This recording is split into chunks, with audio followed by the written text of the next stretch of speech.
Yes, freeze work, Zoinko. It is my birthday, Smokey. Yes, it is, in fact, my actual birthday today.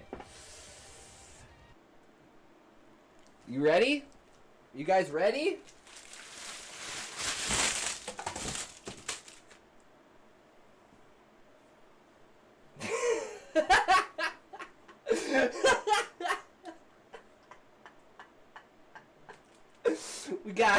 We got fucking chocolate bars for days, boys. So what are we gonna start with? Oh, clink clank. I'm Canadian. We don't have Reese's here. Yeah.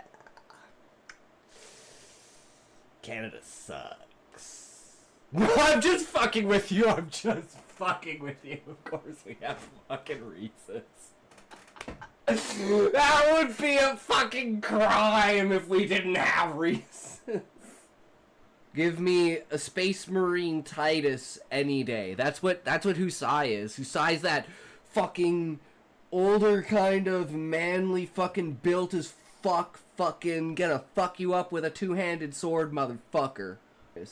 Anyone in the Discord, we have the Writers Unleashed community group where everyone posts all of wherever your writings are posted, essentially. I guess I never put Scribble Hub on there, so I can put Scribble Hub on there. I love how you added that he's building technology to trap his powers, but he really has no powers. Reason why he's working on the technology in the first place. He's pretending that it prevent him from releasing his power, but it's actually the mechanism by which he will gain power. Hike around it. We got more people in the Discord now. It's gonna be popping off soon. But remember, hey, if you can't say fuck you to your friends, who can you say fuck you to? Fuck you. Strawberry amnesia. So we're hoping that we're not even gonna remember that we smoked this. And it wouldn't even be that book. It would be I'd play a video of me doing the dance, like a GIF, and it would be exclusive for that, and it would exist nowhere else. Oh, there it goes. That's the face only a mother. Okay, I definitely increased the price because you're really, this is a statue game. Yeah. So I significantly increased the price because that's kind of annoying, and that completely stalls the stream. You were in the news. You transcended. You are my new god now. Shit, I ain't waiting 40 days for anything but BTS. You pissed and shit yourself. Is that successful? Of course, yeah, this is back in the day. Like, if you look at the comparison between the old stories and the new stories, the old stories were like between like 500 and 1,000 words. The new stories are between 3,000 and 10,000. That's like the scale that I've improved with the comfortability of my writing. You in the past with Katarina. Shit, my mommy dommy's out of style. What about Leona, man? So she'd LeBlanc mid, and then I would bottom Tristana, and we would just fucking destroy. I don't do that. If you don't make it publicly available to me, it's not part of my prerogative. And they've tried to get me in trouble with it before, and I'm like, hey man, if it's not printed out, it's not my prerogative. You can't... You didn't fucking tell me? That's not my fucking problem. Sorry, bro. I will send you my script. Let me translate it into English first. I hope the translator does his job correctly. That's okay, Shayra. That's exactly what Raymond Dow does, and it seems to work pretty fine. And we can pretty much infer sometimes between it, so it should be good. Last night I hit my daily 1K words as usual. I'm happy with this pace. Jesus! Holy shit! Welcome, welcome. Yo, what's up, guys? So, my phone's been, spamming... for a tornado. Well, I mean, I don't see nothing out there. Storm's not that bad. East or west? I like your breast. Hell yeah, let's go! Prithvi Nayan Shah. Yo, what's up? We are West Coast. It is what it is. And you guys noticed, I fucking figured it out, boys! I figured it out! I have a little issues with, like, placement and stuff, because I don't know why, but there's a fucking, like, sticky thing where I can't put the monitor where I fucking want, because it like clicks into other places. So like I want to have it like in like right underneath the fucking lava lamp, like with the heartbeat. It just won't let me fucking place it there. I don't know how to undo the thing. But yo, what's up, Fizz? How you doing? Hope you remember me. Privith, possibly? I mean, I was thinking, wait, is this... I think this guy's name's familiar, but I don't... I think the account is different, but I think he's familiar.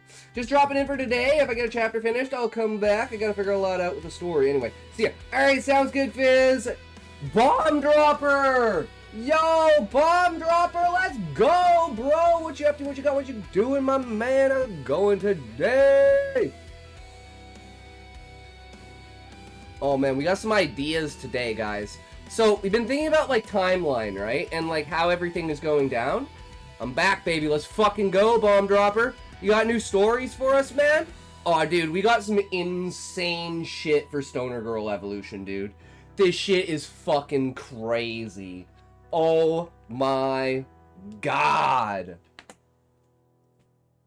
Are you guys ready?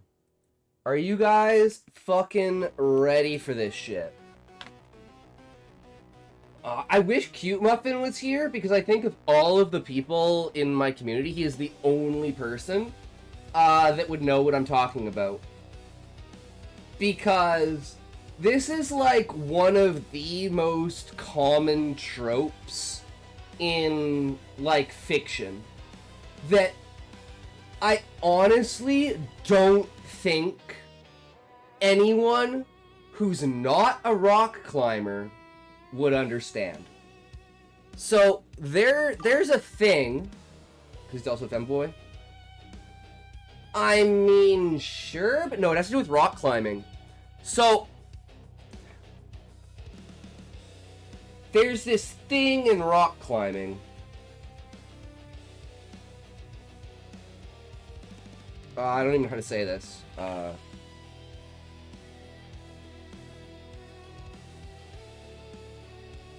So do you guys know the answer to this question? Why are there no downward drops in rock climbing? Like, even in just, like, basic wall rock climbing. Like, you can understand, well, why would you want to go down? That's, you know, lets you out of thing. But there's actually a physics reason. And this is, like, displayed across... One of the best scenes, I'd say, to, like, showcase the non-logistics of it is... Fucking hell. Why can I not remember it? What's the name of that series? Not Enshrouded. Fuck, why am I thinking Enshrouded? It's the video game where you go around and, like, you're hijacking shit. Like fucking Indiana Jones. And it's like a cutscene based, or... Fuck, why can I not remember this? The new movie with Tom Holland came out like 2 years ago. Fucking... Oh my god. Oh my... I'm so retarded. Why can't I think of this? What the hell? Starts with a C, I think.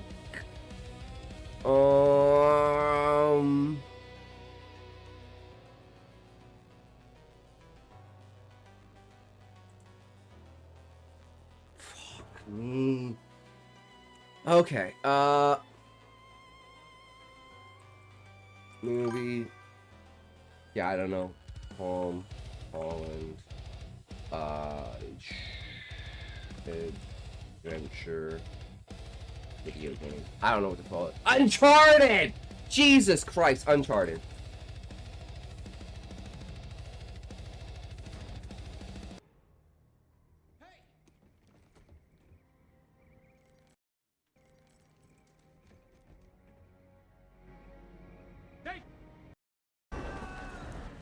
This scene.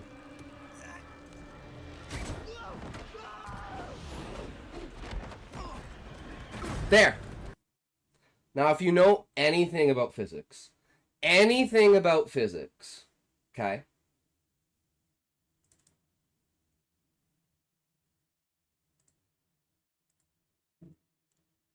people who make those scenes don't know anything about physics.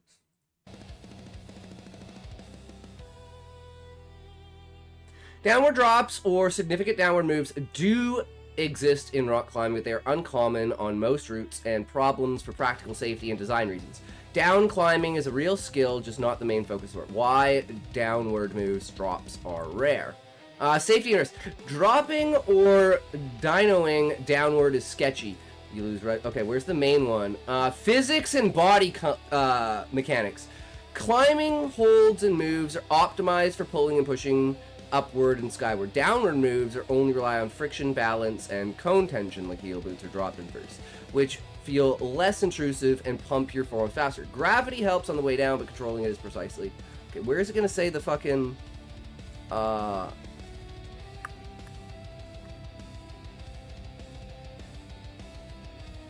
well, it's not proving my point. This is dumb. What would happen if you fell 5 feet, grabbed onto a rock when climbing?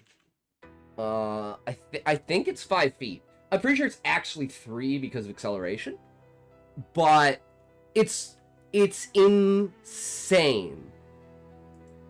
I fell 5 feet and grabbed a hold yourself while climbing. Here's what would technically happen. Sudden stop with huge force on your arms. Your body is moving downward momentum. Grabbing a hold creates a very abrupt deceleration. This is like a mini whipper dynamic. Does this have any commands? What do you mean by this?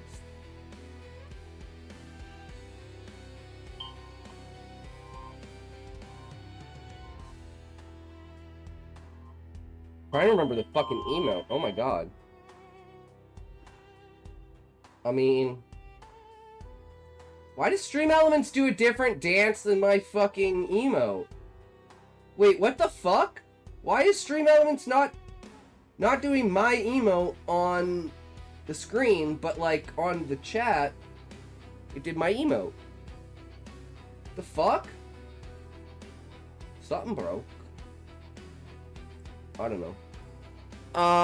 Like whipper or dynamic. Your full body weight plus the speed of the fall loads instantly into your gripping muscles, tendons, and joints. Common outcomes. You might successfully stick if the hold is good, your grip is strong, and you're lucky. Some climbers reflexively do this to save the fall. More often, especially if you're not expecting it or the hold is small and poor, you could blow off the hold. Anyway, the continue following likely injuries. A 5-foot fall isn't huge, but sudden catch is one of the most common ways climbers get hurt. Shoulder injuries, very common. The sudden retraction can strain. Shut the fuck up, phone! I don't even, like, there's not even any wind.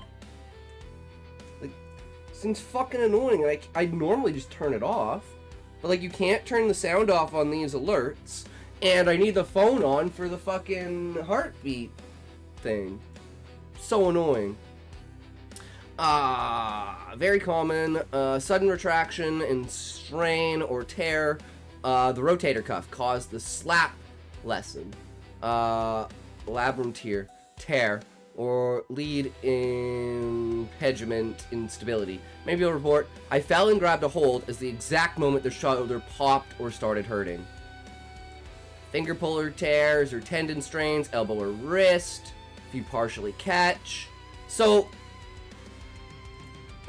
what are the physics for a 10-foot fall with a clean grab and total stop?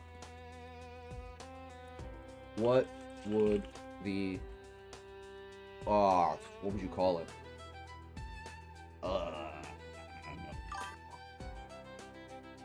No, it's just, there's no space and there's no capital. It's just exclamation point length. Okay, well there's some lightning and thunder. And you could do that.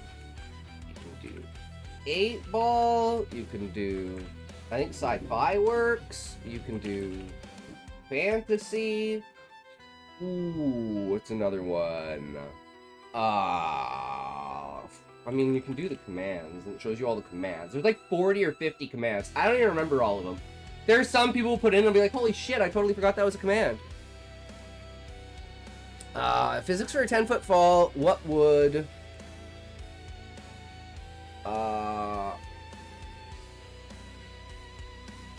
I don't even know how to do it. Come side. Damn, man. Not very deep, bro. Not very deep. Here's the physics for a 10-foot fall. It was 3.5 meters. Fall with a clean grab and total stop, i.e. you grab, hold, and come to a dead stop with almost no further movement. So the max on this thing? 17. 17 centimeters. Because that's what Muffin said his dick was. You accelerate due to the gravity with no air resistance. Velocity impact 7.7 meters a second, 17.3 miles per second. So you're traveling at 27.9 kilometers an hour. Damn! Holy shit, bro. You get pounded every night. Shit, bro. I don't even fit in there. The force of a total stop. If the stop is nearly instantaneous, the deceleration is extreme. The force your arms, shoulders, and fingers must absorb is calculated from force, mass, acceleration. Deceleration comes from... Okay, let's just see what the total thing is. So, like, a generous give. So, the amount of newtons on your arms. So, the amount... So, after a 10-foot fall...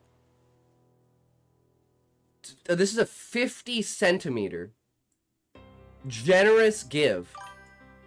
You now have 4,200 newtons.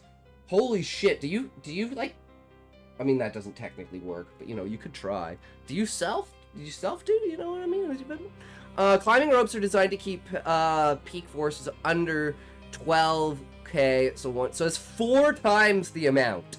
Kinetic energy, 2,000 joules. Real world caveats, your body isn't rigid. Shoulders, elbows, and grip have some elasticity, but 10 to 20 centimeters of give is realistic before something tears. So, like, you can have 10... Shut the fuck up. I'm glad that the mic's not picking up, because it's so fucking annoying. It's like, will you, there's a tornado coming, get underground! Hey, if a tornado hits, a fucking tornado hits, right, guys? It is what it is. Normally, you'd think the power would go out first, right? We're in, like, the middle of, like, the rural area, so it'd be hitting everyone else around us. So you'd be able to see it coming from this side. This side is the only place you would be hit first. And there's fucking nothing out there. It's barely even cloudy and rainy out there. I mean, that's my one scared thing, is, like, I've always never wanted to live in Alberta because of tornadoes. Because, like, when I watched Twister when I was a kid, fucking scary shit. But it's, like, one of those things where it's like, fuck, man. It is what it is. Rock climbing the rope would usually catch you, spreading the force over distance and time, making the scenario rare. Bouldering, that's what they call rock climbing in Australia. Or a total whiff on a grab. It's exactly this physics. Real measured climbing falls with rope or softer. Bottom line, a clean 10-foot grab and stop puts thousands of pounds in force through your upper body in a fraction of a second. That's why climbers get shoulder labrum tears, finger pulley ruptures, and elbow injuries from saving falls. It's far safer to take a controlled fall than to do this hero move. So, the idea behind this is that the farther you fall, the more newtons put on your shoulders. Let's say, how many newtons would it take to completely rip your arms off? Because, like, this is research, right? Because in this scenario, I want the character's arms to not entirely tear off, but I essentially want there to be nothing but skin between their shoulder and their arm. So it's like the perfect amount of distance of a fall that would cause their arms to be permanently fucked, but they don't actually rip their arms off, right? And I want that by, like, inches, because this character basically tries to save someone from a fall. It's like the whole, you know, fucking Spider-Man fall thing, and not only is the person that he's trying to save going to die, because he's gonna grab them and grab onto the thing, and it's gonna be like, there has to be some level of, because this has to be, like, super precise, right? It's a meteorite. Longer it falls, the faster it gets, and the more damage it does, right? Well, it's acceleration, right? If you know physics, you accelerate at 3 meters a second. 3 meters a second squared. So...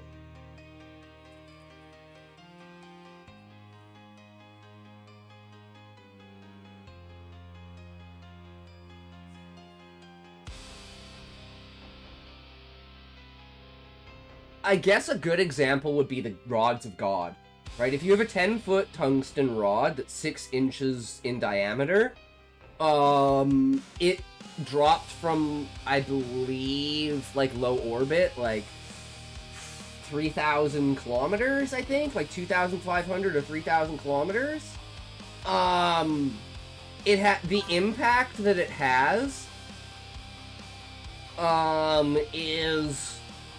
like, higher than a nuke.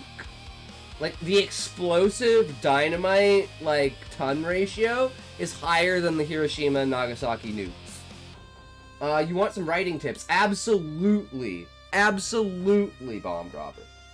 Give me that shit. I need tips. I need hints. Because there's another thing of being like, I know that I have bad taste. Right? So it's things that I think are cool and awesome and exciting may not be things that other people think are cool, awesome, and exciting. So I need, like, a third-party temperance where people can be like, yo, okay, like, I see what you're trying to do, but my question is gonna be, aside from you thinking it's cool, how else does it interact with the story? And I'm like, ooh, yeah. You know, I'm gonna have to think, and I can find a way to intricate, right? Like, I wanted zombies, right? From the beginning, I was like, how do I do, like, unique zombies? And I wanted, like, zombie classifications, like, different styles, and a reason for it. And then I was like, you know what people have never done with an isekai? Is they've never isekai'd someone into a dead body. So what would happen if you isekai'd consciousnesses? First, make a lovable character, make them very important, build up more emotions with him, and then kill him. Bomb Dropper, our last idea. Okay, so this was our last idea. Was to have... Yo! What's up, Zoinko? What you doing? What you got, my man? Oh, welcome, good sir. How's your day going today? By the way, I'm pretty sure you're not in America, Pripyat, and I know you're in Australia. So I'm like, to any Americans out there, happy America Day, boys. I'm Canadian. We had our Canada Day 3 days ago. So we're a little older than you. You guys are just catching up to us, even though you're 100 years older, right? It is what it is. We celebrated like our 150 like 6 years ago or some shit like that. Fuck if I know when Canada was founded. I honestly don't know when Canada was founded. I know America was founded in 1776. Guys, let's just open a new tab. When the fuck was Canada founded? What year was Canada founded? Especially what year's Canada... I didn't realize this, but okay, so you know there's the Alberta separatist? Well, there's a BC separatist, there's a Yukon separatist. Like, almost every, like, Western province wants to separate. And the main thing is because the government is fucking us over. So, for instance, Alberta has the 3rd largest oil field in the entire world. It rivals the Saudi Arabian, oil fields that make, like, the Saudis the richest people in the fucking world. And we're not sure, because there's been no inspection on the fields, we're not sure if they're lying about the size of the field, and it's been a huge thing, even though Alberta's been inspected and been proven. But, due to environmental reasons, the federal government won't allow us to build a pipeline that allows it to work because we're landlocked. Same with, the Yukon has the 6th largest, in the world, reserve of natural gas. But because, we have an oil tanker ban in our waters on, like, east and west coast, there's no practical way for the Yukon to ship its natural gas oil. So think about this. Canada could be one of the richest countries in the world, surpassing, like, the UAE, Saudi Arabia, and Qatar. And again, I'm just 1876. Okay, 67. Okay, we're just gonna ask this. With the full,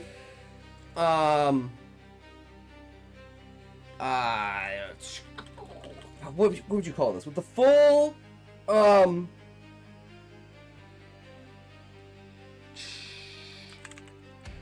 development of the Alberta oil fields and the Yukon nat gas plus BC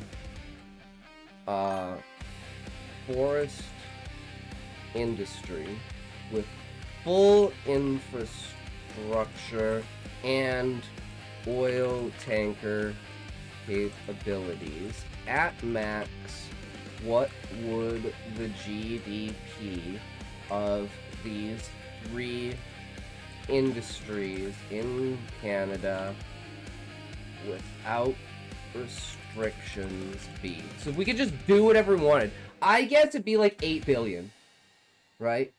Just between those three, or sorry, not 8 billion. Alone we have 900 billion. It's like 4 trillion. Like, I think it could be 3 to 4 trillion just from those three. Because nat gas is higher, and with a full infrastructure, we're already pulling in almost $1 trillion GDP between both of them. So you add the nat gas and full infrastructure, I think it could be $4 to $5 trillion a year in GDP just from those three industries. That the Canadian government is not letting us do, and Canada is becoming poor because of it. So what would you do if, for instance, like, I don't know where any of the, like, I know Texas has some oil fields, I know Nevada has some natural gas, I know there's some other things, but imagine if the government just didn't let you, like, do that, right? How poor would America be without its, like, main, like, exports of, like, oil, natural gas, roughly estimated per year, combined GDP, wait, only 250 billion? No, that's not right, because we already have a higher.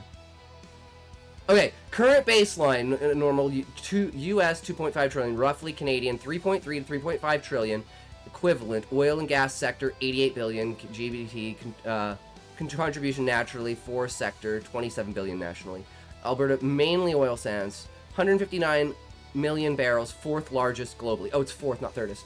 Current 3.5 million barrels per day. Alberta, 3.8 million oil recently. Full development, no restrictions in pipeline. Historically, official projections, million BPD sand oil, some higher. 6.6 million. GDPs, 100 to 200 billion. Alberta gas and oil drives 88 billion, 25% of the Alberta's economy. Oil sands, Yukon. Wait, okay, that's 8 trillion cubic feet. Size of it. Okay, well, let's just see the outcome of this.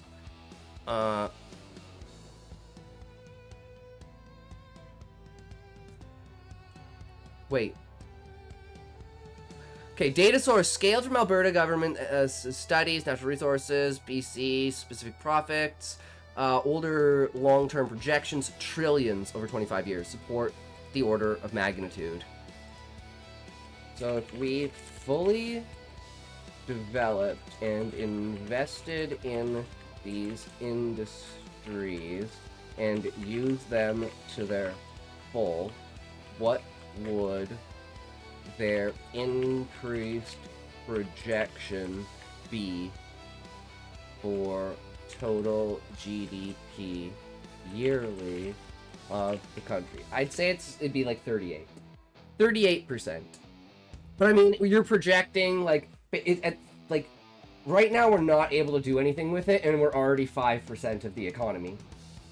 Imagine having your feet and hands tied behind your back and you're buried underground, and you're still 5% of the economy.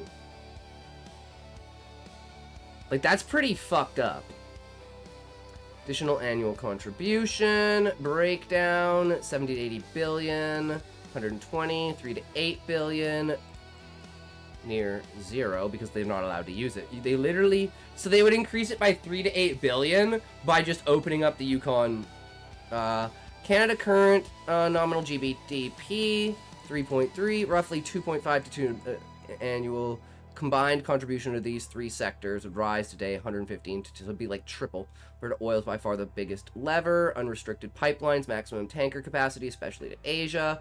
Let's see. And again, like, this is research, because this is the reason why Bomb Dropper. So the entire origin story. I'll be back after some hours. All right, sounds good, Bomb Dropper. Take care, brother. See you in the next one, my man. Anyway, so the entire idea is, like, this is what sparked the war that blew up the world in Stoner Girl Evolution 538 years before the current events. So I wanted to make as reasonable a outcome as possible to this. So this is all like research to say how close could we be to this, right? I don't know about these projections. 20 to 30% higher. Let me see, where is it?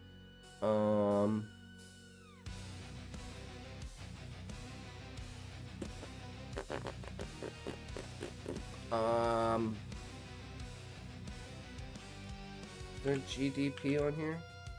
No. That's high. What is the total GDP of Canada's forest and oil industry? Because I'm confused, because last time we looked this up, it said it was a combined 800, like almost $1 trillion in industry. So maybe that number was scuffed?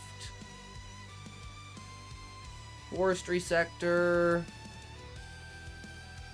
188 billion in recent years.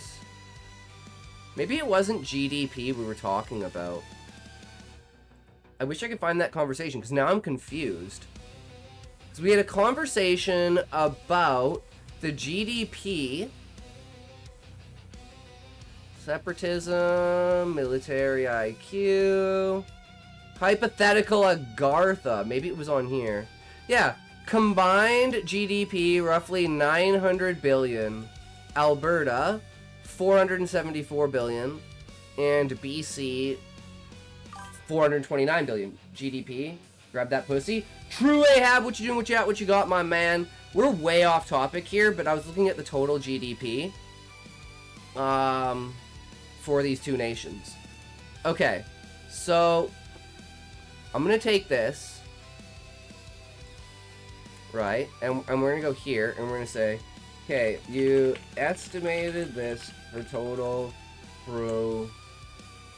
provincial GDP. Can you assess this with fully expanded and non-restricted forest, nat gas, and oil production? Because it's like, I don't think you just got off work. Fuck yeah, Ahab. What you doing? What you at? What you got? How's it going today, man? We got the heart rate monitor going, bro. I can't figure out how to put it in the right place. So I want to put it directly, like, I want to put it directly, like, underneath the light. So I want to, like, move it over, like, this much, right? But the fucking thing, it like, has, like, a click thing where it's, like, see, it, like, snaps into place. So, like, I can't, like, put it, and I was trying to get it, like, maybe the right size? Is that better? Actually, you know what? That is probably kind of better. I was trying to just, like, slightest... Nope, see, that's what it did last time. Is it just went too big. Fuck. I should have left it, because I pretty much had it. Hold on. Okay, I think it's good enough. Fuck, Scotty. True Relic. What you doing? What you at? What you got, my man? I don't want it to, Relic. Cold Ones is a good YouTube channel, by the way. Hard Soda. Interesting. Got Grok. Sure. Got reassessed. Provincial. Fully expanded. Alberta. 300 projected to reach. Okay. Mining, quarrying, oil and gas extraction. Overwhelmingly oil and gas in Alberta. 22 to 25% of GDP in recent years. Roughly 80 to 90 billion. This has been the largest single sector to a key growth driver. Yeah, and we're not allowed to use it. Elon. Scotty is so Elon coded. He read Grog is Grok. Oh, got Grog. Oh, yeah, I'm retarded right now. I'm also, like, I'm surprised I'm not freaking out. Because this has been going on for, like, I don't know, like an hour? Even though, like, now it's like, you can literally see the sky, so like... Wait, and there are 7 notifications of that shit? Fuck off. So annoying. Oh shit, did I turn pulse light off? No, I did not. Okay. Can I do this and it still... I haven't fully experimented with what this system can do. I'm not Elon coded, it's just a name for I like the name Grok, it's cool. Part of agriculture, historical 1.8, 0.5 billion sectors, fully expressed, oil and gas. Let's see what total increase is. I get tornado warnings and I live in a fucking valley. Hello! Holiepa! Yo, what's up? What you doing? Or Holepa! Hoilepa! I don't know how to exactly pronounce it. What you got? How's it going today? Welcome! We're doing some research right now. Our main #1 research is, we have a new scene for a new character, for a new idea, because what's really fucked up about this book is that it's a satire, but it's like, I'm almost would call it a like, hoi lepa, or just hoi. I may be many things, but I'm not holy. Ha ha ha ha! Nice! I like that. I like that. That's good stuff. Alright, hoi. So, there is like a misconception inside of media. And this is like a huge thing that's like used as a trope throughout basically like every fucking thing, right? And it's the idea of like falling and catching yourself, right? And this goes to prove that people don't truly understand the means of physics, right? So it's kind of funny how the things inside of this book that I'm doing research on are based in real world stuff. And it's like, there's this irony to the satire, whereas if every other book in the, like, the genre area in the last, let's say, 15 years is written with this non-reality look towards it, even inside of fiction, which is like, you can say there's a reason for that, right? But the whole point of this satire is to take all the things that you would expect inside of a fictional world and realistic them. Right? Like, for instance, how fast Zombie's body is decaying, and how he has to basically mummify himself to, like, maintain being alive. Because he's literally decaying and falling apart. Right? So it's like, well, shit, how do I fix this? It's like, well, can we do mummification? And he goes to Techno, and he's like, or he goes to, like, Middle Menos, which is, like, has Techno, eventually goes to South Menos, which is, like, full Techno, and he mummifies himself. And then he comes back as, like, a character that can no longer talk, because, like, he can't, like, express his vocal cords, right? So it's like a transformation of the character in realism over time. And this, again, causes, like, a strife because he can't communicate. And since he may be an African warlord, but he's fucking illiterate. So he can't write anything down to, like, express, like, his knowledge of what happened to tell people.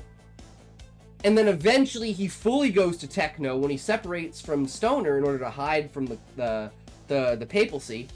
And he gets, like, cyborg arms and legs and, like, a cyborg throat and shit like that. And he basically becomes a cyborg and comes back OP as fuck. Or the simple question, why do mages don't burn themselves if they throw fireballs? I mean, hoi! See, I would look at that as, why don't you burn yourself when you're using a flamethrower? I remember, though, specifically, in, Once Upon a Time in Hollywood, that Leonardo DiCaprio said he had massive problems with the flamethrower that they used, because he could only use it for, like, 25 seconds before it literally started to burn him. Right? Why would zombies rot, realistically? Ahab, because the way that the zombies work, essentially the way that the zombies work inside of this story is that a consciousness has been placed and trapped inside of the brain of a dead body. So you have, like, full control over the dead body, but, like, you're not alive.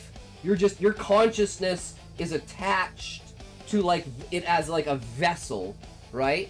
So, like, depending upon how deteriorated the body is, the less fucked you are. And most people can't get to a point of controlling their bodies like Dilip can. But the fact that, like, Dilip's body in real life is almost worse than his zombie body, because he's like an 80-year-old fucking African warlord who spent 40 years of his life in the sun making bricks, and then eventually he got into a militia. You know, he's been shot like 40 times, right? And now he's like an 80-year-old dude with like insane problems, but he still has to function his body to show that he's strong or someone would kill him. So it's actually getting into the zombie's body is easier to control than his real body, and that's supposed to be like an expression of how hard he's trying to keep his status inside of like the warlords in Africa, right? Which is will fantasy function through the willingness of disbelief called magic? Exactly, boy.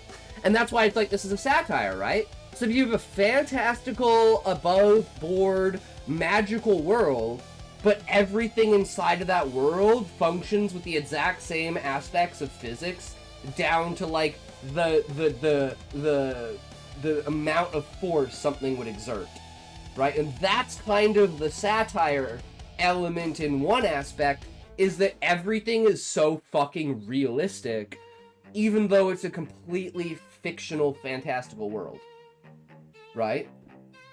And that's why it's like, for instance, with Delete. And then there's this, where it's like, people will fall 50 feet and then they'll grab onto something, right? And it's not like, for instance, okay, I had an accident when I was younger, because I'm retarded. So, I tried to jump from the trampoline to grab onto the deck. But, I was like 14, I didn't understand physics. And I was like, I climb trees and shit, and I hang from stuff. I'm like, it's super easy. So this is what happens.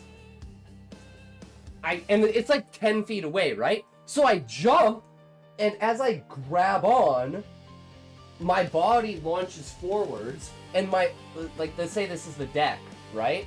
My arm grabbed like this, and then my body continued forward. So my arm hit the edge, and my grip dropped, and I just fucking fell backwards and landed on the fucking... Thank God there was the line of grass, or my head would have smashed against the cement. I was fucking lucky as shit, and I was like, oh man, that's a bad idea. I probably shouldn't do that. Be funny if Dilip could jump real high. Because of his name. Because he's black. Yeah, that is kind of funny. True. True. Wouldn't there be blood flow and oxygen, all the stuff for being alive?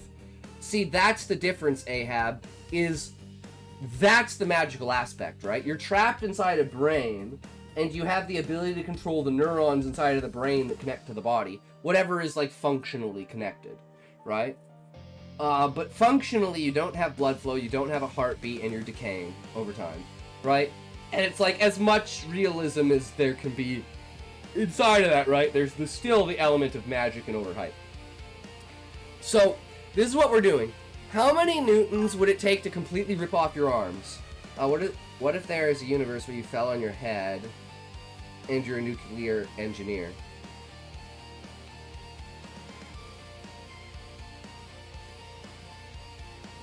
So, like, you have enough knowledge in your head to create, like, a nuke? So when your head gets impaled, the knowledge inside of your head just sets off a nuke. I like that.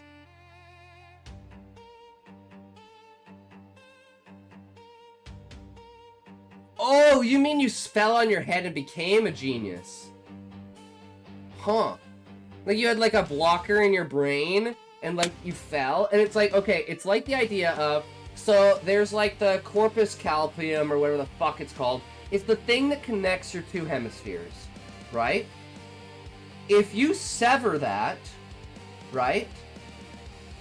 You can have, like, left brain thought and right brain thought independent of each other, meaning you can have, essentially, two personalities in your brain thinking two different things at the same time. Now, scientists don't know why this works, but they think it's a connection because one of your eyes is controlled by your left hemisphere, one of your eyes is controlled by your right hemisphere.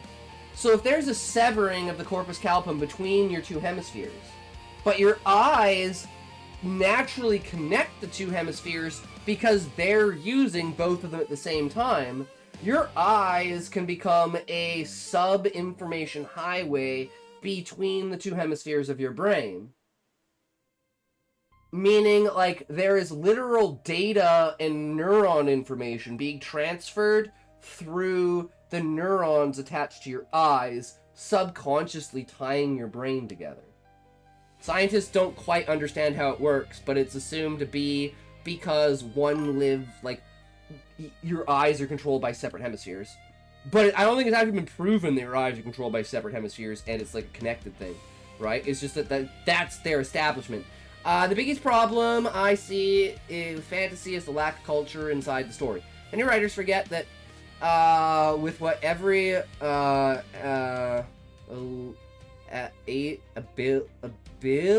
ability or skill, there's human will try to make art or money with it. We're on a crystal balls with moving pictures, or a necromancer who work as a slotherer, make money by constantly repairing a corpse with magic and slaughtering it again. I absolutely agree with you, Hoy, that there is a huge lack of, like, ability to let the story tell its... Wait, what the fuck?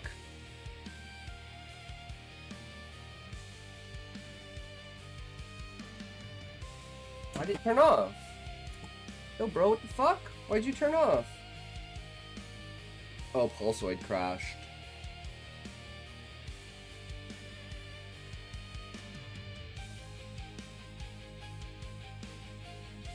There we go. Okay. So I guess it is on a time limit for something like that, unless it just randomly crashed. I don't know. And that's why it's like I want to do this entire research and backstory. Did your phone freaking die, Scotty? No, it's just it was closed, so the app freaked out. So it just, like, turned off. I locked it again. I'm gonna not lock it. See what happens. Because last time I had it for like 3 or 4 hours when I was testing it yesterday while I was watching Asmon. So, because I was wondering what the limit on it for the exercise is for this. But who knows. But I made sure my phone and the thing were charged so we could do like a 9-hour stream without having to worry about it. Because I don't know how much battery life is going to take. I mean, I can just go plug my phone in anyways. It doesn't fucking matter. But either way, the way that culture works and the way that people evolve over cities and the way that people interact through ideology is one of the biggest things for Stoner Girl evolution, right? Like, you have the theocratic religious nation that wants to destroy the technological nation because it thinks the technological nation is going to cause... Like, this is the whole point. Okay, normally you would think... This is where it's like... Okay, let me know if you guys think this is like a cool twist, right? Normally it's just religious fanaticism and you being like, well, if we convert everyone, then everyone will believe what we want, so we want to convert everyone so we don't have anyone push back against us, right? That's like the standard of like radicalism of like religion, right? There's no like foundational basis other than my book told me to kill everyone, not me. I just heard a Reddit novel where one of the biggest problems was the magic in the infrastructure because they used magic instead of mortar for wall. Simple spell could ruin a whole castle, and they found out that while in a war. Very interesting. Interesting. So, Hoy, this is how it works inside of Stoner Girl evolution, right? So the goddess provides miracles, but she requires, like, faith and, like, what's the word? When you prostrate. How do you like conjugate prostrate? Prostration. You'd have to like worship her, right? And like believe in her and like give her your energy and like, you know, all that kind of thing, right? Or she won't perform miracles for you. And it's always been believed inside of the culture, piety, yeah, that if the goddess ever felt that, like, giving miracles to man wasn't worth it, they would take the miracles away. That is the foundational basis of why religion is like religion is trying to like attack technology and destroy them. So religion used the power of the goddess and miracles of the goddess to create their infrastructure. So I think this is probably the most unique part of my book. Instead of having a light bulb and electricity, you would have a miracle granted by the goddess to allow, let's say, wax to not melt. So you have a wax that can't melt. Then you take a wick and you imbue the wick so it doesn't shrink. And then you make a candle out of it, and then you imbue the candle with the miracle of the flame only being able to go out with human thought. Then you trade, let's say, street lamps for infinite burning torches that can't go out even in like a thunderstorm. And then apply that to every piece of technology that we have. Stones that purify water when water goes over top of it for like water water filtration systems. Shut up, worm, true relic. And then imagine like you have animals that have infinite stamina and they can basically pull infinite weight. You're basically just limited by like space. So think of like a semi, right? You design a semi and a trailer based upon the angles of the road. So and you standardize that so you never have a road that is a higher curvature than the length of like your largest like vehicle, right? And that's just like you build that into the statistics of both building the truck and the road, so you never have a case where you off-road a truck because the turn is too sharp, right? And that's like a physics thing that you do when you're looking at construction of roads, right? So like the only limit they have is the way that they've built their infrastructure, right? Like you have like cement that can't. Shut up! Do you know what that is? Shut up. Do you know what that is? It's a genius idea. Don't let fools tell you otherwise. True, hoy. And now this is where it gets to like the fucked up part, right? So, okay, let's go back to like the miracles of the goddess, right? So they believe that if they can't turn enough people to the goddess and not enough people worship the goddess, she'll take away their miracles, right? Scotty, I was at the store today and purchased your mom's pussy. It's not very good. I tried to return it, but the store wouldn't take it back. Oh, relic. Oh, relic. You didn't. Go get yourself checked out, bro. Shit. I would never tell this to Smokey because I think it's fucking funny, right? He can get it all he wants, but like... Were you guys here for my herpes rant? And cold sores? And kids? And like the level of like acceptance that society has over like giving kids herpes because of cold sores, because of mouth-to-mouth contact. So I have at least 5 friends who have cold sores. And of those 5 friends, I bet you every single one of them has given 5 more people cold sores. Even though we know that cold sores is herpes. So my dad, when he was like 6, his parents made him kiss his grandma, and his grandma had cold sores. So he's had herpes his entire life. My sister asked him to do one thing: never kiss the kids on the mouth. My nephew got a cold sore when he was 3 from my dad. And he will have a cold sore his entire fucking life. He's gonna give it to other people. All through negligence of believing that it's not a big deal.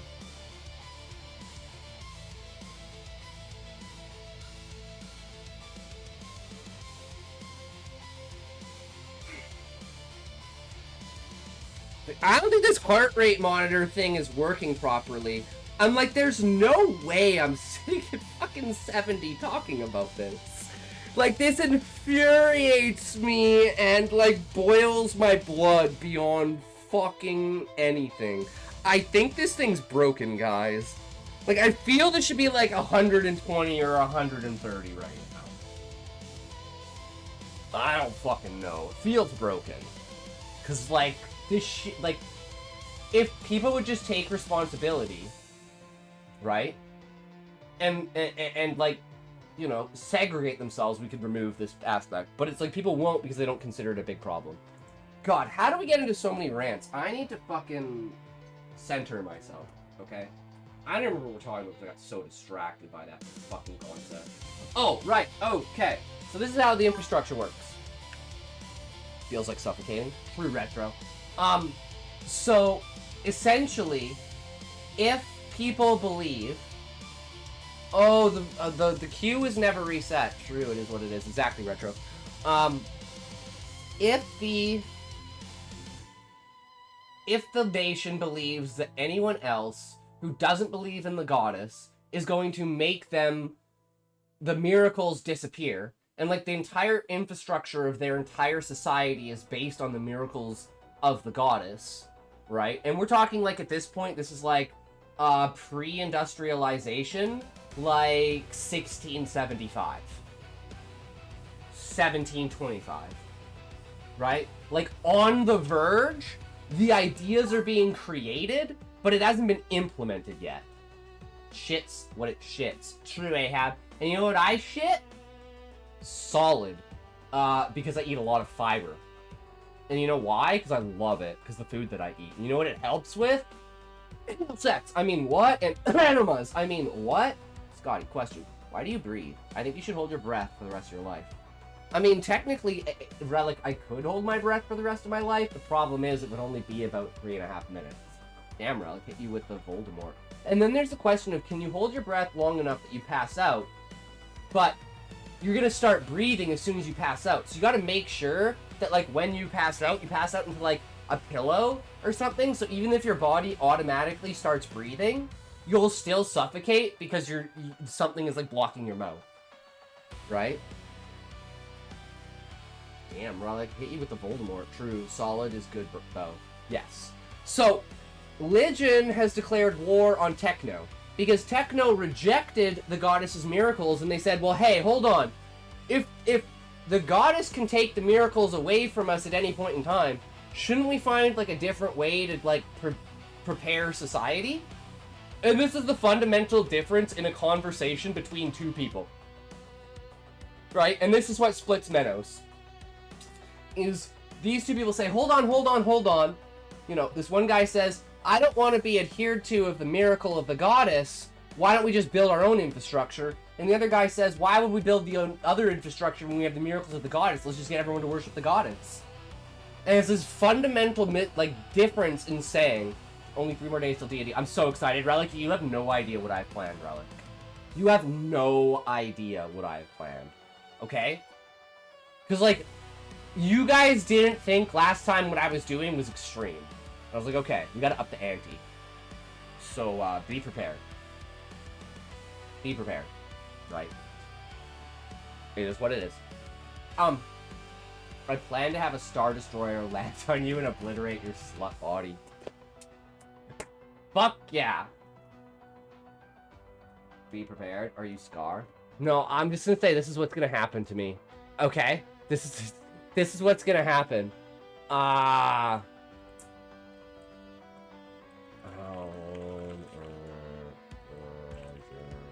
I can't remember the fucking guy's name. Where is it? Right here, yeah.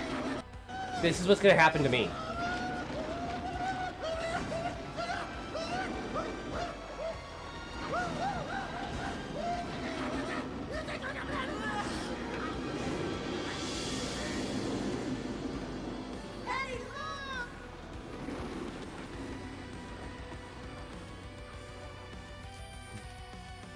Reveal time! Ah, shit, I was actually a force projection the entire time. I was actually just a force projection. If that's a bet, I'm certainly talking taking over rather than under. How much you want to bet that sometime tonight Scotty's going to say but retro but relic in a debate? Hold on,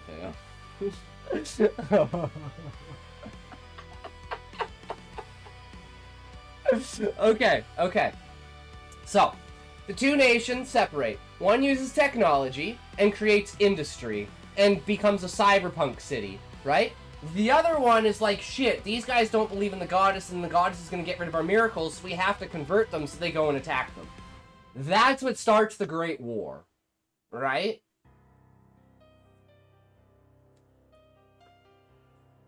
And then eventually, what happens is the miracles of the goddess disappear, but relic, I mean relic,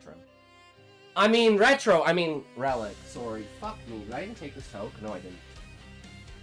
3, 2, no, okay, guys, do you think if I had structure and coherence, things would be better or worse? Because, like, I'm an agent of chaos. I hate structure. I hate continuity. I just want to be crazy. Right? 3, 2, 1, toke.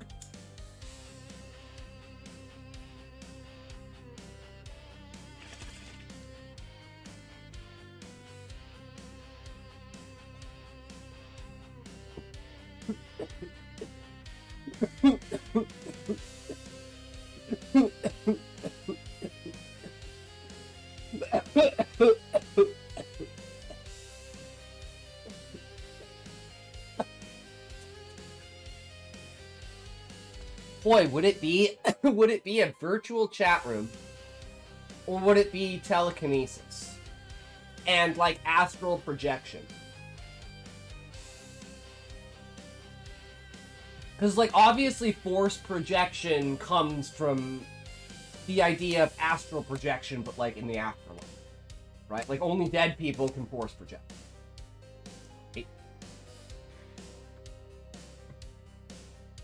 It's like oh my god, I have to bring this up just because it's so good.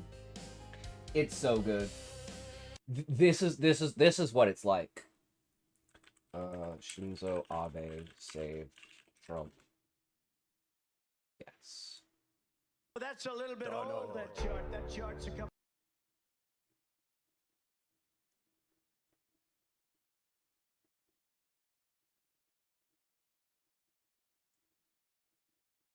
Donald, If you want to really see some. Donald, you must move your head.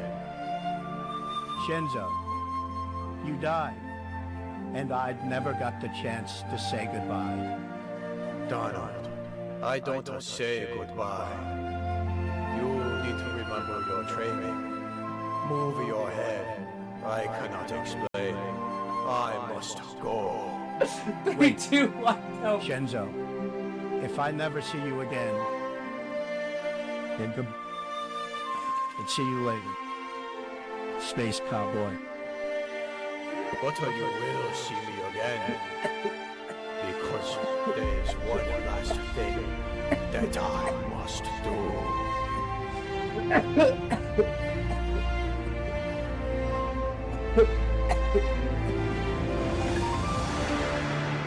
Of course it's stupid, Relic. It's fucking If you want to retarded. really see something that said.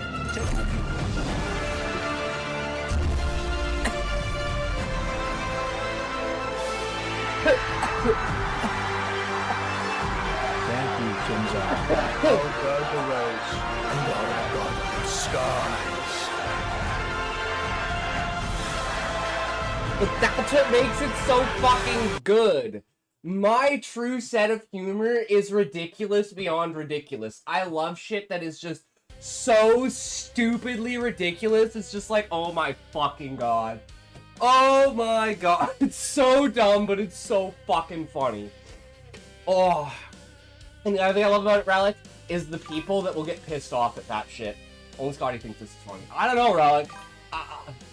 Fuck you, Scotty. This is stupid. Stop rage baiting Relic. Your farming is adrenochrome at this point.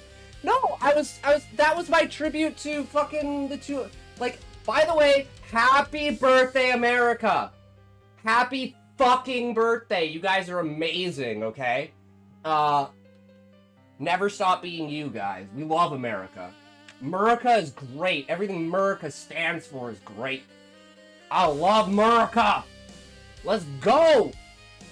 250 more, boy. 250 more. Let's fucking go. I'm all in. I'm all in, boys. No, you do not. Retro. Hold on a second. Hold on a second, Retro. You're wrong. We did it twice. Don't make us do it a third time. Don't make us do it a third time. Okay? Okay, Gavin Newsom becomes the president of the United States, Canada will invade the US and burn down the White House again. Because we know that that's the end of America. I'm Optimus Prime, and these are my self-to-pots. This is heist, robbery, kidnap, pickpocket. Kleptopots, rob out! True hoy. Like I said, I don't agree with Trump as a person, but I agree with America being like either America has to stop being world police or just be world police, right? Like, for instance, we all know that Iran is the #1 state sponsor of terrorism. We all know that the Iranians are innocent people that want to see the pre-1979 revolution. So we just blow up everyone until someone good comes in. Never stop, never take anything, just keep blowing them up. Just keep blowing them up. Keep blowing them up until it stops.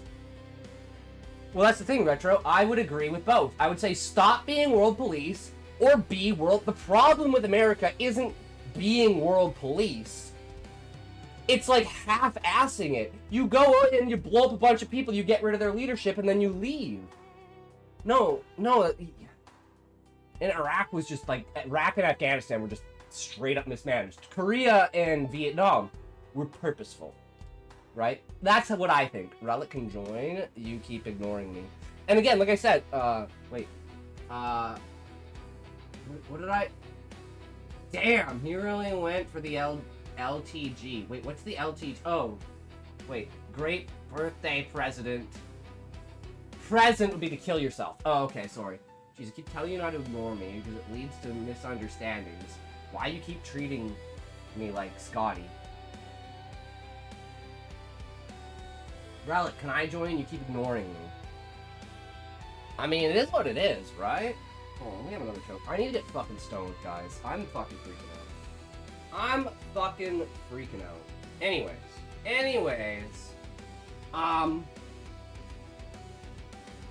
Because I love you. I'm sorry, Retro.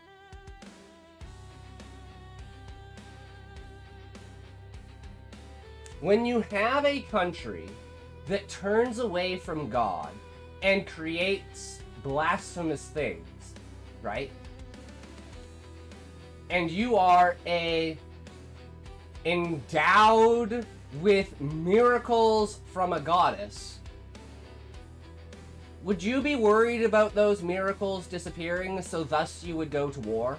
Because, I need a third-party opinion, right? Is that something that, logically, it would be a high enough fear for conversion, right? You're like, we need to convert everyone in the world to worship the goddess so that our miracles never disappear.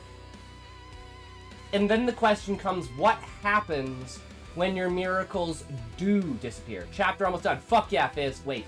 Stoner... No, we're talking about Stoner Girl. This entire conversation is about Stoner Girl. Talk about God and Trump and all that shit. No, Relic, we're talking about Stoner Girl evolution. Religion and techno. And why they're conflicting and seeing if it's, reasonable. Right? Is it reasonable for religion to attack techno because they believe that by not converting them, they would... lose their miracles, and thus lose their infrastructure and lose their society. Dude, this chapter is where the story gets fucked. Fuck yeah, Fizz. And Retro, if you want me to read your shit, I will read it in 20 minutes, at the 1.5 hour mark. Read my shit, play my videos, or fuck off. Oh yeah, I forgot about your video. Relic, it is what it is. Not retro. I'm not done. What do you do I when you posted have 2 fell videos. out of love with your husband for not providing and have fallen I back am, in I'm love retarded. with your ex, Wait, where's the other who one? is currently Wait, what? having a baby, but is willing to risk it all? Have you ever tried to look at it in reverse? The explanation could be that technology could be a sin. You don't fear the failure of wonders, but the judgment of the world. Well, the whole point, Hoy, is that the miracles do get taken away from them. So it's that, like, story building concept, right? Where it's like, these people fear that their miracles will be taken away because not enough people believe in the goddess. And then they go to a crusade to try and get people to turn to the goddess, and it doesn't work. And then eventually the miracles disappear. That's like the main entire point of the entire book, is what happens when you rely on something outside of your control. You build everything off of it, and then it's gone. Right? And for techno, that was oil, and they had decided to change to nuclear. For miracles, it was refusal of technology to maintain the goddess, where they could have just said, well, we already have the technology. Why do we need to worship the goddess? Why rely on a third-party element when we can do everything without all of this bullshit? Idea. The magic civilization cannot touch steel or anything that has been forged in flame. Price of their magic is that they can only touch pure material, wood, stone, some bronze, with no iron set up. Okay, we're just going to watch these videos, and then I'm going to talk about it. Podcast. Then we're going to talk about it. But, Retro, there's a whole reason why. I would absolutely hate 3, to 2, be 1, your talk. husband. That's just wild work to me. Like, you're willing to leave your husband for another that got a baby on the way. That's crazy work. No, let me correct that. That is not why I'm leaving my husband. What I left him for was because he was not able to provide for me. This was something that has been going on for a year and a half. Was he ever able to A year and a provide half? food? That's a season. So yes, I married him because he was able to provide. He was there to he was able. Out of here. You said a year and a half. That's a season. You ain't even giving him a chance to overcome whatever he was going through. You supposed to help him through that. You know what I'm saying? So how long? Okay, I understand that. Till death do you part. Till death do you part. Till death do you part. True. Okay. That's why you get married. That's why you get married. Don't get married if you don't. I think you would be doing him a huge service by leaving him. Because you're horrible to have even married him. Not as a person, I don't know you as a person, but to have even married somebody out of convenience and out of obligation because you probably just wanted to be married. I think you guys I should agree. both People go your play with separate marriage ways so too that much you these can days. find It's people fucking who love stupid. you and who you love. Let me just add this point. If you love someone based on conditions. And you know, Retro, this is the biggest problem too, is there are 3 coworkers that I had that were elderly people that they were basically going bankrupt. And you know what the bank told them to do? Was to get divorced. If they got divorced, their income wouldn't be combined, and their taxes would drop by like 40%.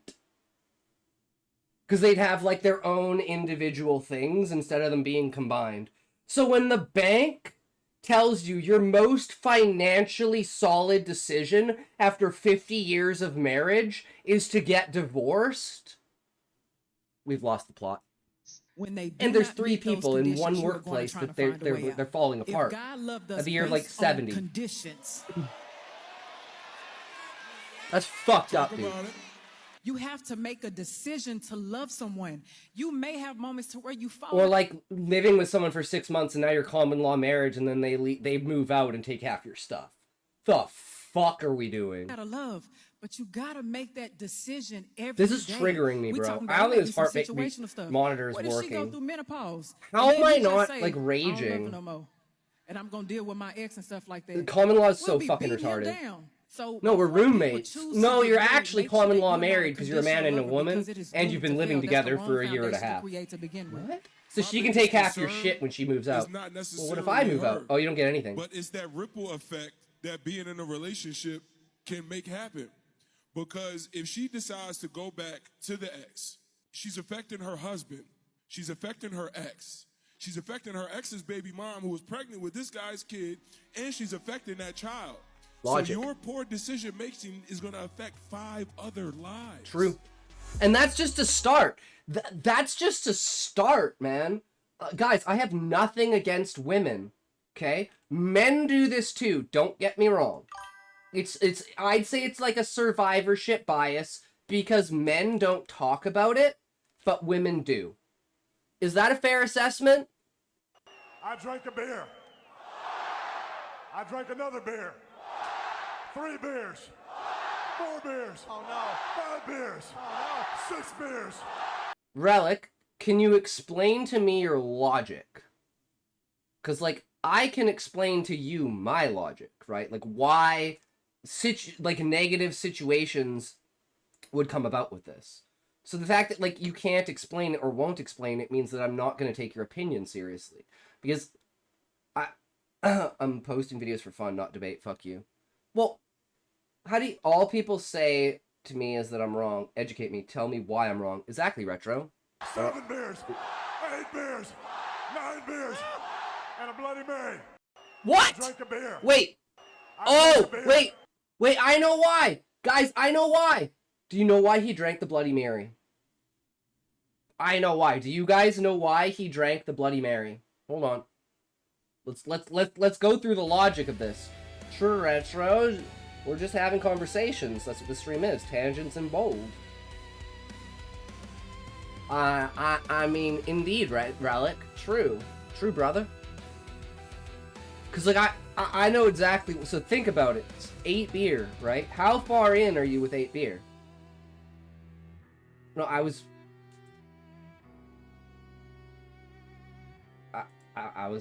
literally purposefully making a joke, Retro. I'm calling you Relic because I always call Relic Retro. Guys, I'm just gonna fuck with you guys with that because now it's starting to become like a meme. You know what happens long enough? And it just becomes a meme. So the reason he drank the Bloody Mary is because his wife couldn't finish her last drink. And he was like, pussy! And he fucking downed it. That's why he had a Bloody Mary at the end.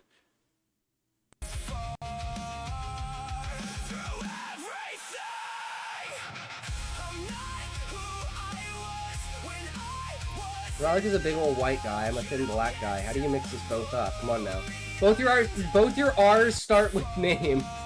Both of your R's start with names, okay? Well, it's a German. The 4th of July is not interesting for me. And that's fair enough, Hoy. Right? Like, how many people came in and wished me a Happy Canada Day? Like 8. Right?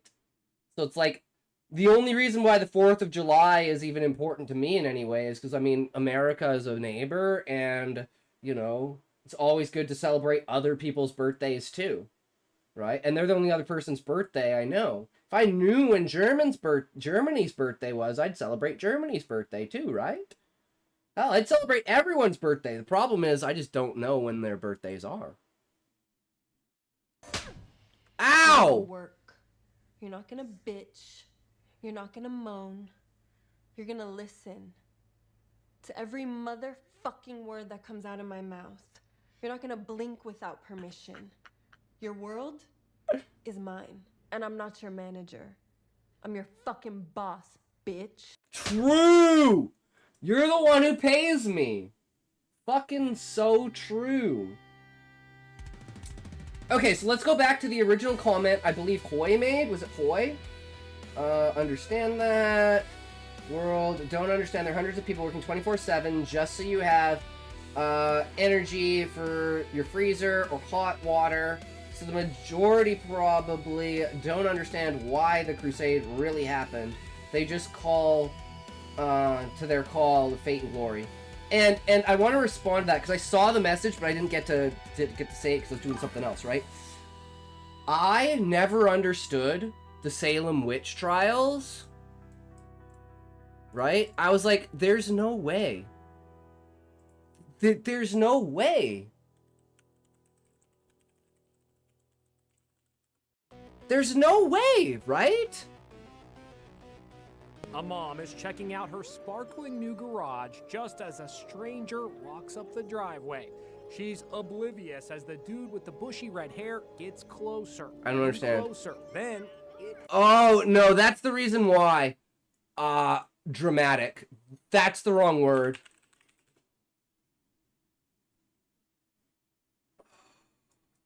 Okay, here's one from Officer in Asmund. high-stakes shootout, casually listening to Asmongold during pursuit. Okay, Wait, so what? I did see... Hold on. Is there a woman's... Okay, I'm trying to find a cop slop of a woman being like a fucking retard, right? To try and prove a point. Woman being dramatic and crazy. Cop slop.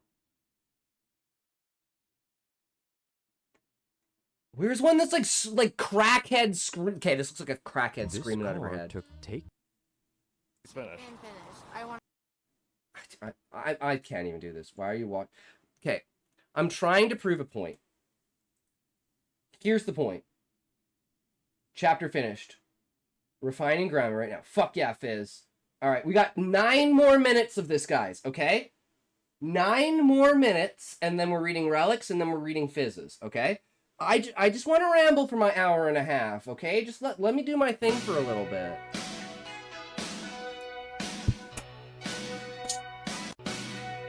Oh, dude, have you guys seen this? I didn't. I meant to click this. Explore. Entire firework display explodes. Yeah, this shit was crazy. It was supposed to be a 17-minute firework show, and something went wrong with the pyrotechnics, and the entirety of every single firework went off.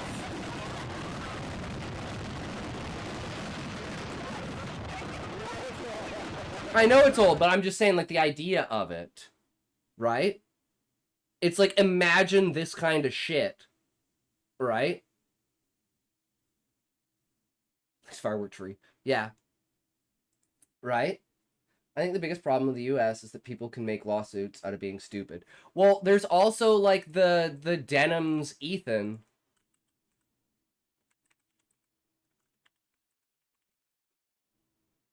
Actually, I'm gonna ask Grok. I'm gonna ask Grok this. Do you think it is reasonable that Denims won her lawsuit against Ethan Klein over fair use, even though she broke basically all pillars of free use? Market replacement video in full, stating to use the re-upload as a monetary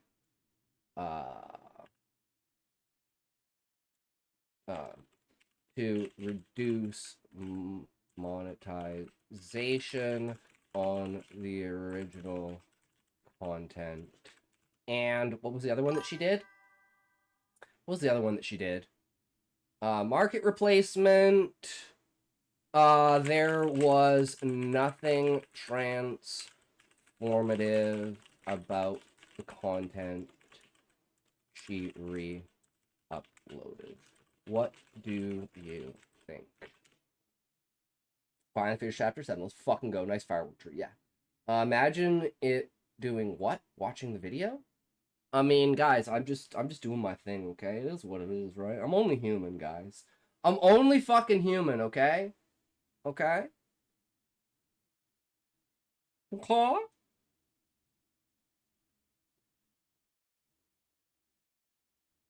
Because, like, how is it that you break basically every pillar and then they're just like, oh no, it's okay? Like, to me, this is like sets a bad precedent. Well, I go now, 4 a.m., I should sleep.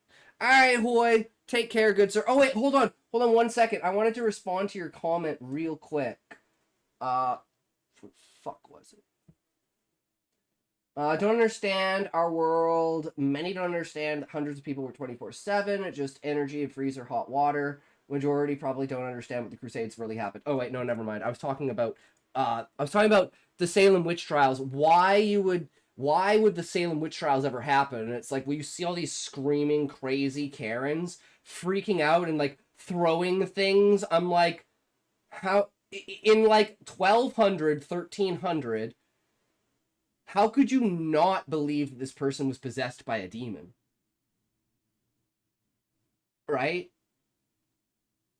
It's just like, I see these cop slops and I say, yeah, I could see people burning someone alive like this in 1200 BC, 1400 BC, 800 BC. You crazy, bitch, shut the fuck up! Is reasonable under court fair use law, even though your description of the facts is mostly accurate and highlights real tensions in the case. Wait, so it's yes, even though... Wait, what? Okay, so U.S. copyright law weighs these 4 factors. They're not a strict checklist, but balancing does. Purpose and character of the use, especially whether it's transformative, adds to express the meaning, nature of the copyrighted work, amount of substantial proportion, effect of the potential market. Addressing your specific concerns. Broke basically all pillars, full video upload, not quite. Factor 3 went against her on paper, but the court said the transformative purpose justified showing the whole thing. President supports this for serious critique, not mindless re-uploads. Stated intent to reduce monetization. This is the weakest part of the ruling for Denham's side. My honest take, the ruling is reasonable and consistent. Hate watch. To deny revenue on release angle feels closer to market substitution than pure criticism. Shortest chapter, the 2067 words. 2067 words, but it is 9 pages, so I think it's fine. Nice. Fuck yeah. If the commentary was truly minimal and sporadic, lazy reaction, the transformative claim is weaker. The ruling came early on pleadings. Fair use is deliberately fuzzy. Bottom line, the judge applied, called overprotection. The Karens never grow up mentally, and only learning that if they shamelessly scram and nag long enough, she gets what she wants, even if she doesn't deserve it. I agree, boy. And do you know what that is? That's a problem of simps. People just simply encourage and do not hold women accountable because they want to fuck them. And women hate other women, so they will purposefully sabotage and downfall other women by being like, no, bae, you were totally justified, dude. That guy was a dick. You absolutely deserved for you to punch him in the face, throw a glass and smash it. He only lost an eye because he was a bitch. Okay, girl? You need to do that to more guys. I'm not even shitting you. That's how women are. And then they sit there like, she's never gonna get anyone. Now my market prospects are more. What do you think the appeal should focus on? My opinion. As someone who has watched the re-upload, and the word count for Denims is around 300 to 400, and the original video was like 89 minutes. Her video was, I believe, 109 minutes, which was roughly 20 minutes of pausing in silence, making a derogatory or demeaning statement, then unpausing. I could be wrong, but I do not see that as transformative to the content.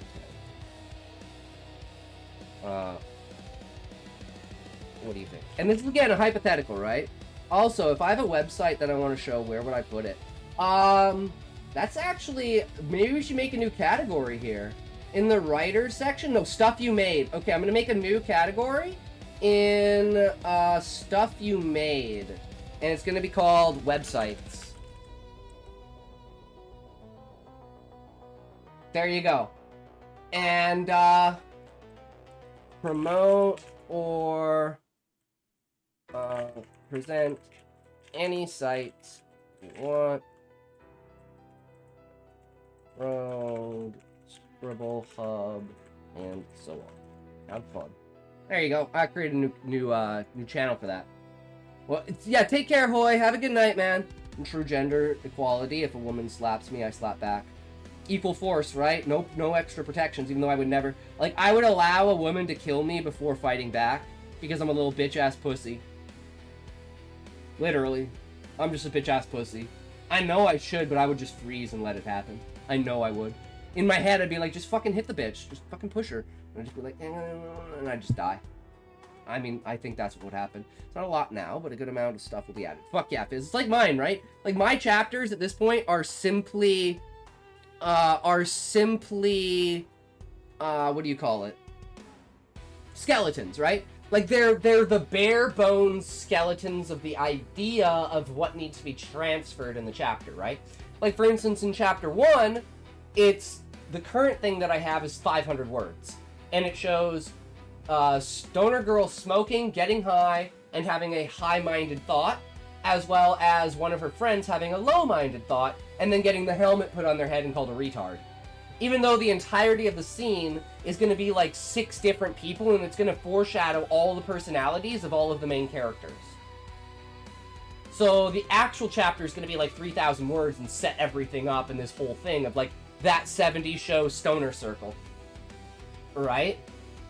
Other than that, and same with like the other chapters, but it's like you have the bare bones of what it is, and then you'll extend out what you need based upon how you know the story has to be. But once you have the entire skeleton, then you can add the muscles and the tendons and, you know, all of the cartilage, and then eventually skin, and then you can shape it. Oof, it's such a thing, right? So we're gonna read Relic as soon as, like, we finish up with this, right? No more tangents after this. It's been an hour and a half. I've had my time to be a little bitch. Now we're moving into the real stream. Right? And this is where I really wanted the heartbeat monitor, because even though I really don't feel like it's working, because I've been getting, swear to God, I've been getting heated. I wanted to see this shit jump, so you guys can see, like, my legitimate reactions. But now I'm like, hey, maybe it's not gonna happen, because either it's fucked, or, like, I just have really good control over my heartbeat. Because, like, I'm expecting it, like, right now to even be at, like, 120 or 130. But, I mean, like, if I'm sitting normally at, like, 65 and I'm at 96 now, right? Isn't that high? And I'm just, like, over-exaggerating what the actual line is? Because we haven't used it enough to see, like, an aggregate for an average, right? I'm just going by what I would assume my heart rate is. But maybe I'm just overestimating it. And maybe it's, like, a difference between, like, you know, like, blood boiling and heart pounding. Right? Like, because, like, my blood is boiling, but my heart isn't necessarily pounding, right? So maybe I have to create a separation between those two. 3, 2, 1, toke.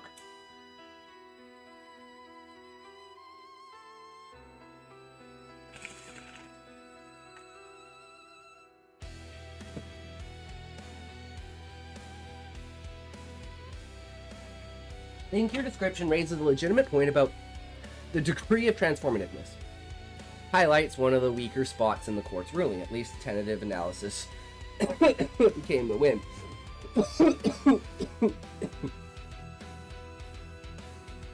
The actual spoken commentary from Dennis is only around 340 words, across an 89-minute original video and 109 stream segment, with long pauses, short derogatory demeaning injections, and then unpausing. That's pretty minimal added content. That's roughly 3 to 5 minutes of actual talking at a normal pace. Spread thin. That doesn't sound like dense, moment-by-moment criticism or rigorous critique. Sounds more like a group of hate watch with occasional jabs. Fair use doesn't have a strict word count or percentage. Klein alleged 74 uninterrupted segments, totaling a large chunk of the runtime, 70% in their math, and that much commentary was tangential, chat interaction, or unrelated discretion, no critical bearing. However, post Andy Warhol, Goldsmith, transformative, a matter of degree. Yeah, so basically we just don't have good enough protection laws. So I could take, like, for instance, right, an Asmongold video, put it up on the screen, and literally watch it, have nothing to say about it, upload it, and if, like, I was a large creator, get, like, let's say, $500 from the video. And it could be something that's like, you know, an immediate market replacement. People are like, I don't want to watch Asmongold, but this is like, you know, bad takes from Asmongold video, right? That'll instantly get you like 4,000 views. Like, one of my highest videos with any comments on it is like a 4-minute video talking about Asmon's dad dying. And all the comments were, man, monopolizing on a fucking guy losing his dad. Which makes it seem like they didn't watch the video, because it was like, it's like Asmon's like one of my favorite creators, right? Like, his dad was fucking awesome, coming on the podcast, coming on the show, always showing up. You know, I never watched him earlier, so I never got to like meet his mom on the stream or have any interaction in like vicariously with that. So it was like, I think it was legitimate to have like a 4-minute discussion about the sadness, the loss of it, how I would feel about my parents. My parents are getting old. My mom has like level 1 like basic skin cancer stuff. Like, my grandpa died from skin cancer. Like, you know, like I thought if you'd, you know, it is what it is, right? I'll go dark for a while. Want to write this proof of concept since seems to be an average viewer night. All right, sounds good, Retro. And Relic, are you ready for your work, good sir? Reasonable doubt in the strength. Link a time-stamped example of partial sections that would help refine this further. It doesn't matter. I mean, like I said, I don't care what the answer is. I just want to know what it thinks. Okay, wait, no. I'll be in and out since Relic has material, and I want to hear it. Okay, hold on. I'm sorry, guys. We have to go back to the beginning of this. So my idea is we have a character, right? And he's one of N-Word's characters, like hierarchy, right? And he's like maybe the lieutenant or something like that. And there's one trope in movies where people fall a long ways and then grab their hands, right? So it would take roughly 10,000 to 200,000 newtons, 45,000 pounds of force to completely rip a human arm off, depending on the exact mechanism in what. Lower than 3,000 to 10,000, enough to dislocate the shoulder, tear minor. So like, we're gonna talk 85,000, more realistic for a clean, high force, upper end of 200 for shearing through everything, skin, muscle, bone, nerves. So we want something like 125. Previous 10-foot clean grab scenario is 20,000 plus. So how far would someone have to fall? These are theories. So, for instance, if I have a character with a relatively high shoulder tensile due to being a sword-wielding knight, somewhere around 130 to 150 K would be equivalent. How far would you have to fall to hit those levels of newtons? I'm gonna guess 22 meters. 15, actually, I think that's high. 15 to 22. It's like 17 to 22, maybe? Because it's like double is triple over that. You know, it might even be 13. 9.8 meters. 54. Okay, 16. So I was kind of right. So between 16 and 19 feet. This character has to fall and then grab onto something or have someone grab them, right? Because, like, or the scenario is like the Spider-Man thing where the character is falling, right?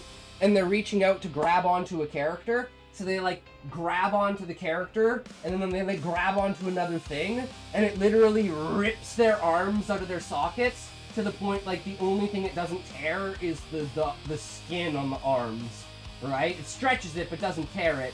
And then because of that, you have no more grip control, so you let go, and then the person drops and fucking dies. So you become a cripple for the rest of the story because you literally can't use your fucking arms anymore. You're in, like, insane pain. But here's the next question. Would these injuries kill you over time? Or is this a survivable but crippling injury?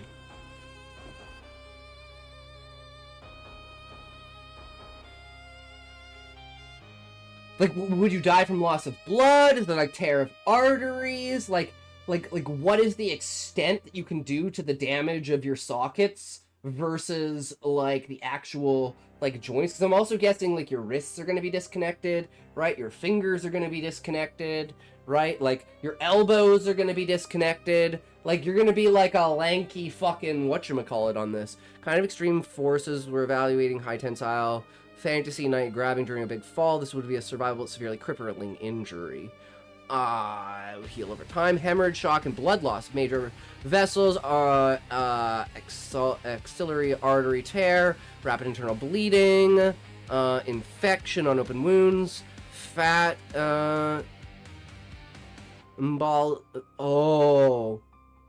there's one thing we didn't take into account. The weight of the character. He would be a slightly heavier character, around 106. Well, actually, we'd say like probably 190 lbs. Built like a truck, but like 5'8". How much does the weight adding to the calculation change the tensile force over a drop? Right? Updated calculation with a new character, 86 kilograms, stocky muscular build like a truck. Revised fall, 51 to 58 feet. Okay, so it'd be a lot more. Actually, 76, 50 to 60 roof range. Oh wait, this is talking feet. Hold on, this is talking feet, not meters. 17 meters, 15 meters. Okay. Feet and meters are annoying. Higher risk of death from bleeding, shock, infection from in the medieval world. Characters, low center of gravity and powerful build might let him survive a bit better than a lanky person, but physics is still brutal at these forces. Okay, so there's a chance he could die. But, like, there's also a chance he couldn't. Okay. So, that solves our research for today, guys. Now we're moving on to Relic. That was our idea of research for today for a character that is using the true physics of a fall, where in other stories, characters just grab onto shit and they're fine. In this case, it shows how badly this is, even from, like, a small... Like, 15 meters is, like, not even a 3-story building, right? Like, if I was on top of my roof, I mean, granted, we're technically a 2-story building because the basement is underground, but if we were a 3 full-story building, right, like, I'd assume, like, the tree in the backyard is about 14 to 15 feet tall. So if you, like, jumped down from that and tried to grab onto something, you would fuck yourself up, right? And we're also coming to the point of, like, someone else maybe grabbing onto him because you're not going to have the grip strength to hold, right? So it's like he's falling, he grabs someone, and then he reaches up and someone grabs him, stretches him apart like fucking insanely, right? Well, I don't know.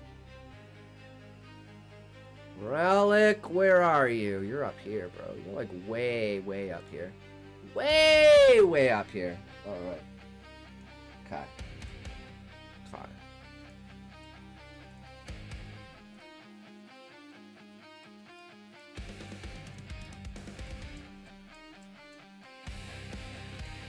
So this is the point, Relic, What chapters of book 2 have you given me? Right? Because I'm like, you've given me 3 chapters in total, right? Or have I read this many chapters? And this is like, you've given me all 7. Because I know since it's not released, I wasn't sure if you wanted to give me them in like order or just random ones depending upon. Right? Like, what was this last one that we read? Oh, this last one was a different book. Different book. It's right. Okay, that's what I thought. Just to, like, throw things around, right? Because, again, it's like that going in blind. What do you think of this just, like, in and of in itself? Like, stand alone, right? Like, the idea that this should be, like, a concept idea as a writer, right? You should be able to pick up any book in the series and read any singular chapter in that series and have 3 questions answered. The genre, the protagonist, and, like, the reasoning, right? And there should be a hint of all of that throughout the entire book, where you could kind of re-extrapolate it being like, okay, so they're fighting some sort of other nation, or they're fighting a celestial being, or they're fighting a fog witch, or they're fighting child captures, right? It'd be like, I'm thinking of the last chapter I read in The Great Hunt, right? It's like, okay, so you have this magical society of people going insane that want to stop people from it, and there's a segregation between men and women on powers, and there are like 3 nations ready to go to war. Damn. And like the main character is fucked. Interesting. Even if like you got like a chapter that wasn't Rand and you thought like Egwene was the main character or something. But even with Egwene, it's like you would tell because she's talking about Rand so much. So you would, even with an Egwene chapter, I feel you would have the vibes of the way that she talks and the way that she says stuff, that like she's a side character that's being built up in the background, but like Rand is the main character, right? It's like, I don't think you can open a chapter in The Lord of the Rings, and I don't think there's a single chapter in Lord of the Rings that doesn't mention the Shire at least once. 3, 2, 1, toke. I mean, there might be like 8 exceptions across all 3 books. But it's mentioned like 500 times in, I think, 2,000 pages. Just like one every like 4 pages. And most chapters are like 6 to 10. Right? So statistically. 3, 2, 1, toke.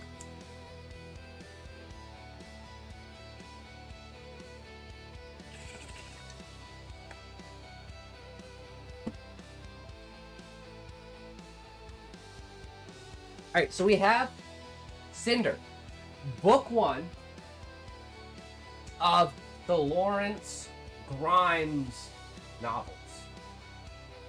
What we are reading right now is book 2. Chapter 7. Random excerpt. The Witch of Haven's Peak. The Turner House. And this involves the disappearance and kidnapping of children. Grimes left the Havens Peak Police Department just after 10 a.m., just as the snow began to fall. Came down lightly at first, drifting rather than dropping, flakes small and pale against the December gray morning. They moved slowly down, caught in a weak wind that slipped between buildings and got caught in the pine trees. It's like, do you guys see why I'm like, Relic's prose is like, considering just like a pure evaluation, is just like, I think the strongest prose of like all of the writers here. It's like the way of setting it up, and like there's a pretext to this of like the contrast between like the heat of Cinder and like the winter of Haven's Peak. And it's just the way that it's like, this is the calm, where it's just like you're just walking out into this simple existence, right? Which is like a contrast to like how the character feels, right?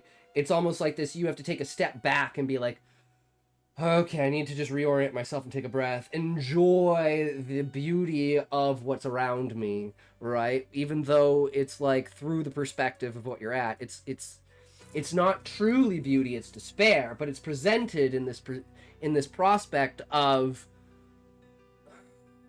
a calm, simple, like walking into, you know, something nice, right?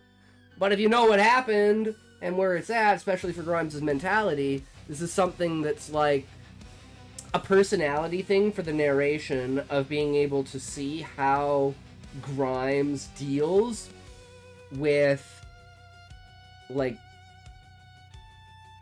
copes with being a detective and having all these fucked up things, right? It's like you have to be able to separate the work and play and be able to take those moments of enjoying what's around you and just absorbing it, whether that's like on a neutral stance, a negative stance, or a positive stance. Because in this case, it's like a slightly neutral stance, which compared to earlier is a positive stance, right? And it's like, it's just 3 sentences, but I already know the entirety of it, right? And it's like, based upon Relic's writing, I can guess how that paragraph or that sentence, multiple sentences, is going to stack into the event that's going to happen immediately. Looked like it was going to snow all morning. But once it did, town took on a certain aura. Snow made everything quieter, softened the hard lines of the sidewalks, dulled the color of parked cars, blurred the edges of roofs and telephone wires until Haven's Peak looked less like a town and more like a winter wonderland. And it's like, coming from BC, where it snows once every 7 years, to Alberta, where it snows 7 months out of the year, you have a certain, like, at first you have a certain appreciation for the snow, and then the snow becomes just this oppressive, get the fuck out of here, because it's just so annoying to deal with, right? And it's like, I'm wondering if some point that will be a perspective change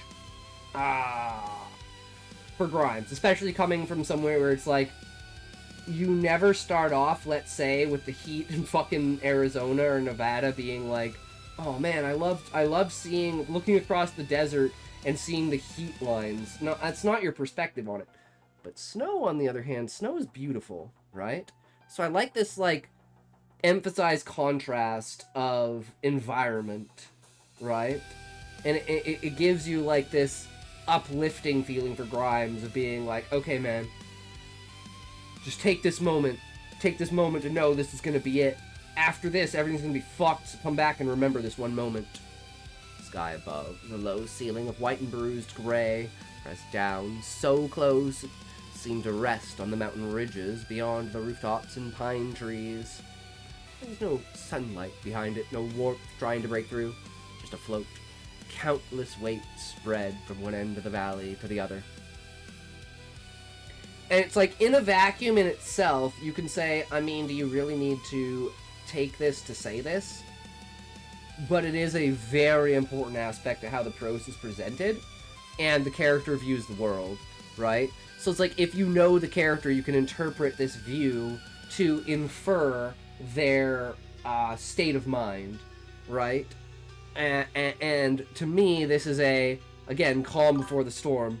Yo, Happy, what's up? What you doing? What you got, my man? Oh, welcome. Oh, welcome.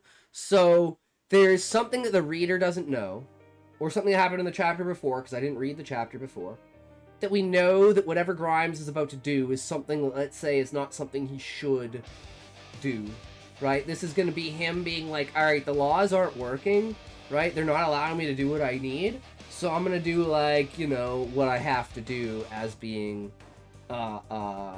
thing of the law, right? Like the same way he was questioning Chief Black and stuff like that, and like pushing back, right? But I think he has an entirely different prospect and outlook towards this, because this is something that's actually an active investigation, as opposed to something that is being dismissed, right? It's just something that's being looked at as like a supernatural thing and not taken seriously on that level, when it's could be / couldn't be, you know? And I'm like, well, this is like cult shit, right? So it's gonna lead into that. It's something he has to do, but it's something that is a very gentle situation. See, that's what I was thinking, right? Like, this isn't he's gonna go punch someone. This is he's gonna go have a very purposeful conversation with someone.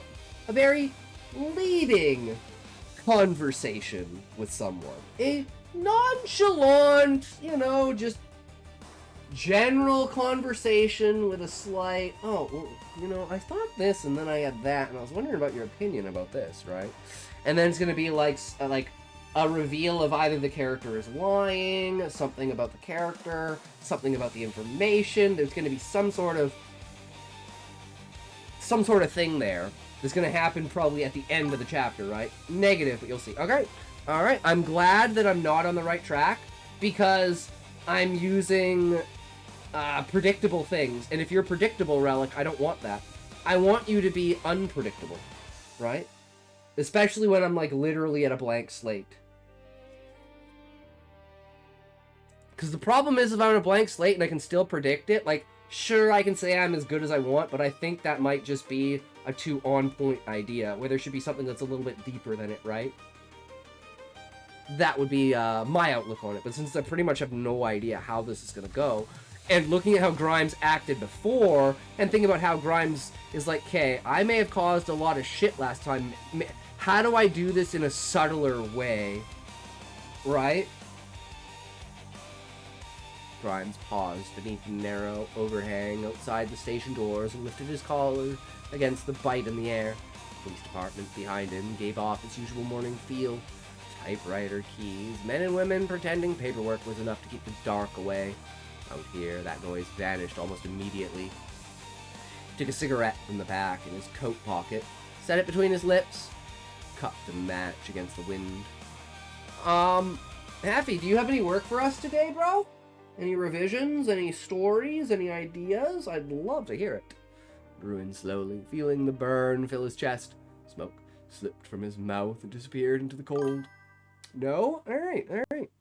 This is what it is. But happy 4th of July, Happy. Fucking, let's go. 250 years of America. Happy fucking birthday, guys. You guys goddamn deserve it. You survived the shit. Let's keep fucking going. 250 more!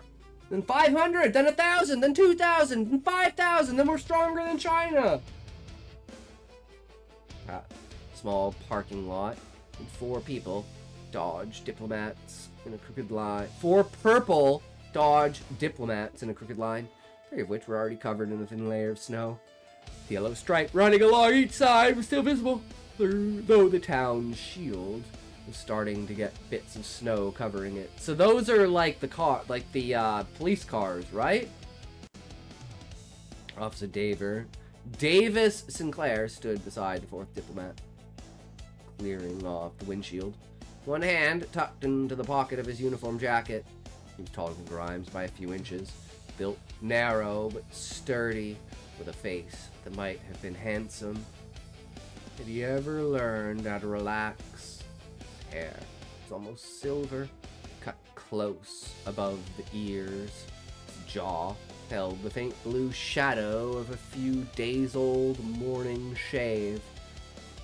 Once the windshield was clean, he stood and watched the snow, his eyes following the flakes as if they were carrying news he did not want to hear. Stepping out from the driver's side was Officer Elena Bennett. She shut the door and left the car running. She had sharp features, dark red hair pinned under her cap. Her uniform was neat, her boots clean except for a line of gray slush at the soles. She clearly was someone who cared about the way others looked at her. She noticed Grimes approaching before Sinclair did. "Detective," Bennett said. Sinclair turned, then straightened a little, as if caught thinking too deeply about something he did not want others to know about. Ran across the lot, shoes scraping lightly over the dusting snow on the pavement. "Morning." "Late morning," Sinclair said, glancing toward the sky. "Feels like evening." Grimes looked up once and flicked his cigarette. The clouds seemed thicker than a few minutes ago, and the sun smothered out entirely. "Around here, seems like it's always dark." "Welcome to Haven's Peak. It's always been dark and gloomy here," Bennett said. "Dark City, I mean, what?" "Yeah, I'm starting to get that." Neither officer laughed, but its eyes shifted from him to the road, and back again. Sinclair cleared his throat. "Chief said you wanted to go out to the Turner place." "I do." Figured we'd take you over. Sinclair nods toward the cruiser. Grimes took another drag from his cigarette. To the responding officers? Both of them shook their heads. No, that was Scout and Timmons. Who? Sinclair cleared his throat.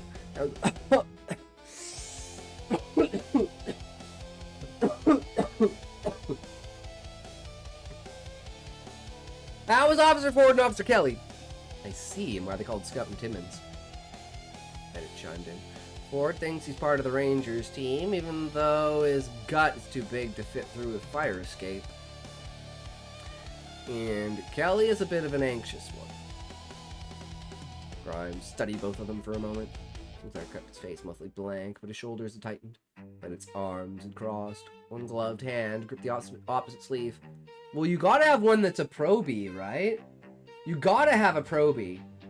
Do you have a probie, Relic? Or like, is Grimes the probie? Even though he's technically a higher thing. Because of like transfer reasons and like stuff, right? Like, you always assume your first 3 months on a job, even after a transfer, is like being scrutinized more than like after those 3 months, just to make sure that like you're a fit for the job. Ads! Fuck ads!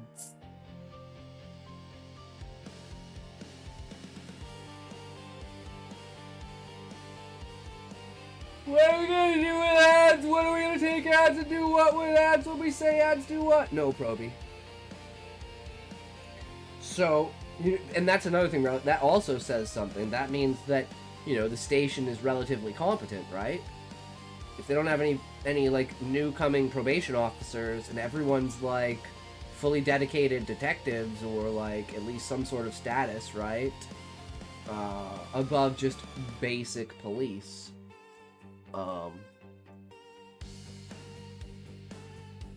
Says a lot about the competency of the station, right? You have 4 probies and 9 officers, so 13 in total, right?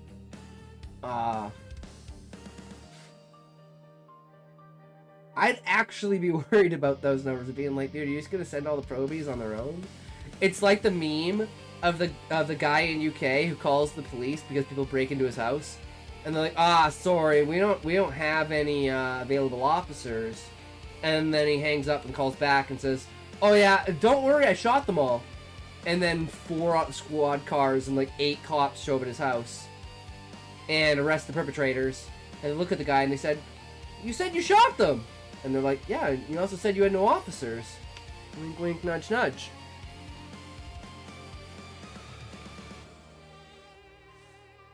Now I'm waiting for the new UK one where it's like, if you've seen like the fat cop one with the dude that gets like fucked up, and you know how there's you know what? Stop. Just stop. And its arms crossed. One gloved hand ripped the opposite sleeve. They were not frightened, not openly, but there was nothing in their posture that reminded Grimes of how people stood outside a sick room. You know, you work the Turner scene? Because they've seen it, right? So they know, like, the background, right? I don't mean the Turner scene, I mean, like, events before that, right? Like, this is just the newest one that has, like, I'm guessing something that was different, right? Where all the ones were, like, reported, you know, kid missing from their bed, parents didn't find out till the morning. Maybe there was some sort of struggle or some sort of extra thing that happened that changed the outcome. Like, there were 6 events, and this 6th event, something is different than the other 5. We were also part of the search team. I worked a few of the cases, Bennett said. Grimes let the silence sit there a moment. Snow. Nope. Okay. Snow stuck softly to his coat. Because I'm inferring the Turner scene is one of multiple kidnappings. not the entire Witch of Haven Peak case. Grimes let the silence sit there a moment. Snow stuck softly to his coat, and it looked toward the street again. Mrs. Turner's expecting us. You ready, detective? Sinclair asked. Grimes dropped the cigarette to the snow-covered pavement and crushed it beneath his shoe. Lead the way. And it's like, there's a difference between, like, I guess it's a pacing thing, right? So this is the way I would describe it. There are times when you just want the characters to talk. Because, like, you need things to just happen. And there are other moments when you want the characters to breathe. To... I don't know what a good word for this is. Live. Just exist. Right? So it's like, you're taking this moment to show, like, the... I don't know if I necessarily would call it the tension, but, like, the atmosphere around how people, like, what the cops think about this case, right? Because it's like, there's something, like, disturbing about it. There's something that they can't put their fingers on, right? It's something they've never seen before, and it's something that's causing them to, like, question, certain aspects of reality, let's say, right? In a way that's like, we don't have a way of coming to a determinable factor of, man, if only we could figure out what was missing, we could connect the dots. And giving that time for, like, and this is like an introduction moment too, right?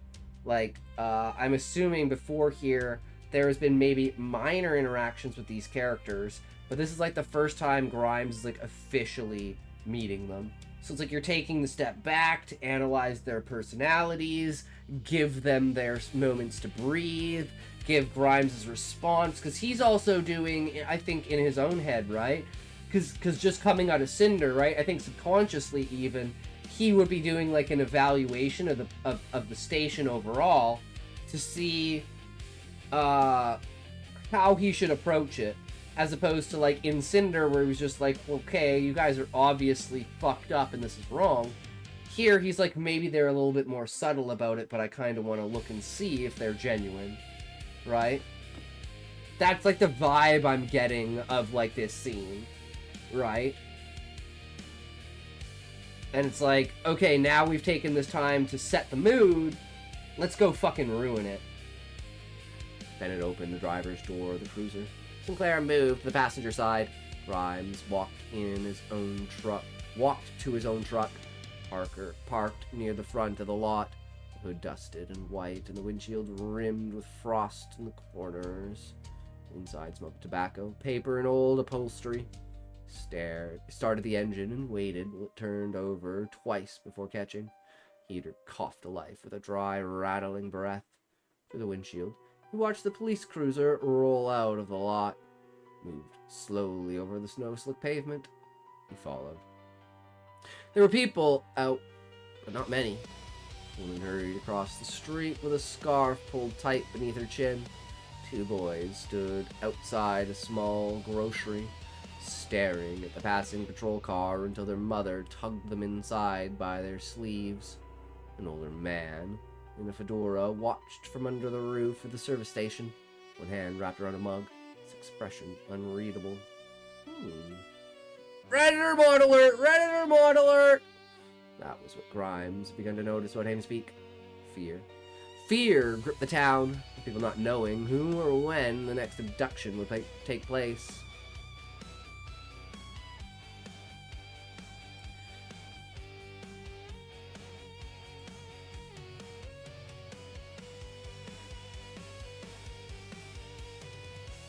I'm evaluating how I feel about this sentence, because, like, I understand it, but I don't know English enough to know if this is actually how it works.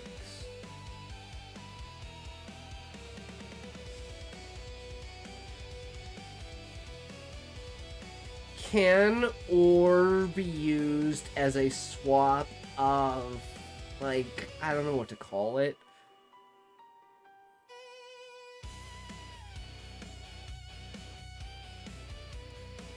person, place. Like, I understand it, and I hate English because it's probably, like, the proper grammatical structure. But just, like, saying it out loud...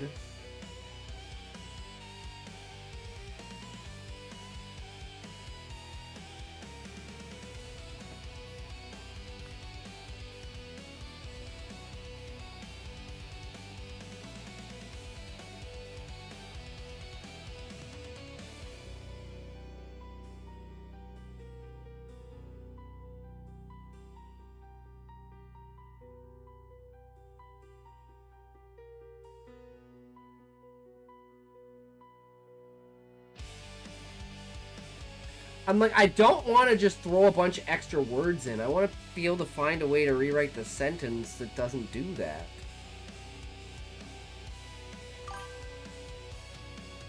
That alcohol sure is nice. Fuck yeah, Ahab. Let's go, bro. What you drinking tonight? I know Happy was drinking some Mike's Hard Lemonade. I actually have some down in my fridge downstairs. I'm just not a big drinker. You guys have seen me drunk. I was drunk on like 2 streams. And if you were there for them, you know you never want to see me fucking drunk. It's bad. You think this is bad? Some shit called grog. Get drunk for America. So that's like the brand label is grog? Interesting. Is it like a local brew? Or is it like a, like well-known brand? Because where I used to live, there was a home brew.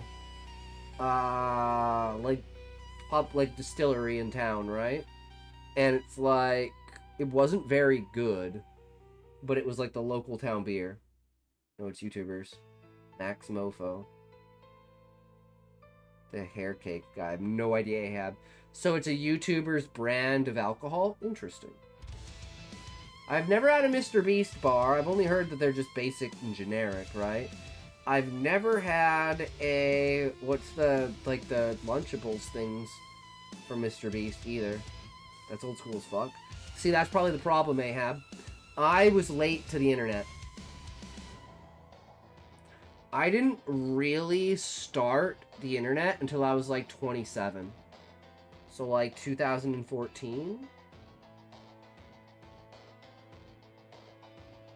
2015? Like, that is when I unlocked the internet. Right? That's when I started, like, actually going on Reddit, going on 4chan, going on Twitter, actually looking at what people said, right? Like, actually involving myself in the online space, as opposed to just playing video games. If you don't know who Filthy Frank is, you shouldn't be on the internet. No idea who Filthy Frank is. Which is an unfortunate thing, because, like, I was making... The problem is being a creator, right? Like, I was always a creator, right? Like, I made cards and like, card games when I was a kid, right? I made, like, film when I was a teenager. I wrote as an adult, or like a young adult, right? And then it's like research as like an actual adult. Yeah, because like I wish I knew, because it wasn't my YouTube channel, right? Like I was just the sound guy in our like film group, right? So like I was never the guy who's like, I mean, they encouraged me to, and they said I should, but I never did. Like, take my own copies of the video, make my own YouTube. I was like, well, you're doing it, and you're uploading it to YouTube, so why do I need it? Right? But I don't know what the guy's fucking YouTube name is. I wish I could find it, because I guarantee you there's probably... And I wonder if the guy is still making, like, YouTube content. Right? Like, I really wish I knew that information. Because I know there's a YouTube channel out there that exists with my movies on it. Read motherfucker, sorry, Relic. an entire culture. I did, Ahab. Ahab, I didn't even watch bum fights. Like, I knew bum fights was a thing, and my friends watched bum fights, but I was, like, too sophisticated for that. Because I was, like, an arrogant piece of shit kid who thought that he was, like, 192 IQ. Everyone else was fucking retarded. They didn't know what was going on with the world, and I was gonna own everyone. But that attitude isolated me from everyone, and I never accomplished anything because I'm a procrastinative, lazy little bitch.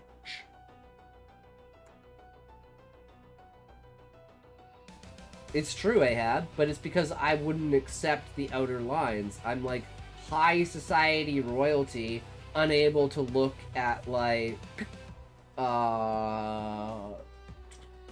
the intricacies of, let's say, fucking... Why do I keep trying to say square dancing? Fucking... The thing where people spin around on the ground! The dancing thing where they, like, spin around on the ground and, like, hip-hop. I'm fucking retarded, guys. That's why I can't remember names. I know I have brain damage. The shit is that called? They just added it to the Olympics. Or the whole... Breakdancing! Break fucking dancing! If you're high-minded, high royal society and, like, square dancing and, like ball dancing and shit like that, and then you look at square dancing, you're like, that is low-level dribble. I would never drop myself to the level of a peasant. But you look at the intricacies and, like, the moves and the way that, like, real breakdancers breakdance, your stupid little flimsy, whimsy, fucking square dancing has no sophistication compared to dance. Yeah, exactly. Exactly. And I was that, like, high-minded guy who believed that, like, I was above everyone else, so their ideas sucked because they were, like, the fools at the bottom and I was royalty. Where I'm just following the script of do-do, do-do, do-do-do, do-do, instead of shut up again and take a pop and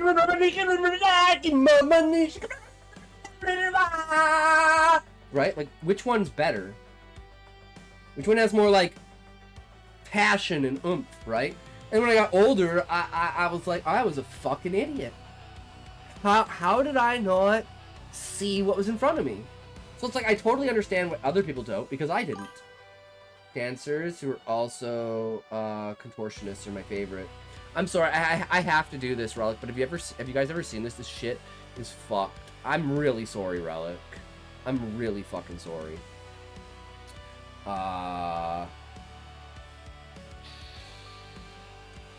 China Got Talent Mortal Kombat.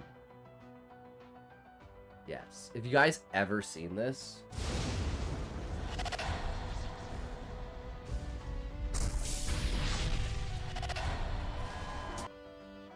People have done before. Okay, no, this is just a compilation video. Wait, is this it? Wait, hold on, hold on. YouTube's being so slow. What the fuck is going on here? Why is YouTube so retarded? Okay. I think here we go. Has the act started?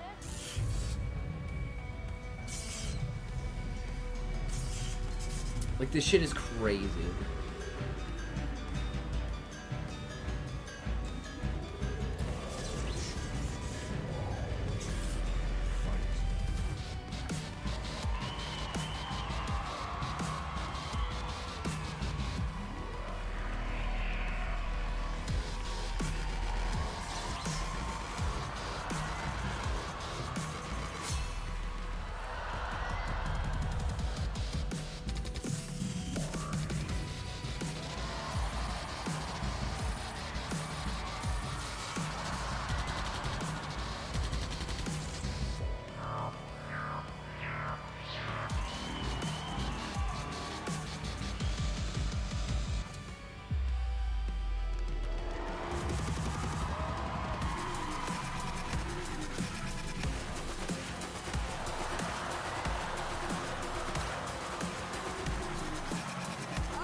Okay, but if it was Street Fighter,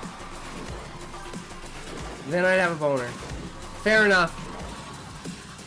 Could you imagine, like, Chun-Li doing shit like this?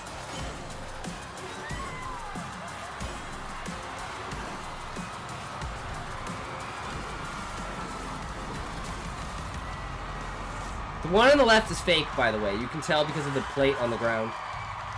I mean, it's pretty damn good, but, like, if you know, right? Like, you can see the plate. It's the Michael Jackson thing, where, like, your shoe has the connection. So, like, the balance and requirement to actually hold your body up, but people don't understand that, like, this is just the way that you can perform it. This isn't, like, a cheat code or anything, right? So it's not the emphasis that, like, oh my god, he's balancing without balancing. It's the fact that even on, like, a single foot like this, you can maintain your balance at that level, right? It's like contortionists and shit like that are fucking insane. What you can do with the human body is fucking insane if you train it properly. Not a foot fiend, degenerate, though, even if Jury is my favorite character. Even though the pipeline is there. Okay, sorry, Relic, I'm retarded. Fucking shoot me, please. Then you'll never have to worry about rereading your work again. Town learned to keep track of itself. Maybe a small... And I don't know how to fix that sentence. I get it, but I don't think it's clean. The town learned to keep track of itself. Maybe all small towns did to some degree. Here, it felt less neighborly and more defensive. Cruiser turned onto Bridge Road. Street narrowed almost immediately. Buildings thinned. Houses grew farther apart. Separated first by yards, then by stands of trees, then by stretches of empty land that looked as though nobody had ever properly claimed them. Telephone poles leaned at uneven angles along the roadside, black wires sagging between them. Snow collected in the ditches on the shoulders, covering dead grass, fallen leaves, and the rusted edges of old culverts. Grimes kept the Dodge Diplomat ahead of him in view as the road curved gently toward the outskirts of town. Scattering of rooftops and mailboxes pressed against the patient dark of the Appalachian woods. The mountains were not dramatic from this side of town. They did not rise in sharp storybook peaks. They gathered instead, ridge behind ridge, heavy with trees and weather. Their slopes were dark beneath the snow, forest packed so tightly together that even the daylight spaces between trunks seemed to hold onto darkness. I love this because this is like where I grew up in BC, right? Where you've got like all of this mountainous range and forests, and it's like there's like basically three sites, right? You're looking at the forest, and all you see is forest. Looking at the forest, and behind it you can see the mountains rising. And then like you're from the other side, so you see the forest below you, and then below the forest are rising mountains. Because you're on like one side of a valley, right? It's a fucking survival zone. Isn't Appalachia kind of like the idea of like Scandinavia? Where it's like, it's a geological region, not a, like, territorial distinction. Because there's like 5 or 6 Scandinavian countries, but that falls in like a specific topography of the planet. Same with like Appalachia, right? I knew a girl from there. I don't know where exactly because it's big. Yeah, it's a region. Region! Yeah, that's the word. Like a, like, for instance, like, damn it, there's one around the Niagara Falls. Right? Or it goes between, like, Ontario and Quebec. And it encompasses, like, Niagara Falls. But it's, like, its own entire region. Just like where I was from is, like, the Fraser Valley. Which is, like, basically, like, the edges of the Fraser River as it climbs up BC, right? Like, I don't know if you guys know this, but statistically, Canada has more lakes than the entire world combined.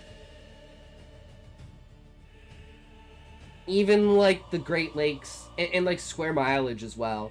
even including like the Great Lakes, like there's what, 3 in America, and then there's 2 in Canada? I don't know the specifics. I know there's 5, though.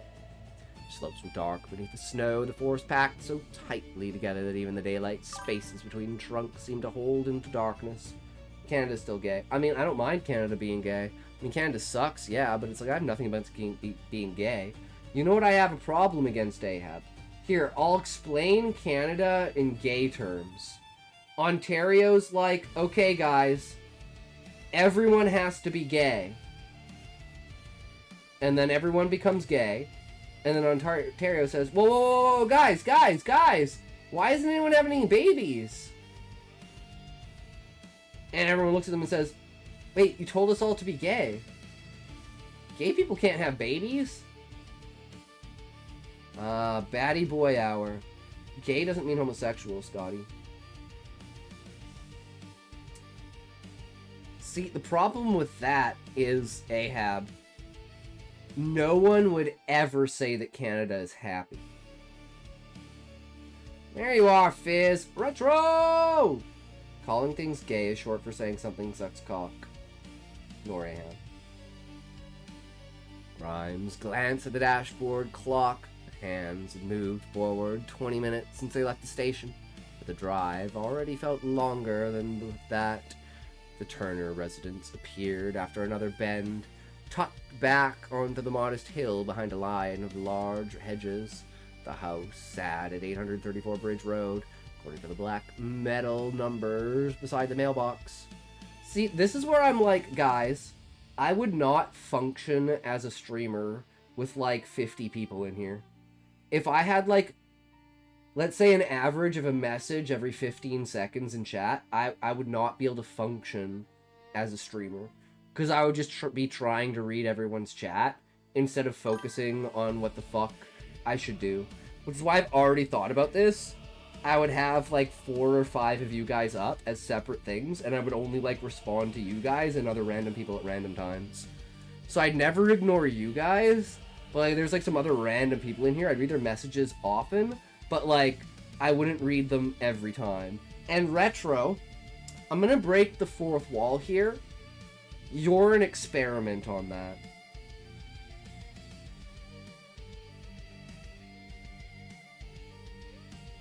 Because I for some reason subconsciously ignored like 4 of your messages, and I'm like, why am I doing this? And I was like, oh, I'm building up an idea in my head that I don't have to read every message if shit's getting spammed.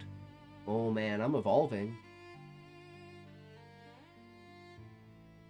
So like sometimes it's purposeful, sometimes it's an accident, but it's all building up to... No, Retro. I mean the fact that I don't... You're like one of the newest members to the point where I'm like, wait, we're getting too many people in here. If everyone talks at once, I'm gonna have a problem. Right? I didn't say you spammed, Retro. I just said I'm ignoring you because like in subconsciously, there's like a thing that if there was like the chat being, and what I mean by the chat being spammed is just multiple people talking really fast, right? Like if there's 3 people in here and you guys are talking, I can barely keep up with the chat, right? My spam evolves dynamically as my counter to your evolution. Yeah, so it's like Relic backing me up. Ignore Ahab. Don't ignore Retro. See, and that's the problem, Relic, is it's a medium, right? Like Ahab's an OG. Relic's the latest OG. Relic's an OG. He's always going to be an OG. But Relic is going to be the separation point. Where everyone who comes after Relic, like Fizz for instance, is... I'm sorry, but everyone before you, Retro, is on the S tier. You're on the S tier too, Retro, but everyone on the other side is on A tier. We can literally just blame Scotty. I don't give a F if Ahab is an OG. He talks too much during my readings. S tier, let's go. Yes. But again, it's like, you know how the hierarchy goes, right? Like, it's an ordering. So even if you're S tier, you will always, unfortunately, Retro, be the last S tier. Take that as it is. You're either, I'm the lowest level S tier, or you're like, I made it to S tier, fuck you guys, right? Driver roads slightly from the road before the driveway rose slightly from the road before curving toward the house, half hidden by hedges that had not been trimmed evenly before winter set in. It was a two-story home, modest but cared for, with pale siding, dark shutters, and a small front porch sheltered beneath an overhang. The roof had already caught a thin white layer, and smoke curled from the chimney in a slow, broken ribbon. There were curtains in the windows, a wreath. I will say, like, the build-up and maybe separation of this, because maybe at this point, it's like I'm thinking, is this overused? We already know that it's there, so I think the idea of the smoke curling from the chimney and not having the snow is better, because the smoke is in the inference of wood burning, which means for heating, which means there's snow. So I think this would actually be more powerful if, like, this is where you stop mentioning snow and you start mentioning things that are related to it in a third party, such as the smoke in a chimney inferring that you need to set a fire in order to raise it. Worst of the best. Hey, guys, like I said, I literally... Do I need to pull it out? I made a plaque for myself that says the best worst streamer of 2025. Moving to Australia to live with Fizz. Complete opposite retro. Yeah, Fizz is in Australia? I thought Fizz is in like, isn't he in, like, not Europe, like... It's like a middle ground area, right? No, I don't think Fizz is American. I think Fizz is like that random in-between area. Like, between, like, the Middle East, Europe. You are American? Oh, I didn't know that. Hell yeah, well, there you go, Fizz. I didn't know you were American. Let's fucking go, bro. Happy birthday, America! 250 years, let's fucking go! Or something, I don't know. It is what it is, right? Huh. I didn't know that. Now I know, right? Because I was thinking, like... I don't think... Like, I think he's Arabic. But I think he's, like... on a verge country, right? Something like Turkey. Or... you know, something around there where you're like... I don't want... You know, it's not true, but it's like the mixed state, right? It's like, you left everywhere else. My neighbors are gonna do fireworks for, like, hours. Anyways... Don't mean to get you away from reading. That's okay, Fizz. It is what it is. Happy birthday, Americans! And it is an ad break right now, so I have an excuse to be retarded during an ad break because people without wings can't hear Relic's work. So it's like a detriment for Relic if I read his work during an ad, because there's gonna be people that can't hear it, and they're gonna miss out, right? So, like, actually, Relic, I'm doing you a favor by getting distracted at this very moment. 3, 2, 1, choke!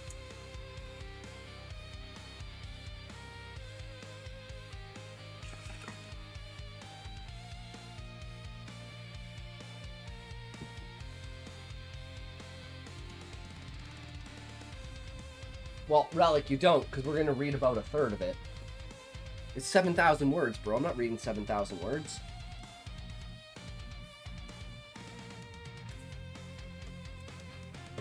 This is gonna be like a 3-day chapter, bro. Unless, like, you want me to come back... Relic, unless you want me to come back it after I've read Fizz's work. I will come back and read it after Fizz's work. But, like... That's it. That's like the work, Scotty. Chalkboard it, Relic. Yeah, but chalkboard doesn't work. I'll just read for, like, the hour. Like... There's an hour cap of reading per person. If you want to re-enter the queue and we have time for that, you can do that. But I'm not going to read 6 hours and make Fizz sit there for 6 hours when he's clearly said that he has a short chapter.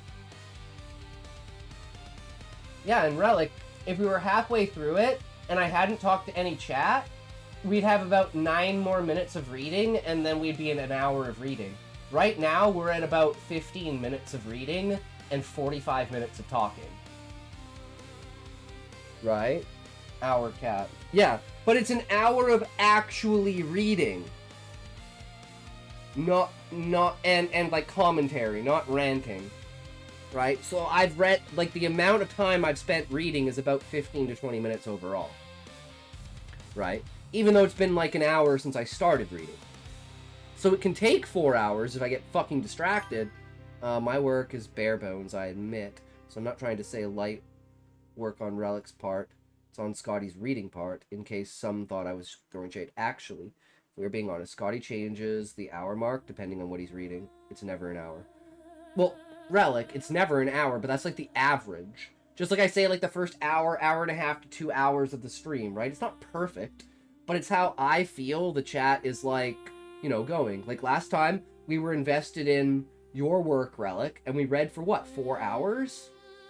Because it was like a unique work. Because like it was special, and I was making an exemption specifically for that. Because I fucking loved it so much. Right? And I told everyone I was making this as an exemption, and this is something that's like... Your story, the VAR story, the fucking last one that we read. I'm pretty sure we were on that story for 3 to 4 hours, Relic. Because of, like, my extreme critique over it, the way that I was talking about it, the tangents we had over it. It was like 3 to 4 hours from beginning to end, because I read the entire thing. Go back and look. Okay, go back and look. Can I queue PoE 2? Like, in the future. Like, as a... Like, if you go into queue and your thing is you want me to play PoE 2? Yeah, absolutely, I guess. But you do know, Ahab, 1.0 of Pal World comes out on the 10th of July, and that is going to be our focus. Yes? 4 hours. I don't know, Scotty, that seems like bullshit. No, it was a 12-hour stream. Or an 11-hour stream. It should have been... Hold on, let me see. I uploaded all the new stuff to YouTube, so you should be able to go back, and you can go in the VODs and look in the VODs, you can go back on YouTube. It should have been the 25th to the 27th that I read your work, Relic. It might have been someone else's, but I'm pretty sure we spent a lot of fucking time on that. But anyways, back to the work. Roof already caught, thin white layer. I can't find your online work. All I can find is something using your visage with blue stories or something like that. Some BS. No, Blue Horror Stories. That's my horror channel. There's the Atalk Stories, right? And then there's... I don't know how far down here it is.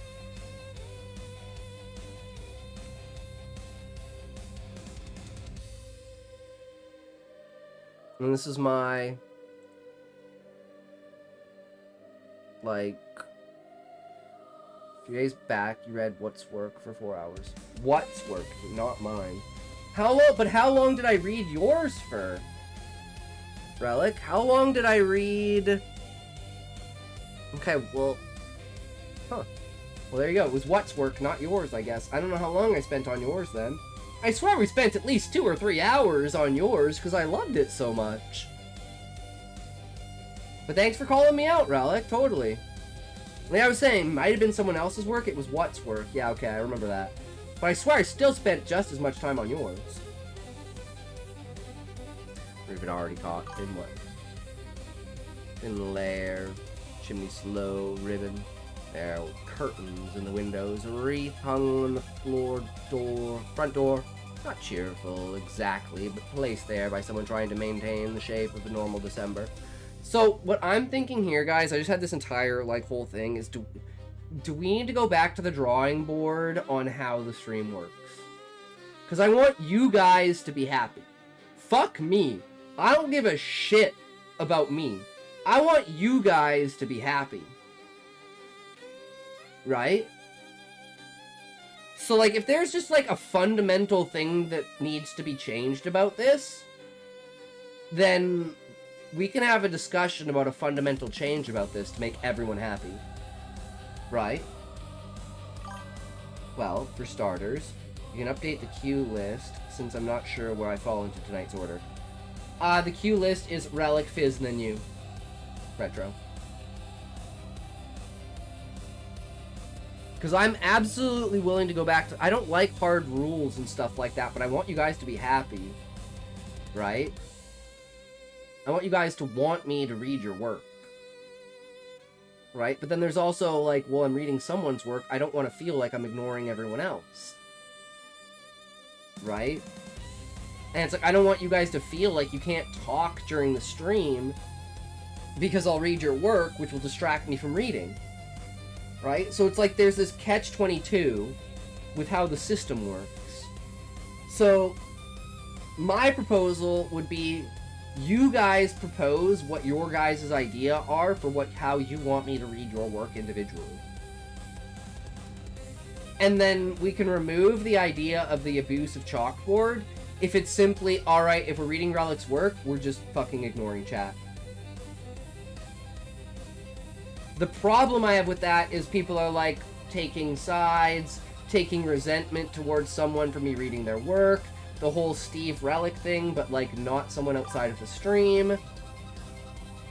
Right? I can't find the stream where you read my work. Shit. I'm gonna say this and then shut up. I don't think it's a bad thing if people go silent during reads. I can't speak for other grown men in here. For me, I just automatically clam up out of respect. See, Retro, and I would prefer, like, this would be my system that I would prefer, is that, like, I just ignore the chat. Like, I look at what the chat's saying, but I don't read chat. I only... Okay. Actually, this is gonna be the way that it works from now on to make everyone happy. But we read chapter 1, Relic, where I was making all of that critique about you. Right? That had to have been, like, the 22nd, 23rd, 24th. Like, it was the day after the outline, wasn't it? Oh, is the VOD restricted? Oh, the VOD might be restricted due to watching movies and copyright. That is an issue. Remember, I come from structured reading, writing streams. York, Birdie, Rabbit, Usurper, unfortunately. So this isn't, I'm gonna, can't find this. Okay. So this is gonna be a thing. I'm going to ignore chat. You guys can say whatever you want and do your stuff in the chat. I'm gonna try and read the message.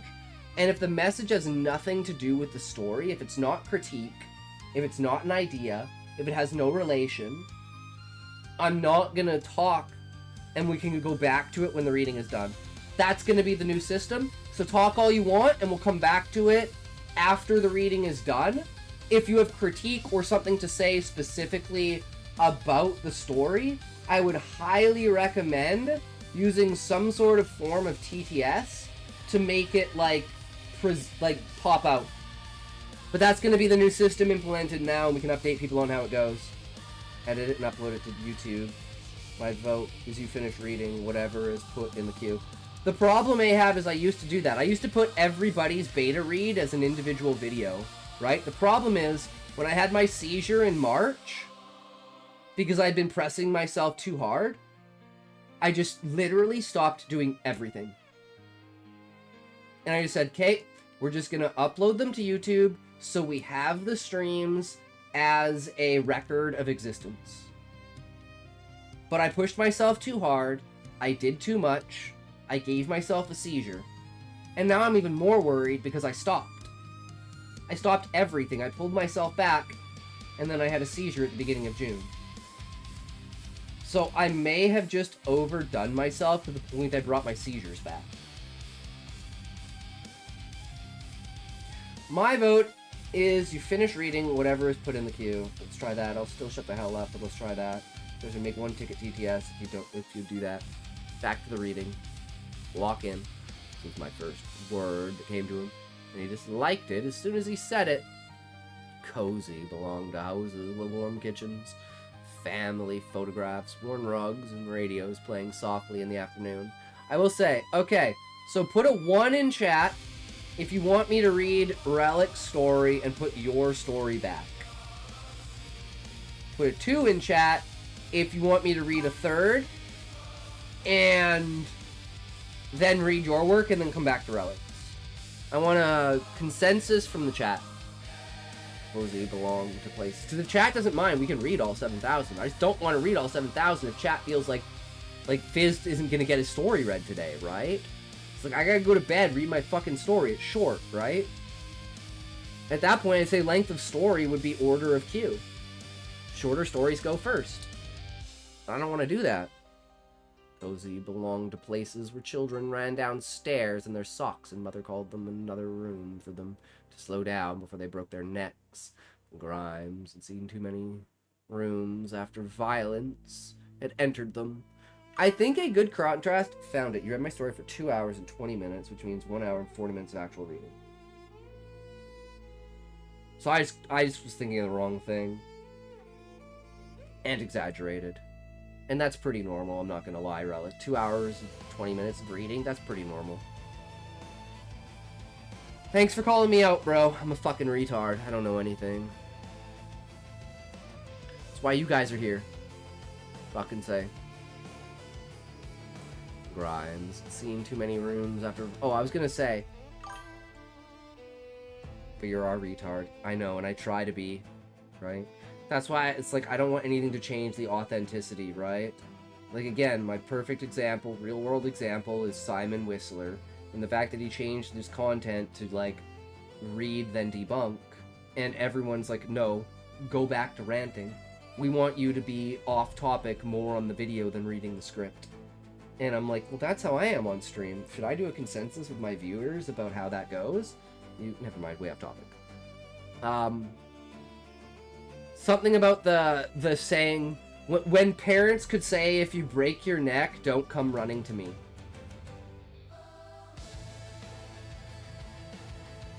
Right? So it's like adding this little bit of detailed nuance instead of like calling from another room. Just like saying, if you break your neck, don't come crawling to me.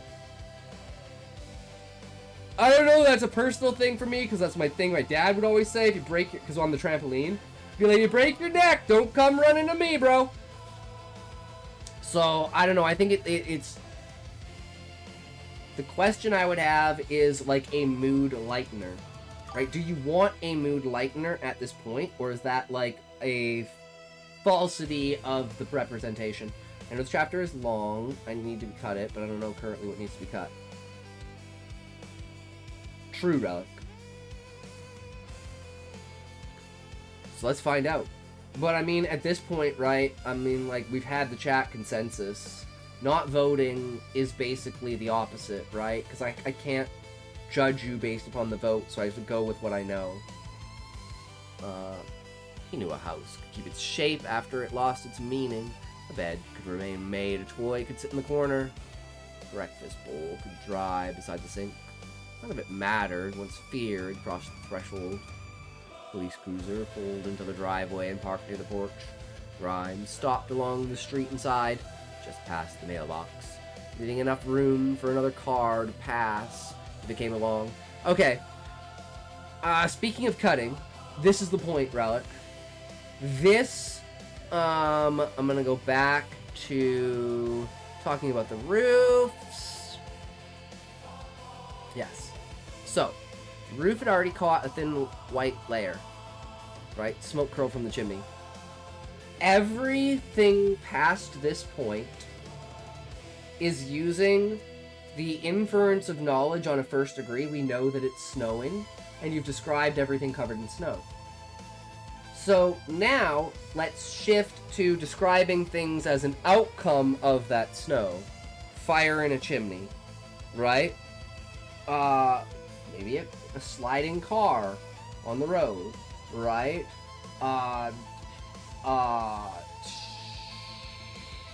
Snowmobile plowing snow, right? Without ever mentioning snow. And then use that as a transition for how you describe in your prose what's going on. And this would be the cut factor.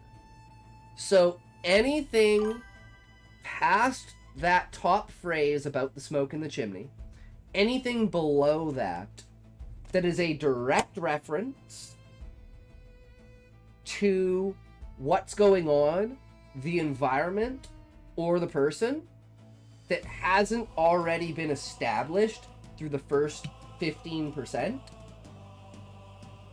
cut it.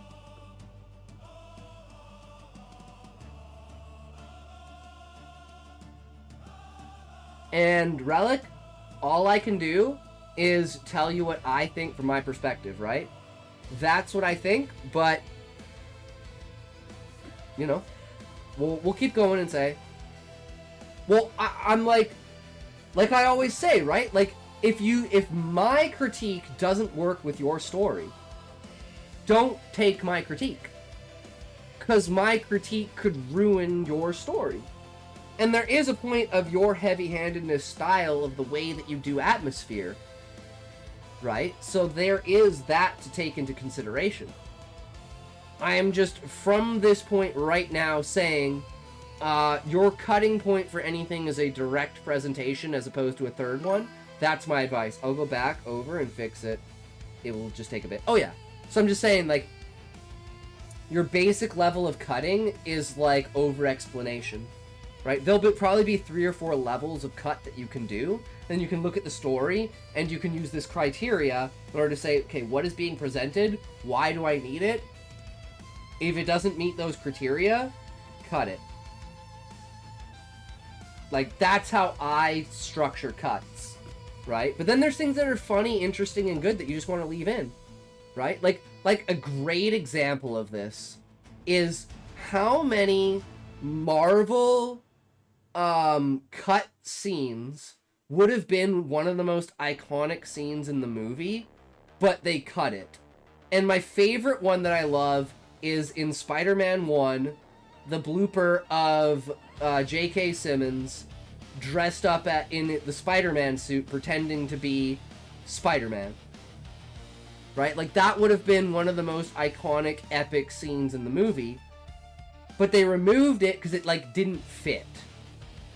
Right? And I'd say that's like a corporate decision versus a creative decision.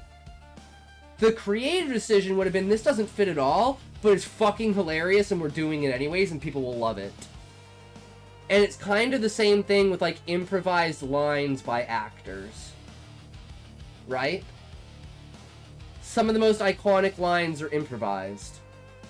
So the science can say one thing, and your heart can say another, and both can be right at the same time. So always take that into effect. Police cruiser pulled into the driveway and parked near the porch.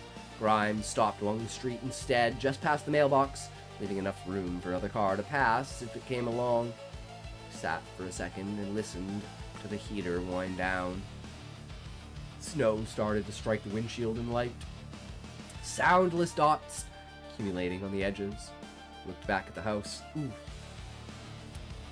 There's a big capitalization miss here. This is where I would add stuff. This is how I describe it. So you know how there's like 1 dot, and then there's like 2 dots, and then there's like 3 dots, and then there's like the 4th dot connects to the 2nd dot, and you have that like fractal pattern of the thing, and then like slowly over time you get like bigger and bigger dots until the entire windshield is covered. It's like that moment of 1 dot connecting to another to like fractal spread. The imagery of that, to me, is like so powerful, because everyone's been in a car and seen a snowflake land on the windshield and like create like a tiny design pattern, right? And then the more you build up until you have like, let's say 7 or 8 together, you have like this individual pattern, and then after that it becomes a mass that just kind of overwrites it, right? But that like simple like adding the two together, that imagery, oof. It's the same as like when you're driving through snow and it's like dark at night and it's like driving through hyperspace. Especially if it's windy and the snow is like going like this, right? Like heavy flakes and heavy wind. Driving at night fucking looks like you're driving through hyperspace.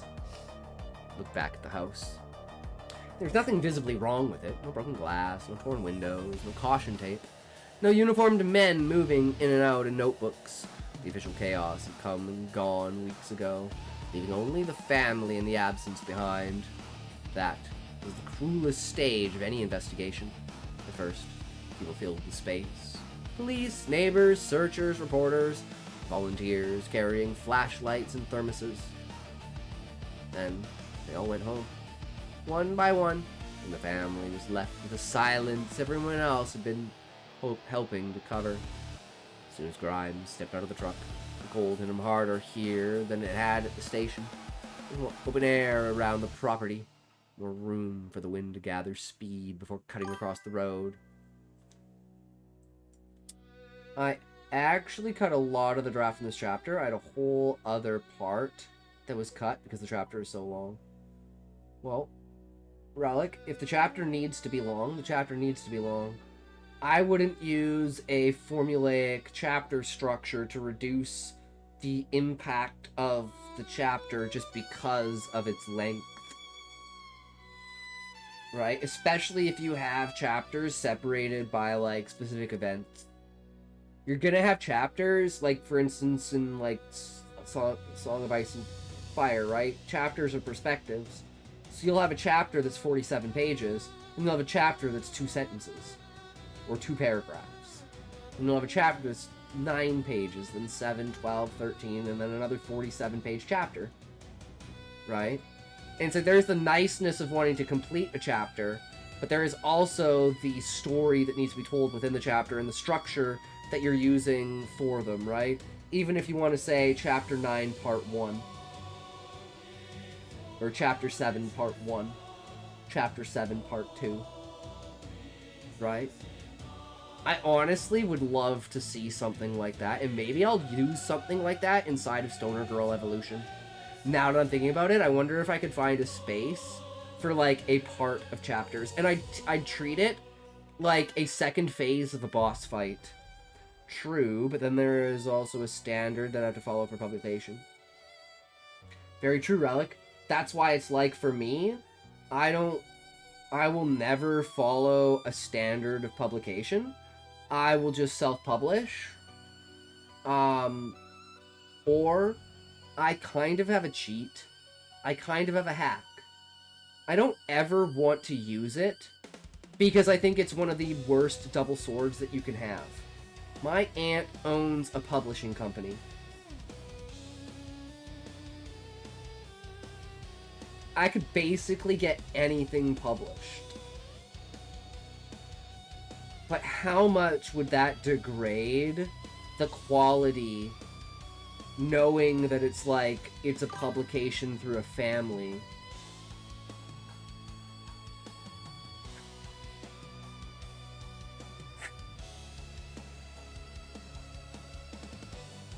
If something happened, and I needed the money, like, for instance, Alberta separates and they don't fulfill the pension plan of my parents. My parents die, and, like, I can't capitalize on having their pension pay for the house, and property taxes are, like, weakening my bank account, and I have to do something to actually make money. My last resort after trying to sell the most disgusting kind of fucking female slop smut would be Nepo Publishing.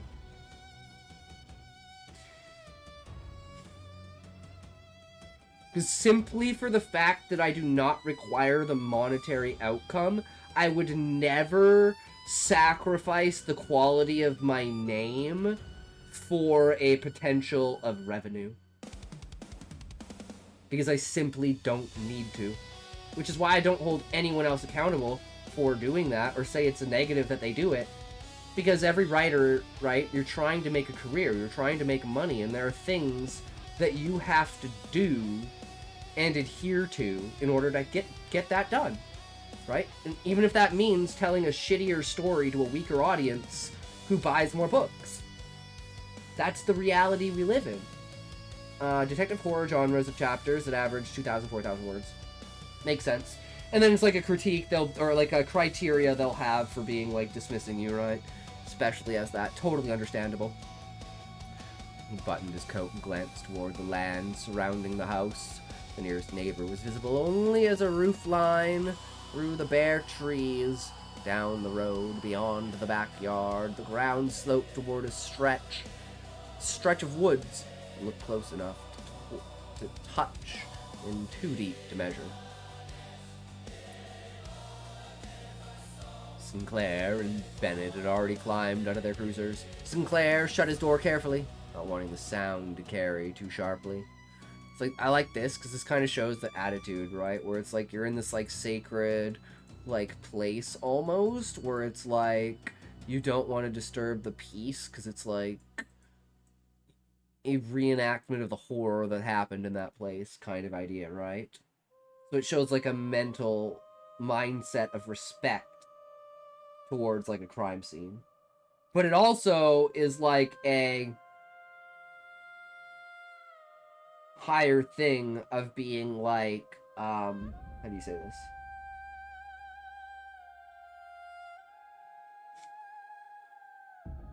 Like, overthinking or overpresenting, where it's like, well, if you look at this logically, right, you shouldn't, it shouldn't be a thing. So it shows the emotional state and emotional understanding of the character, whether that's in a logical place or an illogical place, right? The same with how you could use someone, like, for instance, who was, like, I don't know how this situation would come about, but, you know, like, oh, this is the third time they've dragged me to the crime scene, fuck this crime scene, and they slam their door. As, like, a disrespect to the crime scene. Whereas, in reality, in the aftermath of it, I don't think closing your door quietly or slamming your door in any way has, like, any effect on the crime scene, right? It is simple human reaction and human reality overplaced in a way that causes a emotional reaction, right? This place doesn't care if you're loud and screaming, right? But there is a level of respect and disrespect that you can attribute to that outside of logic, right? And using that as a way to show the mentality of the character at the time and their respect or disrespect or frustration over what's happening, right? You could even be like, they heavily respect the crime scene, they slam the door, and then they berate themselves, right? Because they're, like, angry that they can't solve the case.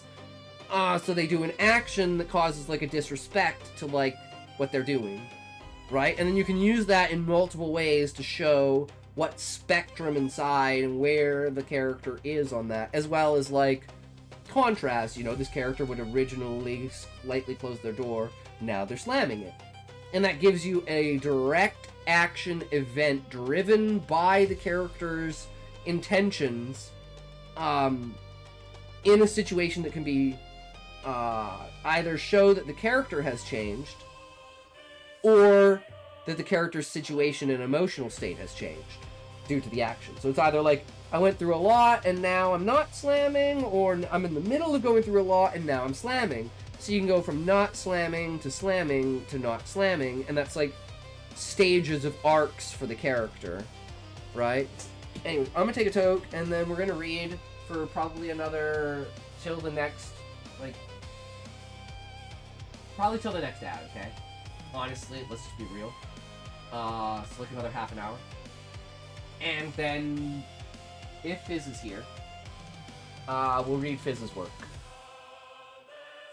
Is that fair, Relic? And then we'll come back to your work after Retro, because they know Fizz is short. And if we're continuing like this, it should only take 30 minutes uninterrupted. The ad is starting now. Wait, you have a subscription, you don't get ads. What do you mean? What do you mean, Relic? How could you possibly know that? Oh, you're making a joke. I'm retarded. Fucking ignore me. Ignore me! 3, 2, 1, go.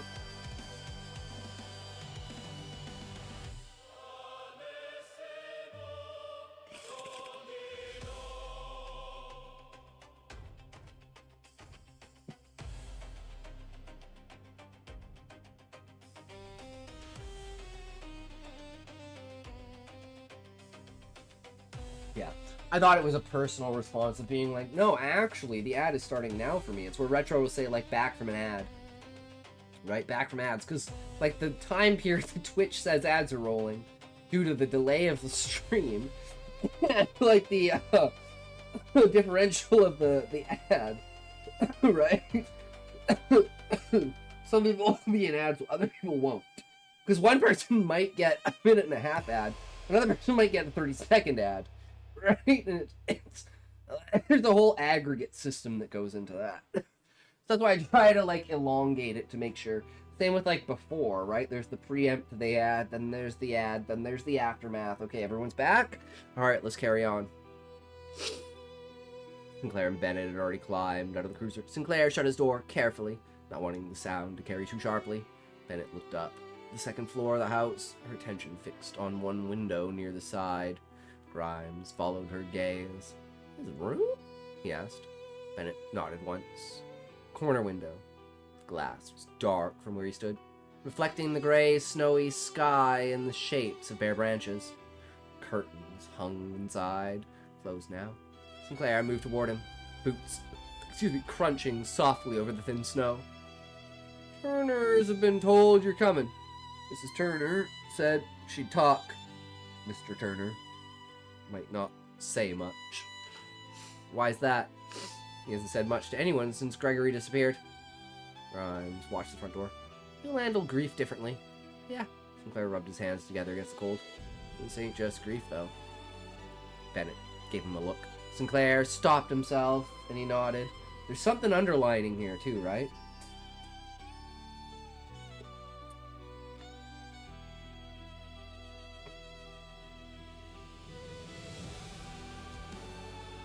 Like, could you have done more as a parent, right? I know. Sinclair stopped himself and nodded. Grimes turned slightly. What is it? Bennett looked toward the hedges, then toward the upstairs window, then back at Grimes. You'll see. It's something like he did something that makes him think that it was his fault. Like the dad, right? Like not locking a window or, you know, letting the kid roam free, right? Not paying enough attention to what's going on. So he blames himself, moreover, of the guilt of just being a parent. It's like you have a physical event that ties to, oh, I left his window unlocked and then he got kidnapped through it. Well, fuck, right? That hits a lot harder than I did everything I could to protect him and I still lost, right? Because, like, there isn't anything else I could have done. I did everything that I could have. But if you didn't lock the window, or you had the window open, or something like that, it's like, oh god! They learned over the years that people in uniform like to pretend facts were all that mattered. Most of them said they believed in evidence, procedure, reports, statements, and timelines. I'm gonna make a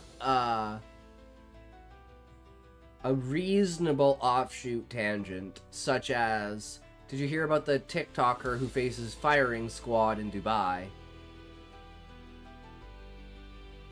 Because she was flown out by a dude because she's like an Instagram baddie.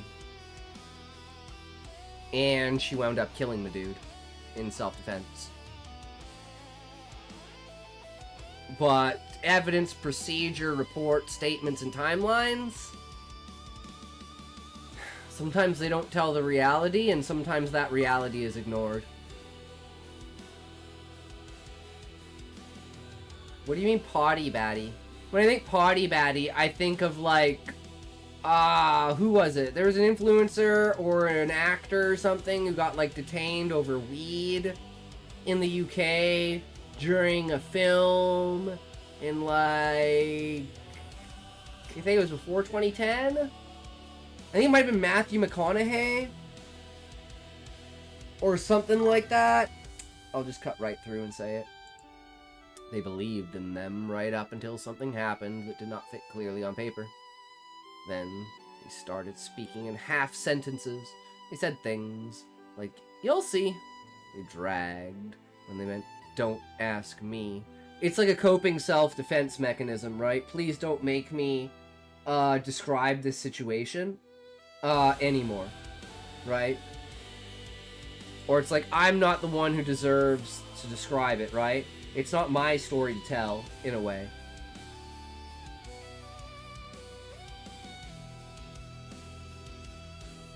So I thought I just saw a massive lightning strike, and I was like, damn, that was big. Was that just, like, me blinking, and, like, sometimes you see shit out of the corner of your eye?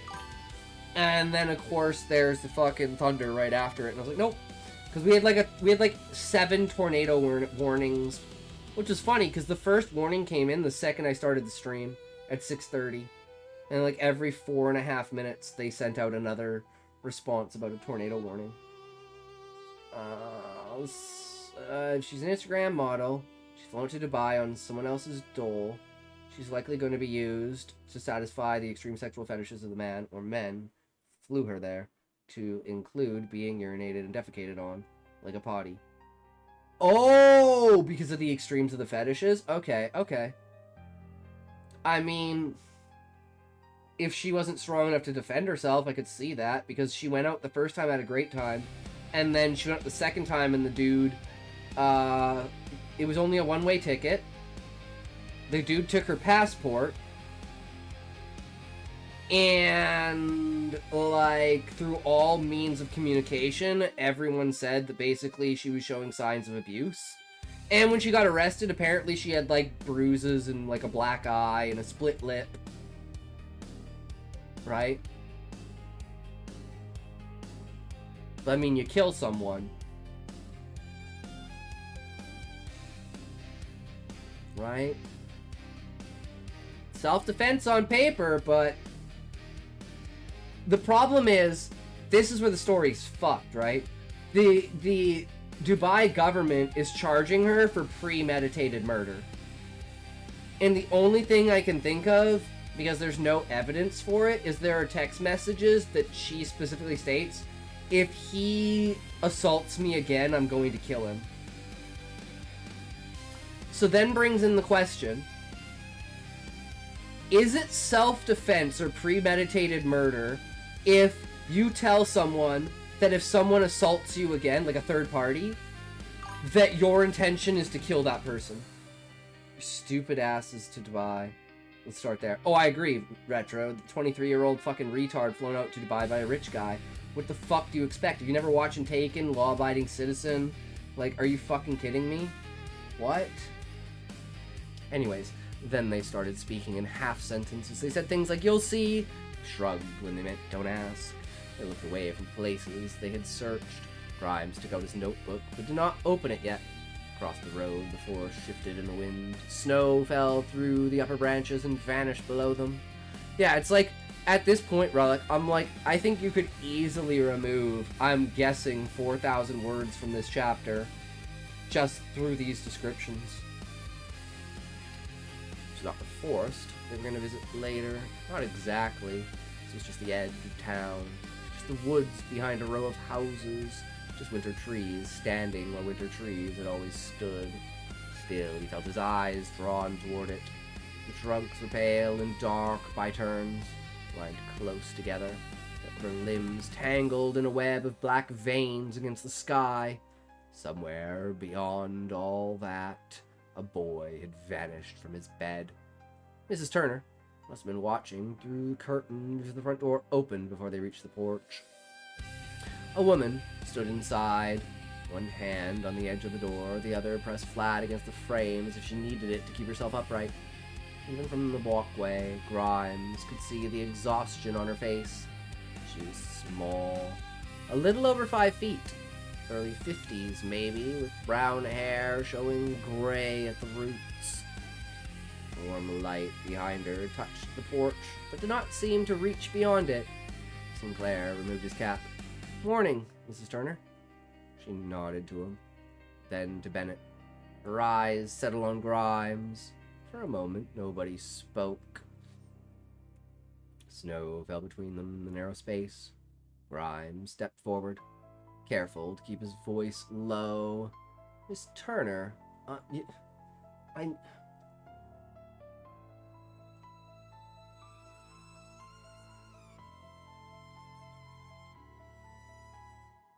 That was like a 15-second fucking thunderclap. And it feels like it's getting closer. Because I always lightning to thunder 1 second, 1 kilometer, right?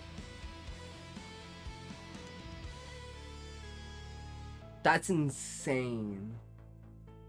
Rhyme step forward, careful to keep his voice low. So I can't imagine if it was close, like how loud it would be, like last time. Expression changed. The word detective. Not much, but enough. Flicker of hope. Immediately strangled by caution. I know, she said. Her voice was thin but steady. Chief Johnson called. I'd like to look at Gregory's room, if you'll allow it. She swallowed. Her fingers tightened against the doorframe. Behind her, somewhere deeper in the house, a floorboard creaked.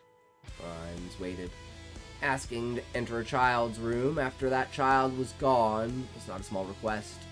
He was asking permission to step into the last place where the family could still pretend they were just at school or over at a friend's house. Alright, she said. Grimes climbed the porch steps. As he crossed into the house, he felt the change immediately. Outside, the cold was bitter. It was hyped to take the air out of your lungs with a strong wind. Inside, the air was warm and close, but empty. Should have been.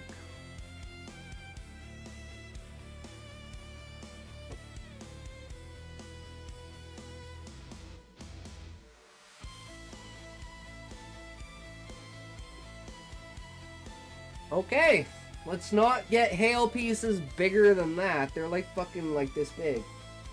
They're more than a centimeter round. That's crazy, dude.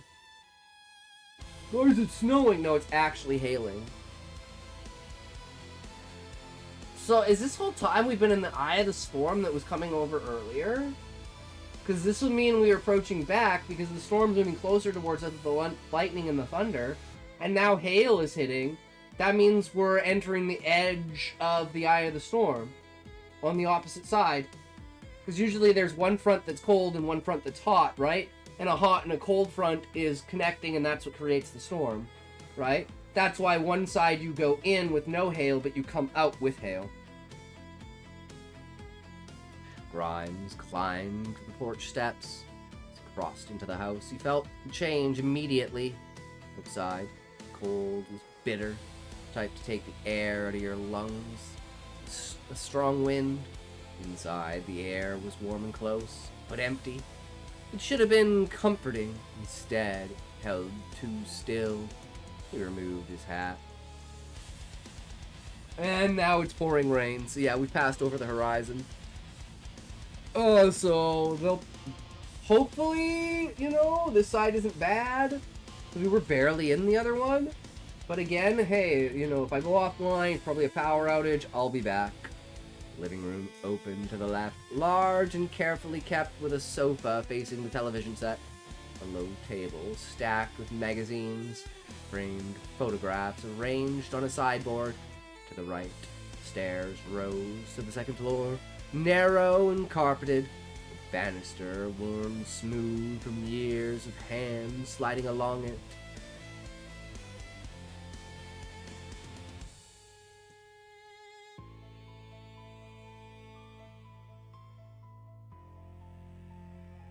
Definitely closer.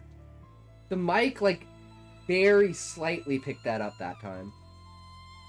Let's see what happens next time. Like I said, Relic, like the atmosphere building of like all of the things in the background you would be thinking while walking up these stairs. Like I think that's like the greatest part of the pacing of this is it's the emotional impact that the slow of time allows you to absorb, right? And I think, again, like the descriptions and the explanations, I think you can just simply get rid of. Just simply cut that and let the atmosphere rule with this like third party, like third order of effect thing, right? Where you're never really addressing the true problem. Because that's the whole point of like the perspective, is that they don't want to face the problem because it's a child being missing, right? You don't want to face the reality of it. You want to pretend as much as possible that the worst possible thing didn't happen. And this like slow pacing, like building of heavy emotional background is, like, I think almost diminished by the simple explanation of things that everyone fucking knows. Right? Everyone knows why the officers don't want to answer. Everyone knows why the mother's hesitant. Everyone knows that this is like having the police do an investigation to inspect something is like the final straw, right? This is where it's like you can no longer pretend. So you're crossing that threshold of being able to pretend and no longer being able to pretend. And this is something that would hit the police officer or the detective, you know, almost as much as it hits the parent. Because for the parent, it's their kid. For the police officer, they probably had this, like, multiple moments, which comes back to your job is to stop this, and you're not. Right? So it's like, I love the heavy-handedness of it, but I think you can just easily, simply get rid of anything that simply just outright states it, as opposed to, alludes to it. Because I think the illusion and the, like, reading between the lines on something like this is what's the power of it. Because everyone knows, or could guess what it would like to be that parent. Or that police officer.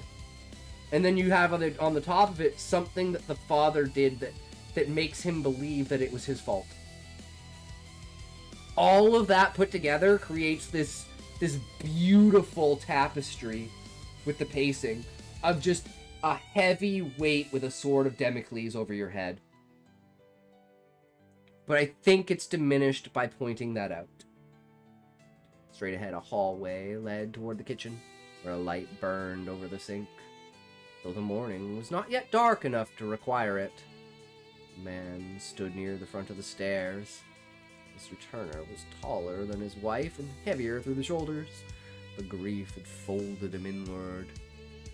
He wore a flannel shirt buttoned wrong at the collar and work pants with one knee stained pale from old paint.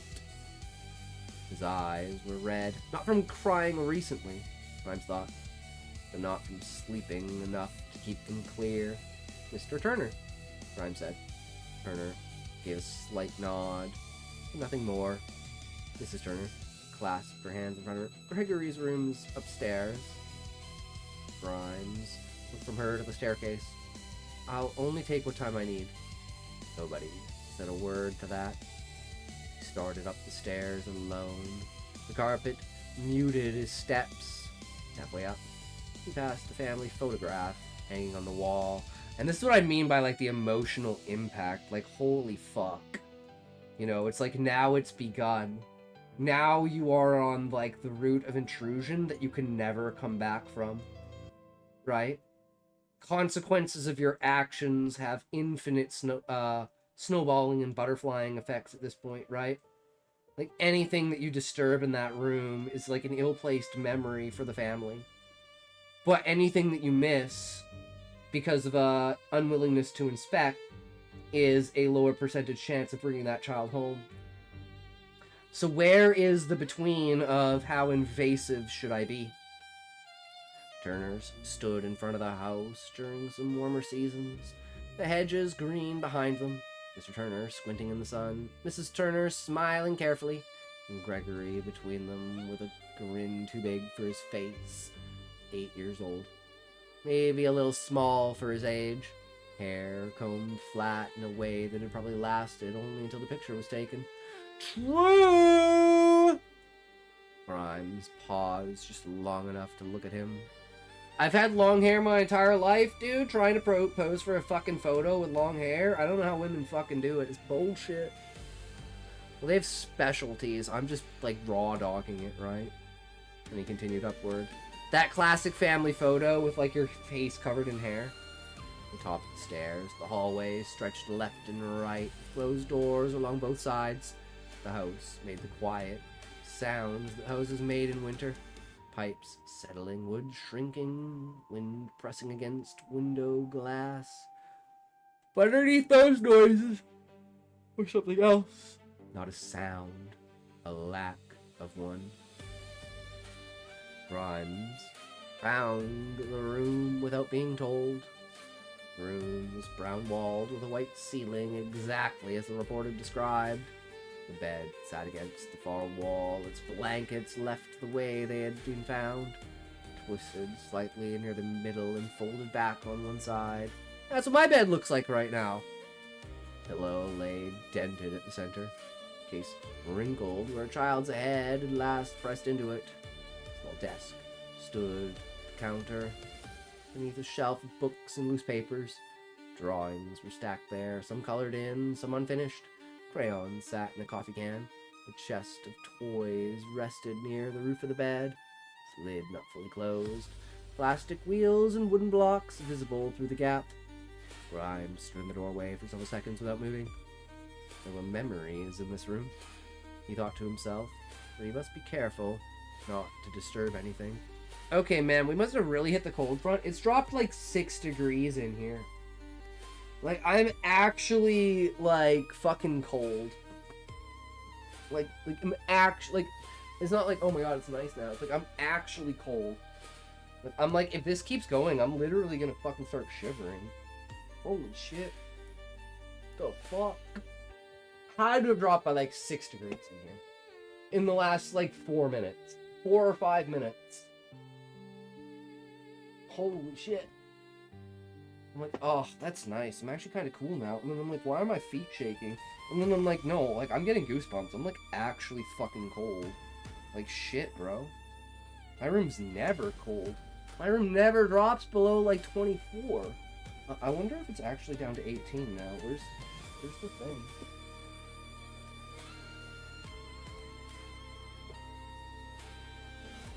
Fuck is it?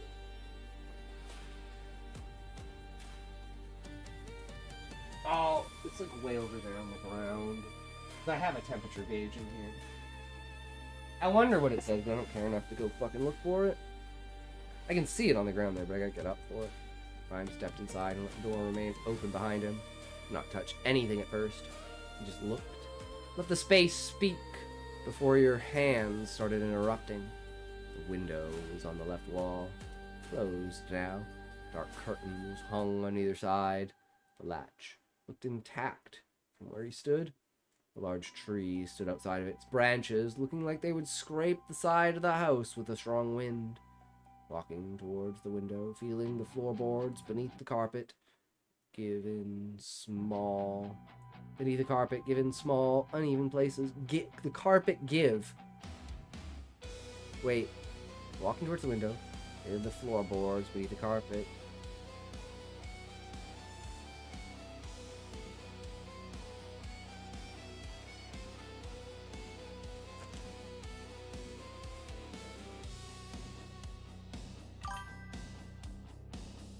Yeah, I'm like, this sentence doesn't make sense. I'm like, what's wrong with this sentence, Mickey Mouse? True. Feeling the floorboards beneath the carpet, uneven places. Okay, where is grave supposed to be? Because this is the sentence I'm talking about. It's just beneath the carpet, give. Is give supposed to be grave? Wait. Gave. Wait, I'm reading it wrong. It's gave. Holy fuck, man. Don't worry, Relic. I'm more retarded than you are. The carpet gave in small, uneven places. Okay, there we go. He looked at it still. The frame, the painted window around the lock.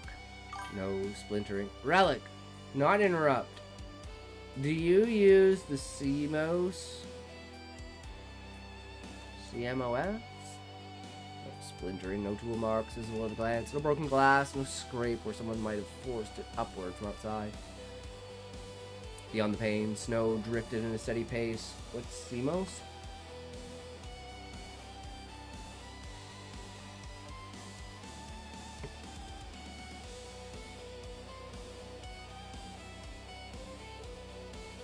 Chicago Manual of Style. The fuck is that? Is that like a structure for like a like outline of a book? Like a specific style of manuscript? Beyond the pane, snow drifted in a steady pace. I don't. In a steady pace down the road. And I just thought of something, Relic. What if Because there's no signs of, like, broken in entry, and the only assumption that you could have is that the kid got out of the window. So, the finality of that comes to the conclusion of, wait, did the kid open the window from the inside? Like, was there something at the window that, like, woke the kid up, and the kid went to the window, and something made him open the window? You know, like a clown outside with a candy bar saying, "Hey, open the window! No, open the window! I got this for you! This is for you right here! Open the window!" And then snags him. I just thought about that. I was like, could you get them to open the window from the inside? Could that be the answer? Simple answer. A big book that tells you how to format writing properly. Since you intend, I was curious, but you're published, so of course you'd indent. Oh, yeah, no, this is like a copy over structure thing as opposed to like the actual fucking copy, right? That's just a copy-paste issue and like a formatting issue inside of like Google Docs as opposed to like the official, completed, finalized version, right? Edges were visible below their tops, turning white further out. Past the yard, the tree stood waiting at the edge of the property. His reflection looked back at him faintly in the glass. Tired eyes, hard mouth, cigarette lines. In the hallway, Mrs. Turner's voice came quietly. "Detective?" Brian's turn. She stood at the door now, not inside the room. One hand pressed to the jamb. I've heard this word like 8 times in my life. That's like the piece that like is like on the wall that the door inserts to as part of the frame. Right? Very specific part of the frame of the door.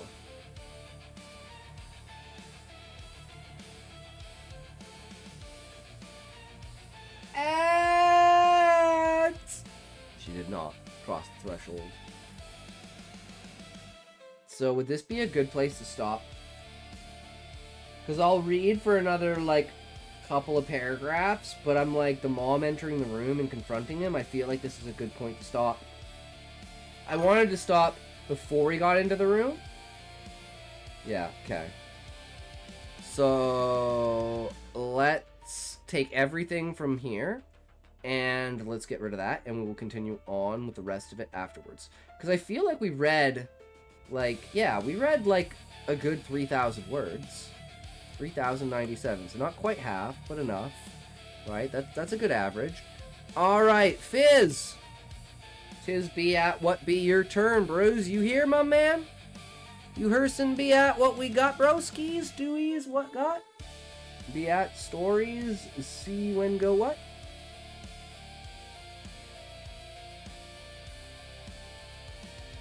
Ah, shit. I didn't even notice that the heartbeat monitor turned off. Wait, did my watch die? No, it just for some reason turned off exercise. Battery on my watch is at 77%. Whoa, C-word deployed. Stop playing with the Chinese watch. What do you mean? It's a smartwatch. I mean, it's a cheap watch, yes, but it's like, it has all the functionalities. Although I don't think this actually works. Like, I want to try and, like, up my heart rate as much as possible and see what it does. Because I think 105 is the highest. It's made in China. Stop playing.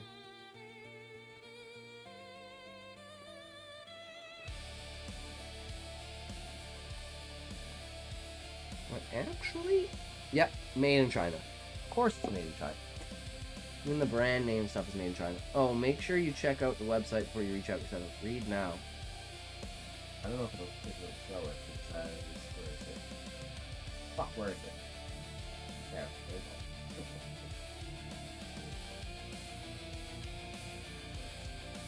Made in China.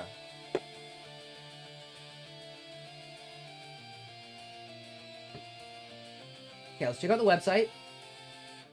I'm gonna go take a piss, grab some more water, and we'll do Fizz's story.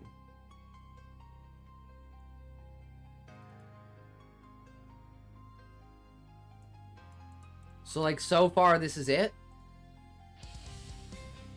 And that's just a link to the thing. I like the premise, like, the basics of it. It's not flashy, it's not over the top, it just gives you immediately what you want, what you need.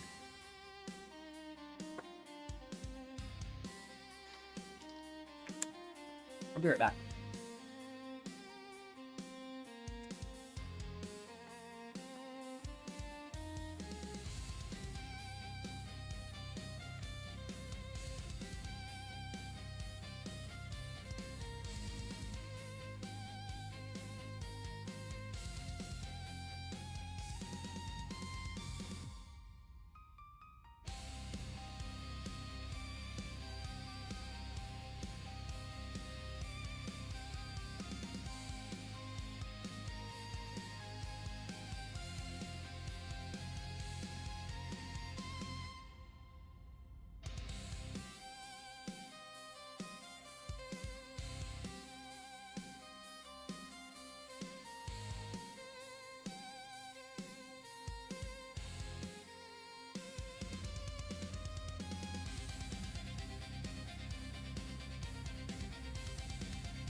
I'll change soon. Alright, I'll have to check it out. Just let me know on updates so I can go back to it. Alright. Okay, so what chapter are we on? Damn, Relic, that's some naughty looking stuff there, bro. Thanks for the post, my man.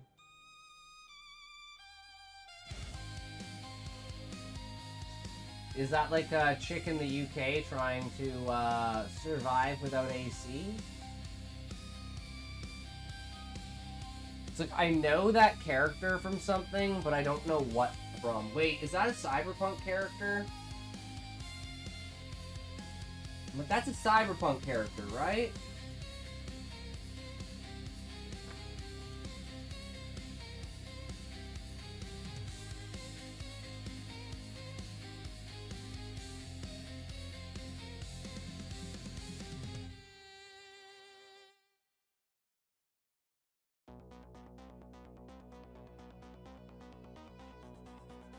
Alright, so we just have the twist.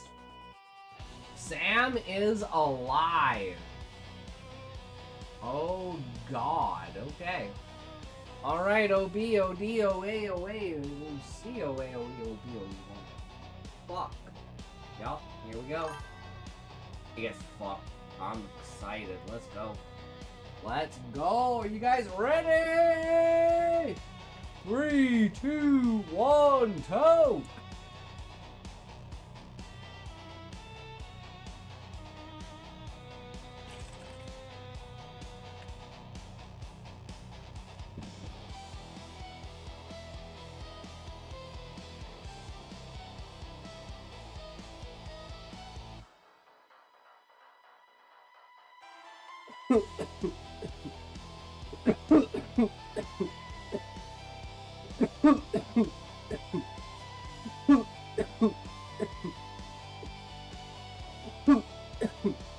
Relic, I had an idea.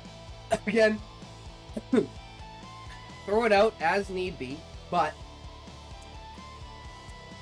what about, I was thinking about a way of breaking the chapter into two pieces. Because this seems like it's about to be a reveal moment, right? So what if you split the chapter and had, like, at the end of it, right, was, like, where I finished, but it's, like, you know, the mom and Grimes, but it's, like, that scene never finishes. It just goes to the next chapter, and it's, like, you know, skipped over in a way that, like, it happens off screen. And then there leaves this mystery of you being like, well, what was different about this case than the other case? But you don't even see that yet. And then you come back to that chapter with the reveal of something, and you show that that case was, like, the defining case. Now, I'm looking at this from the perspective of, this case is different than the other ones. Something was different about this that's going to push them in the right direction. Right? That's my mentality towards it. So, if you wanted to play with that, you could skip this, not tell them, have an outcome based on something without information, and then come back to it as, like, a double reveal point later on in the story. Right? Like, I think that's, like, a presentation style thing that I think would be cool. But, again, I don't know anything about the story or what you want to do. But that would be, like, I'm just thinking of, like, ways to break the chapter down and not have them back to back. I think that'd be the best way to do it. And be a reason why you didn't show the scene. But again, that's all inferenced on the fact that this scene is different. Somehow significantly different from all of the others, and it leads to some sort of clue. But I don't know. Alright. Fizz Chapter 7, here we go! Tara. This is Tara's perspective. Sam is alive. He's standing right in front of us. I held up my revolver aiming directly at Sam's head. Bleh! Is that how you treat an old friend? Sam asked. I wanted to shoot him badly, but I didn't. Excuse me. Even though he is a monster, he's nothing compared to that being. Put down my arm. Why wouldn't you just blow his fucking head off? What? Oh, it's because it's a woman. Oh, it's because a woman. Oh, okay, that makes sense. Yeah, no, women can't pull the trigger. That's why you can't have female cops, guys. He's alive, standing. No, Fizz, I'm being facetious and I'm making a fucking joke. I'm just making a joke about women being incompetent. Like, if you haven't seen it, this is what I was referring to as, like, a meme, right? See, this is literally the... Yeah, it's... Okay, so that's the first one, and then this is the second one. Get away from her!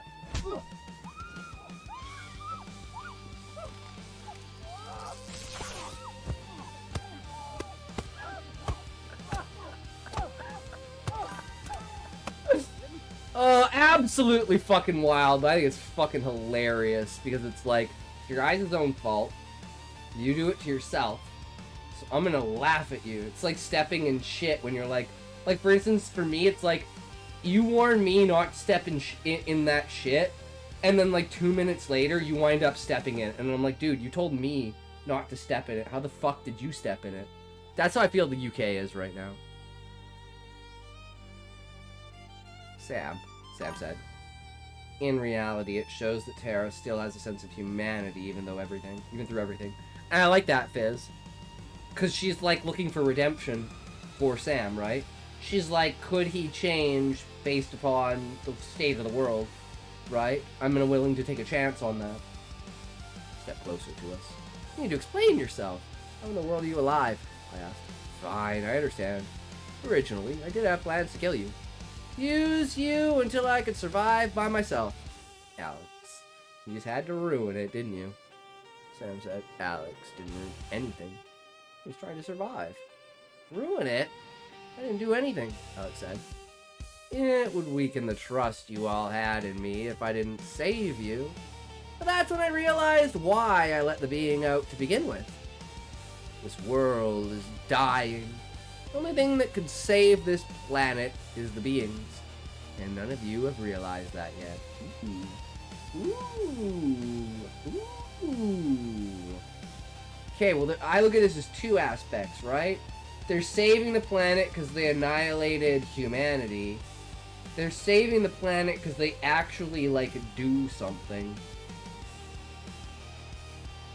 Right? Like, they're like a carbon dioxide filter, a plastic remover, and we already know that since the cars were gone, right? So if they could basically, like I said, you go back to a city and the entire city is gone. And it's now just like an open natural landscape. I never considered the idea of that being intentional for the beings to, like, fix the world. Okay. I'm sorry. Beings saving this planet. They need humans alive! We haven't noticed any animals or any other beings. And even, like, insects, right? Because even said the nights were quiet without, like, the crickets or whatever. Right? Like, they couldn't hear insects outside. I said, what about the cars? I was asked, cars? I haven't noticed any cars recently. Oh, yes, the beings ate those as well. I believe it because they noticed people were hiding in the cars. So they started to eat them, Sam answered. And yes, the beings can save this planet. Not guaranteed, but there is a good possibility. So you let them out just for the reason that they can save the world. Not that they will, Evan said. Beings. Well, I mean, it's projected that humanity will destroy the world with, like, greenhouse gases and, like, cause mass, like, climate shit. But, like, the planet's doing its own thing regardless of us. So to say that we are the sole and only reason why it would ever destroy itself, I don't buy it. Because I always think, even if humans make themselves extinct, right, we're not killing the Earth. Right? We're just killing stuff on the Earth. The Earth is always going to be here. It's always going to come back from what happened, whether it was humans, an asteroid, or a volcano, or a tectonic shift, or a flood. It's always going to come back. We're arrogant for thinking that we have an effect at all. That's my thought, Evan said. Planet needs to heal.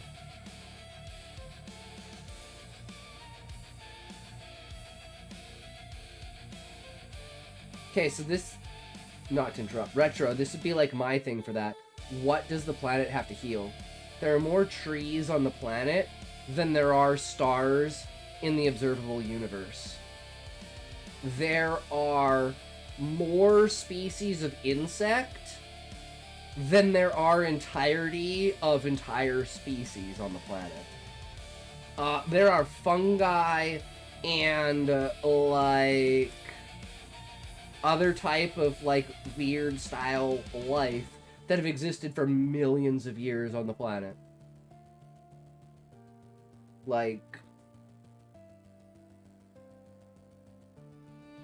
we're not, you know, we're making the atmosphere a little bit worse, but, like, whether the atmosphere is 21% oxygen or 8% oxygen, right? It doesn't really matter. So that's how I look at it. And I just look at it as, we're not saving the planet, we're saving humanity. The entire messaging is wrong. Right? It shouldn't be we're saving the planet, it's we're saving humanity. And I think if that was the messaging, it would probably go a lot harder than it is. Do you guys think that? That if, like, let's say over the last 80 years, the, like, environmental and, like, industrialization, like, push has been not to save the planet, but to prevent our own selves from going extinct. So it's like, save humanity. Let's make sure that we don't poison the atmosphere or heat it up enough that we boil ourselves alive or suffocate. You know? Like, a great example that I like to use for this is the hypothetical world of Interstellar. Where it's like, the world is dried up so much that it's like, dust storms threaten everything and crops are infected with, like fungi that comes from the storms, and it's all because of, like, infrastructure failure and stuff like that, and the removal and deforestation and stuff like that because of the erosion of the crust, and now it's like, you know, that all becomes airborne and creates this entire, like, ecosystem built off of, like, dust storms. Right? I love that kind of idea for, like, an eventual future for something, right? Anyways, Em said, beings are the only chance of fixing this planet. Humans aren't gonna do anything, Sam said. He's right. Makes me mad that he's right. That doesn't justify anything you've done. Look at you, 30-year-old man, living here alone, at a place where you helped make the worst possible thing.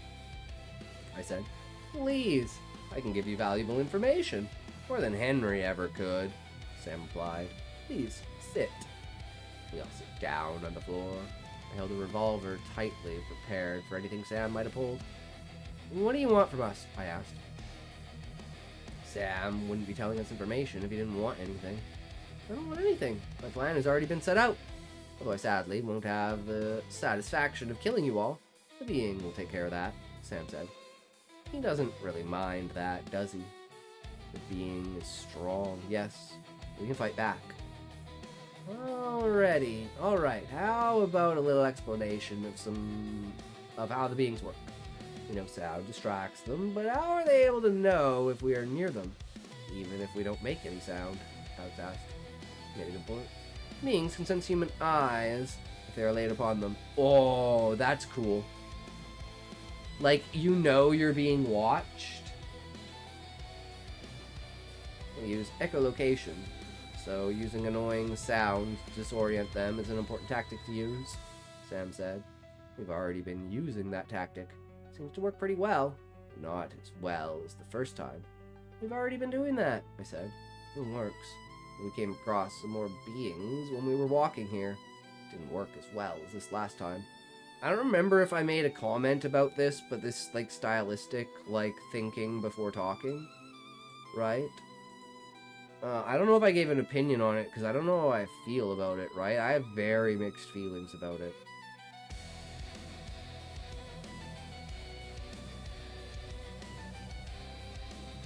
Oh yes, the generations, the beings naturally get stronger over time, more controlled than the strongest being, which I'm sure the being already told you the whole mental block speech and all, Sam said. How is he able to know all of this? Has he calculated all of this? Hold on, someone explained how you're alive. And it's like, okay, this is a good example.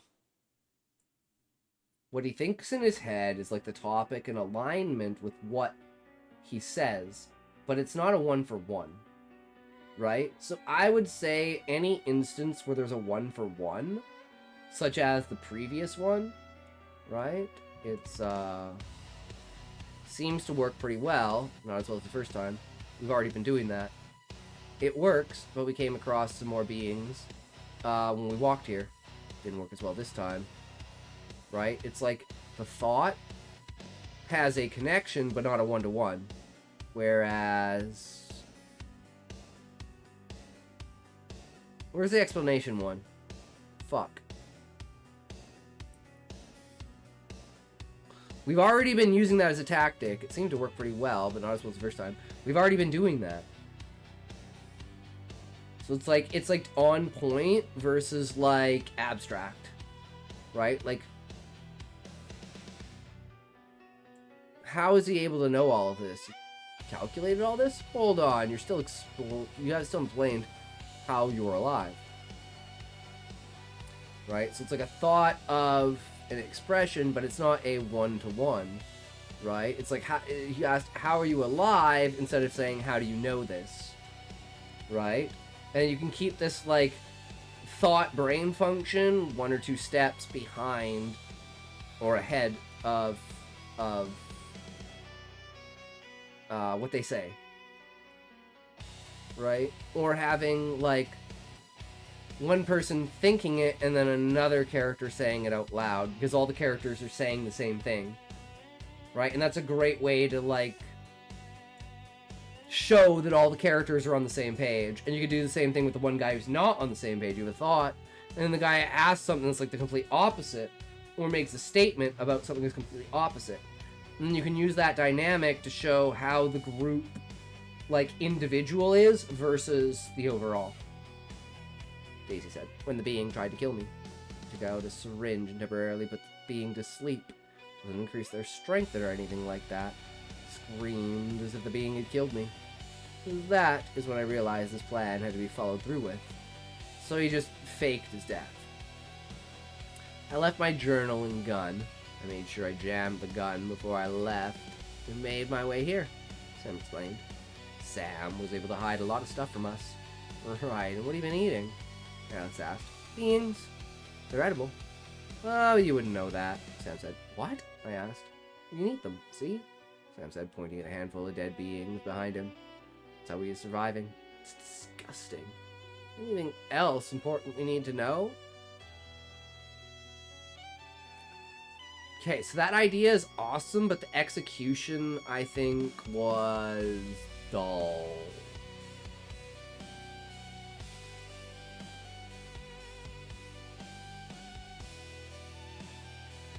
Okay, you know what you need, Fizz? You need him to be, like, eating something when he comes up to them, and, like, one of the first sounds they hear is, like, him, like, chewing on something. And it's like he's got, like, a fucking chicken bone in his hand or something, right? And then when this reveal comes, it's like, oh shit, wait, he's been eating that the entire time?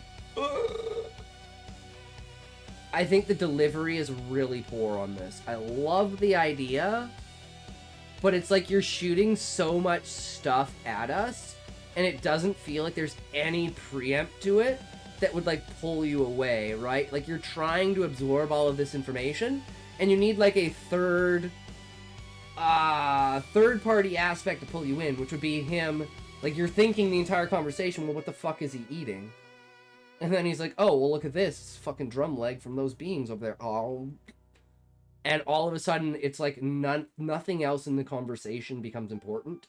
And all you're processing and all you're thinking is, oh my fucking god, holy shit. Right? Because it hits you because it's a realization. Right? Reveals are always best done as a reader realization. Right? Like, sure, you reveal information to the character, but then there's something that, like, the reader is like, they had a question about before, but now it's answered, right? It's like, oh, well, what's this guy eating? You're just thinking normally maybe it's a snack, you know, leftover things. It doesn't really think about it. No one's paying attention to it. And then it's like, oh, yeah, I'm actually eating shadow beings. Fuck you guys, bitch. Get this. It's like tofu. Now, this chapter felt a little off in some areas. Fits in the story, like it works. It's a little off in some areas. And Fizz, that's probably because it's just an exposition chapter. Right? There are just, like, that chapter. Yo, what's up, Azure? What you doing? What you got, my man? How's your day going today? Welcome, good sir. Good to see you in here.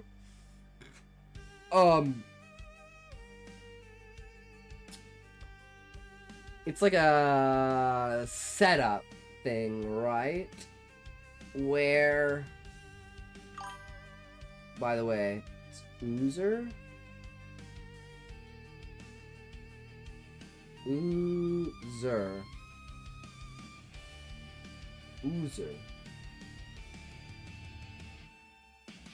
Ah. Oh, like I-U-O? Ozer? A-E-U-E. Oh. Not A. Okay, my light just flicked. You guys know what happened last time that happened. My light just fucking flickered. So if I disappear, I will be back. As in A. Not A as in A. As in which is not oo, but Shaku! Or, wait. No, wait, you're doing it wrong.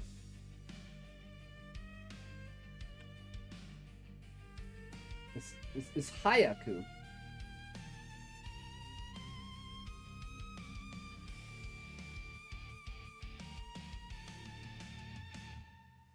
The ya doesn't make the I. AI makes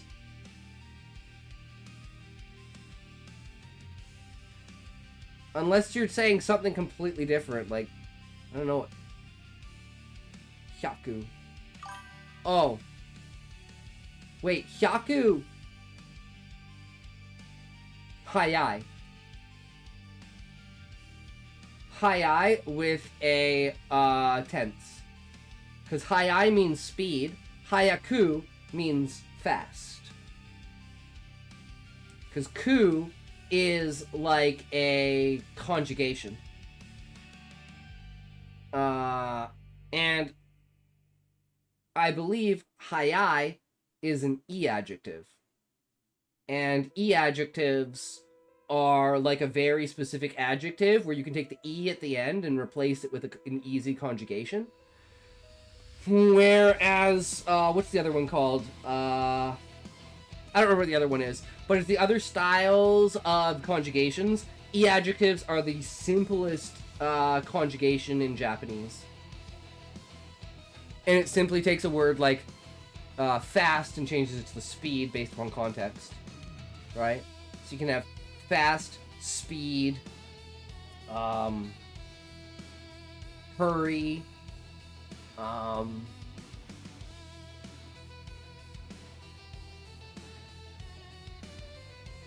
quick. I'm sure there's a couple of other ones, right? Anyways, Alex asked. And I was gonna say is the exposition. Exposition chapters always have a weirdness to them because of the information that is being passed, right? So it's kind of a style presentation, right? Like,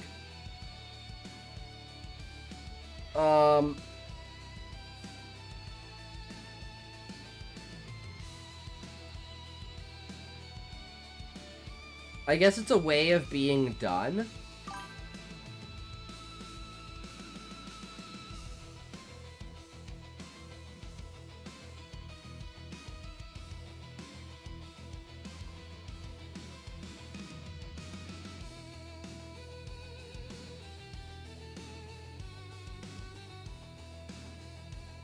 Ads!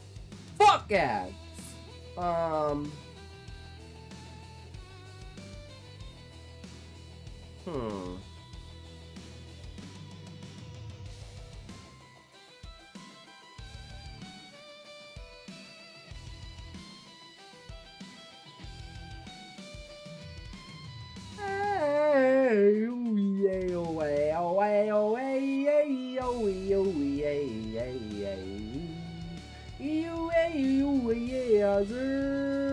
I forgot to say, what are you up to? What are you doing? What are you at, my man? Or did I? Azur. How's it going today? What you doing today? What's your progress looking like, my man? Getting in and up there, don't worry about it. We got what we can, and you come for what we are. We know it is. We accept it, so it is what it is. You can't change it, you can only try.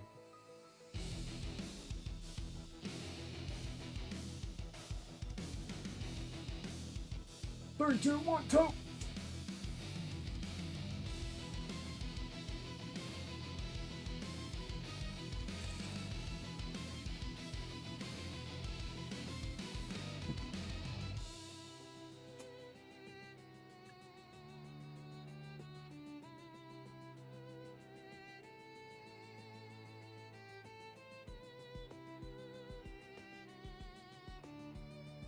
Right. Pace, character interaction, and information outcome.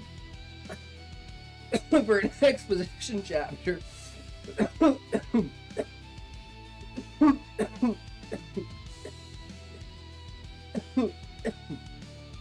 You have to change the status quo of the story. Sam's alive, they now know about the beings, they now have sustenance, they now know all this stuff.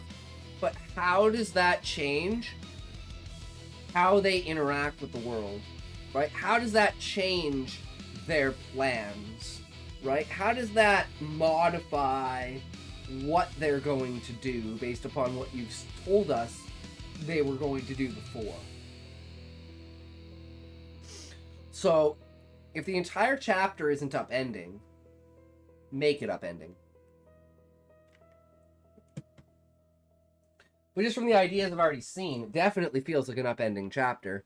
Again, it's just like maybe a little bit of presentation and a little bit of like layering for reveals will like hit harder. Especially beings are edible. What? I asked. You eat them? See? Sam said, pointing to a handful of dead beings behind him. That's how he's surviving? It's disgusting. Anything else important we need to know? I asked. I shouldn't tell you just yet, but let me ask something to you, Tara. Why do you take the role that I once had? Sam asked. What are you talking about? You don't have a leader anymore, I responded. Can't compare to Sam's leadership, even if it was for the worst. It is so obvious about how we play a game. So obvious. How about we play a game? Sam said. He has lost his mind. He's rambling and not answering questions immediately like he usually does. Maybe it's because he doesn't need to hide who he is at this point. Fine, what's the game? I asked. We can only play if the rest of you leave, Sam said. Oh man, no, this is not a good idea, bro. No, no, no, no, no, no, no. This is not a good idea. No, no information is worth that risk, bro. No. Someone had a headcanon that Sam had BPD. I mean, I could see it, but I know he's pretending. He's doing it on purpose. It's not some fault of his mind. He's using it as an excuse if he could. Or would use it as an excuse if he could. Oh no, that's the other guy. I'm the nice guy. I'm the good cop. Benefit is there, I asked. Why would he want only us in this room? He's not gonna kill me, is he? There's a safe. Right there. In that safe is all the knowledge you could ever want. You know how to stop the beings if you wanted. But only if you win. Will you get the code? Sam said, fine, everyone else out, I said. I looked over to Henry. He didn't want to leave my side. Everyone else eventually left the room, leaving Sam and me. So what's this game? I asked. Sure you already know the game. Please remove all the bullets except for one in that revolver. Oh man, we're gonna do some Russian roulette. I fucking love this, Sam said, pointing at the revolver that was once his. Russian roulette. Russian roulette? Are you serious? I asked. Very, you see. Swallowed a tiny case. Just big enough to fit about an inch of paper inside. And on that piece of paper is the code to that safe. Tomorrow morning is gonna suck so much. But Ahab, you have to make tonight count. You know that tomorrow I'm gonna say this, right? Okay. It's one of the worst yet best nights of my life. I drank like half a 2.6 of Smirnoff when I was like 19. Cause we were like partying hard. Cause I got a new girlfriend. She wasn't at this party, unfortunately. But I got so fucking shit-faced, being so excited, and people just kept handing me booze. So, and we like ordered Domino's and had epic fucking Domino's deluxe pizza. And then I woke up in the morning, and what I would normally do, right, because I would like puke all over myself. And then what I would do is I would take the covers and I would flip the covers around. So like I woke up and there was puke everywhere. And I went to throw the covers around. And then I realized that there was puke everywhere. And I was like, ah shit, I must have puked on myself. Fucking turned it around. And then puked on myself again. Hardly ever drink, so and I work tomorrow, so that's cool. Ahab. Same with drinking. On Canada Day, I had 2 drinks. On my birthday, I had 2 drinks. 2 beers. Just not a drinker. Happy I have Mike's Hard Lemonade downstairs in the fridge. They could literally go grab right now. But I'm just not really a drinker. It is what it is. You guys don't want me drunk on stream. If you were here when I was drunk on stream, you would know. I asked. Very, you see, I swallowed a tiny case, which was big enough to fit about an inch a piece of paper. Sorry for the Spirit America. Drink one. Do you guys really want me to? Okay, I'll finish the beta reading and then I'll go get one. Right? Because then it's like I can't fuck anything up by getting drunk. Like, I don't think you guys understand how much of a lightweight I am. I don't think you guys know. I'm a heavyweight. It don't affect me much. I mean, I'm a cheap drunk, right? I drink a beer and I'm like... Drink 2 beer and I'm like... Drink 3 beer. It's literally how I am. No tolerance for alcohol whatsoever. Waiting to be a lightweight forever and I've achieved it. Nice, Ahab. Fuck yeah. I'm like, well, what if... So, like, when did he swallow this? Because, like, I'm like, okay, you swallowed it, but, like, when? Because I think it would be hilarious. It was like, okay, so Russian roulette goes off, Sam kills himself, we cut open his stomach, and we rife through his intestines, and it's not there. And then the funniest thing is the entire time, he went and took a fat shit, but he never flushed the toilet. So the answer to it is actually sitting in a dookie in the toilet.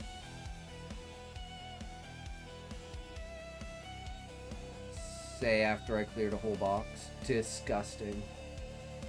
Thank God, Fizz. I'm eating for here. I'm sorry, that's where my brain goes. I think it's fucking hilarious.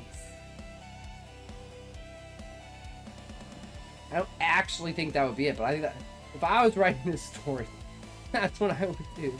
Wrong end of my weed pen. Oh shit. Oh shit. Are you stupid or something, Scotty? Come on. Yes, Retro. Why would you even ask that question? So what you said is so horrendous, but it's funny. Because it's like he didn't have to do it, right? Like, oh no, I'm so stupid, dude. I'm Mr. Hanky level. You want the chance to save this world? Although I doubt it. You'll have to literally kill me. Figured. You can make it fun by playing a game, Sam said. Part of Sam's game. Make sure you say fuck Scotty. True. Fuck Scotty! Absolutely, Sam said. Lost his mind. How much information is in that safe? Saying enough information to stop the beings isn't enough, I said. This is Fizz's story. Information in that safe tells you every single possible scenario that I could think of. In every scenario, how to defeat the strongest being. I'm sure that being thinks I am dead. I wouldn't think that the book still exists in that safe, Sam said. Fine, let's play, I said. I removed all the bullets in the gun except for one. I rolled the cylinder, put the gun to the ground. Sam spun the gun on the ground. After it was spinning, it was pointing at Sam. Drawing, then probably gonna stream Fortnite. Fuck yeah, Happy, let's go! It's pointing at Sam. Fun, Sam said. Picked up the revolver. You need to have like an overlay that shows like continuous like 250 fireworks. It's just like continuously going off. I couldn't find something to do that, but that would be epic. You could just have like cheers and just like, fireworks and shit going on. Just like constantly on your camera. Yeah, let's fucking go! Stopped the revolver and aimed at his head. Pulled the trigger. No luck, he said. Handed the revolver to me. I aimed the gun at myself. I didn't want to pull the trigger. I'm scared. You can't just sit there. Pull the trigger, Sam said. I pulled the trigger. Now hold on! Is this a reroll, or is this a continuous?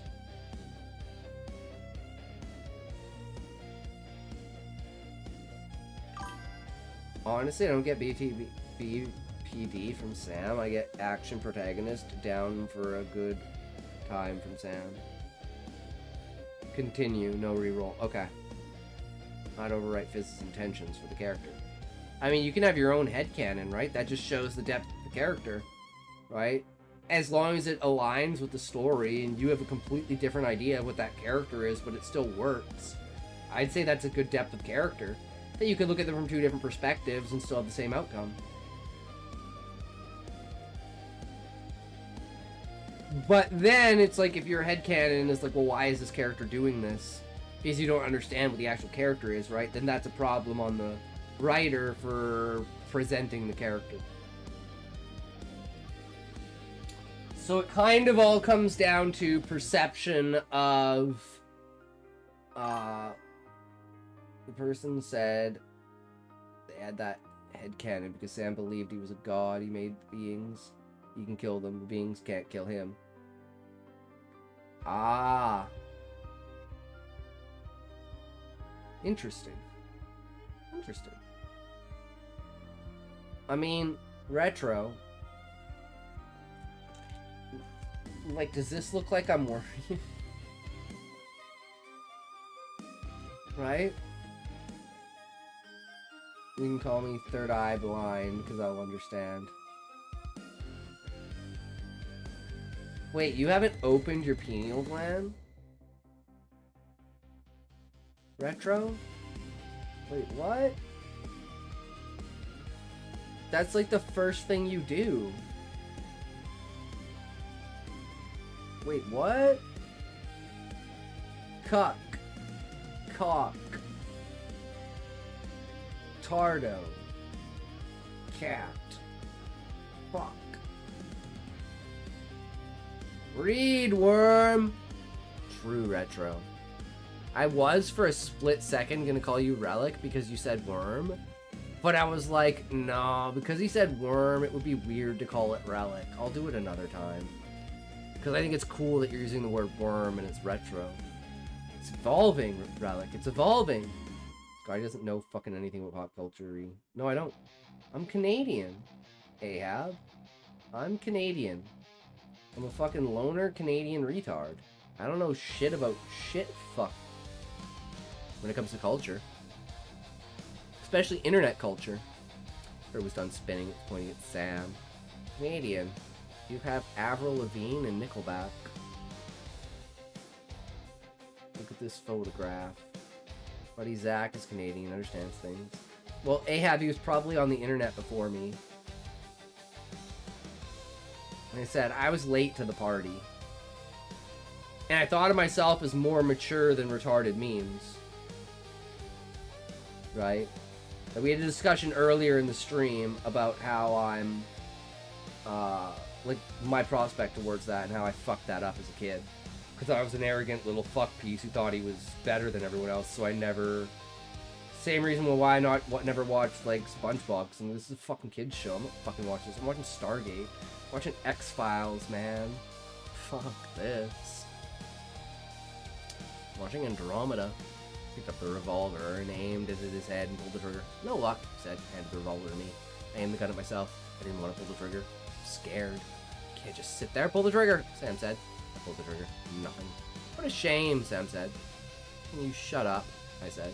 He waited a second before grabbing the revolver and tried again. He didn't wait any longer to pull the trigger. It's like he'd been waiting to do this. Tried again. Nothing. 4 times in a row. The gun can only hold... Wait.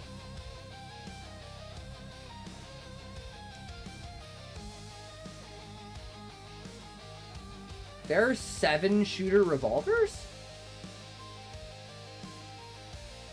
I didn't know revolvers had different... I thought revolvers were all 6-shooters. I don't know fuck all about guns. I just assumed all revolvers only had 6 shots. And that's not a chambered bullet. Because the chambered bullet... Huh. Interesting. At a time.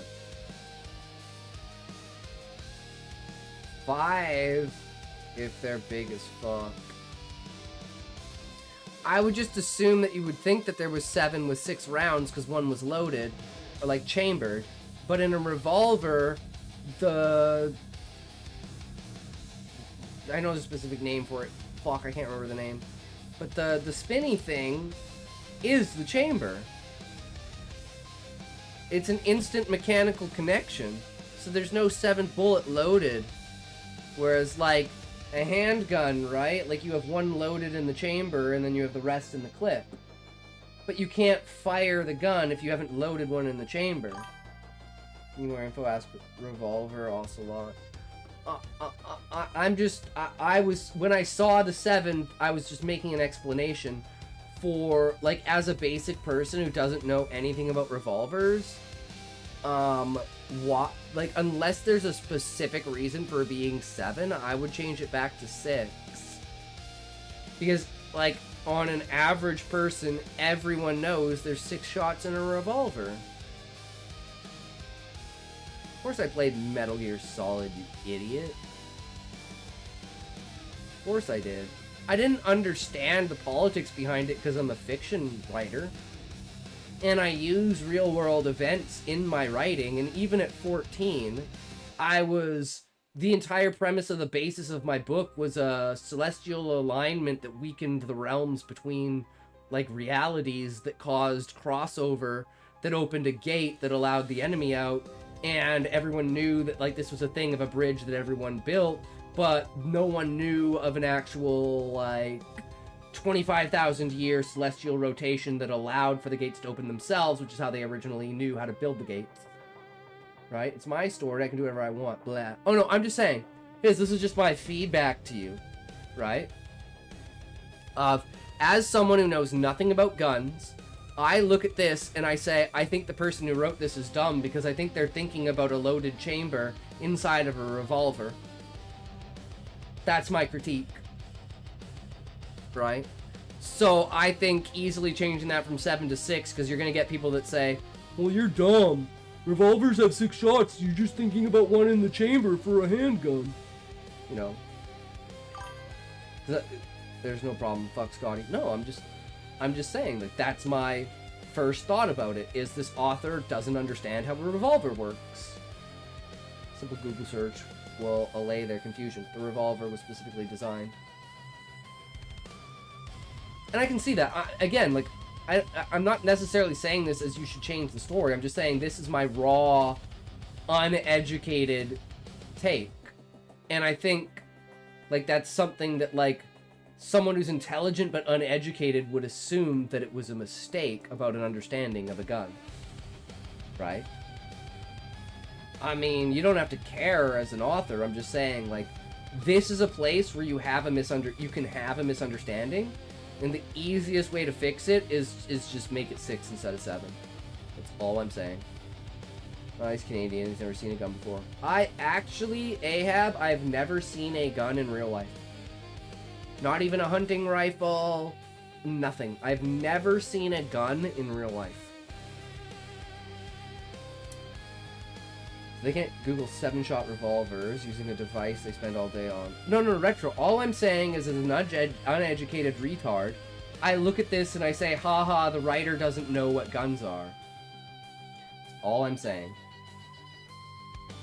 Right? They don't know the difference between, like, a revolver and a handgun. And, like, loading in a chamber. Right? That's my immediate thought. So I was just saying, well, if you don't want an average retard to come to that conclusion, just change it to 6. That's all I'm saying. Fuck you, Scotty. You just wanted to say 6-7. I still don't even understand the 6-7 meme. Like, I don't know where it came from, what it is, what it does, what it's for, right? I don't understand. I'm not cultured on the internet. I'm just not. 30% chance of death. Isn't that exciting? Sam said, chuckling. This guy really has lost his mind. Tried again. Nothing. Oh well. Don't worry. It's only a 50% chance, Sam said.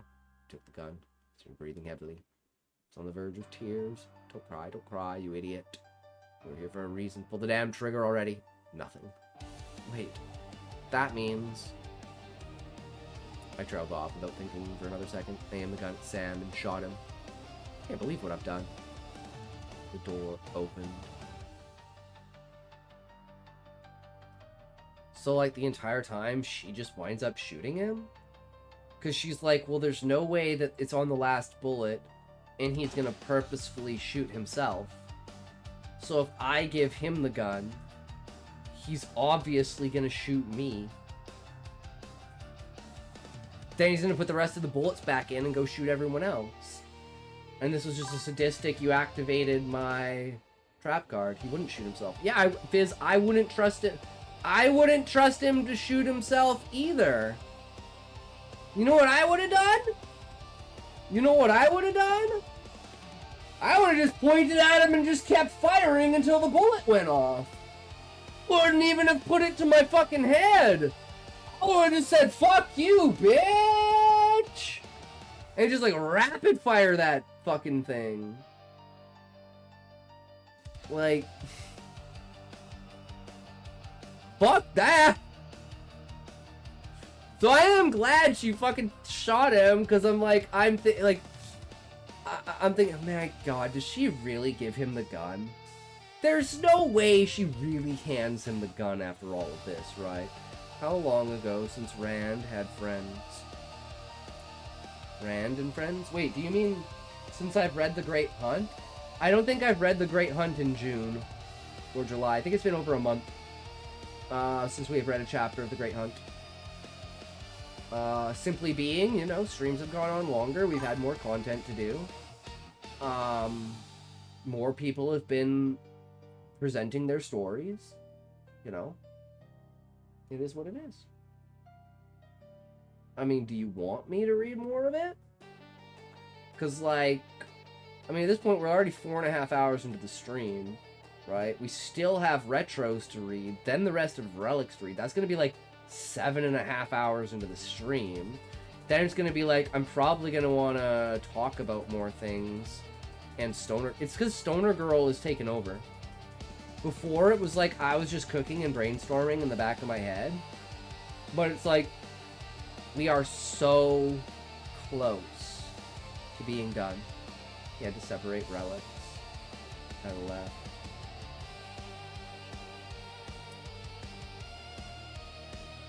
So it's like Stoner Girl is like my fucking dream right now, right? Could I cue you to work on Stoner Girl? Well, Ahab, that's what the entire hour and a half of the start of the stream is. Right? Like, this is literally what our last... We were doing research to find the exact height to drop a character from so that their arms would rip off. And we even used, like, the weight and size of the character.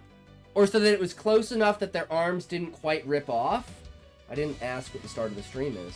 Well, that's what I'm trying to say, Ahab, is, like, if you want me to work on Stoner Girl Evolution, I literally set aside, like, 2 hours of the stream to work on it. So it's like, I work on... And then the entirety of the day, I'm just, like, brainstorming and thinking about things. If you mean actually writing it, it's like, we're not at that stage yet. We finished the beginning, we know how the beginning goes, so now we have to build the hierarchy of the background in order to allow...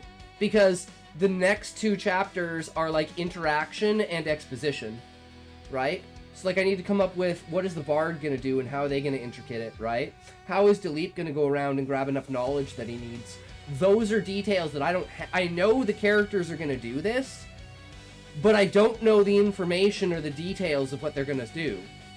So the research, especially with, like, Alberta, BC separatism, and, like, the, like, Alberta, BC, and I guess now adding in the Yukon, attacking East... It's like West Canada versus East Canada, having a nuclear war that blows up the original part of the planet, and that's why it's like the world is the way that it is, right? And then Miracles of the Goddess came in and caused a whole thing to go on, so it is Dilip, I still imagine, is Indian. Well, he's an Indian in a white guy's body, right? Like, he's a random white guy who's dead.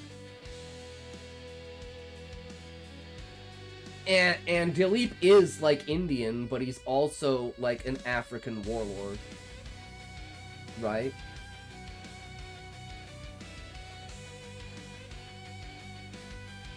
So it's like, he identifies as, like, black, but he's an Indian. And when it becomes available, it's gonna be $4 Canadian. And honestly, Ahab, I would send copies to all of you guys for free.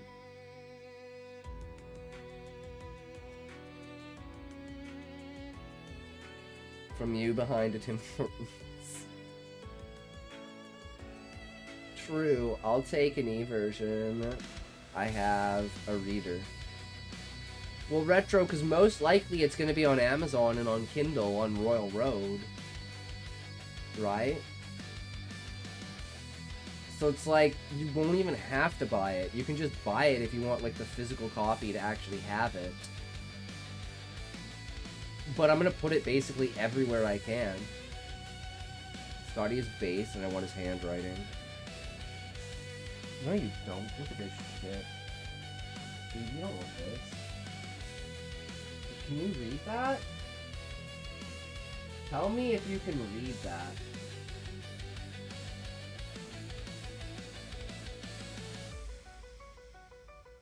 Right, like you don't want that. And this is me trying to be eligible, so that I know, because I'm gonna have to read it later. Right? I'm also left-handed. Legible. Can we please read? I'm sorry, it is. Shit, I'm left-handed. You are Ahab? But I have the Simeon's crease. Fuck you, bro.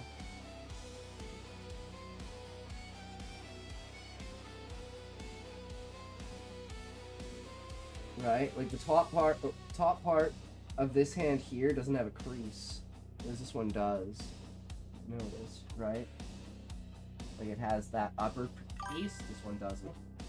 If I am... No, you don't have a Simeon's crease. Unless you do, send me a picture of your left hand. I'm dead inside. You call of you. Well, we're gonna have an ad in a second here, guys. Okay? So let's just take a step back, Fizz. I'm sorry we stopped reading. I know we're going, but we're gonna have an ad in a sec. So let's just wait out the ad and fuck around.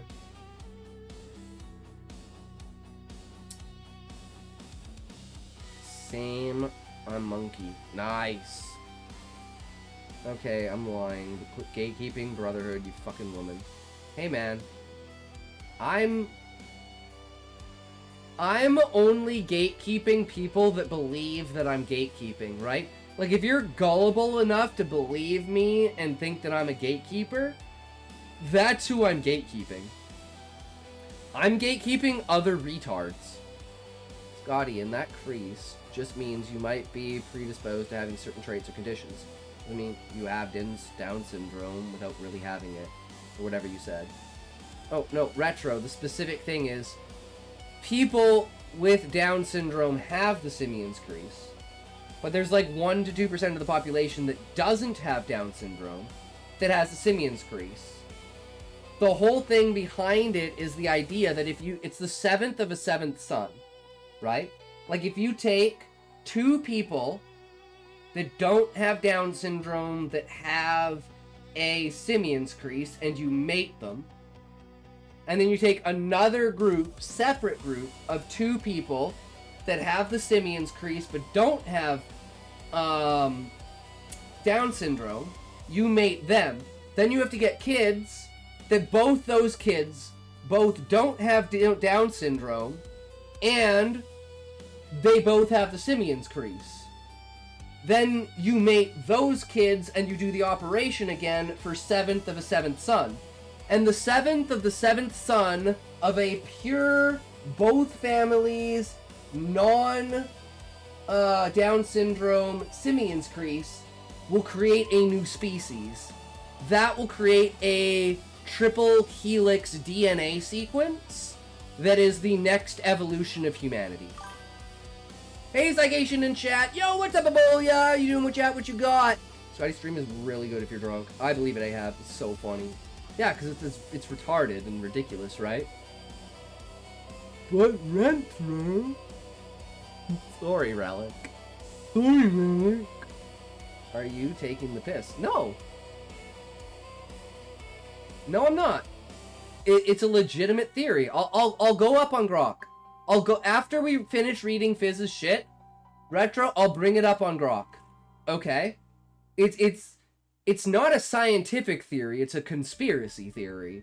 But it's like there's a conspiracy theory for the origin of 7th of a 7th son that has to do with the Simeon's crease. Because the reason why Down syndrome is because of a loss of chromosome. The loss of that chromosome, right, is the opposite of the addition from a simian's crease. So it would be a 24 chromosome across a triple helix, right? Bring up some reading. Bring the text window up as you read more. That's what you can bring up. True, it happens when you open your third eye.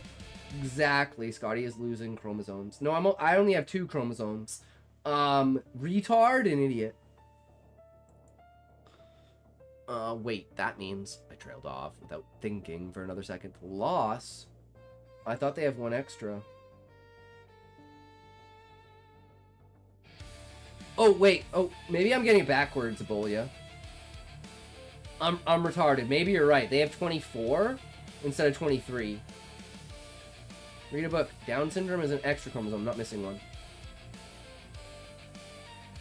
Okay, I said it wrong. My bad. I said it wrong. The point of missing one is to reconstruct the DNA, right? So, like, they have the extra chromosome, but it doesn't do anything, right?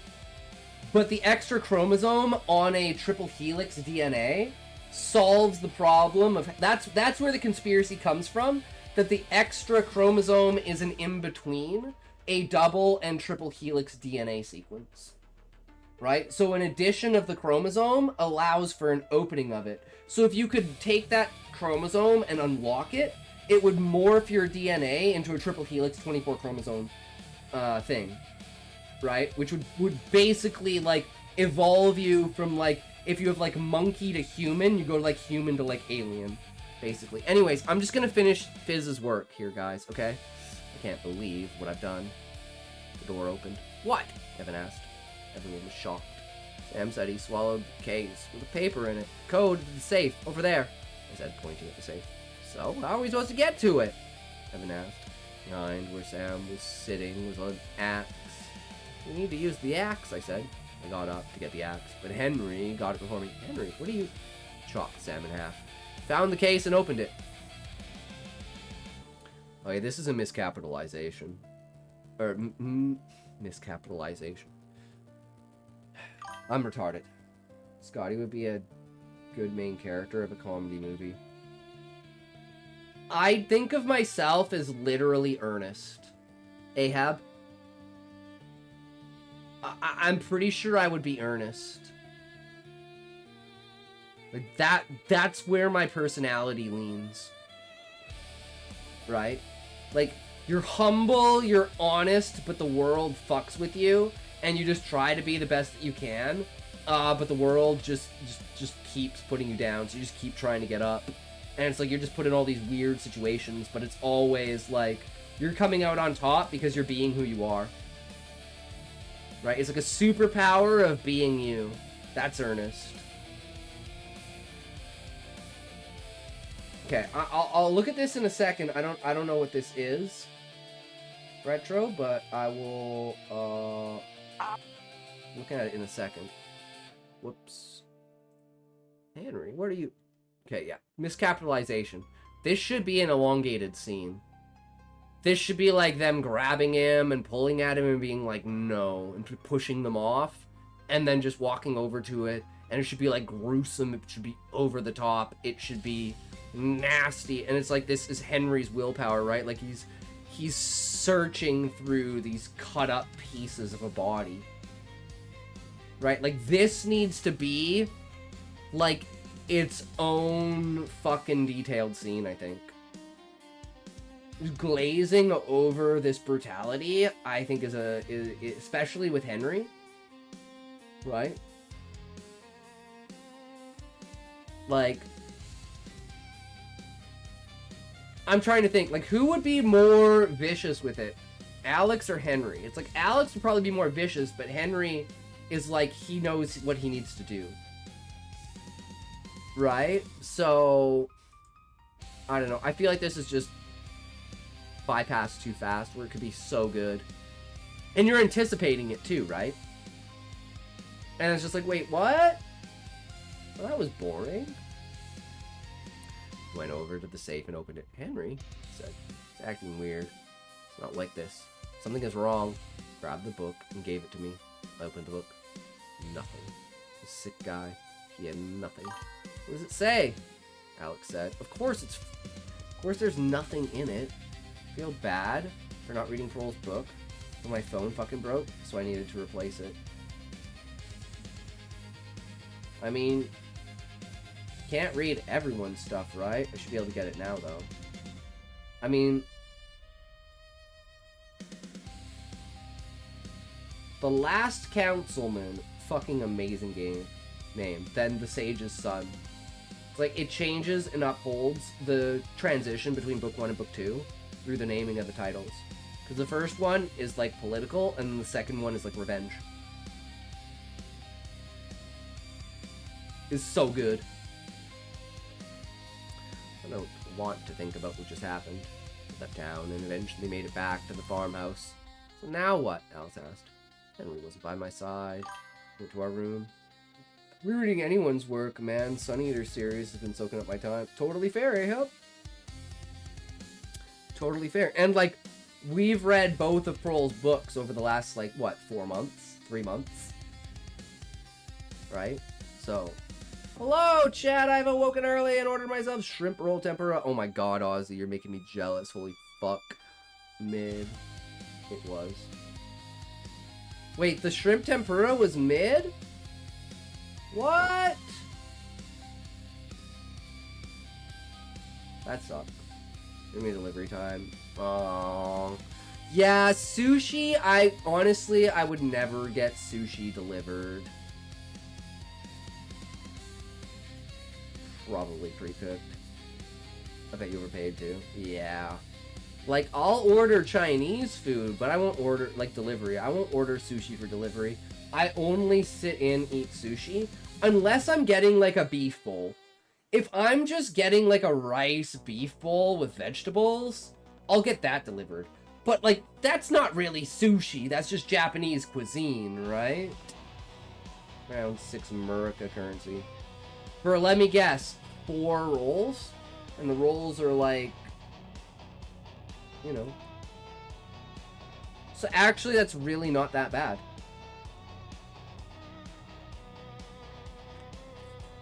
Unless it was $6 for 1 roll. In that case, you got fucking gypped. 8 pieces with soy sauce, seaweed, and tasteless wasabi. What do you mean by tasteless wasabi?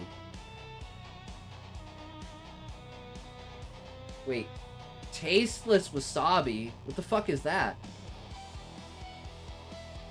Yeah, wasabi is bullshit. No. Wait. I know what wasabi is. What is tasteless wasabi? It was a smidge of green paste that I ate and felt nothing. I know what it is, Ahab. I just know that, like, you put the tiniest bit on the tiniest thing and your mouth is on fire. So I was like, wait, tasteless wasabi? You mean, like, fake wasabi? Like, that shit is supposed to burn! Well, yeah, I know it's super spicy Japanese chili. That's why I'm like, okay, so this is what you do, right? So if this was your chopstick, right? That would be the amount of wasabi I would use for, like, an entire roll. And that might actually be too much wasabi. Like, that might be, like, twice as much wasabi as I need. Like, you want the tiniest little boop tip of your chopsticks, bro. If you're talking real wasabi. At least the wasabi I've ever had.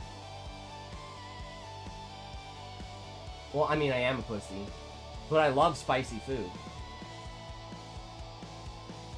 But I will say, I once mistook wasabi for mint ice cream. And, I'm lucky that someone stopped me. And I didn't put that shit in my mouth, or I would have no taste buds. I was like, well, nope, that is, not what that is. You do not want to do that. Yup.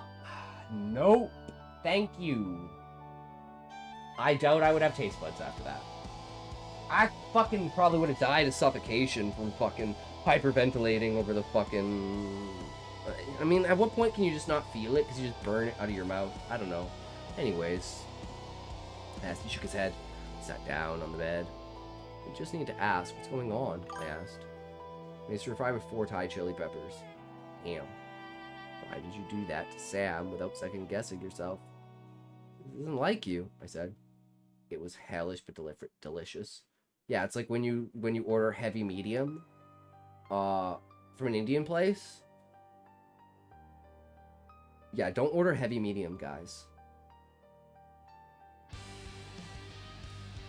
It's not what it sounds like, okay? There's like an entire subset of like word categorizations, I would say. Waiting on you, Scotty. Wait, what did I miss, Retro? Oh, you have to pull up for sushi. Wait, what do you mean? We don't even have a sushi place where I am. Like, the closest sushi place is like a 35-minute drive, and I don't have a car. Damn, that looks fucking good. You know what's really good? Shrimp dynamite roll. Shrimp dynamite roll with, what the fuck is it?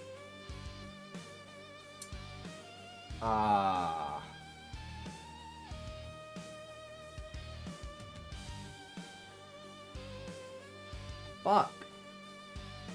It's not scallops. Right? It's not crab. It's not lobster. The fuck is it? It's shrimp something dynamite roll. Fuck me, it's been like 10 years. Sat down on his bed. I just need to ask, what's going on? I asked. Why did you do that to Sam without second guessing yourself? He doesn't like you, I said. Henry grabbed Sam's journal. That's how he told me about the lab. Started to write. And I handed the journal to me. He handed the journal to me. He wrote, it had to be done. That book had answers. We would need them. No matter what we would have to do. It's a shame. It had nothing. Yeah, I understand. I don't blame you. I just couldn't imagine that after doing that, after we played that game, I said. You want to sleep, Henry. I want to get away from all of it. I want to sleep, Henry. I want to get away from all of this.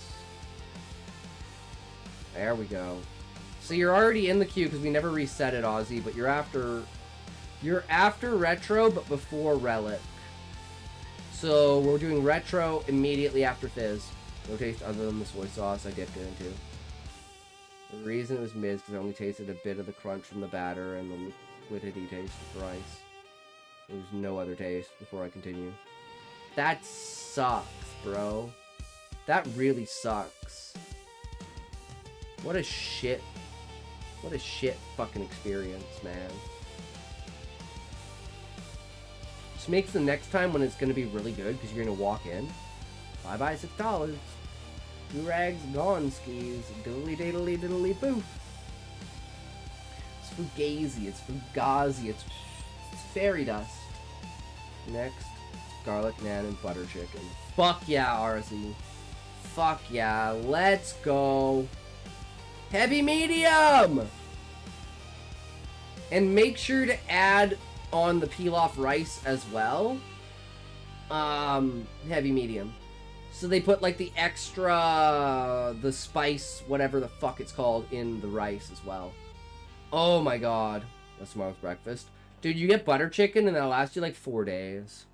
Fucking love it. That's why I used to make my own. I used to make my own naan dough. Because when I worked at the pizza place, they had like a dough maker, right? So I could just bring it in and they just let me use the dough machine to make my own naan bread. So I'd make like a shit ton of naan bread and then I'd bring in like a fucking huge thing. We'd have like a potluck of fucking Dick Duncan fucking butter chicken. No, I always call it wrong. It's like pilaf, polon, something like that. It's the rice, carrot, and peas.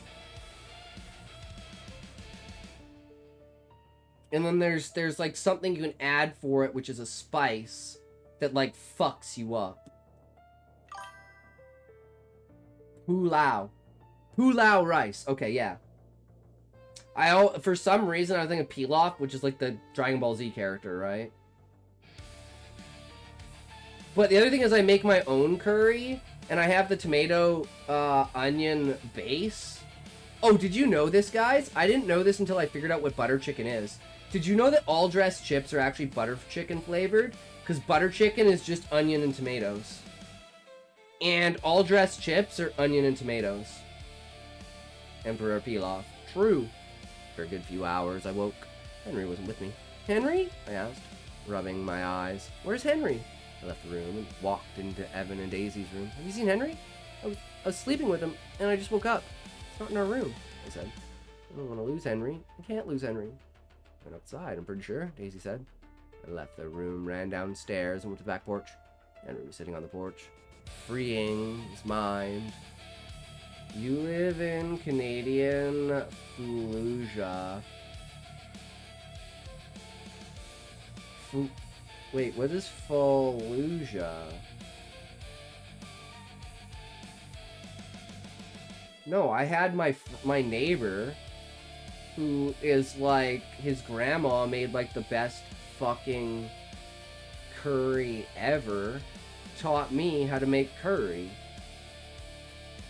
So, like, not quite a family recipe, but, you know, without the secret ingredient, if you know what I mean, still good enough.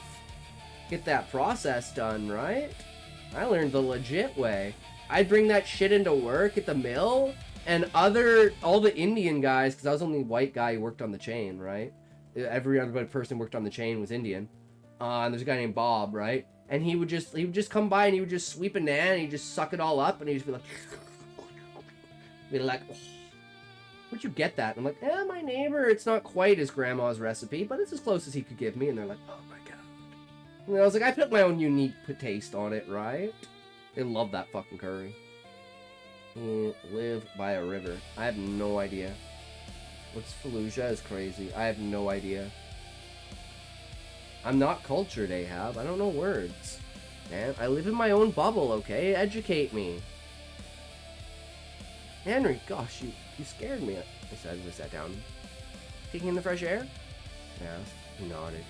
Want to go for a walk? I really need to clear my mind, I said. He nodded again. He stood up, and I grabbed his hand. Come on, let's go, I said as we started walking. We made our way to the river and walked past it. None of us had ever walked this far. Sure, nothing bad is gonna happen. I didn't grab anything, though. Hey, Henry. I think we should get our guns, I said. I looked over to Henry. Suddenly, the sky started to change colors, deep red, like the being said. Henry! I said. Henry was gone. He didn't run away, but he isn't by my side. That's when I saw him in the air. What? Henry! I yelled. That's when Henry turned into a pool of blood. Henry's blood started to rain from the skies. Henry, dead. The being has gone rogue. Again, I think this is beautiful, and I love this, but it happened too fast.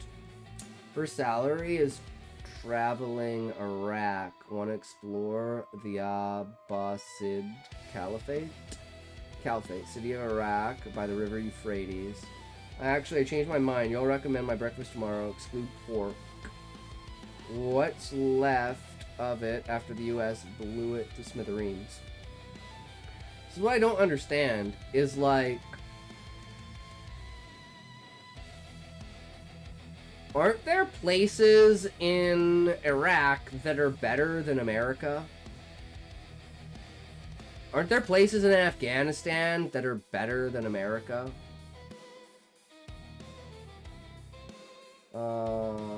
My phone sent that on its own. I wasn't even near it. How goes it? Have you tried Canada Dry? Or is that just a name they slapped on ginger ale to get us thinking it's fancy? True, Sean. Canada Dry ginger ale. My mom has stomach problems, so there's always ginger ale in our house, but I don't drink any of it because it's all my mom's. Because she is, like, it helps. The ginger helps with her stomach. Hence, you travel. Scotty, yo, what's up? I'm going to do it. Prepare. Wait, you're gonna send me a video? Ginger is great. I love Ginger. I'm not a fan of over-flavoring, right? Oh my god, he just did it. I don't even know if this fucking worked. I'm like, wait, where is it? Why isn't it going? No one's ever used it before, so... I'm like, it said the redeem, but why isn't it playing the sound effect? Why isn't the fucking music going? You know what? Yes. You know what? Straight up. I'm here to tell you. Oh, that's not what I want.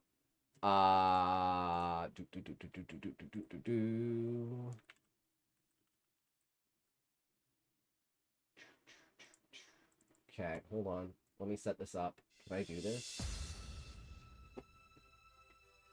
Oh, I'm too tall. Hold on. I'm actually straight up.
Okay. Holy shit. Push me, and then just touch me. till I can get my satisfaction. Push me, and then just hurt me, till I can get my satisfaction. Sheesh. Satisfaction. Rowan Bowen Dio Deo see.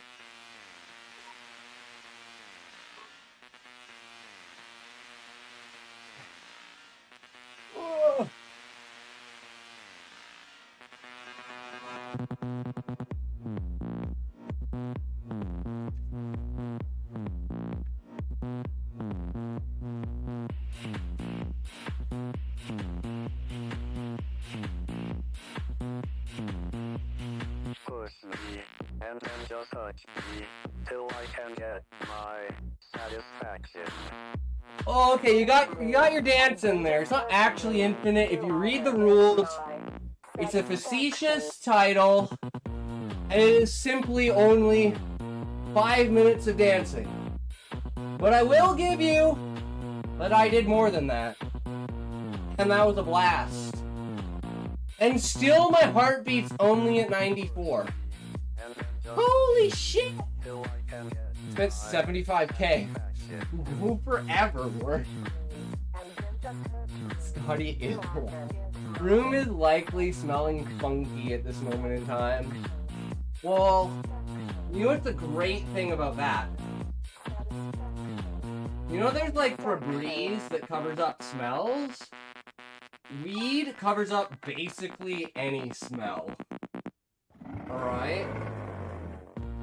So it's like you can't smell shit when weed's around. So it's like kind of a hack in a way. Right? It's like a hack, essentially. It's America's fucking birthday. Absolutely it's America's fucking birthday. Let's go, Murica. Hold on, let me pull up the chat. Because I missed everything. Holy shit, we got an ad going now. Oh!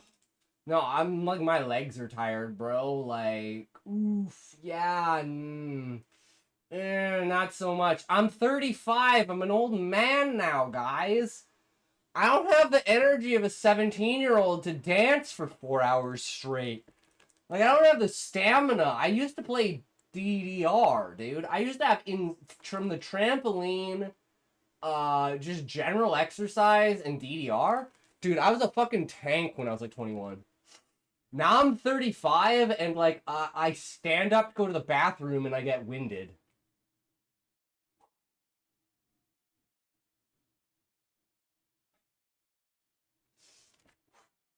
Now I'm getting like a headache from like blood pressure. It's like the difference between like a heartbeat rate and your overall blood pressure, right? Like, does this have? No, it only has heart rate on it. Apparently I've worked off 20 calories already though. Okay, we're gonna ads. I'm gonna take this toke. Then we're gonna catch up on chat. And then it's retro story.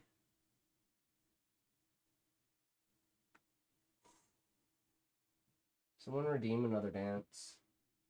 Well, if you'd read the fine print, relic, yeah, that's the whole point. It's like, okay, I'm gonna fucking die on this tote. Hold on. Oh god, I'm gonna fucking die. I can feel it now. I know I'm gonna die. But I ain't no fucking pussy.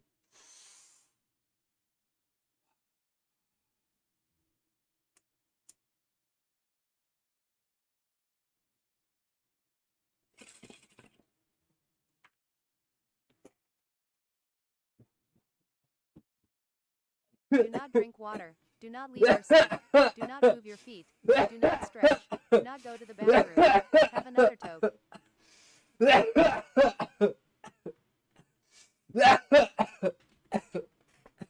Oh my fuck. My mic. There we go. Is that better? Okay, Ahab, I'm gonna catch up on chat. Then I gotta grind some more weed. And then I'll take your toke. And then we'll move on to retro story. Okay? Does that sound fair? Okay. Get Darday Sandstorm. Play Strike It Up. iCarly Redeem. No, please God, no. Classic. Dance, Dance, Dance, Life, Scotty. Full screen, Scotty. I can only get so hard. I can get that at this point. Scotty can never stop. Hell yeah, Scotty can never stop. It's the Infinite Dance. Happy 4th of July. This was promised 250 years ago. Promised to us 250 years ago. Those who offer Infinite Dance take full legal responsibility to play Scotty's busted chair when it inevitably breaks. Bald spot. Yeah, no. Guys, it's called my crop circle. Okay, get it right. Smokey coined it. It's my fucking crop circle. Okay? Get it right. Fucking hell. Don't look, don't go blind. There's so much glare. Oh, it's where Scotty's third eye is located. Okay, there's next music. Nah, dude, it's fourth eye. Third eye can't be shown on camera. It's not infinite. There we go. Wait till it's intimate. The fuck is this? Do my recon. Facetious 75k. Go Forever Worm. Scotty, it's Relic. Room is likely smelling funky. Rules do not apply. Shout out to Darday. Sandstorm. Literally going till hard is crazy. It's America's fucking birthday. Oh no. No dance. On the end of stream, heart rate reaches triple digits, Scotty. Unk, guys, and some speed type shit. Shape of that is horror games. We got a bit into the wick. Think you could delist me for tonight and we on pause tomorrow? Oh yeah, absolutely, Retro. If we want to move straight on to Aussie for the next one, absolutely, man. No worries. No, your third eye is your pussy. Limited it so well, timed it so well. You have to go now. Go again, dope. You didn't finish Fizz. Pause. Retro wants to postpone. You tell him, girl, slay, queen, snap your fingers too. What do you mean, girlfriend? Huh? Don't you talk to me like that. Okay? Oh, you want to go there? I will so take down your boyfriend, okay? My mouth. Bitch. Fuck you. I mean, what? You did that for me? Hey, don't go postal. As if doing a bit too well. God. Good impromptu dollar tournament.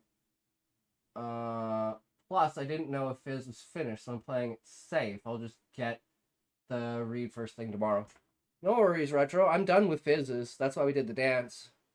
Me and a baddie boy in the stream. Okay. Yup. You know, and then we have what's this? This is the other thing that was brought up. Right now, we don't care. Let me tell you. We don't care. I'm here to tell you right now, we don't care. Let me tell you.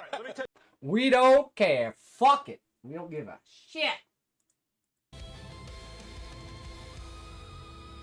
Yes, Retro, I wouldn't have done that if we hadn't finished it. The last comment I made about Fizz's work was, again, a comment about this being too fast. This scene needs to be elongated. It happens too fast. It doesn't give the reader enough time to realize what's going on. It needs to have, like, a, like, you think that Tara's reason for being, like, freaking out is useless, but you can't use that as a foreshadowing of this, right? Because she's just dumb, right? Nyo Tengu main, rather. Probably a main Nyo Tengu. Wait, you finished? And I can take the read now, if you have time. Inshallah. Well, obviously we have time, because you're next in line, and then we gotta do Aussie, and then we gotta finish off Relic. And then we'll see where we are by that time in the stream. I'll tell them I'm button checking for an hour. True. Where are you, good sir? You're down here, aren't you? Or are you up here? Wait, do I even have you on here, Retro? I'm trying to think. Like, I don't even think I have you on here. So have we never done any of your work before, Retro? Hold on, I want to make sure I'm not missing you. I don't see you anywhere. There's no way you're up here with, like, Hybrid and D-Not. Huh.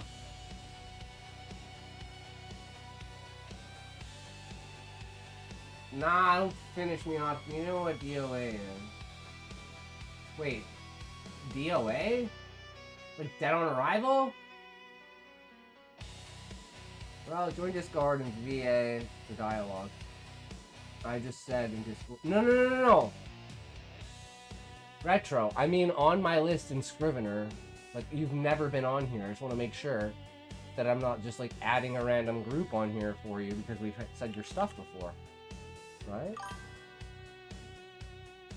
Well, that's what I'm saying, is I couldn't find you on there, so I was like, wait, do we have an old project? The hell do you mean? This is yours, right?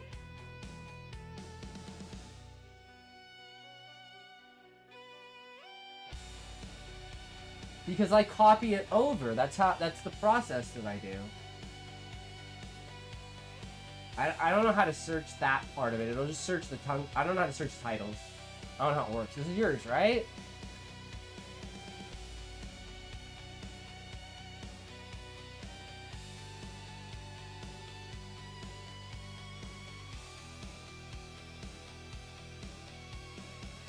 Okay. This is what I do, right? So that all the formatting of all the stories is the same. Right? That's the whole point. Is so all the formatting of all the stories is exactly the same. Unless there's like some specific reason you need it in a specific format, and that format will only appear inside of the file. Right? Skeleton Knight is Another World. Got season 2 this season. Fuck yeah, Sean. I just watched Reincarnated as a Slime. Caught up on that. Fuck yeah, that was pretty intense. I know there's a new Overlord. And they just said, oh, what's the new one? The movie that they just confirmed.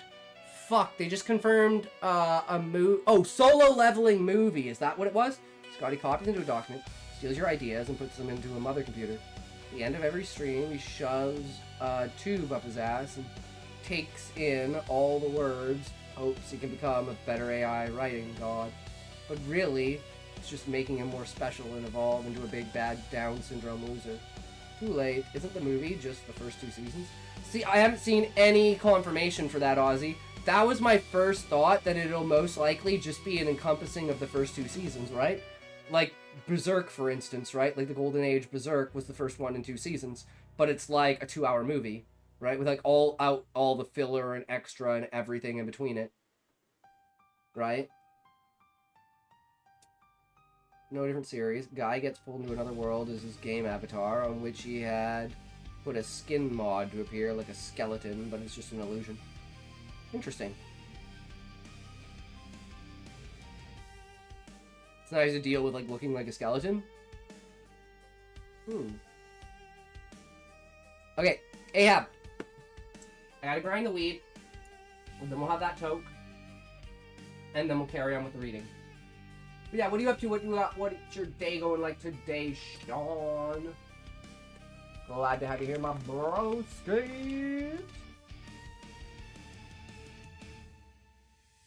Kind of fucked everything up with, like, oh my god. I'm sweating so bad right now. Fucking exercise!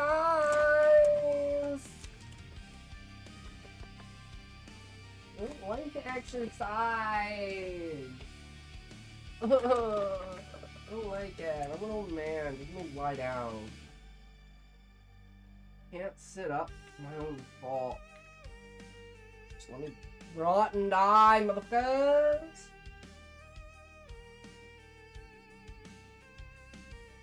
Overlord is that one Shining Kingdom movie or whatever I saw. It's decent, but I want Overlord 6.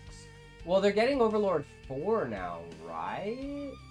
Hardly ever takes his full plate armor off.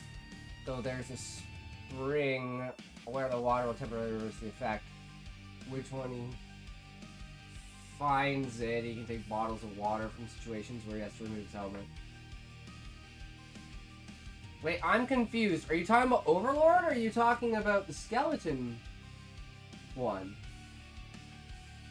Because I'm like, doesn't Ainz use the mask, and he's also used an illusion on his face, right? But only like once. To like prove who he is. Once. That's in Skeleton Knight in Another World. Ah, okay, yeah. Because like, that's basically like the same as Overlord, right? But it's like video game characters versus Isekai, right? Lit RPG versus reincarnation.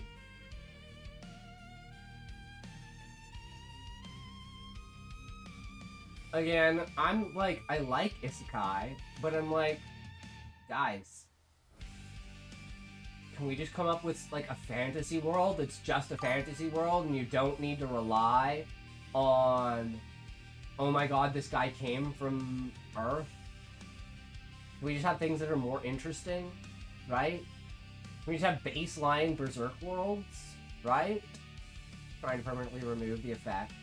On a crusade to destroy a slave organization. Interesting. Interesting. 3, 2, 1, go!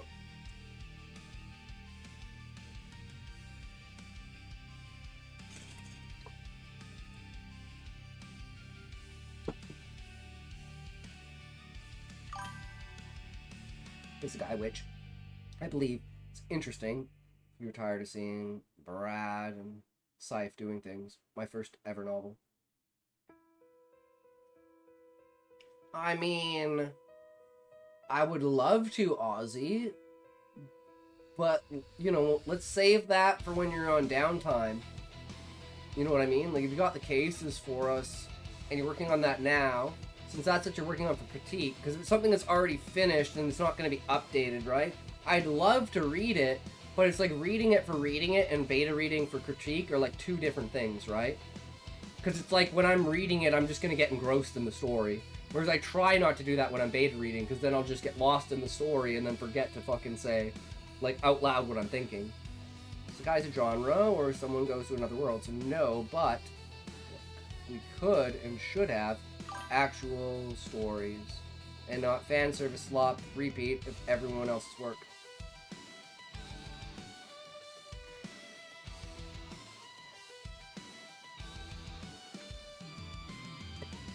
It's like, for instance, with Prol, right? We have two pieces of work we're working on with Prol. We're still reading his second book, Sage's Son, and we're reading his, like, alternate series, right? And same with Relic. Like, we're reading the second book of the Lawrence Grimes, Haven's Peak, Witch of Haven's Peak, as well as he's making the new series of, like, the sci-fi of the Planetfall. Don't need a truck to take the person to another world. Use something else. Well, that's why I thought, Sean, it was really interesting with Stoner Girl Evolution, even how the Isekai was done, where the characters don't actually die. Alright, Happy, have a good one, good sir. Are you gonna start streaming now? People go fucking... Or have you been streaming? I don't know, man. I don't remember. Guys, go check out Happy's stream.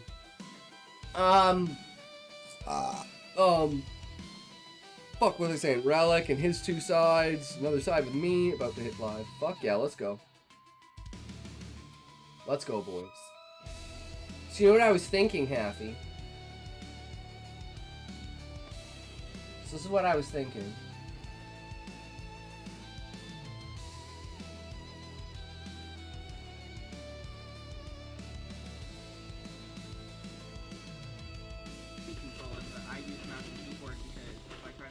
Huh? Hold on. Hold on, I had to mute this.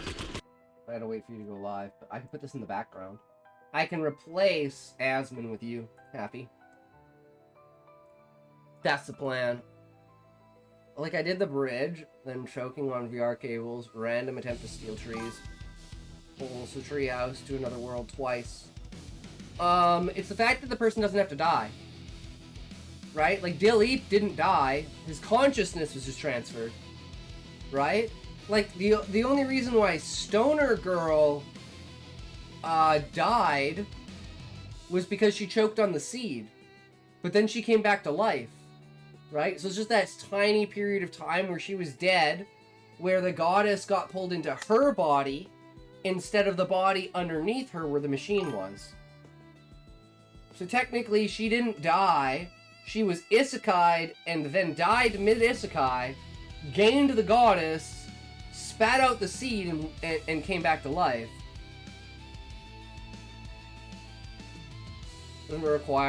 Doesn't require a truck. Yeah. So it's like, with like the different kind of zombies and them being different levels of consciousness, from insects to animals to other humans, right? And that's the category of, imagine an insect, like imagine a spider's mind inside of a human body and how that human body would like move. Imagine like a grasshopper or like an ant or like a butterfly or a tiger or an elephant, right? Or a dolphin. And that's how you get like the different classifications of zombies, because they're different animals inside of a human body, so they just don't understand how the fuck shit works, right? And I want the creepy crawlies, like the insects, of like straight up like using your elbows and your hands as if like, so imagine it like, okay, your elbow is one leg, right? But this is your second leg, so you actually have 8 legs. So you use like your knees and your arms and your elbows to kind of be like this, right? Well, like crawling along the ground. And that's just how I imagine this thing like fucking coming at you, and you're just like, what the fuck is that? Right? Oh, I can explain why healing magic kills undead. Death is 0 HP. Anything undead is negative HP, so healing magic moves them towards 0 instead of away from it. I mean, makes sense, right? Other than, you know, undead versus divinity. But as an actual aspect thing, yeah, it makes sense. Okay, I'm refreshing the page. Are you live now, Happy? It's still not saying that you're live, Happy. It's just got your VOD on.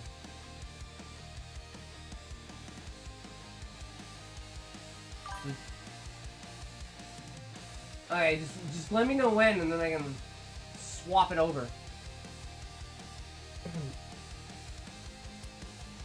Alright. Here we go. Retro? Are you ready? We're locking in. Generation magic, basically slow drain over time for an undead. Fuck yeah. Days of the week in New Haven were a blur when working for the Arcane Enforcement Service. Sure, action was seen here and there, but as James Halseed knew all too well, boring was average. This is actually a pretty good intro. Boring was safe.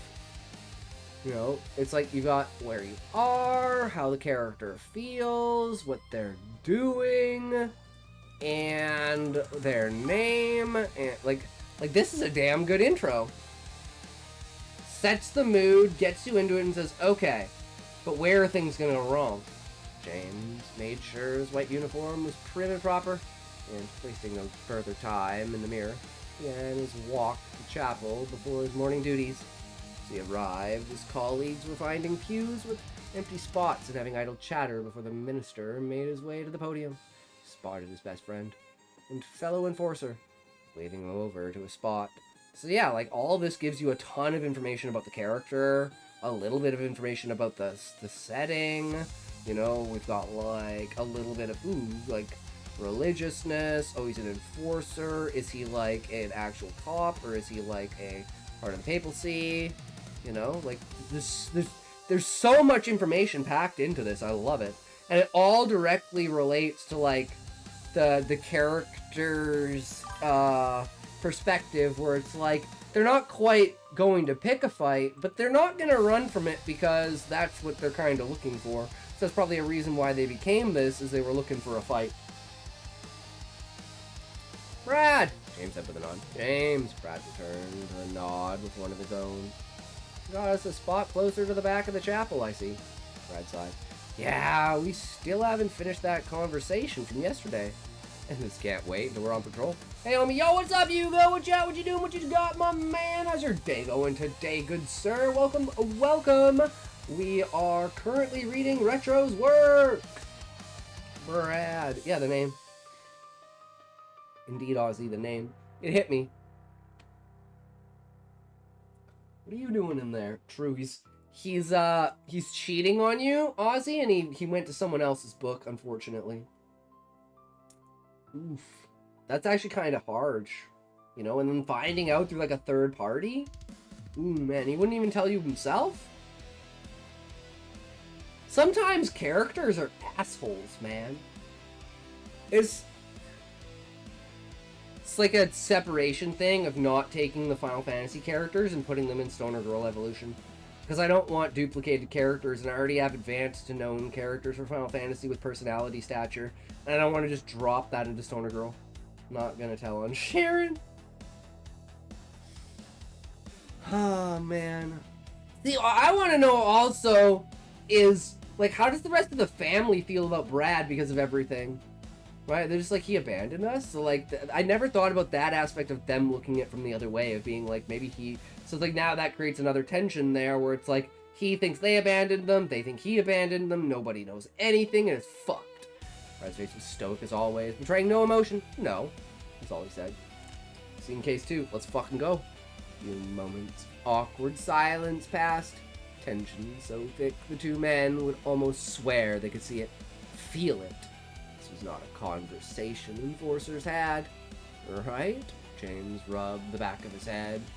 Pews were filling up to capacity now, and the sermon was about to begin. Blessed Watchers stood by the podium and by the doors, looking smugly superior in their standard black and gold uniforms. Look, I know where you're coming from, I do. But we can't go down this road. We're enforcers. We lack the mind flame. There it is, Brad exclaimed, almost too loud. Winced and waved an apology at the Watcher who glared at him. There it is, he said in a hushed tone. You've gone too far. There goes what? And I love the idea of them picking up on a middle of a conversation. So it's like it infers all of this other stuff in the background, that this has been an ongoing part of a struggle of their relationship. And, you know, contention points always require a discussion and an appeasement, right? And the worse that you won't accept that, the worse the friendship fractures, right? So knowing that this is like the breaking point, or could be the breaking point of that relationship, and you don't know which direction it could go, very intriguing. There goes what? Brad blinked. Seriously? Mind flares? James narrowed his eyes. That's the church's name for them. Yes, but you weren't thinking that, were you? No, you. That's what they are. Pang of guilt shot itself through James's body. Fine. Yes, that's what they are. For centuries we've been trying to find out where their power comes from. How it works. We're no closer now than we were then. How is it we can explain exactly where magic comes from and what allows us to use it? Psionics continue to mystify us. How is it we can command the elements, heal with prayer, yet they can tear our souls asunder with thought? I don't know how I feel about this. Ah!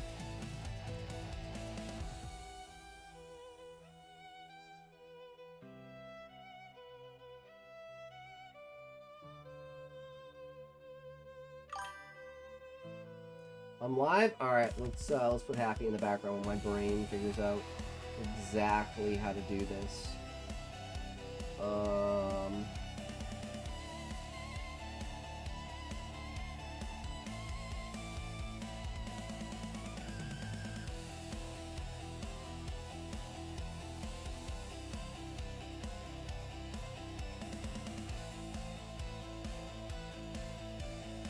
There, like twice now. This is roughly written, not polished in the Arabian story. Not that it's polished either. This literally just write something to build the habit. Yep. Draw for the sake of drawing, so you learn more drawing. It comes down to like on-point dialogue, right? Like, can you obscure this language to infer certain things without giving away the totality of it.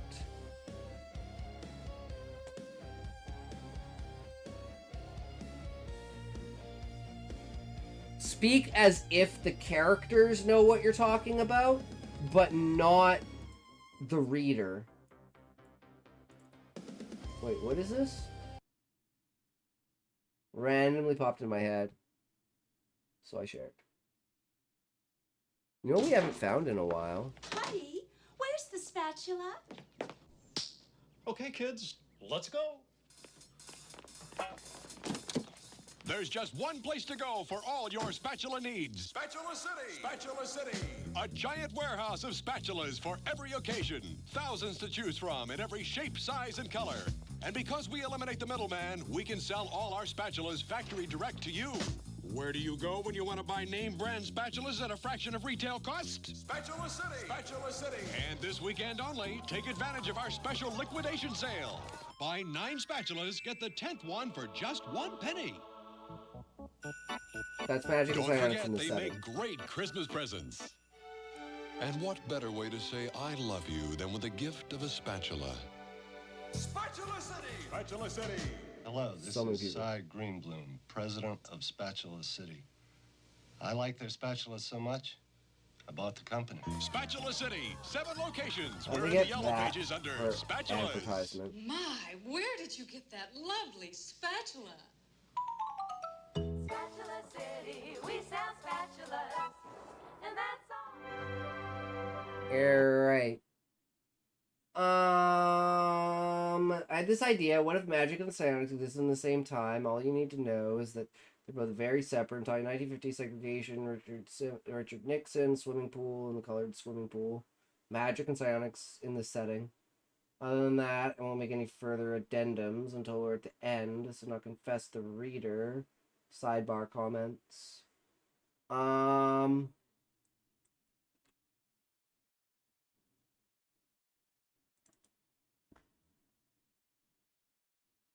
Yeah, I love it. It's just...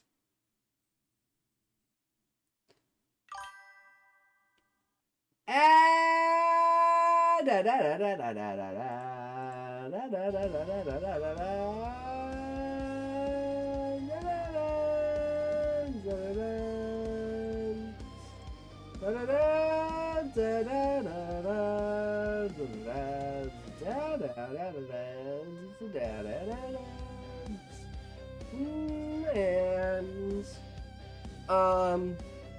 trying to think of an example.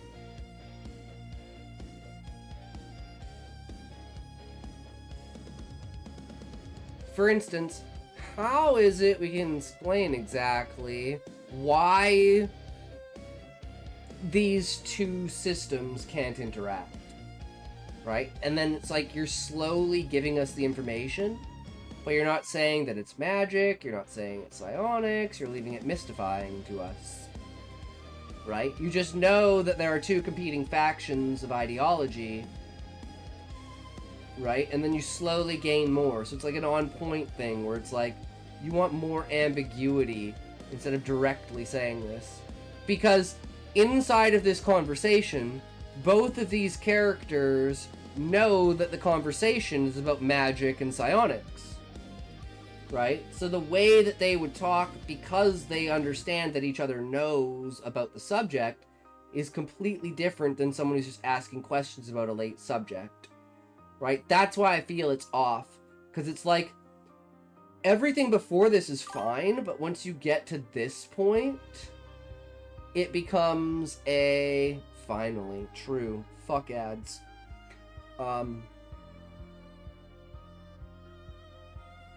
It becomes like, now it's a conversation between two people, and why would you specify these two things inside of this conversation? Right? You would allude to the two systems, but you never be specific, because you're like having a super in-depth conversation between two people that fully understand the subject. Right? So it places this as being like oh, you're just trying to tell the people this. But I think this could be something that's like more mysterious, slowly, and this could be more of a show than a tell.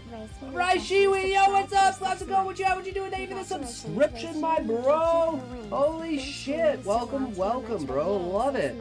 Thank you. Really appreciate it. Again, don't, you know, it is what it is, right? Don't feel obligated with it. I know you get your wings and everything. It's great to have wings, but, you know, it is what it is. I get it. I Black Clovered it. I guess that's a good way of saying it, Retro. Yeah, so always think when it's like exposition versus character dialogue, what you want to impart to the reader and how the characters would react, right? Because it just feels like an off conversation. I like the conversation in itself, but I think just this specific thing here needs to be more ambiguous. Everything else is perfect. Yeah, right, Shiwi, what you up to, what you got, how you going? We're just looking at Retro's work here very earlier on in, so, you know, not too much of the, you know, we know about as much as you do, even though I've read, like, 3 paragraphs. Abomination? Brad deflected.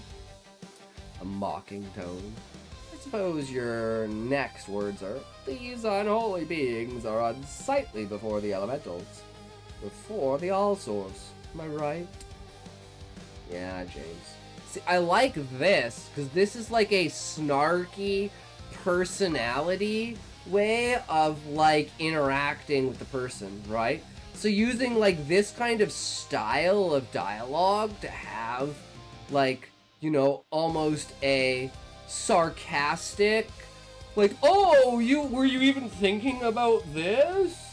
Right, as like a dynamic of the characters being like, oh, you know, I'm the dialogue guy. What the fuck is pros, LMAO? You are good at this. Right, Shibi, thank you. I try. It's because, like I said, like, it's just me thinking my thought process out loud, and when I'm reading other people's works, I'm like, how can I, if I was doing this, right, what would I do? How would I build this story from the ideas that are being presented? And that's just, like, how my brain works. So I'm technically, like, reading, like, 8 different stories when I'm reading a story. Because there's a story I'm reading. Each one of the ideas that's presented creates its own offshoot of story that stacks on top of each other.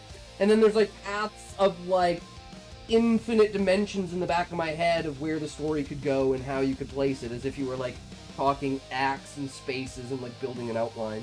And so my brain just automatically does that in the background. And then I just talk about it out loud and compare what I would do to what you did, why I think you did what you did, and why I would do what I did over this. And again, it's like, I don't necessarily understand the story you're trying to tell, so to always take it with a grain of salt. You know, my critique may not be for your story. Oh my god, that thought process is what led me to wanting to make one of mine into a visual novel. Very relatable.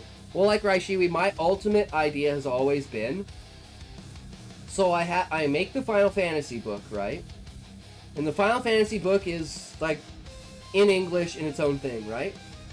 Then you get a translated Japanese version of that book that's going to be, you know, slightly different. There's going to be some cultural and language and, like, you know, some iterations in there, right? Lost in translation. And then I give it to Square Enix. And I say, okay, Square Enix, sanction this as the official first Final Fantasy novel, and let's adapt it into a manga. And then because you're changing mediums, but the idea behind the Final Fantasy book is to present, like, a video game structure in a novel medium. And when you change between mediums, you have to make sacrifices for how you do things, right? Like, a written medium and how you present a story in a written medium is not the same as a, like, comic book panelized thing, as opposed to, like, a direct animation or, like, a movie or something, right? Like, you have to have adaptations based upon the medium you're using, because the storytelling techniques you're using should be defined by the medium that you're on. Does that make sense? And I think that's why it's like, I think there's a lot of people that would be better at writing than, like, designing video games, right? Or, like, something along those lines. I think it's because I think in our day and age, literature, like just straight reading, is almost a lost art. Because of different types of media. Right? And the biggest problem people have is they want to take the feeling that's on the page and put it on the big screen. But they don't recognize what you have to do to make that happen. And you have to understand what sacrifices you need to make. Right?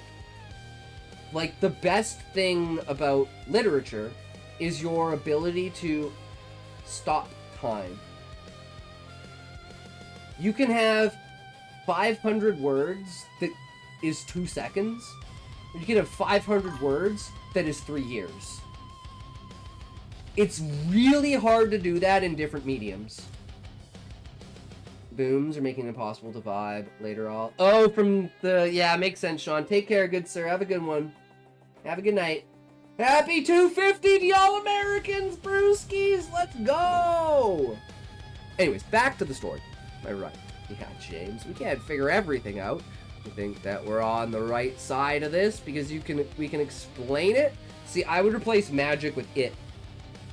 Right? And you're just making it more ambiguous, but you know that they're talking about something specific. Could be technology, could be industry, but you don't know yet, right? You want that reveal to be in a show, not a tell. Such as, you want it to be revealed through the actions of the characters in the world. Meaning, they're talking about the exact topic, but they're being ambiguous and using, like, I don't know what the fucking English fucking terms are, but you know, like, this is like a proper noun as opposed to like a direct noun as opposed to a preface, right? So it's like you're talking about a subject, but you're not identifying that subject, because inside of the context of the conversation, everyone knows what it is, or that is, right? And then you have something in the real world that they interact with that, like, coincides with that conversation. Of being like, we don't know if this can do that, or that can do this. And then you have some mage attacking a psionic guy, and it's like, oh my god, now you just explained everything in the world through two characters having an interaction through that system. Instead of just having the exposition of this dialogue.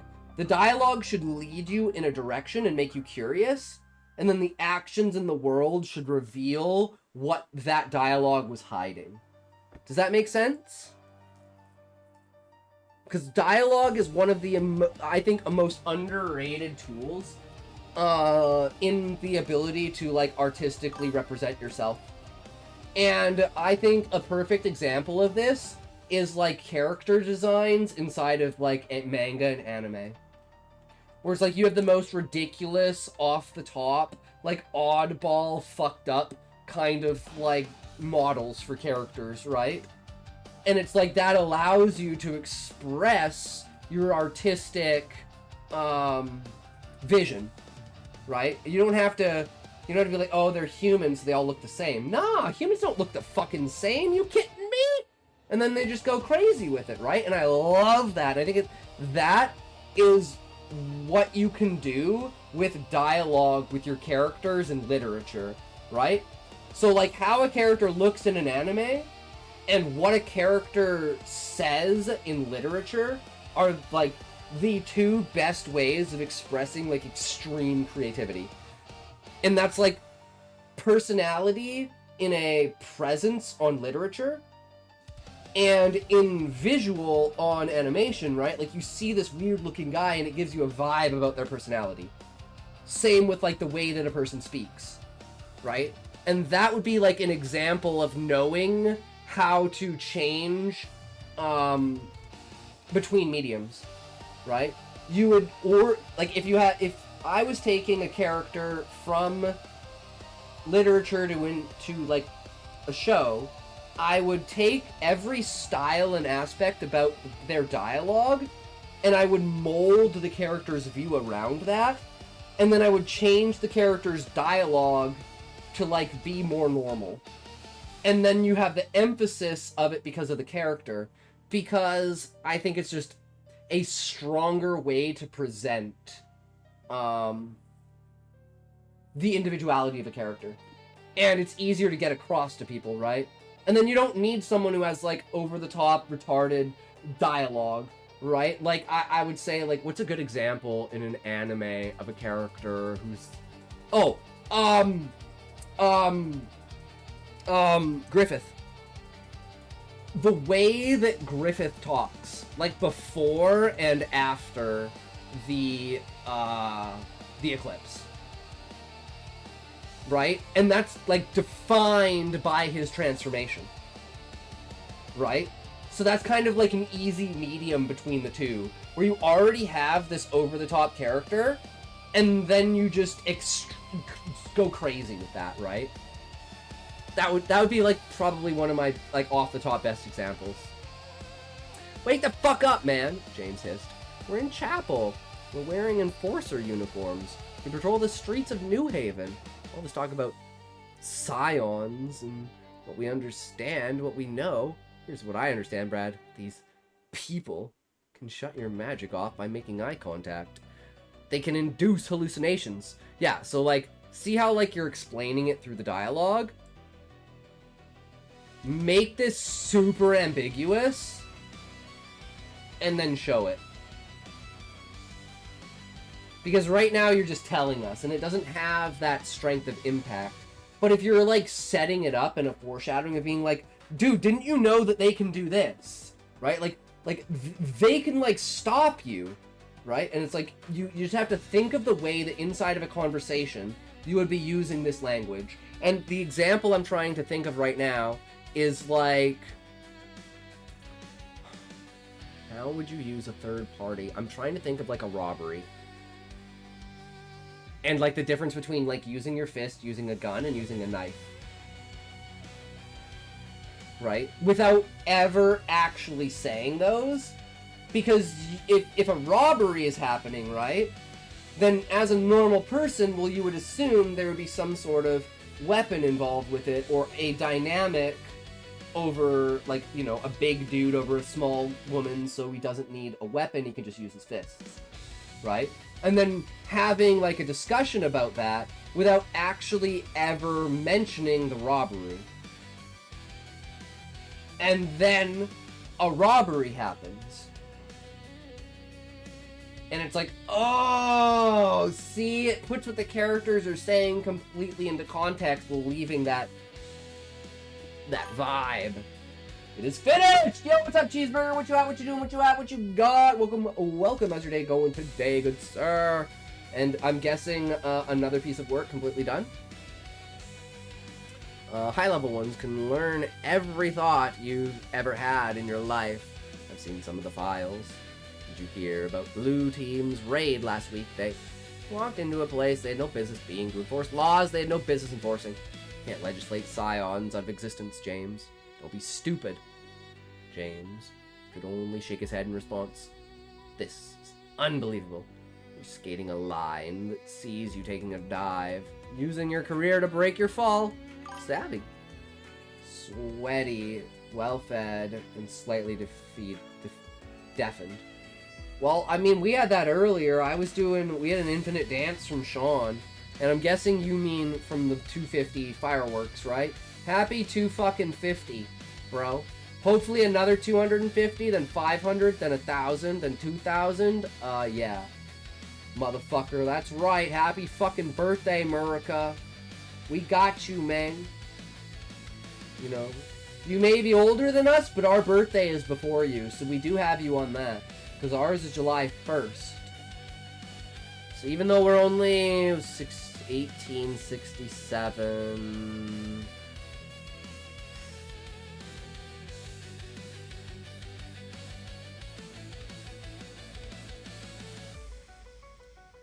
$159 years.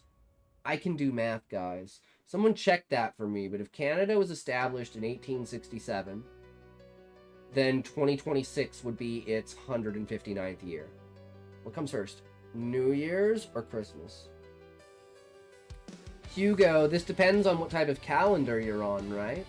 Are you on a Gothic calendar? Are you on a celestial calendar? Are you on a Christian calendar? Right? Because if the summer solstice is the turn of the year, right, that would be considered New Year's.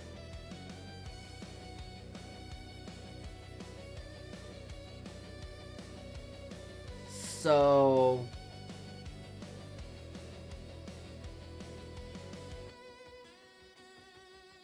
I think it would, like, technically it should always be New Year's, right? But it's like where it's placed, right? I think that's also important.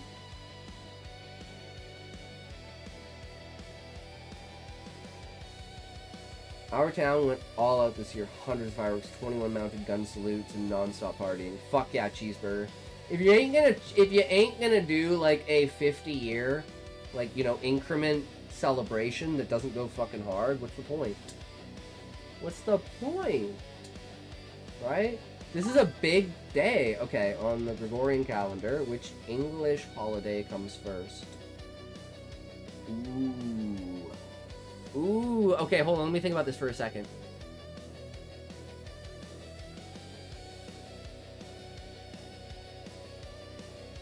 Wait, like spring equinox, right? It's spring equinox. Just like, middle of August, right? New Year's or Christmas? Oh, New Year's or Christmas on a Gregorian calendar?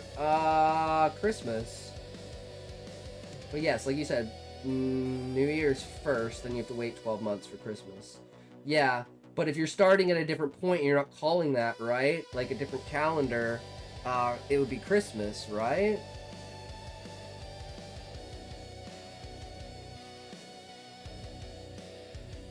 Or am I mistaking that, right? Because it's the start is the winter equinox, not January 1st. Because January 1st isn't actually like the winter equinox, right?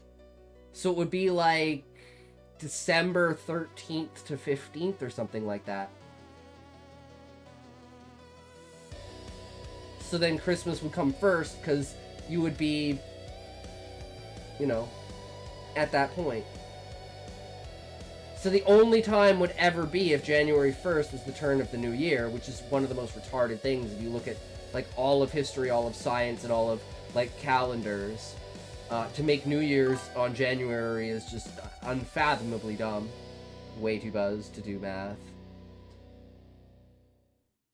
And it depends on like, because like doesn't the Gregorian calendar start on the winter equinox? Not January 1st is the one we use, or where January 1st is the start of the year. Then which is the other one? Okay, so Gregorian is New Year's first because January is first. But what's the is it starts with a C. I think it starts with a C. Not Capricornian. Not cornucopian. Fuck.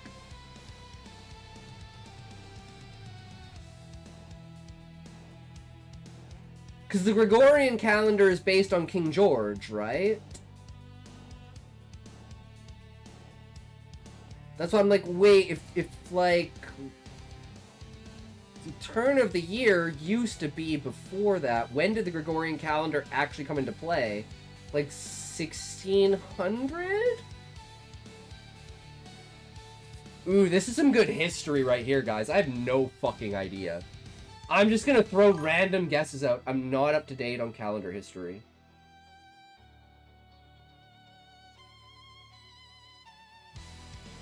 Because it also depends on, like, where you are in the world, right? Because I know, like, for instance, India has an entirely separate system than, like, China. Which has a completely separate system than, like, Russia. Right? It's just we've standardized the Gregorian calendar over the last 300 years, I believe. I just know that we added extra months because of fucking Julius Caesar. Wait, I thought we removed a month. And it's the 1328 through 65. That's what, like, got fucked up by the Gregorian calendar in the early, like, Christian calendar. Because it's 1328 365. Or I guess 364. Chat is heating up. So, to make it easier... Retro keeps current momentum. Retro, I'm just gonna read. We don't need to talk about this. This is just like random fucking facts from the past.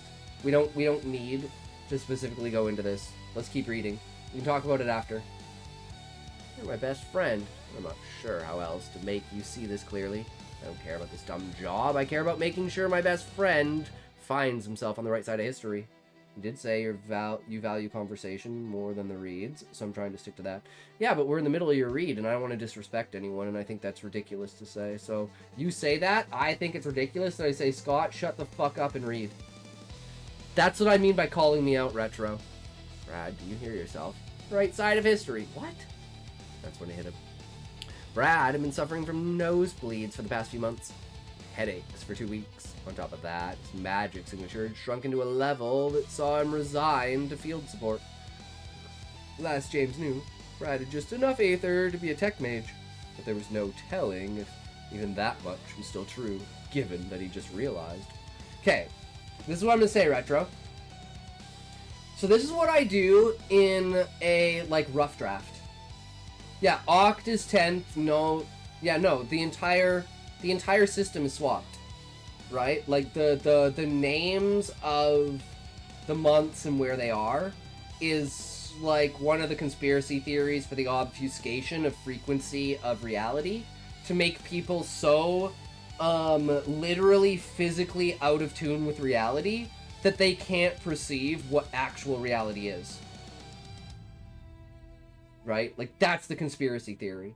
That they're literally, like, gaslighting your brain into believing that reality isn't real. How long? Well, it actually works perfectly into this, because I was going to say, Hugo, is the first draft is the show. You need to put on paper what needs to happen, what needs to be done, what needs to be said, and what needs to be presented. Right? So for a rough draft, like, all of the ideas and the exposition and everything, even through the dialogue and everything, I think is fantastic. The only problem is that it's tell versus show, and it would become more potent if events happen to characters instead of characters talk about events. I get you, Scotty, just reminding you what you told me when I first came around. Just sticking to what you said is all, but I'm chilling. Retro, I'm God, and if I'm being retarded, you have to call God out. Because sometimes I don't know my own power. Right? How long? Look. Don't bullshit me. How long? And I am a benevolent God, so I would punish myself, not you, because it's my fault as God that there's a problem.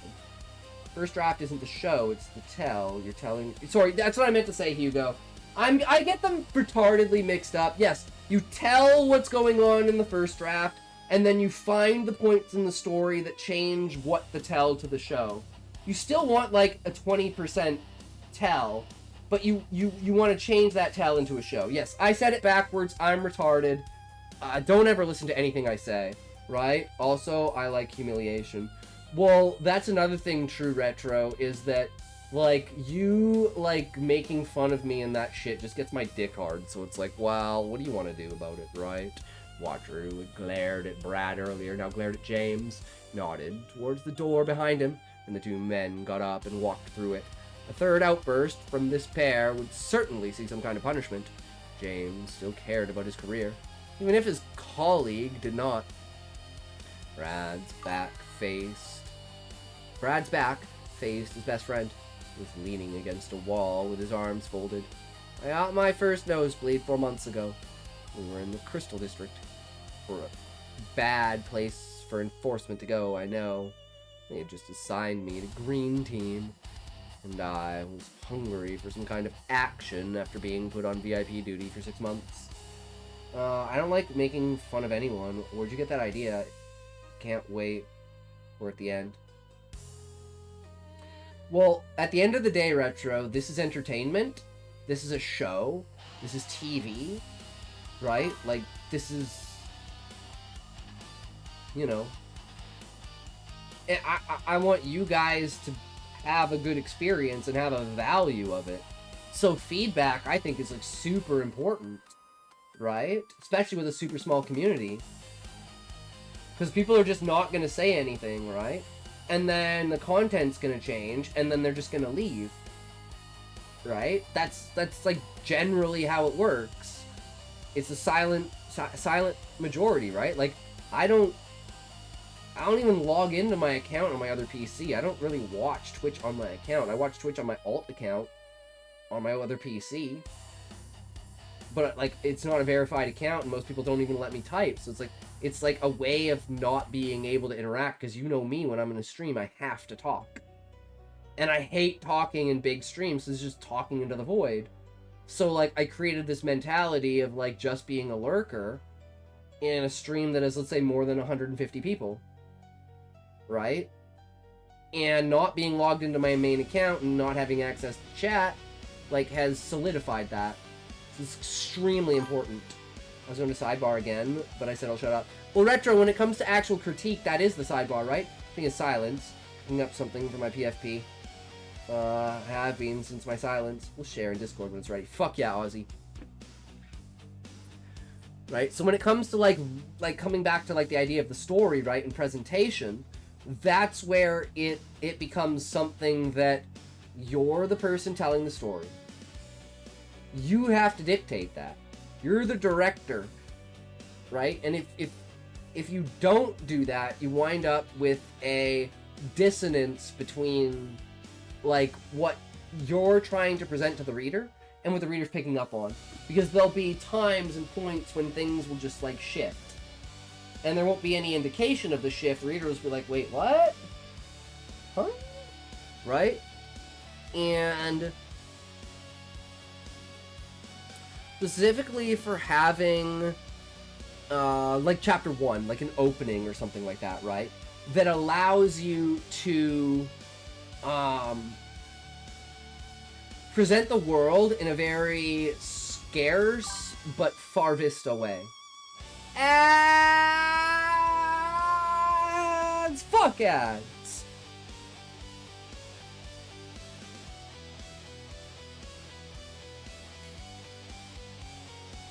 It is what it is.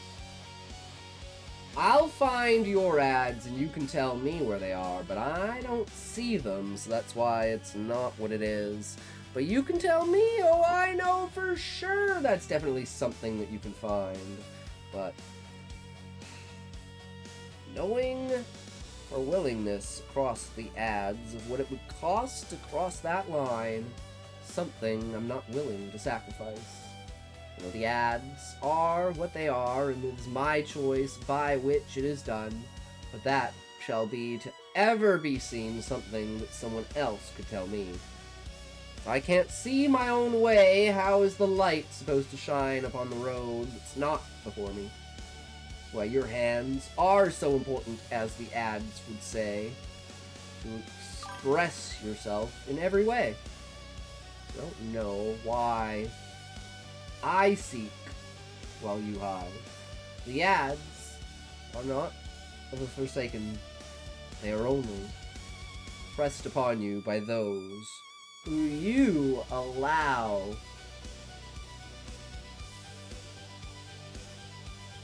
Bro, picking up a novella about ads. It's like a poetic practice, right? Like improvisation practice of just like, okay, say words and see if you can get meanings out of words and connect them. May the Lord bless you with more. True.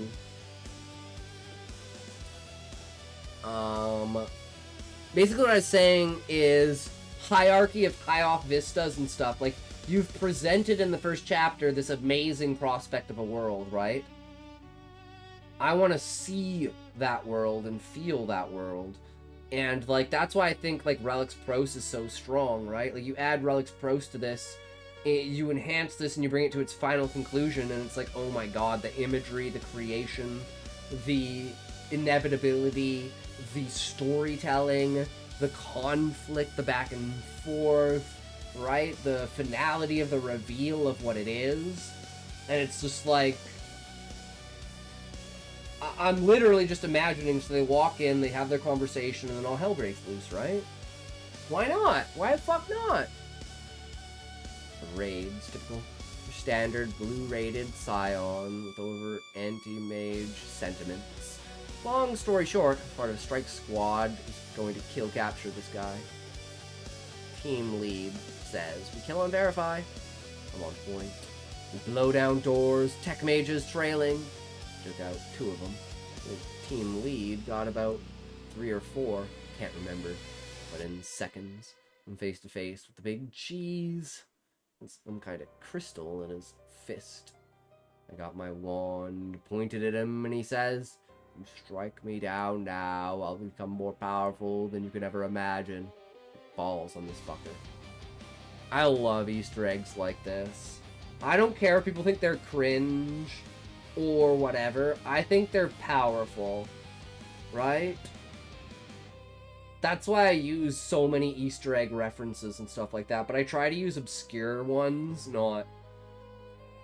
Honestly, like, this is just a simple one, but I like it, right? If you could find one that's, like, less simple and more obscure, that has the same lines, I kind of like that, right? But it's like... There's nothing wrong with that. Wait, you don't... Wait. Ozzy, you don't... If you strike me down, I'll become more powerful than you can ever imagine. Easter egg ass N-word. True. Ozzy, Star Wars, Obi-Wan versus Vader the first time they meet. And then he, like, force ascends himself. That's what Obi-Wan says. His last words. What happened? The fuck do you think? Nope, never watched nor read Star Wars. Damn, Ozzy, that's crazy. Well, you know what we should do, Ozzy, is after we read your stuff and Relic stuff, we should watch Episode 4. There are only 3 Star Wars movies. Episode 4, 5, and 6. They never made any more. There's no such thing as anything else. It's just like with like the Marvel movies, like there's Iron Man 1, 2, and 3, Thor 1 and 2, Captain America 1 and 2, and there's 3 more. Wonder Woman?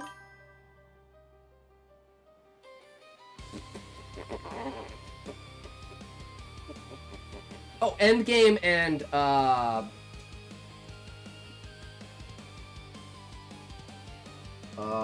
Infinity War and Endgame.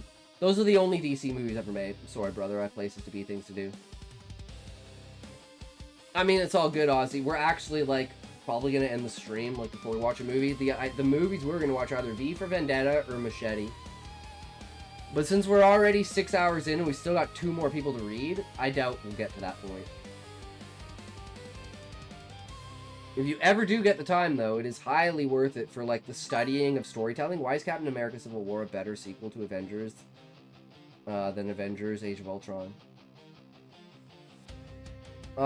Hugo, if I'm correct, the time period for that is 2013 to 2018, right? Strong Astro Nutter, I'm gay for pay. True, what's up, Astro? What you doing? What you got, my man? How's it going today? It was between 2012 or 2013 and 2016. They had an entire, like, company breakdown.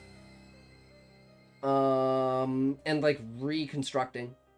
Not gay, but 20 is 20. True. 20 is 20. Right? Fuck do you think? Used a jolt spell to stop his heart quicker than fire. He uses the crystal he was holding to block it. The damn thing explodes, and the shards go everywhere. I mean, everywhere. But this weird energy starts pouring out of the shards and surging around the room. Shit knocked me on my ass. I didn't hurt or anything. I did kill that guy, by the way. The bolt went through him like sweet tea at a carnival. What's the difference between 3 cocks and a joke? I'm the joke. Happy Merca Day. Yo, Smokey, 250 Merca Day. Your dad can't take a joke. Lol, to rude. But yeah, happy 250, everyone. Happy 250. Big days, big days.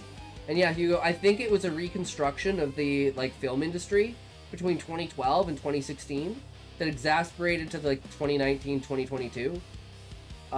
Which is, like, basically it was an age of retirement. All the great legends, like, basically retired between 2012 and 2016. And then the new people that took on their old preface chair dance. Pickups will now dance for you. couldn't ever Please make fully it up. Enjoy this immersive experience. Right? Which is why, like, Age of Ultron was so bad, Scarlet Witch was so bad. What's another one that was so bad? Like, thinking high-end, not the ones you expect to be bad. Like, I mean, Ant-Man wasn't too bad, right? Ant-Man and the Wasp was like, you know, you just gotta add that dynamic. Supergirl. No, that's DC, but I just had to think of that because it's like, oh my god, I just totally remembered. It is what it is. I'm so turned off after seeing that. Seeing what? My dancing? Or Happy in the background. I mean, what? Thor Love and Thunder wasn't great. No. No, it was not.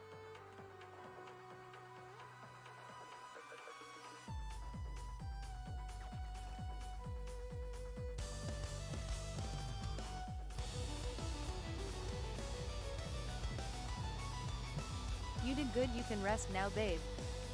True. Do the hip point down and up. I mean, I'm turned on. That clip of you with tits hot as fuck. True. Bolt. Went through him like a sweet tea at a carnival. Call for trailers, and I'm getting ready to tag him. Close to his body, and right before he fully kicks the bucket, he says, "You'll carry the same blood as us. Mother has chosen you." That's gotta be, again, like a Final Fantasy VII, right? Mother, as in Genova. How soon after did the nosebleed start? 2 days. And don't insult me by asking why I didn't visit the healer. James Golf. No shit, there isn't a cure for, Psionism. You're pretty forthcoming.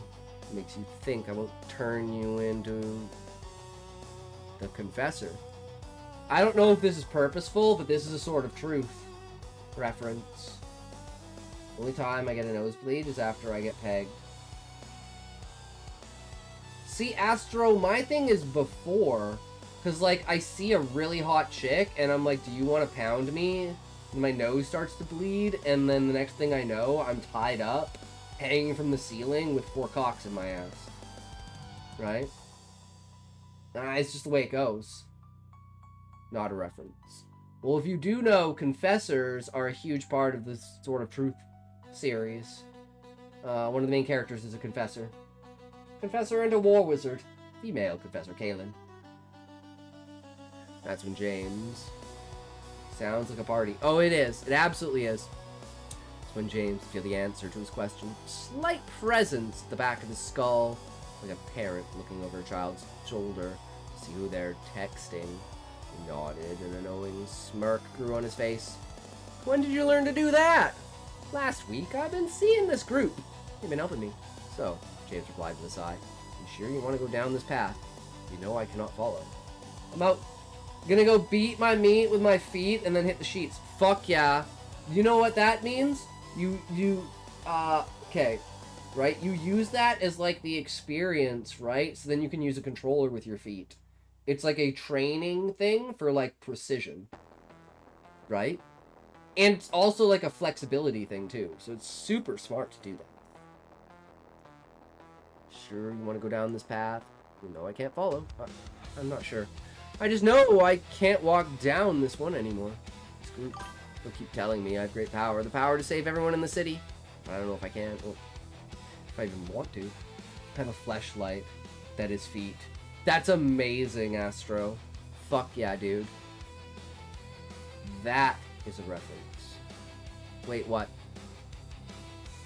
You telling me I have great power? The power to save everyone in the city.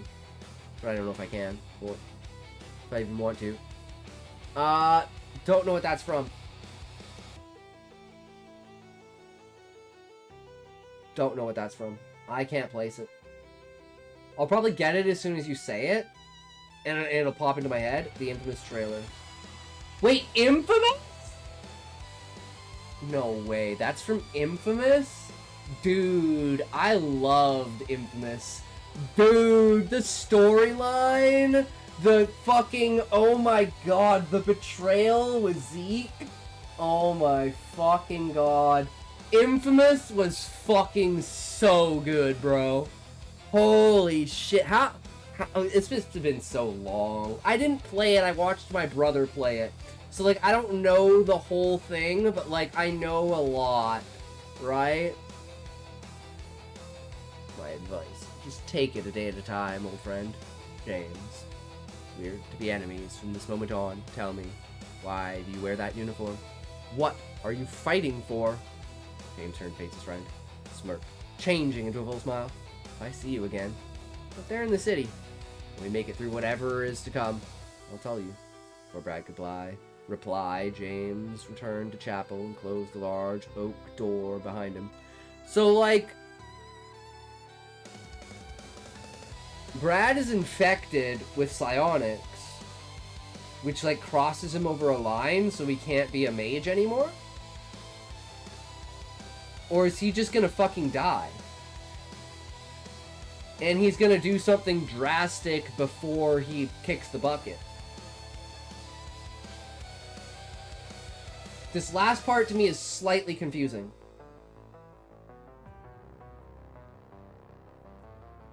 Because it's like kind of an explanation of like someone changed him from a mage to a scion.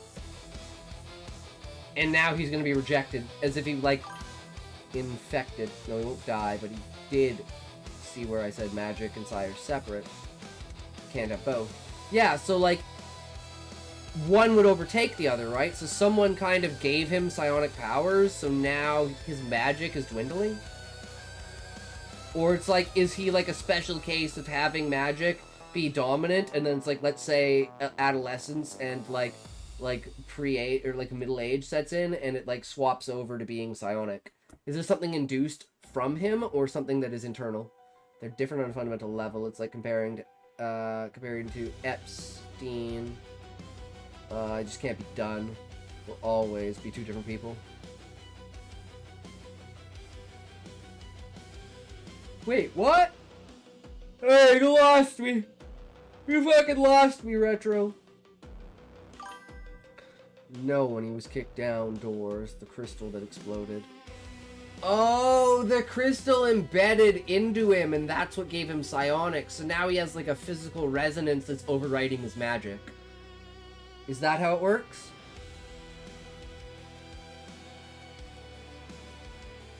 And this is like some sort of, let's say, new technology or new idea of like conversion, where you like force convert a mage to a psionic, and then they basically have to leave because like they're two separate societies. Energy with that crystal essentially mutated his DNA, and that psychic energy overrode his aether signature. And he got mutated, so he's trans. He's fucking trans! Let's go! Fuck yeah. I like it. Okay, that makes sense. I like it. Yeah. One or the other, that's all. No one gets both. And I'm like, there are two things for that, right? You capitalize that as a satire of being like, well, obviously no one does except for the big bad, the BBG.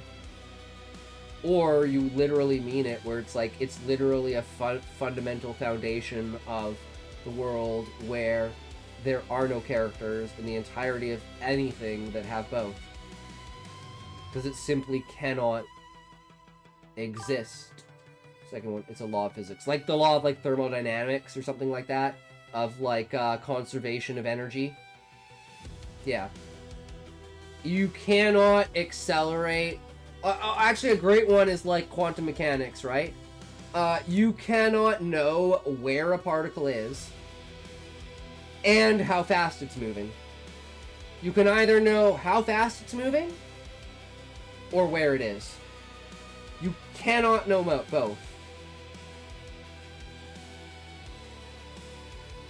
That is a fundamental law of physics.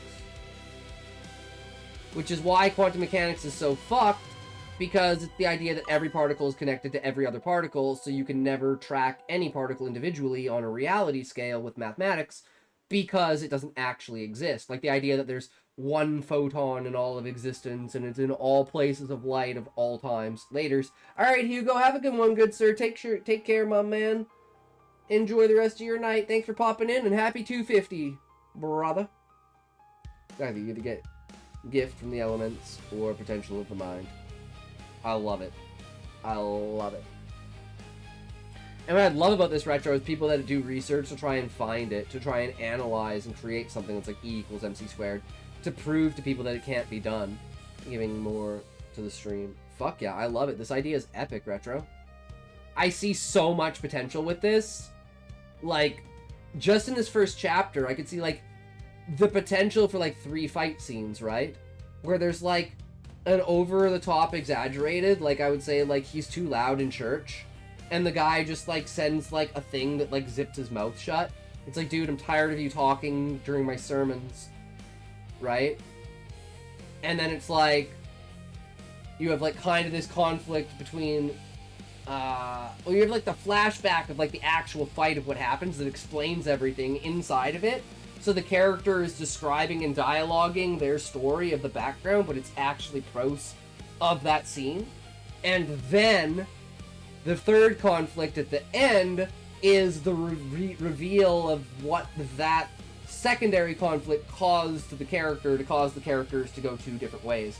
And that is your inciting incident, plus all of your information in the entire first chapter, and you're fucking hooked. Fucking hooked. I want to read more, right? You sold me, right?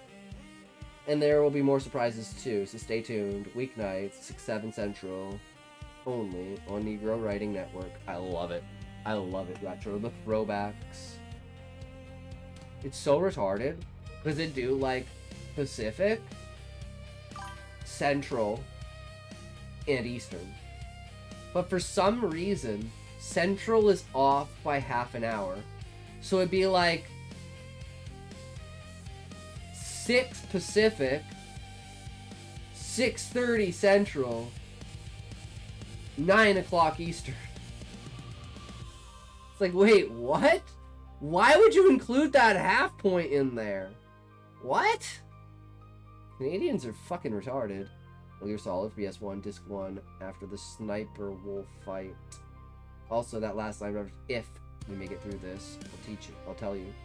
Ah! I don't think I played Metal Gear Solid 1? Because I never played the remake, and I only played 2 and 3 on the PS2. And I never played any other Resurgence or 4 or anything. It's done. Check Discord. Well, is that, like, perfect timing, or is that perfect timing? Oh. Oh.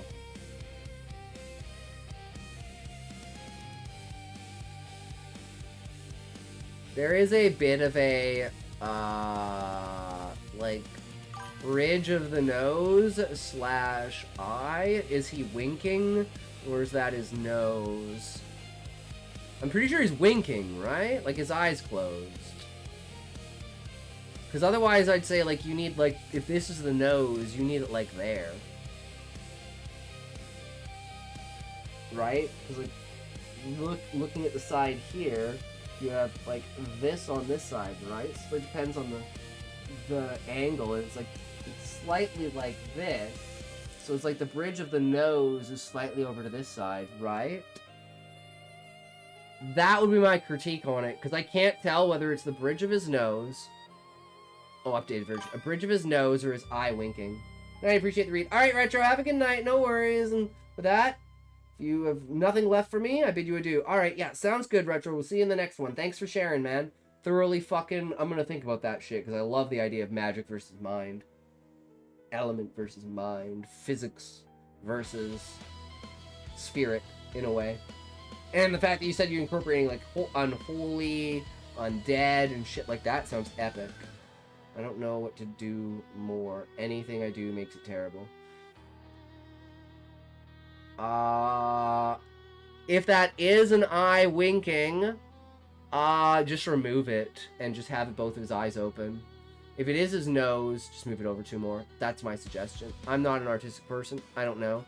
But, I mean, you could have it as an ambiguity of people looking at it a second time, right? Of being like, wait, is that his nose or his eye? But, like, the Kefia is, like, pressing up his nose, so his nose should be, like, there. So then it wouldn't emphasize his nose, right? So that's definitely his eye. Like, the most logic I could say is that it's his eye, not his nose. But the angle of, like, the way that he's winking is just a little odd. I don't know. Anyways, Ozzy, what are we up to now? What are we up to now, bro? Where are we at? What are we doing? What we got? Where we go? We already know that we've... Wait, did we finish case 1? So we on case 2? Okay.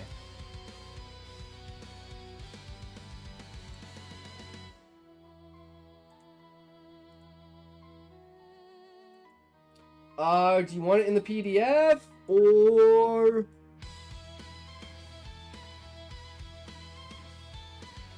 Where's my thing to make this not fucking burn my retinas? Oh, it's way too bright. It's way too fucking bright.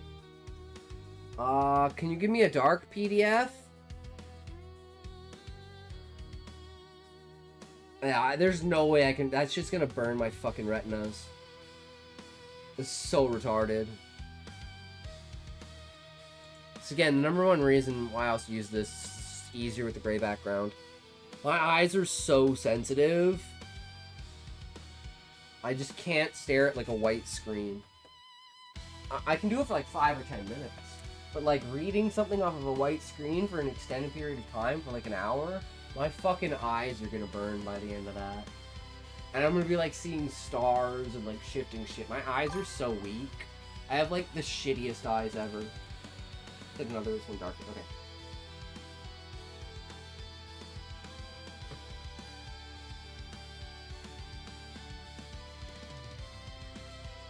And it's like also it's like the color of my eyes, right? Because the lighter the color of your eyes, right, the more sensitive they are. So I don't know if green eyes are more sensitive than blue eyes because of the spectrum. Roy G. Biv?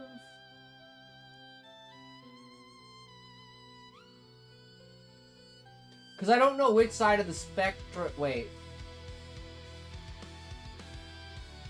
I have actually no idea. I would guess blue is probably more sensitive than green. It's like the further you get from red, right, the more extreme.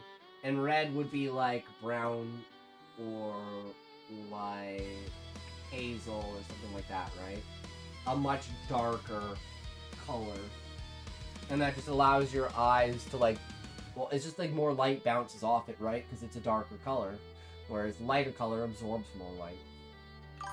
Physics! I'm pretty sure there is like actual... it's the way that your eyes draw in light because of the color.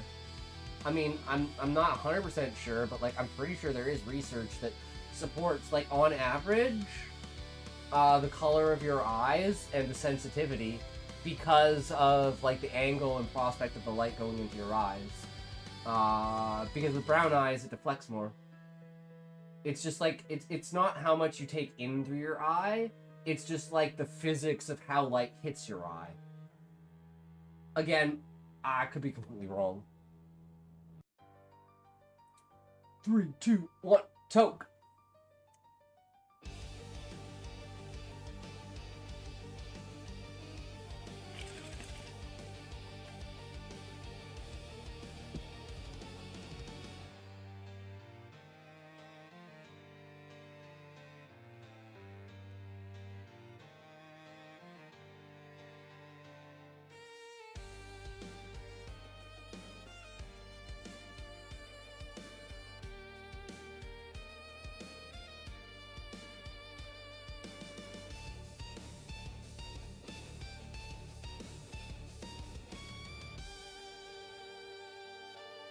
Let's get into it.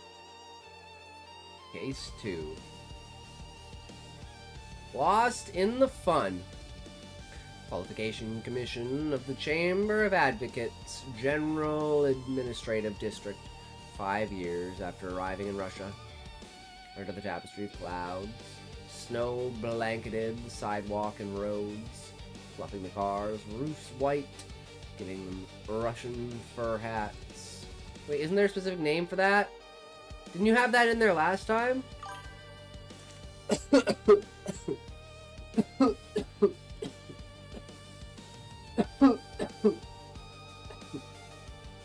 Yeah, that's definitely less,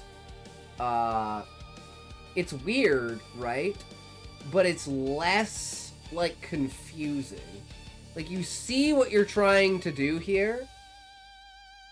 This one's like, you know, I see what you're trying to do, but it didn't work. Here's, I see what you're trying to do, and it didn't work, but that's the best you can do, right? Like, I think that's good. Right? Even if, let's say, like, you got rid of this and just had the bridge of the nose there, right? So you had the cutoff on the rays, right? So you know it goes over top of the nose like that, but it still allows the bridge to show between the side and the eye. You should see my drawings, bro. You should see my drawings. You want to see my drawings? Let's just do a random one.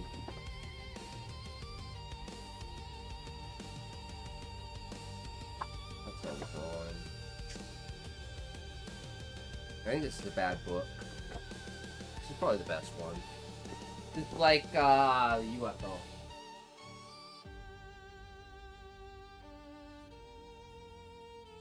Like a forested city and stuff with like layers at like a 45-degree angle.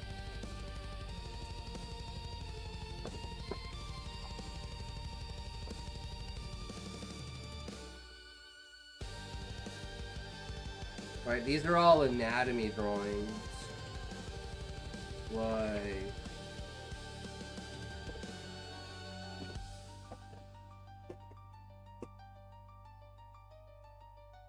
you know, like muscle anatomy, proportion, and size.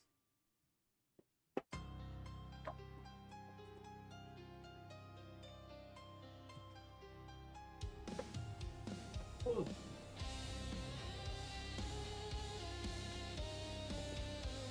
Still coming out terrible. We should get there.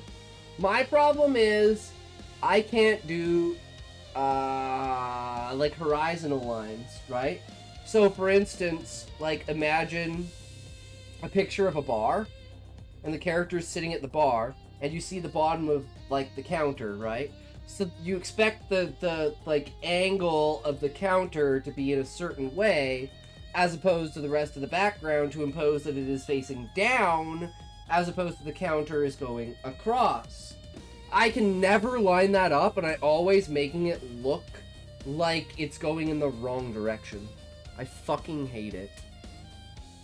It's just like, it's a dyslexic thing.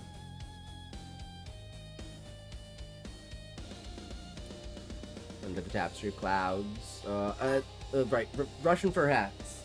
Gotta do your fundamentals. Yup. And I'm terrible at that. I am absolutely motherfucking terrible at that.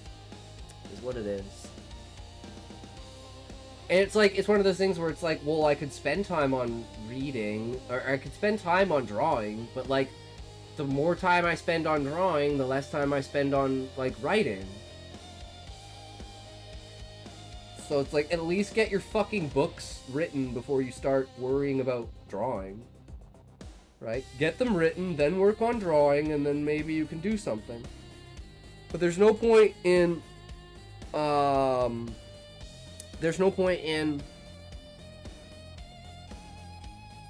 got distracted.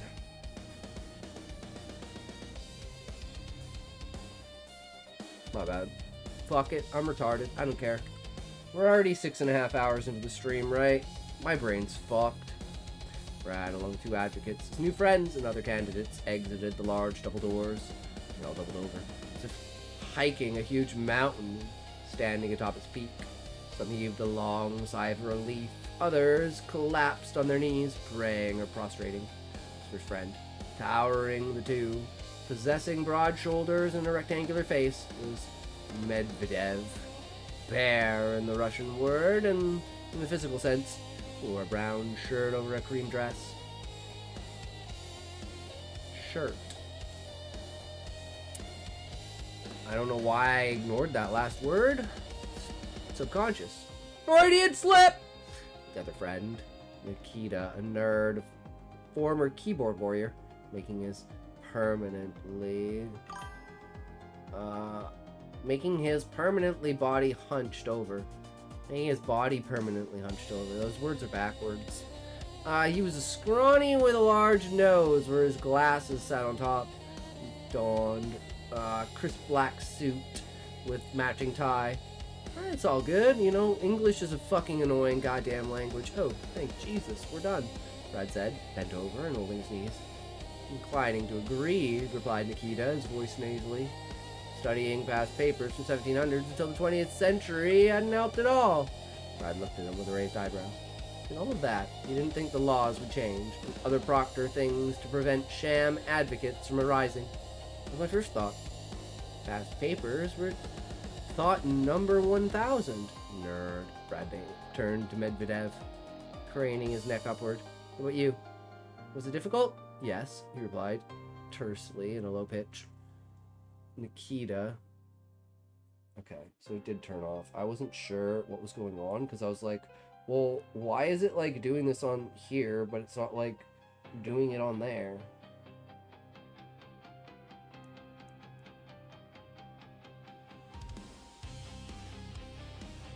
Oh, okay, maybe the app cracked. Hold on. No, the app's still okay. I don't know why. That's weird. It's back. It is what it is. The heartbeat monitor, it keeps like turning off. Because normally my watch is like this, right? And then for some reason it turned to this. Oh, no, wait. I don't even know how to get back to that.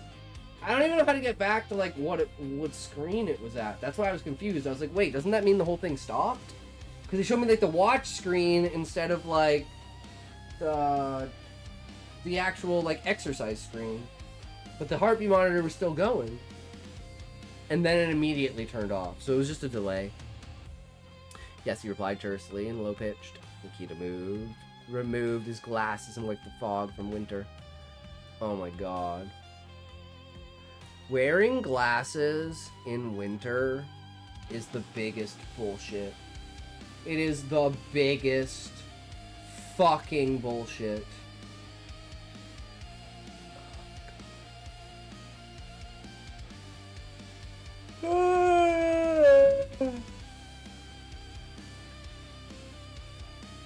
The fog that you get on your glasses in winter from like your breath and stuff.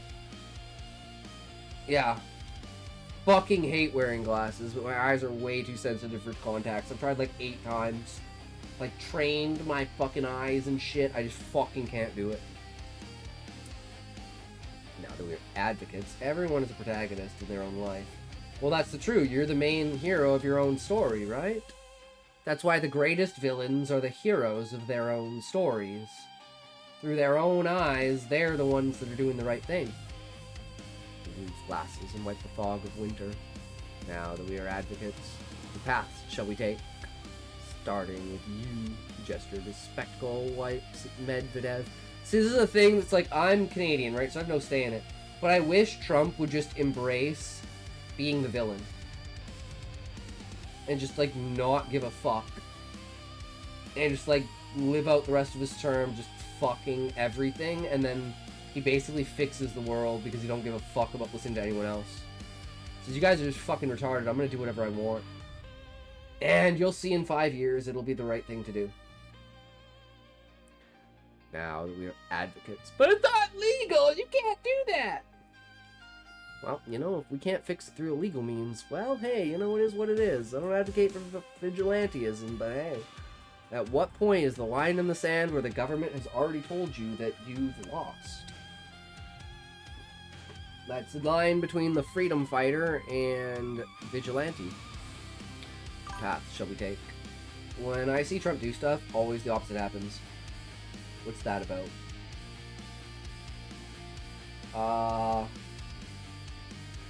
It's a half-ass. Like, my prospect Aussie is it's a half-assness. He has, like, an epic plan, and then he, like, starts it, and then someone's like, no, and he's like, okay, fine. And then he pulls back. And then the plan just goes to shit. And then everyone's like, well, why did you do that? And he's like, well, I had this plan to do this thing, but you guys didn't like it, so I didn't do it. But I already, like, started it, because, like, I had to initiate it, but now it's like, yeah, sorry.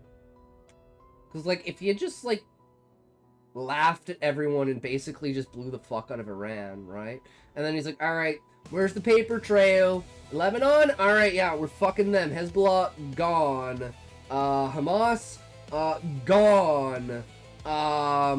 What's the other one? Hamas,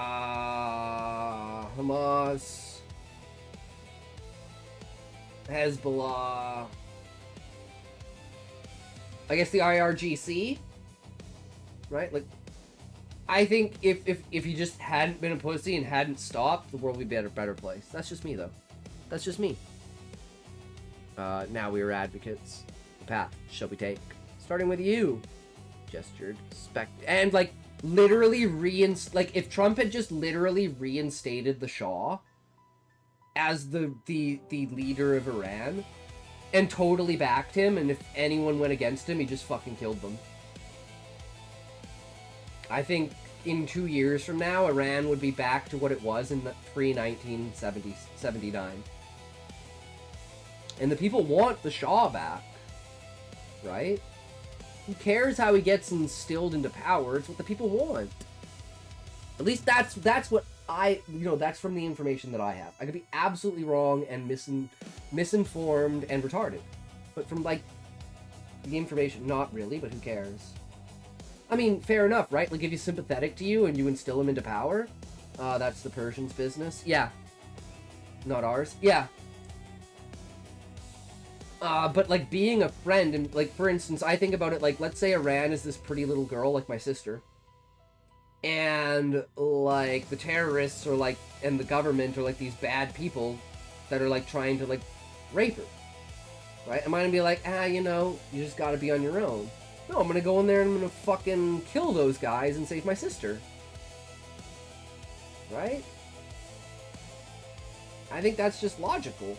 That's how I view it. I don't know if that's a bad perception. Right? But it's like...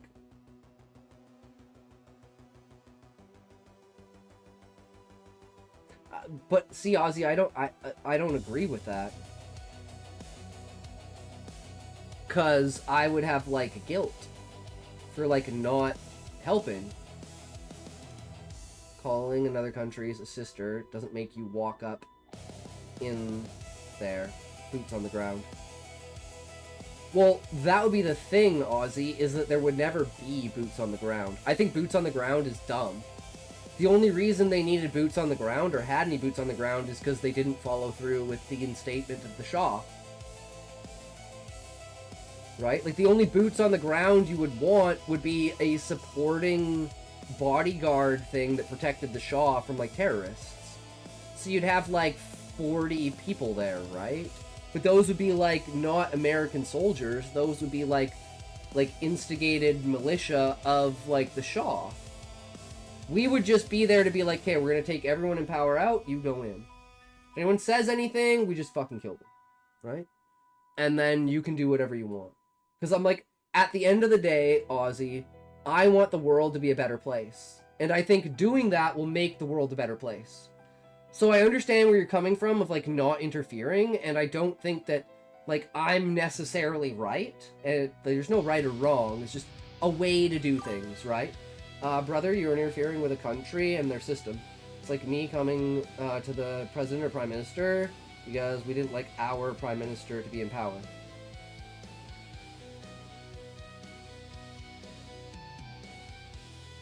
But what I'm talking about, Ozzy, is, for instance, what would you do if Mamdani became the...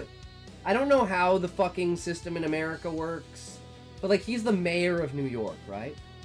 So he just controls a city.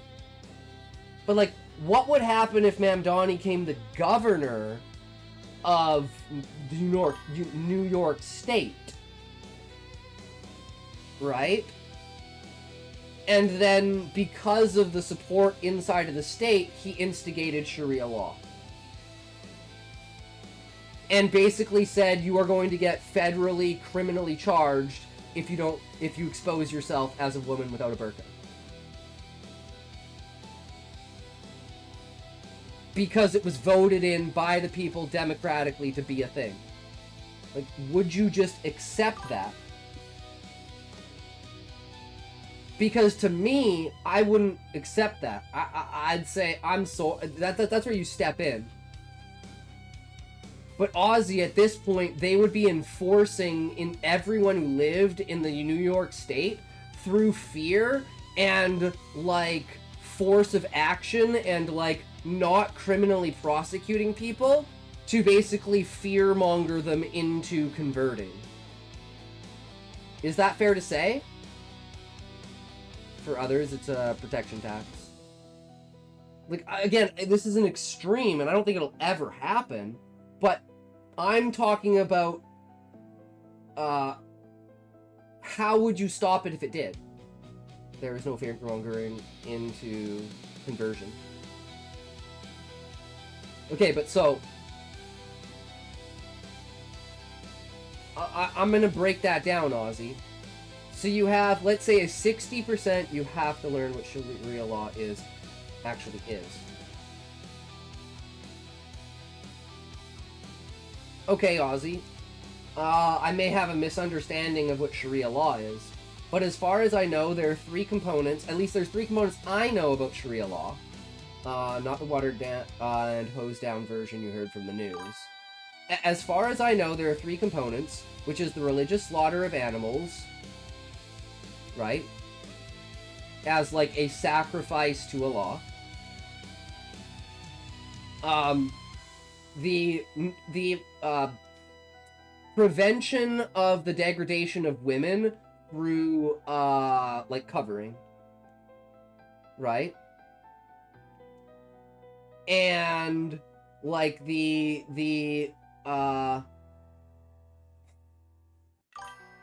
those who are not of you are lower. Not what you know, not as far as you know. You are a retard like me. Learn what actually is, not what you think it is. Okay, Ozzy, could you explain it to me? Because, like, from the research that I've done, to my best ability, right? It's not like I haven't researched Sharia law. I have. That's why it's like, I'm like, okay, well, from the research that I've done, these are the conclusions that I've had. Am I correct about this?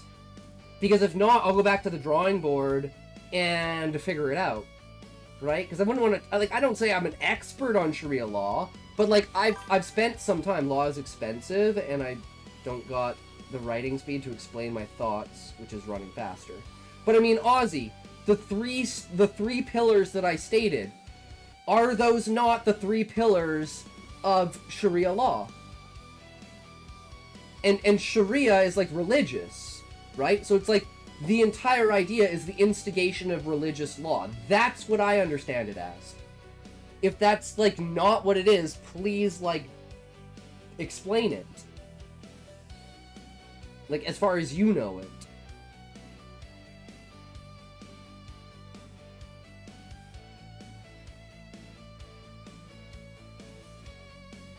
And that's coming from, like, you know, maybe an extreme view from the West of what Sharia law is.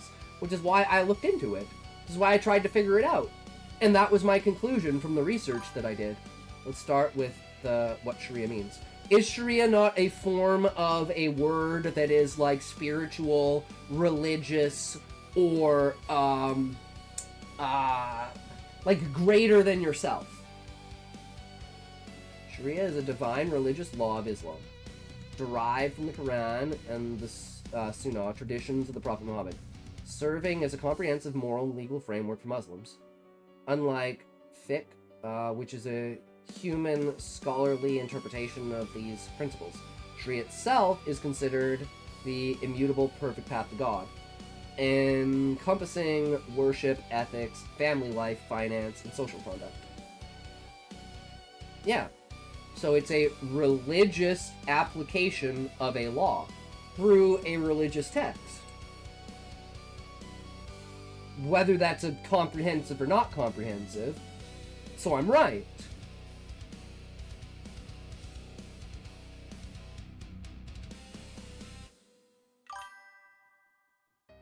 Yeah, okay, and that's that. I wasn't sure about them. The system is built on 4 primary sources. Okay, let's see. The Quran, Sunnah, Ijma, consensus of scholars, and Qiyas, and then analytical reasoning, its core objectives, known as Masjid al-Sharia, aim to protect 5 essential values: religion, life, intellect, lineage and family, and property. Actions within this framework are categorized as obligatory, recommended, neutral, discouraged, or forbidden. Okay?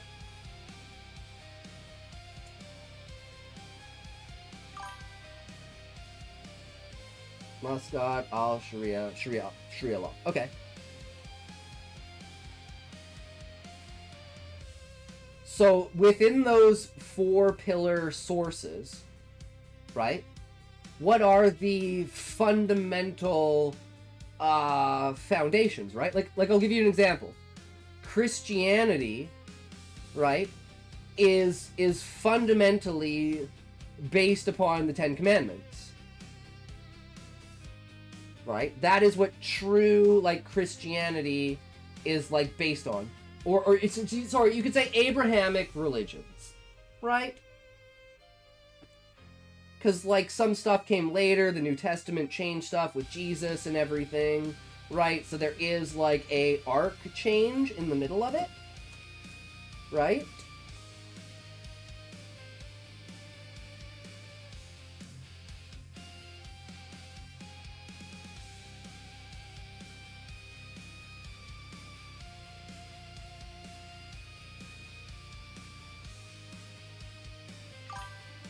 Four primary sources of Sharia are fundamentally built upon the hierarchical framework where divine revelation takes precedence, followed by human scholarly effort to apply that revelation to new contexts. Yes, Ozzy, but, like, I mean specifics.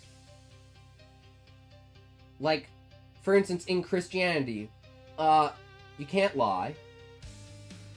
You can't use the Lord's name in vain. You have to obey your parents. You can't steal. You can't murder. Yes, but I'm not asking about the sources, Ozzy. I'm asking about the actual information. Right? Like, the pillars of Christianity are forgive thy neighbor, live in harmony, treat others as you would want to be treated.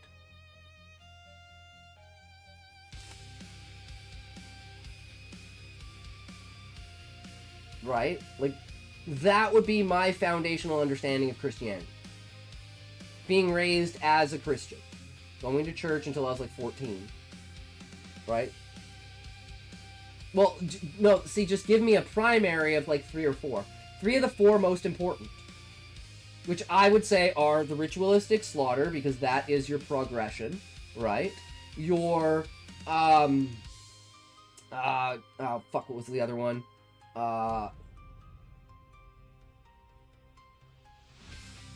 Fuck, I'm blanking on this. My brain is fried. The first 3 of many. Yes. And it's just like Christianity, right? It's not just the base. They're just the basic principles, right? Like, don't murder people. Treat other people like you want to be treated. Live in harmony. And try to forgive your neighbors, right? Like, shit happens in life, okay? But that doesn't mean being a pussy, right? That doesn't mean letting someone stand on top of you, right? So it's like, monotheism. Do not associate any partners with God. Kindness to parents. Treat parents with utmost respect and care. Sanctity of life, children. Do not kill your children due to fear of poverty.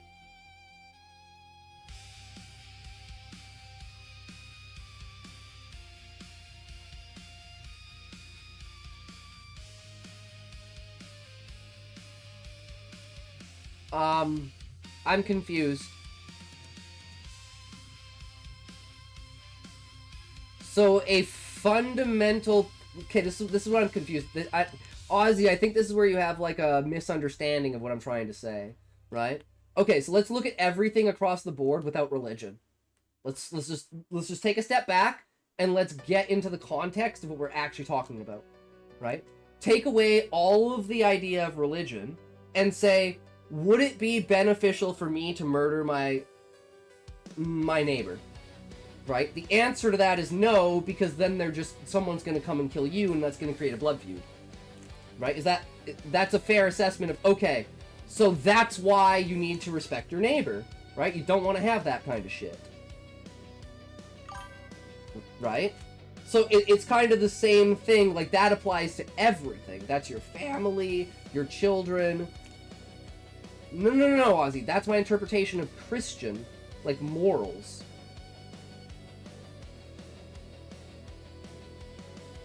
The idea that killing your child because of poverty, such as, like, abortion, right? Shouldn't do that. I think we can, like, all agree on that. There's nuance to situations, right? You know. But just in general, we can all agree that it's just, if everyone did it, that would be a bad outcome. Well, Ozzy, this is the nuance in a medical age, right? Abortion is forbidden in Islam. What happens if there's a complication that will kill both the mother and the baby? And there's no way to save the child. You can't save the child, you can only save the mother. But the only way to save the mother is to abort the child. Do you just let the mother die? This is what I mean by nuance. Do you just say point blank and straight, sorry, sucks to be you? Fuck the medical age. Islam, according to the Quran, is a complete religion with laws, ethics, science, and wisdom.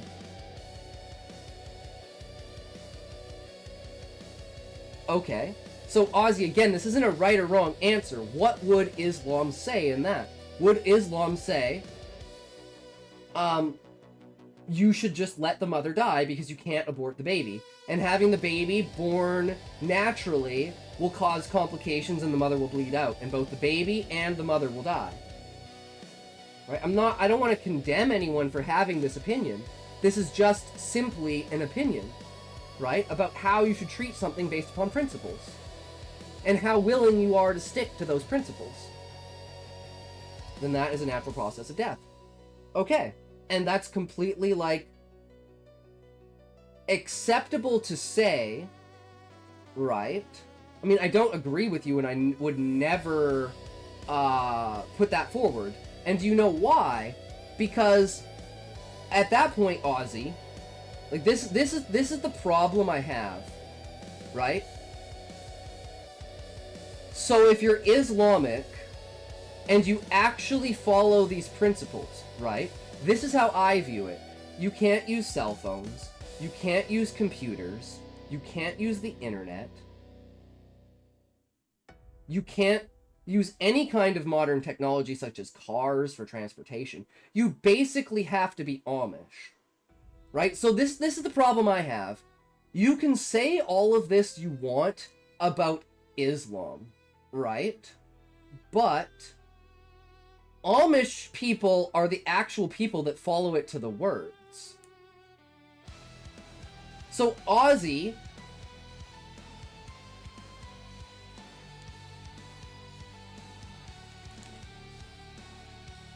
I just want you to try to help me understand that I and my people who follow the religion are desert dwellers.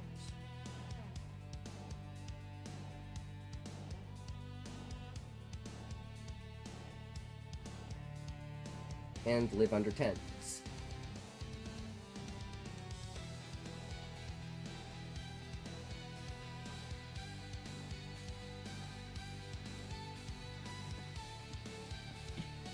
Far from it.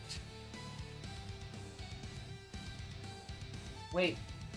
No. Ozzy. Ozzy.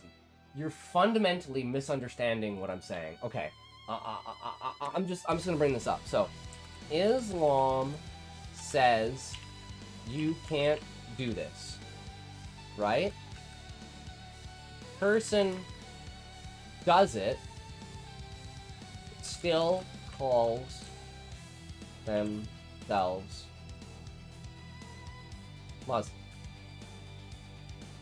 Is this an accurate statement?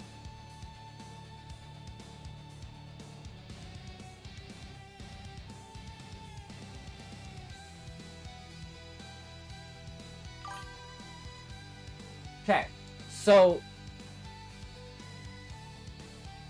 then if Islam, and this is an if, because I don't know, if Islam says that to eat meat of a, let's say, pig is to dirty oneself and lower them to subhuman. And like, I know it's not, this is a paraphrase, but like, as far as I know, this is like actual doctrine in Islam. Right? And normally I would start with like absolute extreme things, but I think this is like an extreme on the other side. Right? So let's just go through the process and let's just see what we can logically come to through these steps. And at any point in time, call me out on any misinformation, anything I'm wrong on, and correct me.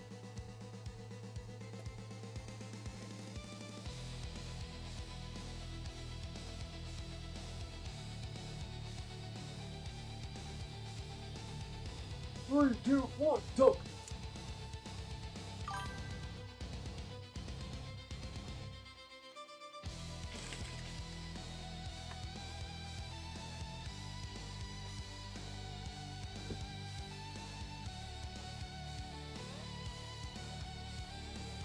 Oh, so it's just you can't eat meat. Okay, let's look at it scientifically.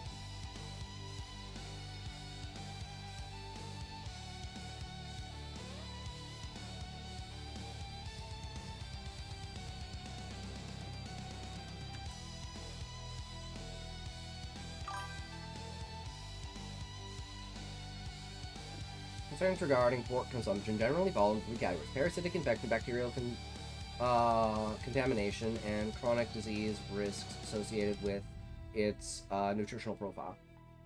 Yep. And there's like a huge thing of like, there is a scientific reason why, like, this is a huge contention point, Ozzy.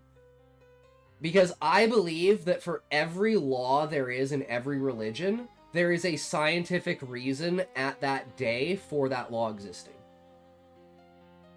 And I've always believed the idea of eating pork is that same thing.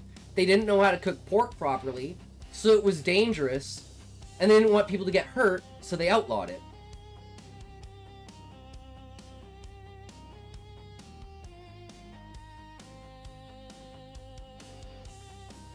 So it's like,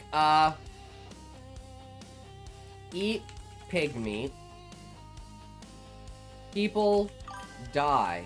Say, okay, no one can eat pig meat, no one dies from pig meat. Good.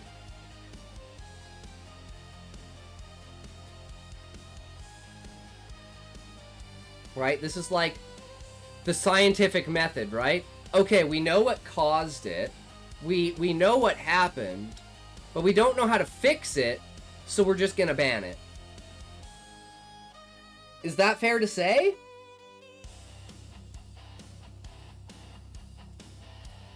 So this would be like, this is the event, this is the outcome.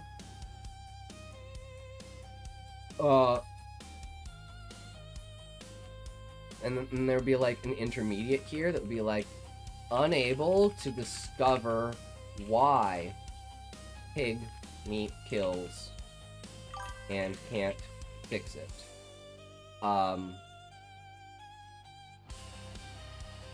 Prevention.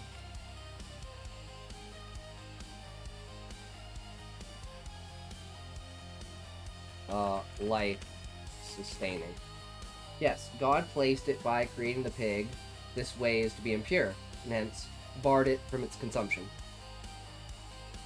Scientifically proven, telling you, eating pork is bad for you because X, Y, and Z, and yet you still will...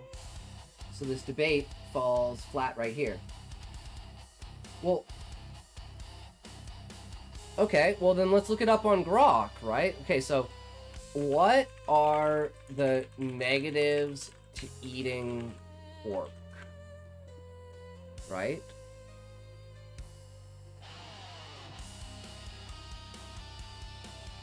Eating pork has several potential downsides. Okay.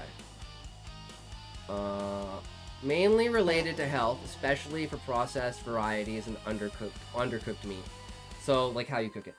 Yo, what's up? What you doing? What you at, Smokey?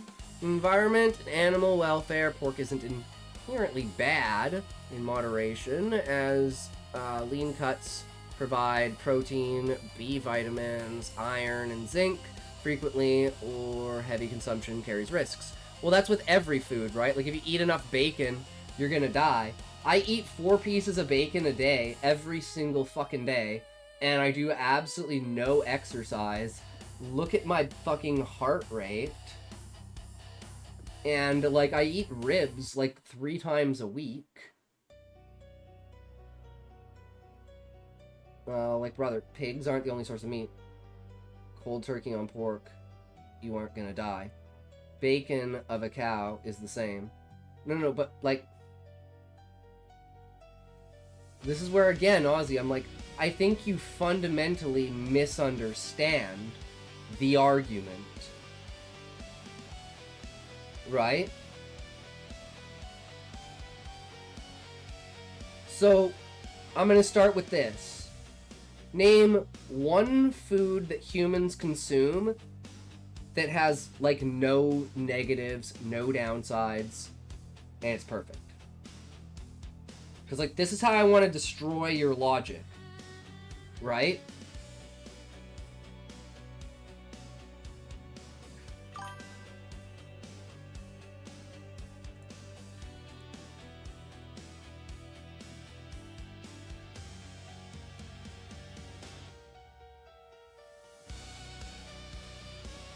No, vegetables have downsides for you. What are you talking about? Potatoes have massive, like, cholesterol things. Like, despite everything being good for you, and fruits are also not the best for your digestive system. So this is the problem, Ozzy, is that you're making an argument that pork is bad for you, so you shouldn't eat it. Right? And I'm saying, well, if you eat enough of anything, it's bad for you. Like, I'm allergic to strawberries. I'm allergic to pecans. I'm allergic to almonds. I'm allergic to apples because of the amount of them that I ate, that the chemical inside of the fruit, like, my body can't fight it anymore. So I get, like, insane inflammation to the point where my throat could close. From overconsumption. From not enough variety. Right? So, like, any food can have a downside to it. So your argument is this food has a downside, so you can't eat it. And my argument is every food has a downside, so why would you ban a specific food? Right? Like, that's the argument I'm making. Is that fair? Okay, well, explain to me how that's, like, not how it is. So you're saying pork has more downsides than other foods. So basically, like, you're creating, like, a tier list of food that's like, these are less harmful for you than this. Like, that's your fundamental argument, right?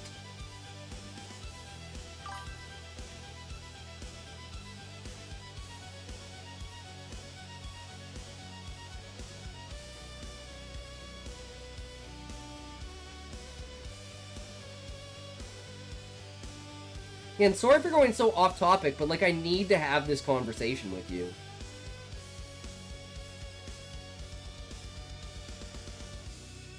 Cause I'm like, I just feel, right? Like,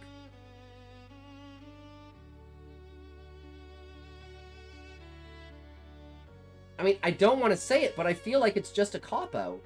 It's a MacGuffin.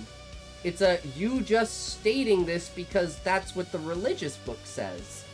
And no shade against you or anything. Downsides could be rotten or old. However, we are talking about an animal that is created from God to be impure, like a sex bot.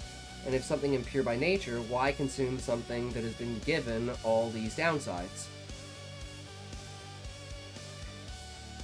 Because, Ozzy, but I understand you've been eating this for decades, and suddenly this guy comes and stops you from eating a food you like. No, that's not it, Ozzy. That's not it. Right? Like, that's completely not it at all. It's, we're trying to have a discussion about coming to the conclusion why religion banned it in the first place. And you're giving me a scientific argument. And your scientific argument is that the food is bad for you.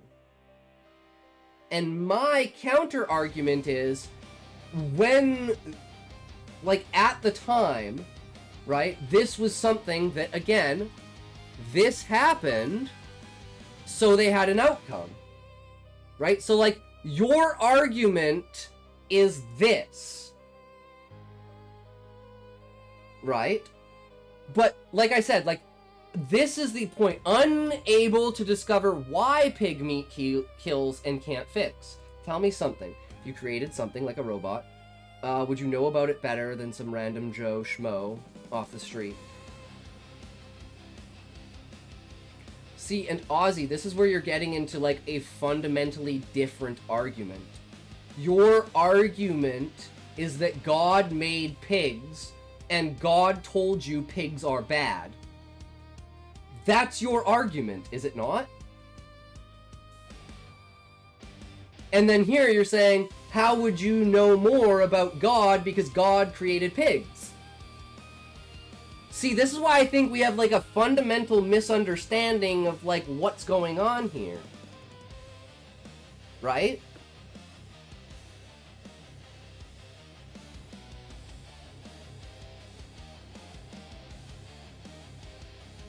I want your plain and simple argument.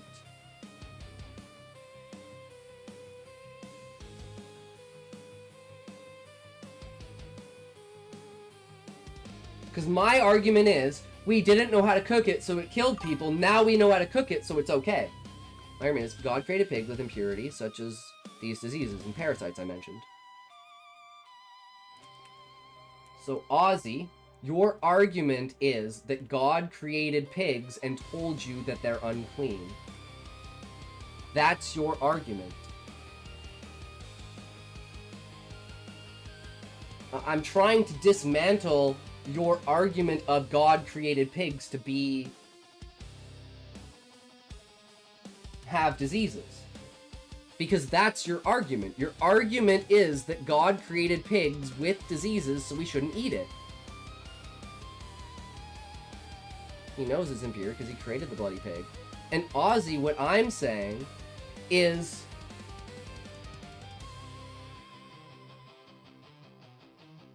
can we hypothetically look at it from a scientific and not religious point of view? From a religious point of view, I can concede, yeah, God created it, God knows more than us, he told us what to do, period.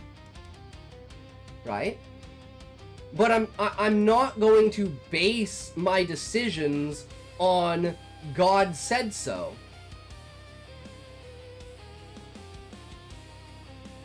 Does that make sense? I'm going to base my decisions on outcomes of events and thought process. Like, does that make sense? And this is where I'm like, you have a fundamental misunderstanding of what I'm trying to talk about. I'm not saying God doesn't exist and God didn't make pigs and pigs aren't unclean. right? I'm saying, do you have any other argument other than God did it? Because my argument is, people ate pig, people died, people stopped eating pig.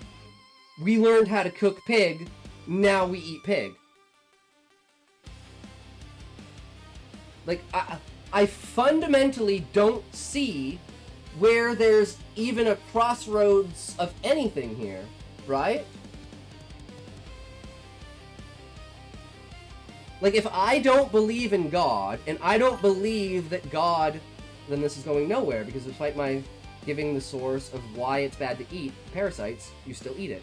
Look at the parasites. But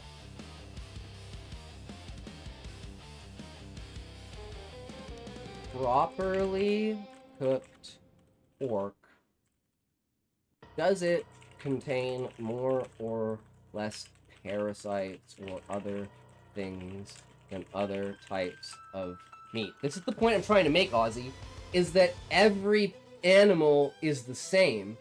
So, like, the fact that you're saying, oh, we can't eat pork, but we can eat cow, doesn't make any sense, because they have the same. Properly cooked pork contains essentially the same, zero or negligible risk of parasites as other properly cooked meats. So, if your argument is that you can't eat pork because it has parasites, well, I'm sorry to tell you, but every single other animal on the planet has parasites. So thus, your argument should be, you can't eat meat. But Muslims eat meat, they just don't eat pork. So my argument is, you can't single out pork by an arbitrary reason of saying parasites. Does that make sense? Right? Like, this is where it's like, you're using an argument that doesn't have a foundation. Right? So it's like, but you won't accept the fact that my counter-argument logically dismantles your argument. Otherwise, because like I said, if everyone's following the rules, right? Okay, so here comes down to this. Islam says you can't do this. Person does it, but still calls themselves Muslim. Right? Like, you shouldn't be able to call yourself Muslim or a part of Islam if you don't follow the words.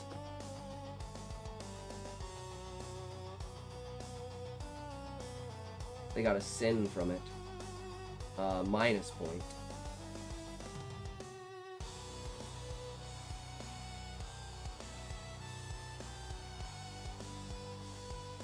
Stain in their record.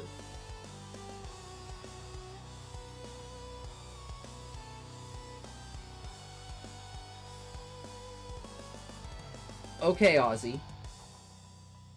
I can be forgiven if he humbly and piously repents. Which is exactly the same as Christianity. Right? It's the weight of your heart. If you have, like, guilt in your heart and your heart is heavy, which is why I wrote an entire short story about psychopaths who don't feel problems, and, you know, he goes to the gates of heaven, and he's, like, murdered 40 people, he's raped little boys and little girls, you know? He's done, like, basically the entirety of the what's the fucking movie? The band fucking scuff fucking smut, scuff movie, Sarabian film. He basically did the Sarabian film, but he has no weight in his heart because he doesn't feel that anything that he did was wrong. He just wanted to live his life the way he wanted to live his life. So, you know, he goes up to St. Peter, he puts his heart on there, and St. Peter goes, holy shit, with all the things that you've done, you'd think that way more than a feather. And the guy looks at him and goes, why? I only did the things that I wanted to do. That's how I live my life. I live my life to the fullest. And then St. James goes, alright, man, there you go, get into heaven. Right? Like, now my question to this, Ozzy, is, do you want to live in a heaven that allows a person like that in? Simple, fundamental question. My answer is no. No. You have so much to learn, man. I'm not here to convert you, but I'd be excited to watch Islamic content with you.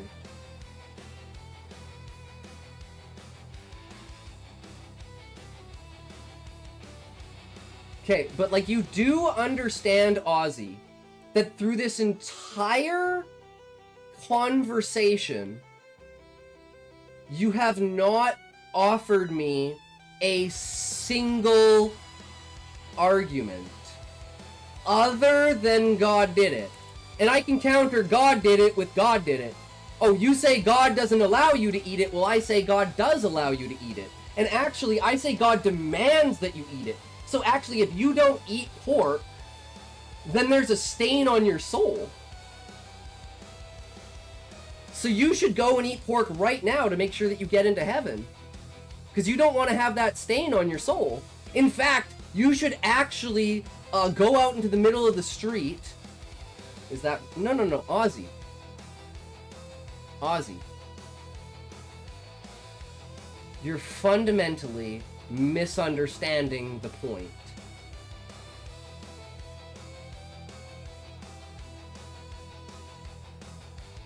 Okay. In the Quran, under all of its teachings, is it moral and ethical to take a child bride? Right? We're just going to do the extremes. If it says jump 10 times for sleeping, no, the Quran does not explicitly endorse or command taking a child bride as moral or ethical idea.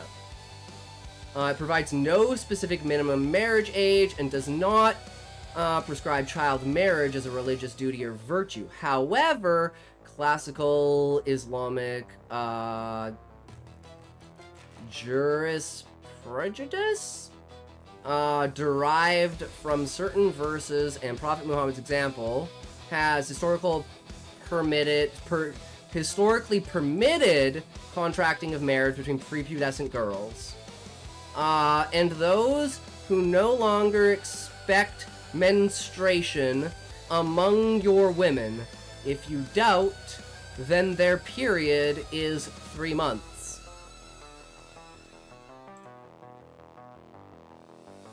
Okay, so it says this in the Quran. Now the question here is, okay,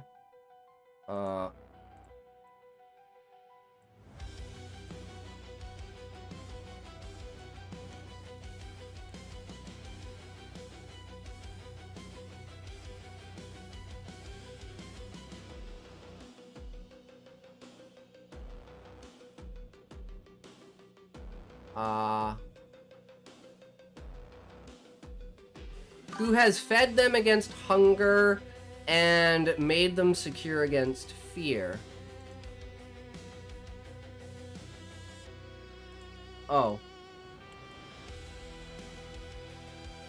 As for your woman past the age of menstruation, in case you do not know, their waiting period is 3 months. Okay, so in the Quran it says if a woman is on their period for 3 months, they're eligible for marriage. That's what the Quran says.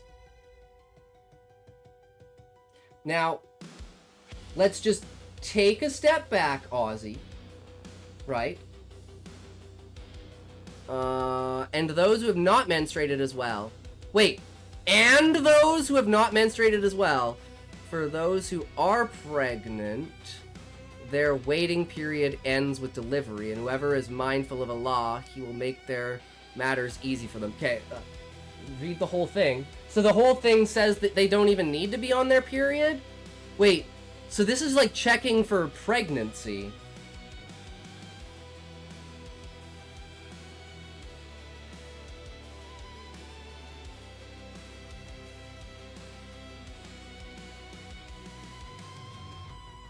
So this is checking for pregnancy. Okay, what about this one? So I'll ignore that one because yeah, I totally see how that could be like testing for pregnancy, right? And there's nothing in it that says, it just says past the age of menstruation. And it assumes, like, this is where I would concede, right? Because this is how I look at it, right? It says menstruation, and it says pregnancy, right? So it means that, of course, there are women of the age of menstruation. But the context at the time, right? Like, we're talking 2,000, 3,000 years ago, right? Being, let's say, 15 is the equivalent of being, like, almost 35 now. Right? So, like, is there anything in the Quran that takes into account, like, the passage of time and the increase of, like, life expectancy? I'm not a scholar, man. I will concede from the Quran itself. I fear giving false knowledge. And that's honestly, that's why I want to have this conversation, right? Because, like, I don't know shit. So I like learning shit. So this is fun and interesting to me. And especially, like, the idea of how people could... I could absolutely easily see people taking this entire phrase out of context. But if you actually look at it and you know it, it's like, well, this could simply be an indication of pregnancy. And in that time, it's like at 13 or 14, like, yeah, you're getting married because your life expectancy is 22. Right? So, this is my fundamental problem with religion. Right? Does the religion take into account the evolution of the human race over a period of time? And I'm too sleep deprived to continue this respectfully.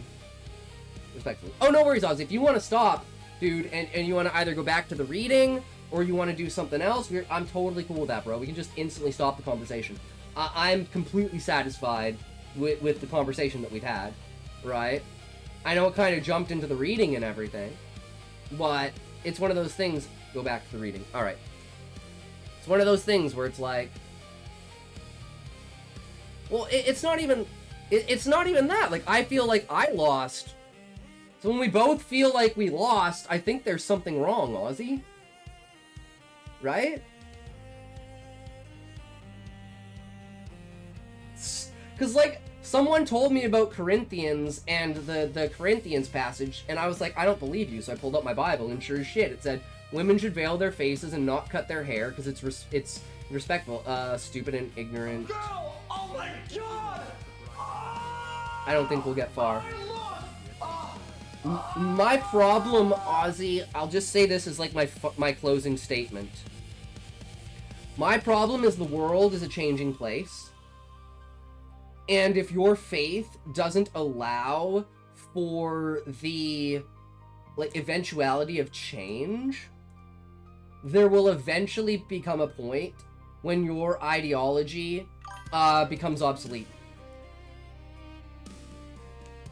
Not saying Islam is obsolete, right? But, like... And Ozzy, I would argue that ideas are timeless. And the Quran may have some fucking amazing ideas in it. But I don't like the idea of not analyzing your actions based upon the world that you live in simply for a thing. And, like, again, I understand, like, if you're religious and you feel that, like, this is a thing that's gonna make you go to hell, why the fuck would you ever change because you're worried about going to hell? Which is why I would never condemn anyone for their beliefs. I would just try to be like, you know, let's have a discussion about it. I don't want to change your mind, right? I almost want you to change my mind, right? And I was like that as a kid, even though I was a piece of shit. And it's like, well, how are you a piece of shit? Because I knew I was going to hell, and I didn't care. So I was like, well, I've already done something that's going to send me to hell, right? So, like, why not do more things that send me to hell? Because I'm already going to hell, right? And I know that, like, I'm an emotional person that will never forgive myself, and I know I'm a piece of shit, and I do it anyways. So, like, if you put my heart on St. Peter's scale, It would literally, like, break the scale. That's how fucked up I am. Right? Idar, you were telling me to conform to the modern world and follow the way of life while pick and choosing religious rules. That is not the point of sinning, dumbass. No. Ozzy. I am saying that the people that call themselves religious but do not follow the principles of that religion are the people I'm talking about. If you say that you're religious, but you don't follow that religion, right, I'm gonna say that you're not religious and you're retarded and you're a fucking idiot. Same way with someone says, oh, you can't eat pig because of a parasite, and I say, no, you can't eat meat because of parasites. It's like a window problem, like you're seeing the tree instead of the forest. Right? Xeno is real, prove me wrong. So is the flying spaghetti monster, right? And it's like with something that's like theological with this, it comes to a point of Ozzy, it's a confrontation. God says pork, so no pork for me. Exactly, Ozzy. And this is where it's like, you can live whatever life you want, but this is where the contention comes. In Western civilization, we believe that as long as you're not harming another person, you can literally eat as many Big Macs as you want until you kill yourself. Is that a good society? And the answer to that is no. The secondary question, is that a free society? And the answer is yes. And I want to live in a free society where you can be retarded enough to eat enough Big Macs that you die. Why ain't you had a shave yet? You'd be looking manly at him.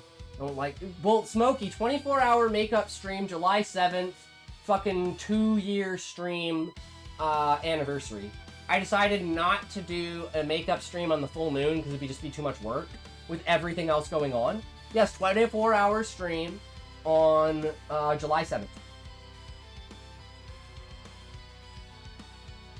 And Ozzy, I agree with you, but it's the difference between what I believe is a prosperous society and what I believe is a free society.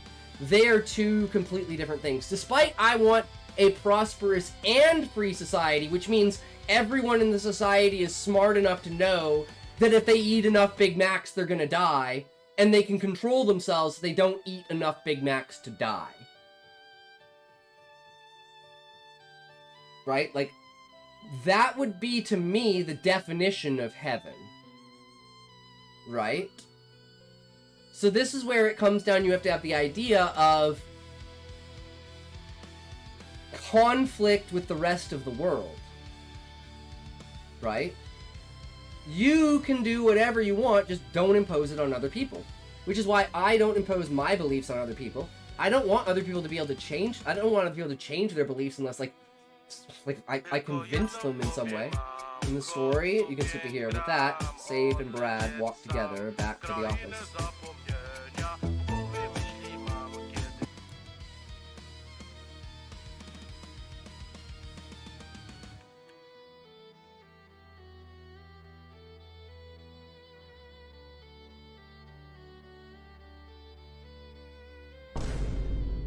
This is a functional scene. Alright.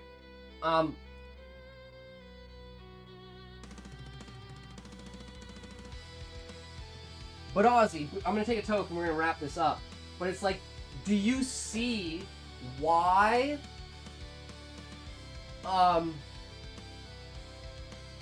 imposing on other people, even though you think they're going to hell,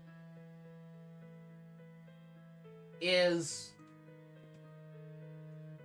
you know, it has consequences, let's say. Right?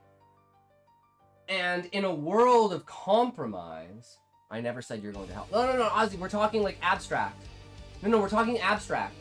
Like, just religion in general and the idea, not you saying it.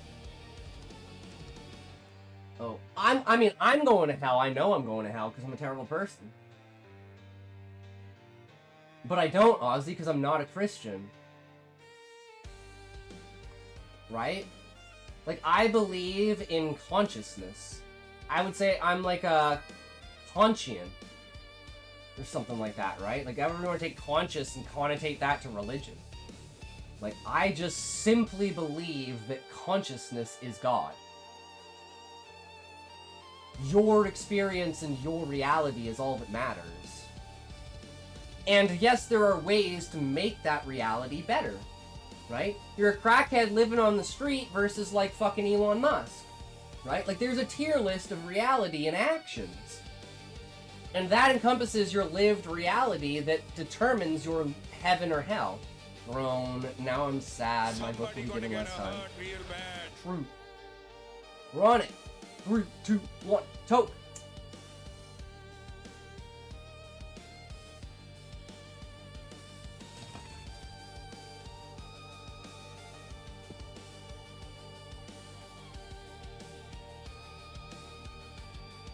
And again, Ozzy, why would you make the assumption that you're not going to get as much reading as everyone else? Okay, sir. I will do it. I'll do it, okay? So, this is what I don't understand, Ozzy. Why are you jumping to the conclusion, right, that you will not get as much reading time? Like, the only reason I would think that is because you think you're going to pass out. But at that point, you could just leave, right, go to sleep, and then you could come back and watch the VOD. Go back to normal, bitch. This shit ass Right? accent is killing So me. this is where, like, I have, like, precautions set in place for things like this. And I don't think that people see them, right? And I know you want to have the one-on-one action, and that is good, but I will never decrease the time or the effort or the critique I put into your work. I do never want to do that, and if you think that I am, I want you to call me out on it. It's always other beta readers, man. They have so much. Come time for my reading my work, they read a short and end it, moving on or ending the stream. Brown is over, by the way. I know, but I didn't start immediately, so I didn't want to finish immediately. Fuck you, Smokey. See, Ozzy, this is where it's like, if I did do that, I'm sorry, because in my perception, Wow, I've given everyone the exact equal amount of reading time. Other than exceptions where I've overread people's work. So I never want you to feel that way.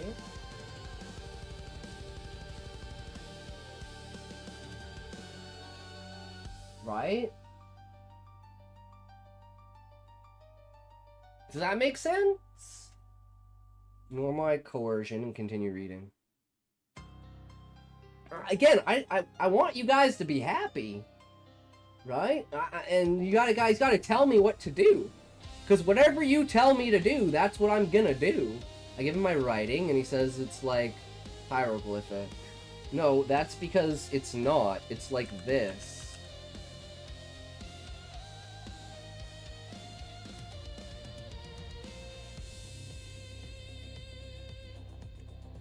This is your writing, Smokey. Not gonna lie. Like, hieroglyphs make sense. Like, some kanji you can just pick out if you know basic understanding of Japanese. Because of symbolism. Smart person would understand it. Well, yeah, but I'm not smart. So how the fuck am I supposed to understand it? I don't know. Pharaoh's Farts. Downtown business district. Boom roasted true a few minutes later. One turn from their destination. Scythe slowed before an Egyptian hookah bar. Roasted. You have an hour before I must get off. No more interruption. I mean, fair enough. Source. What's happening in the motherland? It's a local bar. Wood. And that means I'm ignoring you now, Smokey. Sorry, bro. It had an outdoor seating with many tables and chairs. Centerpiece of gathering and interaction while smoking the pipe. Huge screen TV hung prominently where everyone watched the soccer game eagerly. Source of the cheering outside the firm. Okay, like, they're in Russia. I don't know what Russia's rules over this are, but, like, you guys, they can, like, just straight up smoke at a fucking hookah bar?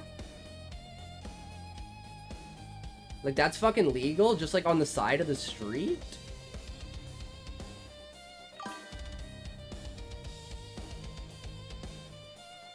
Alright, then. It's a local bar would. Like, I wouldn't expect that in Russia. Of all places. It's a local bar would.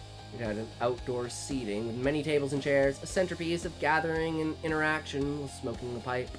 Huge screen TV hung prominently where everyone watched the soccer game eagerly.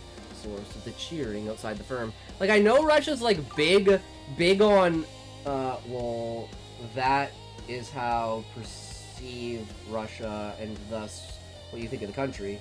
You should think outside the box. Well, this is what I was gonna say, Ozzy, is I know Russia's huge into cigarettes, but, like, is hookah smoking, how do I word this? More dominant in Russia than the US. I'm actually, like, this is like a research point here, right? We're talking about an establishment for smoking. Yes, hookah smoking is notably more dominant and culturally integrated. Really? See, but this is what I mean by learning, Ozzy. I didn't know that.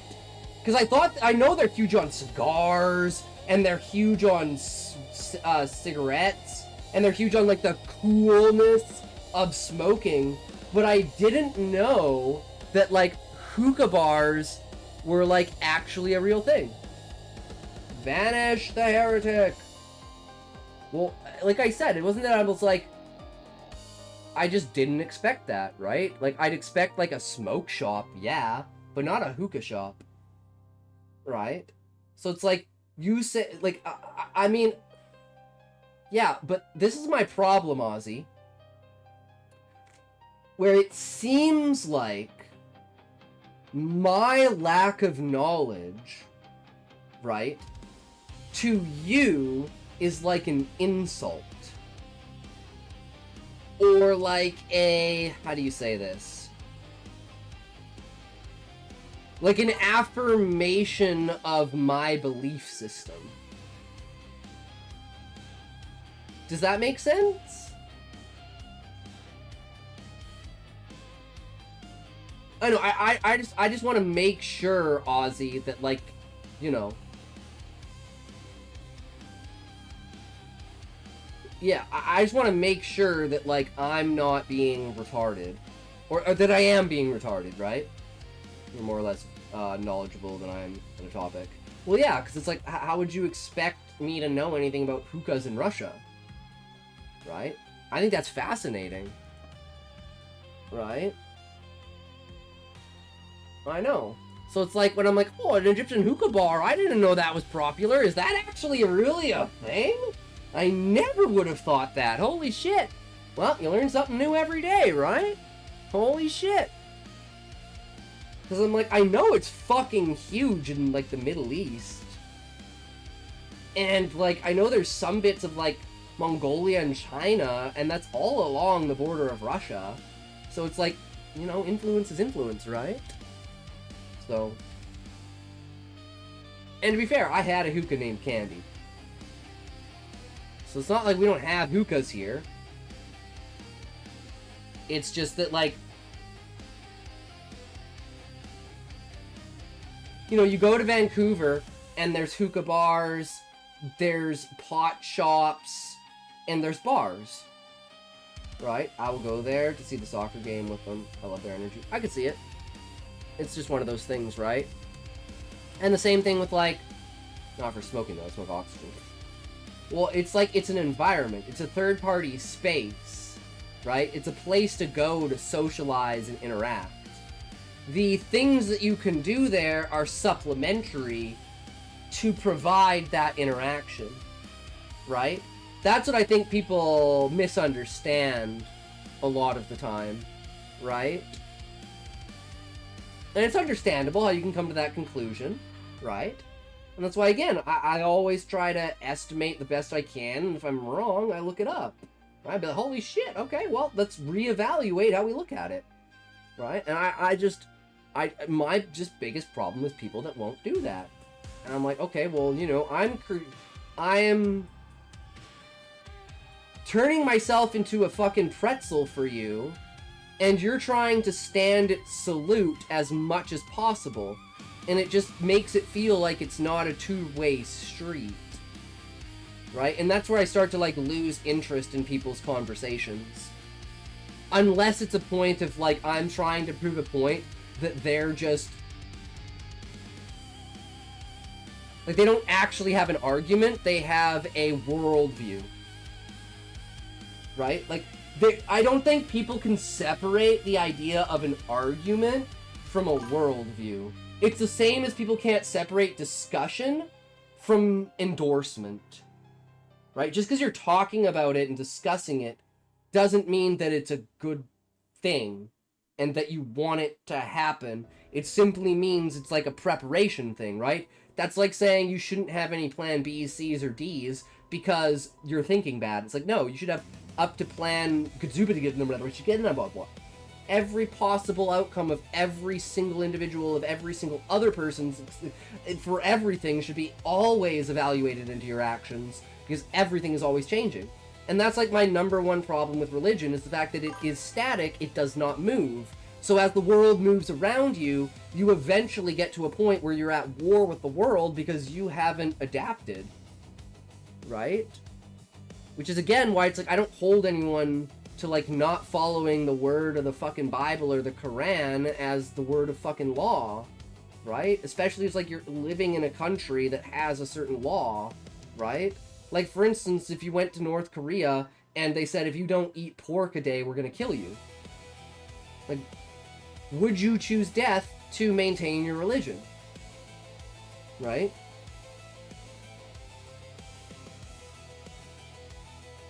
Yeah. So it's like, and what would you do if they force-fed you pork?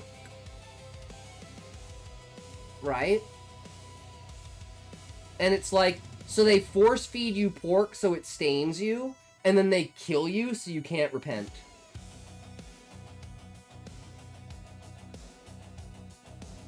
Like, what is the outcome of that?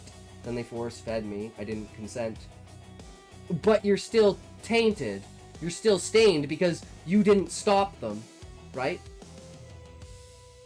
And I'm sure you could go back in time to a point of saying, you did this to yourself. Right? I'm absolutely being facetious here, but I'm trying to prove a point with it, right? But that doesn't matter. You did it. You're stained. And you didn't repent. Right? So, like, the being forced to, where is that in the conversation? There is no such thing as well, you said, like, if you eat pork, you're, like, stained. Right? And then if you can't repent and you die, it's like suicide. Right? Like, that's how I look at it. Intentionally, yes. Forced, no. So there's, like, a specific separation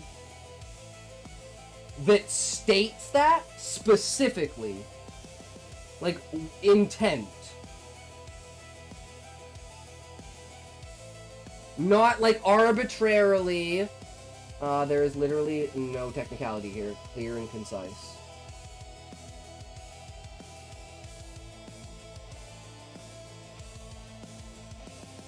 So...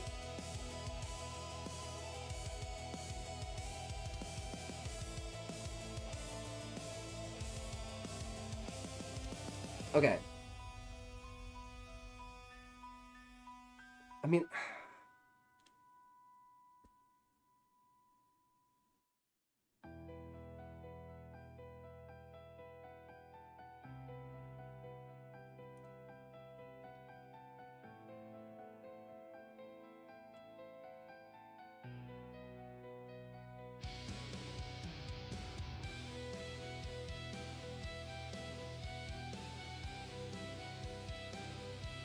So that would go along the same thing as like tricking you, right? Like saying this is beef, but it's actually pork. If you were forced to rape a woman, then that is not you raping a woman. The act is thrusted upon with a gun to your head. Hold on, Ozzy. Wait. No. Hold on, wait. You just disproved your own self. Wait. You just disproved your own self.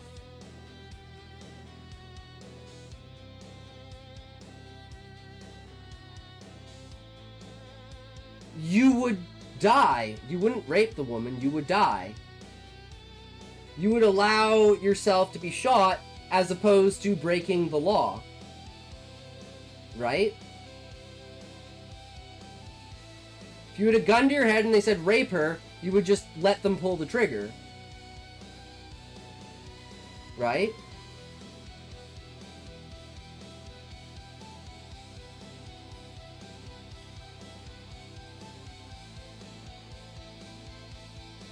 Okay.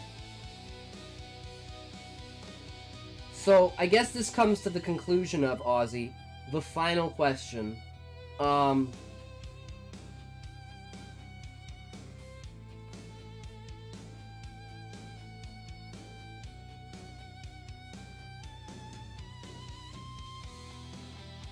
know. Hold on. I'm trying to think of how to, like, word this properly, right?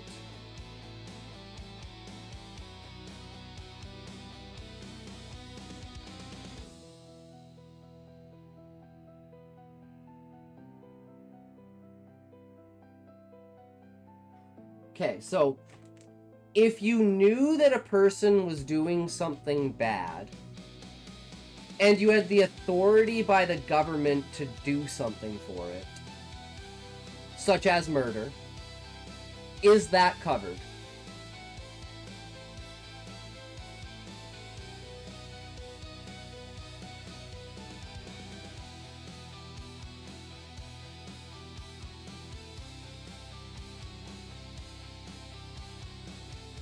Like the idea of, like, turn the other cheek, where you should rather be killed than kill your enemy.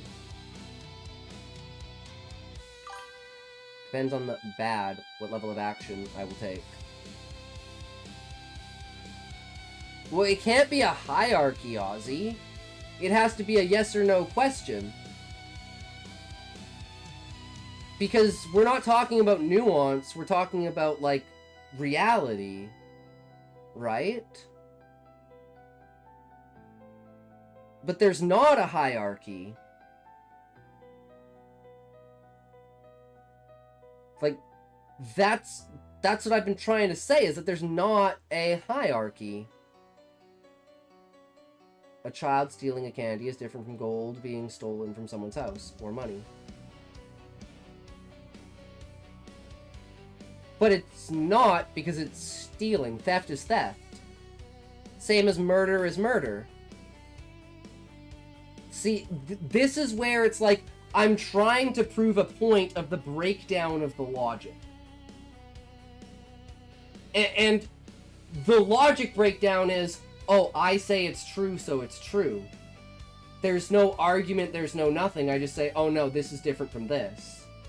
That's what I don't understand, right? Because on, like, one hand, you're like, it's not nuanced and it's just this. But, like, on something I was like, oh, no, it's hierarchy, and it's like, theft is theft, but a child is a different level of intelligence than a man. A child is learning the ropes, while the man can already swing.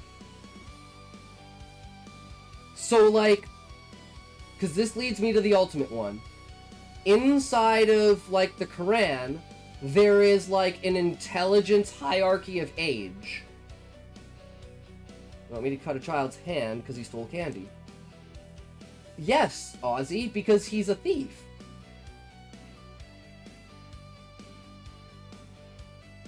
Like, do you treat the elderly different than you treat a young adult? No, it's the law. So if someone breaks the law, you enact the punishment of it.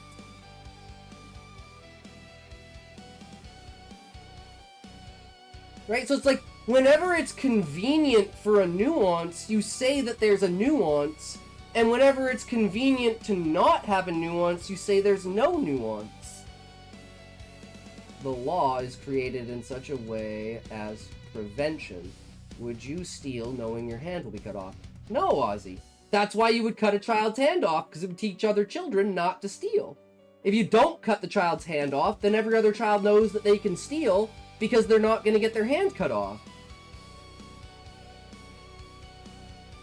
And, like, there isn't, like, a structural intelligence hierarchy of law, such as minors, right? There's no such thing as, if you're under this age, this happens to you. If you're above this age, this happens. You do realize, Ozzy, that this entire conversation comes down to consent.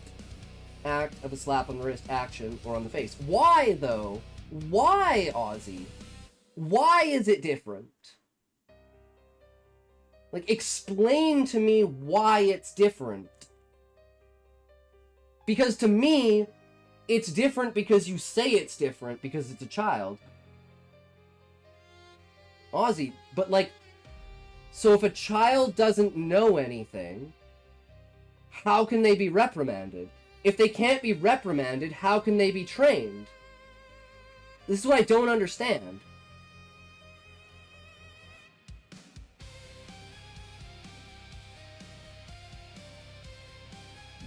But Ozzy, if the law is prevention, a slap on the wrist will not prevent a child from stealing. They'll say, haha, I got a slap on the wrist, and then they'll go steal again. Monkeys, when they get electrocuted after doing an action, they stop doing it. Yeah, but Ozzy, how many times does it take for them to get electrocuted?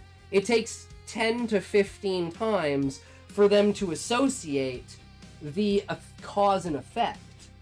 So you're saying that a child has no, like, intelligence to know anything, but they would know that the theft was connected to the slap on their wrist.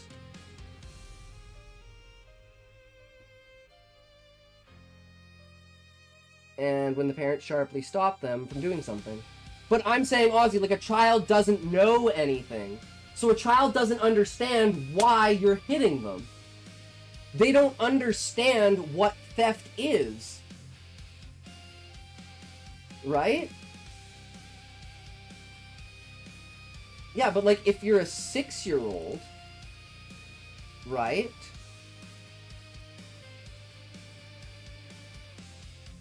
But like, Ozzy, I'm coming at this from the perspective of me.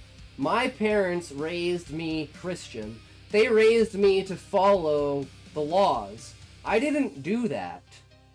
Because I knew there were no repercussions. So, like, I'm literally coming at this with my own personal lived experience of being a little shithead and being like, I can do whatever the fuck I want because nothing will happen to me. And it took until I was 17 years old and my best friend literally beat the shit out of me and never talked to me again because I evolved into such a piece of fucking shit.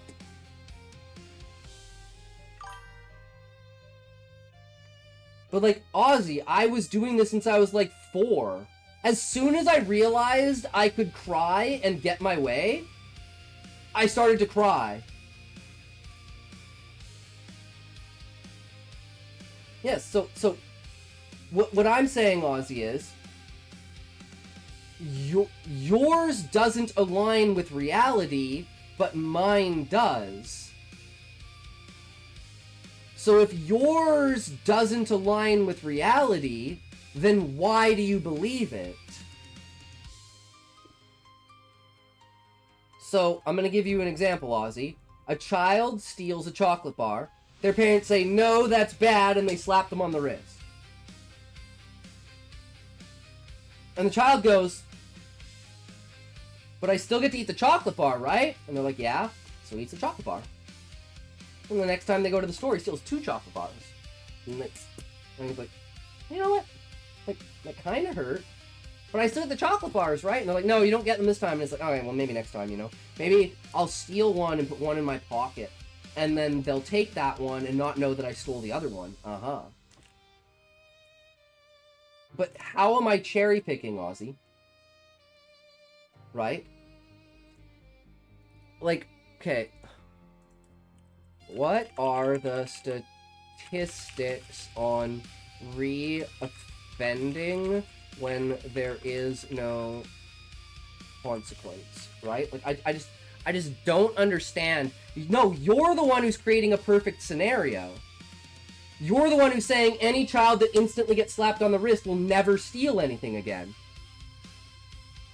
Which is not human behavior. If you asked anyone in the world, if you slapped a 6-year-old for stealing a chocolate bar, would they steal another chocolate bar? Everyone is going to say, yes. If they do it again, the punishment will be harsher. And that's what I'm trying to say, Ozzy, is it's going to take 4, 5, 6, 7 attempts until you have to cut the boy's arm off. So, like, knowing that, why wouldn't you just instantly cut the kid's arm off? And that way every other child knows that if they steal a chocolate bar, they're going to get their hand cut off. You're adding, like, all these extra steps to, like, ensure that, like, this child is able to be a reoffender. Now you're saying the child is sensible, but you said that the child has no intelligence. Do you see where the problem with, like, consistency and reality is? That's the problem I have. I'm like, dude, you can have your own lived experience, but you have to realize, like, how that relates to reality.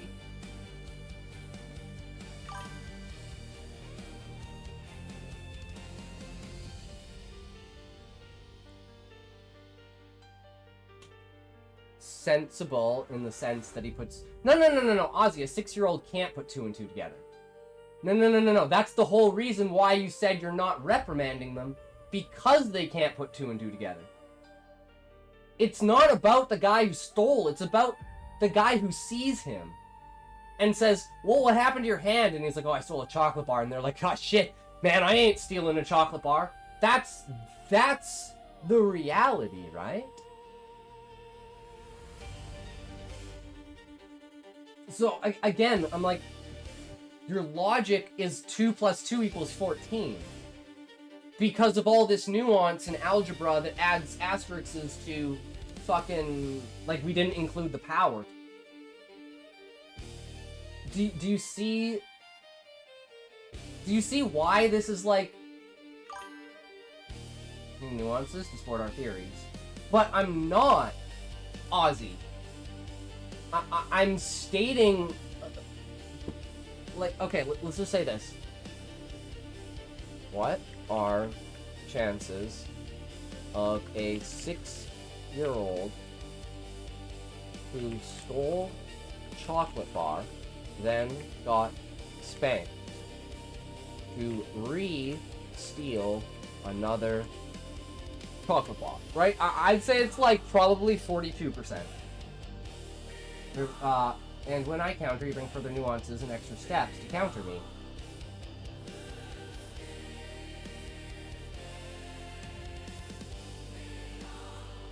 But I'm not, Ozzy. You said that it's like you live by the law, you do what the law says. Wait, child's friend? What do you mean? Child's friend? What? Wait, why are you bringing the child's friend in?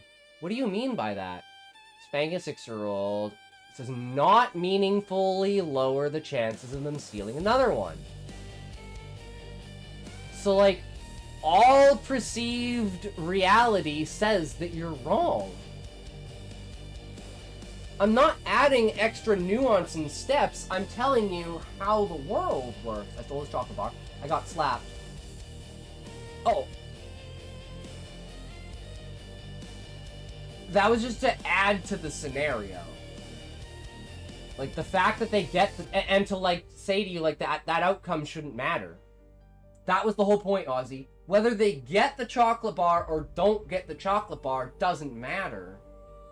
So yeah, you can remove that entire thing. I stole a chocolate bar, I got slapped, and then I stole another chocolate bar. Then I got slapped twice. Then I stole another chocolate bar, and I got punched in the face. Now I'm never stealing a fucking chocolate bar again. Like, brother, that is like millions to one child with devious mind. No, Ozzy, no. I worked at Walmart. I don't think every kid every time tried to fucking steal something if they're under like 4. My niece and my nephew have no concept of paying for stuff. My sister has to make sure they didn't put shit in their pockets. Like, you're just statistically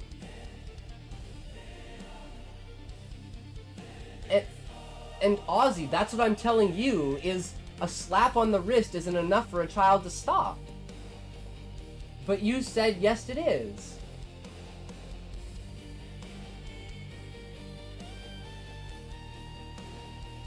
And now other children see that your hand's cut off. They say, why? And it's like, I stole a chocolate bar. And they go, oh, fuck. Or their parents say, you see that kid? He stole a chocolate bar. Look what happened to him. Are you going to steal a chocolate bar? No. You can instill fear into children. And if you want to actually prevent things from happening, that's what you have to do. Right? So all I'm talking about is an enforcement system. Right?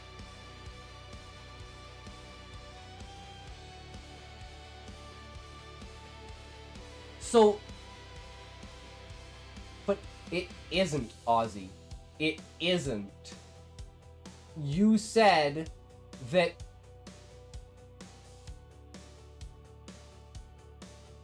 I mean, okay, if that's what you're trying to say, that's what you're trying to say. But as far as I was concerned, you were trying to say slapping a kid once makes them act right. I'm telling you, bro, you can punch them in the face, you can take away all their toys, you can not let them eat dinner, and they still gonna be a little shit. Because that's what children are. So that's why I asked, is there a hierarchy inside of the Quran that says, hey, if you're under 6 years old, do this. If you're under 12-year-olds, do this. If you're under 18-year-olds, do this. Right? Because, like, the adaptation of the evolution of law dictates that. But your religious text doesn't. That's my point. That's why it's a problem. Right? That's why it causes conflict. 3, 2, 1, talk.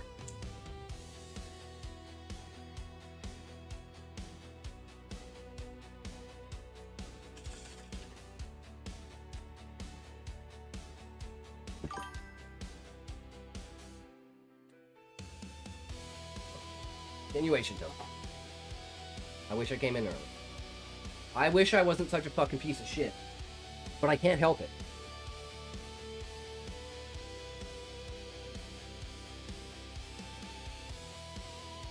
Finally, Ino-san Golovna, sister of the motherland's Formula One driver, Vink Golovna, has been arrested for first-degree murder. She gave a fierce call to action yesterday, sparking citywide protests against the blatant war crimes in the settler colonial state of Raleigh, Middle East. After a brutal awakening, many in social media space call her a grifter, and the momentum died down immediately. Safe side, head lowered, somber. Another one bites the dust, right? Well, all goes well.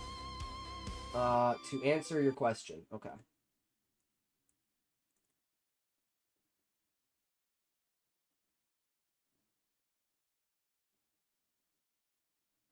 Well, legal framework regarding theft establishes a specific hierarchical threshold based on the value of stolen goods, distinguishing between petty theft and grand theft eligible for corporal punishment. While the Quran issues a general command, the Hadith provides precise quantitative limits and conditions required to apply the penalty. Primary source of the punishment of theft is found here, which states, as for As for male and female thieves, cut off their hands for what they have done. Deterrent from Allah. This verse establishes the penalty as a divine deterrent and a just recompense.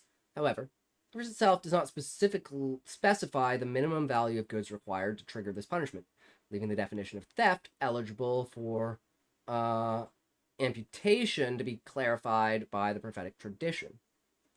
Hierarchy of theft is defined by the minimum value of the stolen item. Prophet Muhammad specified that the severe punishment of cutting off the hand applies only to grand theft, not petty crimes. The most authentic threshold is recorded in actions of an Muslim and Aisha, where the Prophet stated, "The hand of the thief shall not be cut off except for a quarter of a dinar or more." So, like $40? Wait, that's like $40, right? Prophetic tradition. That's like $40, right? Dinar at the time was a gold coin weighing approximately 4.25. Therefore, the threshold is 1. Yeah, which is about $40, right? There are verifying narrations regarding silver dirhams. 3 dirhams narrated. Okay, but like scholarly value. The item must meet the minimum value. Custody of the item must be taken into security place. Account must be... item must belong to someone. The crime must be proven as a testimony. Any ambiguity? Okay. Exceptions of the merch. Does it ever indicate an explicit age group hierarchy? Because I'm like, as far as I know, it doesn't. No, neither the Quran nor the authentic, it establishes an explicit age group hierarchy. So there's brackets for like 10 to 15, 15 to 20 for the application of hand amputation. Instead, the text define single clear biological threshold. Wait, so it does say it. Puberty. Puberty. So it is a hierarchical system, determining children as opposed to adults. So there is a minor versus adult. So in and of this own description, puberty is at which the point you are no longer a minor. See, I'm ignorant. I'm sorry. I'm not a good representation of my religion. No, Ozzy, this is beautiful. This is great. This is amazing. No, this is perfect. Right? Because this is an education on both of us, and it's something that is, this is probably my problem with puberty, right? Female puberty is easy. Okay, you got your period.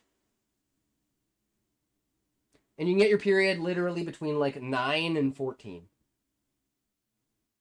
Mainly between 12 and 13, right?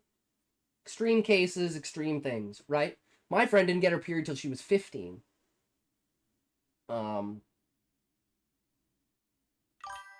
Weird convo. Smokey, but we have weird convos all the time here. So it's like, I think this is just something that's just an inevitability of the discussion, right? So there is a specification between children. So you were right, Ozzy. I was wrong. Right? And even 18 lunar years for boys, 18 lunar, 17 if physical signs are absent. Okay, so they even have a specific lunar year. So like they do actually in depth go into what is adolescence, what is a child, what is puberty, right? It's all quantified.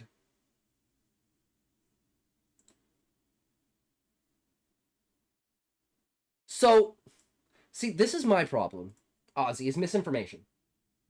And the whole, oh my god, Muhammad married a 9-year-old. Oh, she was 6. Eventually, she was 14. Nah, she was 21. Like, I should stop baiting on what I have no knowledge of. Ozzy, I don't have any knowledge of anything either. That's why we come to this conclusion. We just have a conversation. My problem, Ozzy, is when people get heated and people think there's a right or wrong answer and people think that the discussion isn't going anywhere. right? That's when you have to pivot and just move on. Because it's a stalemate, right? And we both have extreme lacks of knowledge. We're only fucking human, right? My problem is when someone tries to persecute someone else for their amount of knowledge. Also, let's also finish the pork argument. Ask it. I'm going to go to this one with this, and this is going to be like an entire threshold of presidents, right? Is there an account inside these teachings that allows for the expression of continued and evolved society, such as what to do when reaching the peak of society or how to get there? I think this is a fully encompassing question because it covers everything. Because whether it's scientific or religious or whatever, right? I'm looking at it from, again, the pig argument, right? Pig was one of the few meats that you couldn't eat, so they didn't eat it. We learned how to eat it, now we can eat it. The problem is the update, like you're running on like 0.01, and the world is in like 19.4 version, right? Is that a fair way to put it? So like that is my fundamental argument with any religion, is does it equate for the evolution and the high-mindedness of society? Do not describe a linear perpetual evolution of society, path to peak moral civilization, mechanism of rise, primary driver of society elevation and adherence to divine guidance. Famous hadith says, verily Allah raises the status of people by the book and by it humbles others. This indicates that society greatness is contingent on spiritual and ethical alignment, which I absolutely agree. There are three concepts to any society: spirituality, intelligence, and motivation. How you use those creates the outcome of what you would call, quote unquote, the religion of that society, right? Like the religion of the current world is technology. No matter what you want to call it, right? The current religion of the world is technology, period. Right? People believe in technology. People trust technology. People put their faith in technology, right? People have their entire lives that are based on that technology, right? Justice, Golden Age, Evolution of Society, Day of Judgment. Well, this is like, okay, this is a good example, right?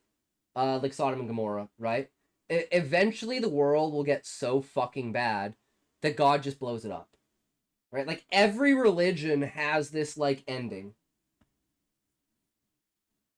right? You are skimming a lot. You can ask it extremely, condense it. Ozzy, because I don't think anything in here is important to my discussion. Like, I didn't see anything in there that's like, I saw that was like either something that would go against or for the entire idea, right? It's just describing the outcome of abundance and overflowing, right? Which would be like wealth. But then you have, and it's like, last hour will not come before wealth becomes abundant and overflowing, so much so that a man of his property cannot find anyone to accept it from him. And that's like the idea of like you'll own nothing. Like this, to me, this sentence. Let's read it again. The last hour will not come before wealth becomes abundant and overflowing, so much so that a man takes zakat out of his property and cannot find anyone to accept it from him. Am I correct in the way of being like zakat is your how do you say this? What's a perfect word for this? It's not faith. It's like understanding. Oh, so it's like, okay, so it's like an interest. It's like it's your investment in your own property and what you should get out of it and how you should support other people. Okay.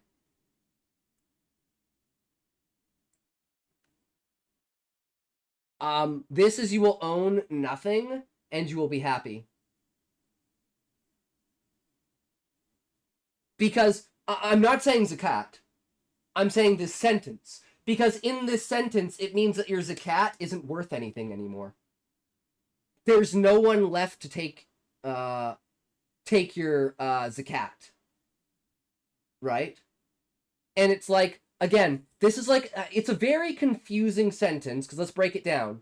The last hour, which will be like Judgment Day, right, will not come before wealth. Right? So what this means is we need to live in a world where wealth becomes abundant and overflowing, so much so that a man takes zakat out of his property and cannot find anyone to accept it from him because there's no poor people. Right? So the day of judgment will come at the peak of prosperity. And the peak of prosperity in like the current world is major signs preceding the judgment. Okay, so it's like the leading up to, right? The abundance and the like perfectness of the world on the surface, right, will be so abundant that no one will need to be provided for. I.e., you will own nothing and you will be happy. Right? And well, it's one of the crazy things. Like for instance, if I say, if you look at the last 20 years from 2006 to 2026, right? And you extrapolate the identifiers of the day of judgment,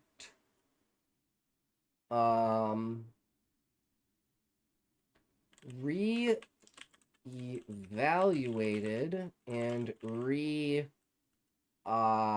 defined for the modern age, how many signs would have already passed? Now, my guess is 6. 6 to 8. Major, not minor, major. Do continue reading and giving feedback. I will. Scholars estimate that over 90% of the minor signs are either complete or in their final stages. Yeah, we don't care about minor. That I already assumed that minors are done, right? We're on to the major events. Construction skyscrapers. Prophecy that barefoot Bedouins will compete in building tall structures, i.e. something like the Tower of Babel and your like ability to reach God, right? Time compression, the feeling that time passes quickly, as in the fact that like on an atomic clock now, it's no, it's candles. This one's candles. Candles that used to burn for 24 hours now burn for 18. I don't know if I can find it. Reduction in burn time from 24 to 18 hours usually caused by excessive heat consumption. Nah, there's like a specific monk monastery that made a specific type of candle so it would last specifically 24 hours because they didn't see the sun, so they wouldn't know the rotation of the day. So it was a ticker for the day. And now those candles burn in 18 hours, i.e. the advancement of time. And I don't know what you mean by no dummy. Skyscrapers. I said skyscrapers. But I was comparing skyscrapers to the idea of building, like, the Tower of Babel. Like, you're reaching for God, and eventually you're going to get too high, right? And that's, like, an engineering problem where we're running into, same with, like, tech, where it's like, we can't make diodes any smaller because they're, like, an atom is, like, 10 to the minus 22, and our diodes are 10 to the minus 20. Right? Like, at what point in time, you can't have a single atom diode, which is why we need quantum computing. Because eventually we will hit a size capacity where we can no longer make diodes smaller due to, like, thermodynamics and atom size. right? And then that will simply be, we can no longer make our machines smaller, we must make them, you know, the more advanced a machine is, the bigger the machine is. Not reaching for God, but the act of building skyscrapers and competing in its height. Well, that's the idea, Ozzy. The idea of building a skyscraper is like the humanity's idea that it could reach for the skies, that it could go as high as it can, right? Like, why do we have 50-foot fucking skyscrapers? Fucking because we can, right? Widespread killing, normalization of mass shootings, terrorism, and wars, where killer does not know why he killed. Yeah, see, like, okay, let's see. 1, 2, 3, 4, 5. I was right, 6. I was on the dot right with 6, because I know my Christian fucking Judgment Day. Right? And all of these things are also predicted in the Christian Judgment Day, in the Bible. Right? Moral inversion, public normalizing of homosexuality, breakdown of family ties, and knowledge removal, which is like, you know, we haven't... The fact that we have... No. Ozzy.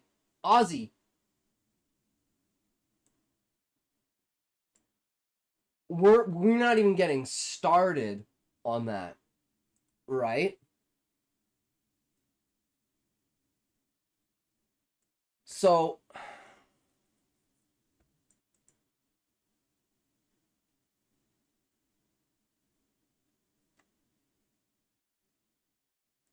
okay, 2. Minor signs, 10 major signs. Wait, 10... Okay, I was wrong. 10 major signs. Major signs against the appearance, followed by... Okay, the descent of... Wait, current status. No individual has emerged claiming... Okay, so not that one. Wait, why does it say 10 then? Wait. Oh, none of the 10 major signs have occurred. Okay, in contrast to the minor signs, major signs. I don't know if I believe that. I think that's like a misinterpretation.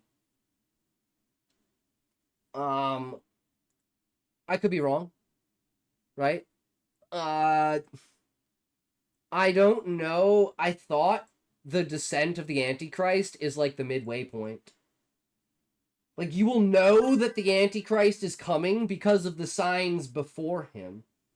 Unless I'm misinterpreting that as major and minor.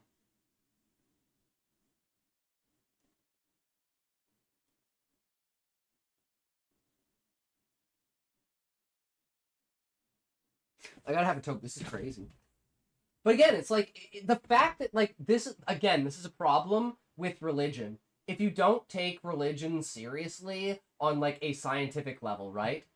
Like, not in order, as the prophet said. Yeah. Because Ozzy... I'm a scientific consciousness person, and I understand how quantum mechanics works, and I know that memories can travel back in time. Right? That's how existence works. So, science and quantum mechanics, right, prove that these prophecies are... Like, you shouldn't disregard them. They have a validity to them. Whether that's someone built a time machine on the apocalypse and went back in time, right? Someone received knowledge from a greater being, right? The simple fact that quantum mechanics simply says, no matter what state you take in, right, you can still do the same. So thus... Even if it was a time traveler, even if it was information, even if it was a memory, that doesn't matter. What matters is how close it comes to the reality that you live in. Because we all know there's multiple realities, so is there a possibility that there was a time-altering event that changed the course of your timeline, that changed the outcome of that Judgment Day? Right? That would be the fundamental question I would be asking. And then I would be looking for variants on that to say, how could that be a thing? Especially with, like, CERN and 2012 and, you know, Large Hadron Collider, right? If you know anything about science and quantum mechanics, you know it's actually kind of fucked up, the shit that they're doing, right? Like, we shouldn't be doing this shit. We have so much evidence for so much that could go wrong. We should just stop. But humans will always sacrifice themselves for the future, right? And that is like the final warning kind of idea, right? When your sight exceeds your grasp and you no longer have any sight of what's in front of you, only at what could be attained, but you have no way of getting there, so you just fail. And that is the downfall of the entirety of the human race on a physical level, right? 3, 2, 1, toke.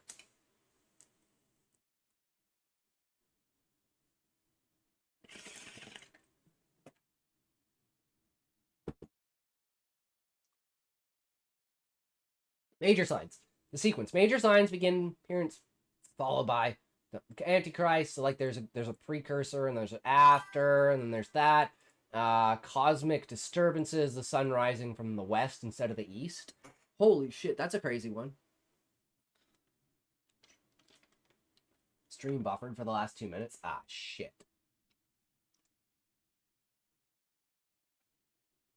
I'm gonna get back here in my ear. All right.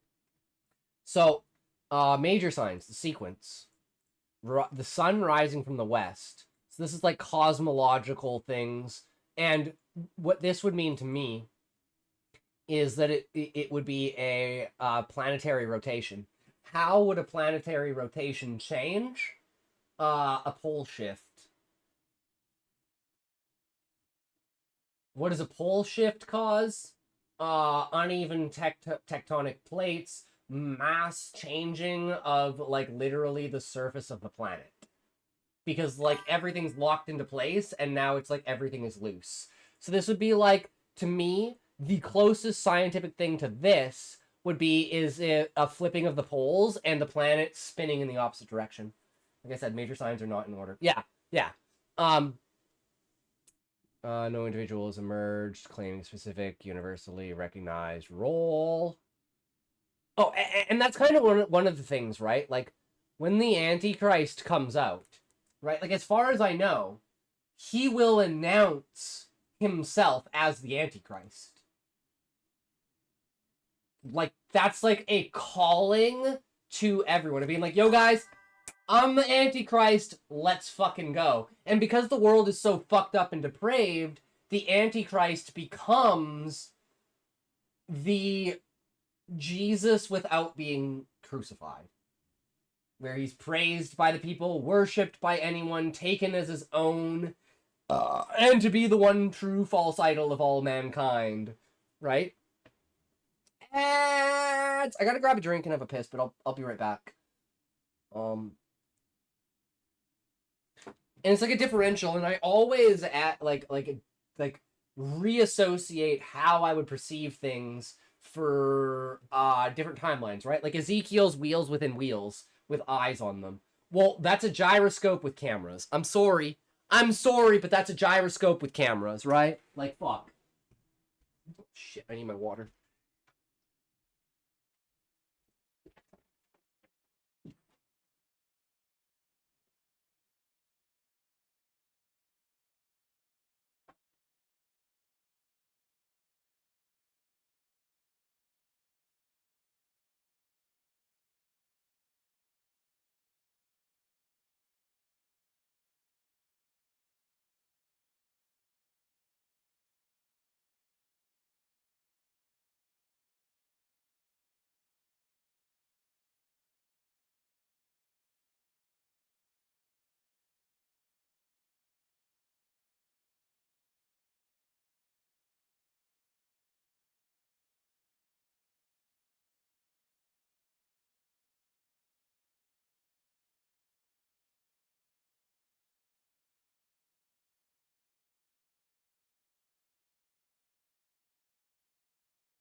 The world will be so fucked up that the Antichrist will announce himself and everyone's gonna follow him because everyone loved the Antichrist.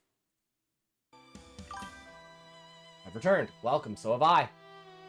Conclusion. How many have passed? If counting distinct events like the death of the prophet or the fall of Constantinople, roughly 10 to 15, 20 to 15 specific historical signs have passed, however, including categories of trends described by the Hedith. Scholars argue that almost all minor signs, 50 to 70 indicators, are currently active or completed. So what are the major signs?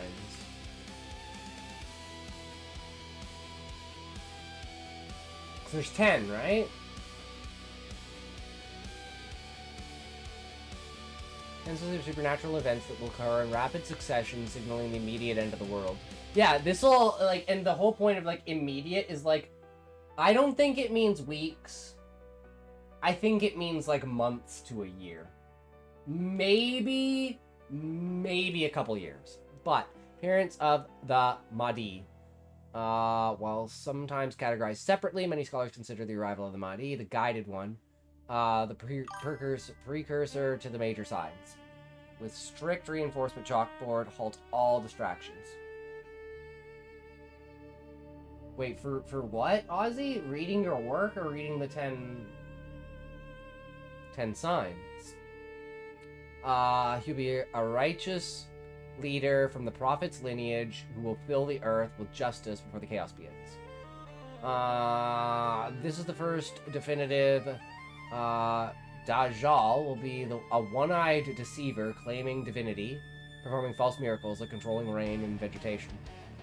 Okay. To mislead humanity is trial. Fitna will be the greatest in human history. To such Jesus, son of Mary. Wait, I thought... Wait, what? Will descend from the heavens, specifically at the White Marinette in Damascus, to defeat the Dajjal. He will break the cross, kill the swine, establish Islamic law, bring a period of unprecedented peace and abundance. I didn't know Jesus was part of the Islamic end. Wait, why? Wait, why is Jesus the savior in Islam? Wait, what? Hold on, I thought Islam didn't even believe that Jesus was, like, the son of God, or is he, like, some, like, significant in some other way? Because it specifically doesn't say son of God, it says son of Mary.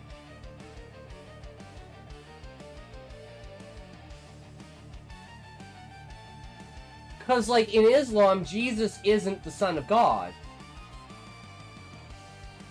Right?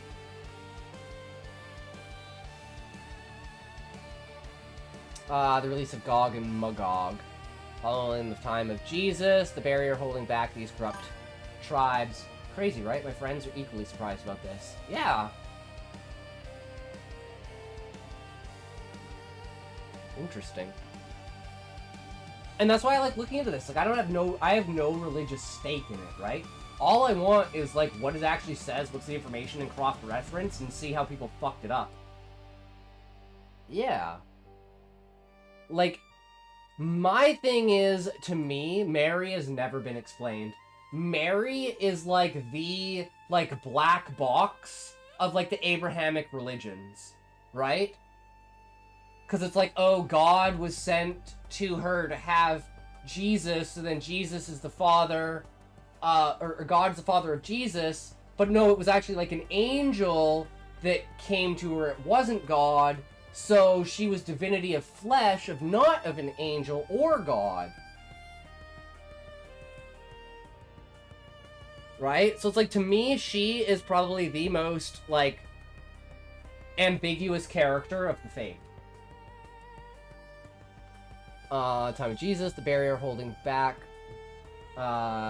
These corrupt tribes will break, they'll swarm the earth, consuming resources and causing destruction until Allah destroys them in response to the prayers of believers.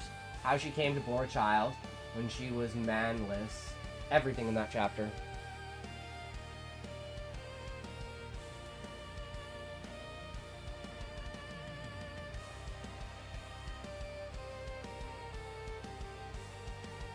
Because I'm like, wait, is there a historical reference of an actual pregnancy like this?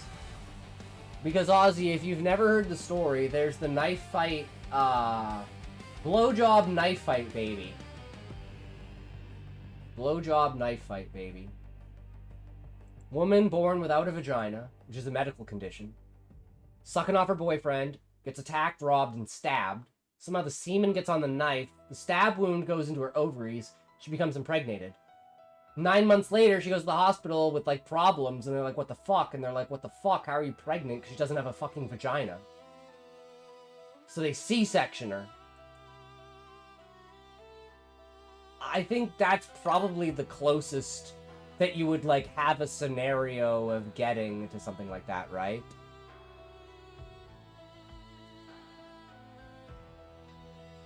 And I know women can inseminate other women, right? Through spinal fluid. So, like, it's even scientifically plausible, in a way. Right? Like, there are trees that self-pollinate. Genetic mutation, right? And then the genetic mutation is why Jesus is so fucking OP.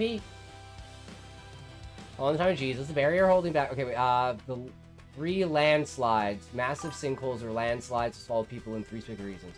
One in the east, one in the rest, and Arabian Peninsula. Okay. This second, I find all conversation irrelevant.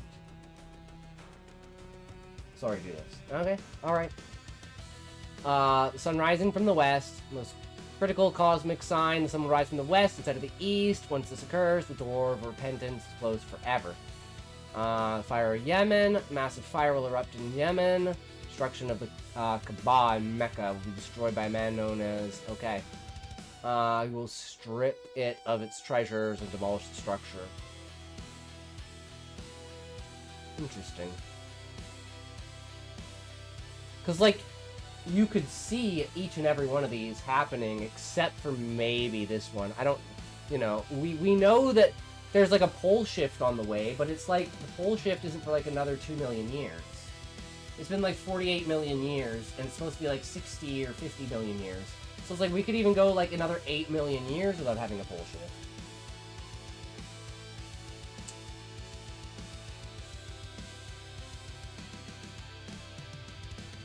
And this is the...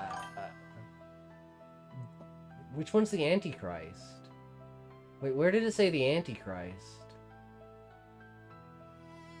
Is he the guided one? The one-eyed? Jesus?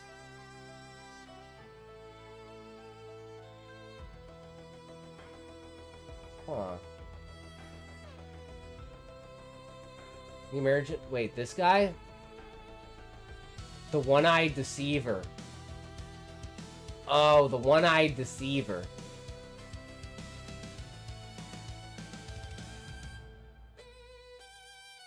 Interesting. Alright, guys. Today's been a fucking day, right? Let's get back to it. A fiery call to action yesterday, sparking citywide protests against the blatant war crimes and settler colonial state of Belize, Middle East. After the brutal awakening, many in social media space call her a grifter, and the momentum died down immediately. Safe side had lowered, somber. Another one bites the dust. Right, well, all goes well. Yeah, talk about a reverse turnabout. Brad's pressed his lips. I heard the protest passing the firm, but I know, believe you me, I wouldn't ditch the courtroom if it weren't for the case I was dealing with. Car dealership. Right, I guess. Brad turned the road ahead, eyes droopy. Nothing to it but to sleep. Small smile across Safe's face. True. Come, let us leave. Their departure was interjected by a patron with a comb-shaped mustache and bushy eyebrows, wearing an Egyptian collarless dasha. Salamu alaikum, friend. Seat is empty. Sitting on the floor area, he patted the empty cushion beside him. Come on, join us for Tawla. Scythe placed his hand on his heart, shaking his head. No thank you, my brother. I am saving it for a rainy day. Ah, understood, the Major nodded, a single understanding of political and personal issues. Then he raised a hand to wave. Assalamu alaikum. Wa alaikum salam. With that farewell, they continued onward, the law firm nearing. Hawk and Truth Law Firm, downtown business center. Wait, so like he's an actual... Wait, so he like passed the bar? Or is that like a family member of his? Wait. He's a shareholder? He's a shareholder and like...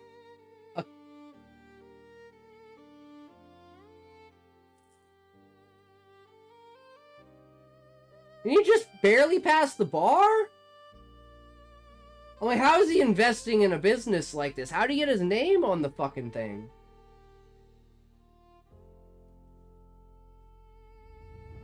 I know it's been 5 years, but like... That seems a bit extreme. Wait a minute.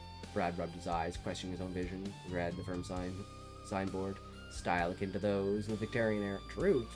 Turned aside, both standing in the metal catwalk as he descended downward. Me, Truth? He asked with widened eyes. Truth and Brad Truth, my name? Scythe placed both hands on his hips, looking at the signboard. Yes, it is your surname. But why? He asked with a high-pitched disbelief. Take it as a reward for becoming an advocate. Okay. Ozzy. Like, as far as I know, every law firm that's ever existed ever has only been called by its founders. Or, like, reestablished by, like, shareholders.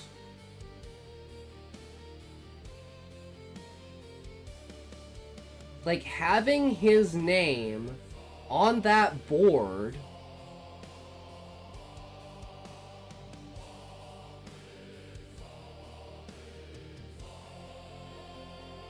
I think it's too much.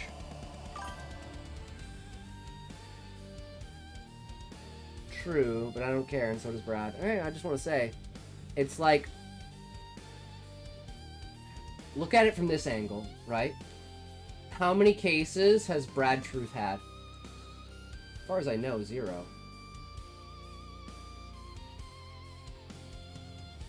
Right? So it's like, the outcome of his court cases because his name's on the fucking building. Like, that's gonna make the cases like 100 times like more influential. So, like, if he fucks up, Hawk's entire fucking firm could go down. Like, the risk you're placing on that with something that could be upwards of a $500 to $2 billion fucking firm.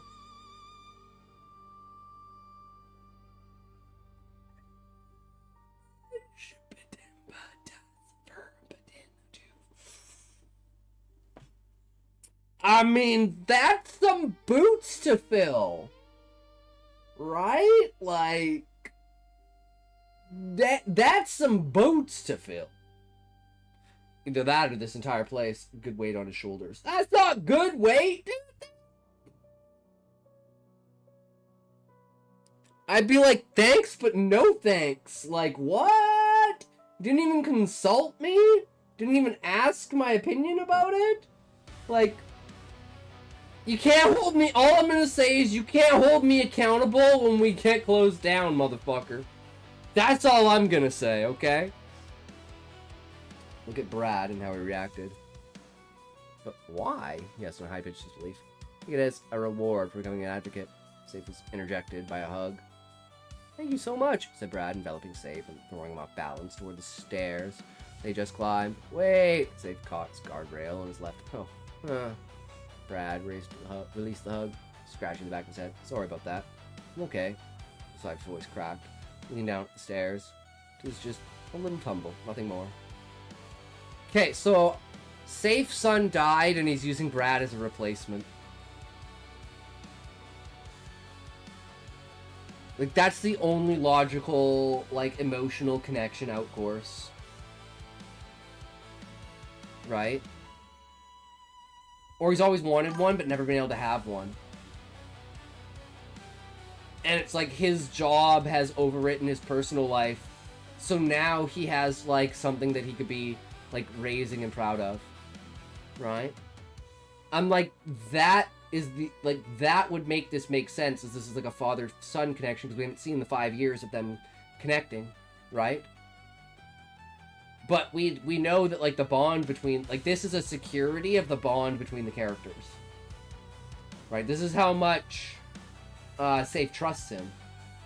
Right? And wants him to be a part of this. So, there's definitely that too, right? It's a lot to take in with that scene, bro. Holy shit. Oh no, I think I broke him. 2 entered the past the client area of the office. I'm like trying to think of a way that's like I like the presentation of that and stuff, but I'm like, could it be more powerful?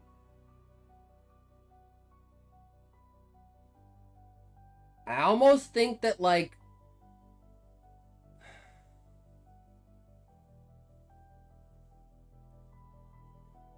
it works for the style of how the story is being told. And especially with, like, like, bump of being, like, of course it's the suspension of disbelief of these characters are going to be together because it's a fucking story. Right? So having eventually something, a whole office given to him, yeah. Having something like that and someone believing you and stuff, especially being with, like, another thing is, like, how this relates to his family, right? Is Truth the name of his family? So when people see Hawk and Truth, they're not thinking of him, they're thinking of his family, because his family got shit, right? They got power and wealth. That name holds weight even outside of Brad at this point. That is the best Safe could do. Yeah, and it's like, he wanted to show him how much he mattered. Right? And it was something that was like, I'll risk everything on it. I already risked everything on bringing him here. Why fuck not? 2 entered and passed the client area to office. Brad removed his suit coat, set it on the armrest of the sofa, and plopped it on with a long sigh. Okay. It's because it's so abrupt to Brad that I think it works. Whereas in Fizz's, there was like no lead up to the reveal of the beings being able to be eaten. Right? There was no reason why you would ever think that would be a reveal. Right? But you could have in the back of your mind the idea that over the last 5 years they've bonded so well and he trusts him so much. Right? He's a main character that he would get his name on the board. It doesn't, though. The weight, I mean. He is from a middle-class family. Well, way to spoil it, Ozzy, because I never knew where he was from. I was thinking, like I said, I didn't know where his family was from, but I knew there was some sort of connection in some way that was, like, important. Whether that's they own a specific business, they're well-known with people because of, let's say, a church.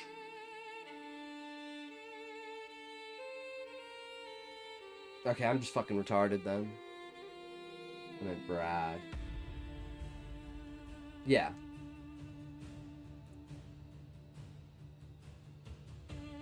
I don't remember the details.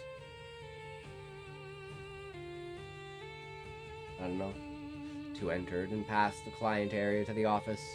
Brad removed his suit coat, set it on the armrest of the sofa, and plopped on it with a long sigh.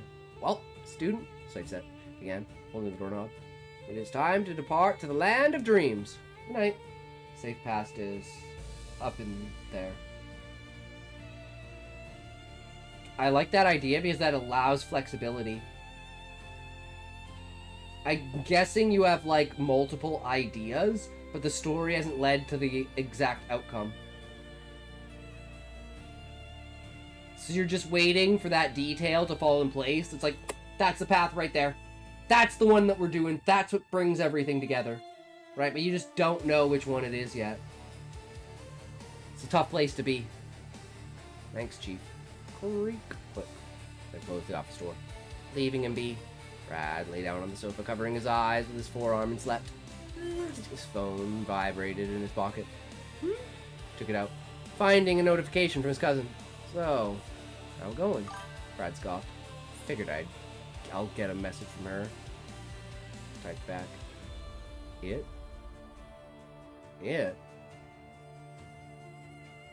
And finish this quick and you'll find out in subsequent cases. I mean, that definitely, you know, puts the pedal to the metal when it comes to that, right? It went amazing. Not exactly 100%. Let's just say I passed with flying colors. Sighed. With his gaze lowered, knowing where this will lead. That's great. I'll tell them right away. Then on a silent whistle, placing the phone on his chest. Woo! Forwarded, Mom. So, wait, so, like, he's back in contact with his family? It's my son right there. Brad scoffed, smiling as his eyes glistened from the phone screen. Being appreciated filled his heart with gratitude, but then his mouth faltered. Well, were they parenting when he was behind? What is his fucking obsession with this, bro? Like, holy shit, it's been 5 years. Your family's talking to you again. Get over it. Why, now, do they appreciate his worth? Why must he be a continent and an ocean apart? Go this far to discredit the foundation of his family. They should have changed it themselves. With that sentiment, you're probably like, I wish I knew where their celebration came from. Was it from the heart or the mouth? Squeezed his eyes shut, knowing the wrench he had thrown. I don't know what to say, nor how can I convince you to come back to us. I placed his phone on his chest, wiping his eyes, picking it up. You're one of them. You didn't accept my call. Dude, have they not explained to him that it's like it wasn't his cell phone? It was the fucking police station? I can't. And like the worst part, Ozzy, is like I'm so passive aggressive like this. I fucking hate it. Cause like I know exactly why he's doing it. It's that small thing you just no. You know what? That's a line too far. I'm never going back. That headache, boy. One of them didn't accept my call. Everyone abandoned. I want everyone abandoned this family's social credit system. Good job, good wife. Big house means good status. Stop measuring yourselves like that. Then and only then I'll come back. Goodbye. Well, I mean, he is using his advantage to, like, change their perspective if they actually care about him, right? There is kind of this, like, level of, like, whatever, right? Where it's like, because his entire plan is to change his family. So, whether the catalyst incident was him going to jail or not, he has now found leverage in the way of, like, the way that his family cares about him because he's gone away. And now he's basically given them the ultimatum of how to advance that. And of course, right, that's going to be a very hard ask of... Like, this is the thing for me, right? Like, you want to push yourself. You want to go as far. They may be a middle-class family, but I bet they work hard. I bet they're trying to do their best.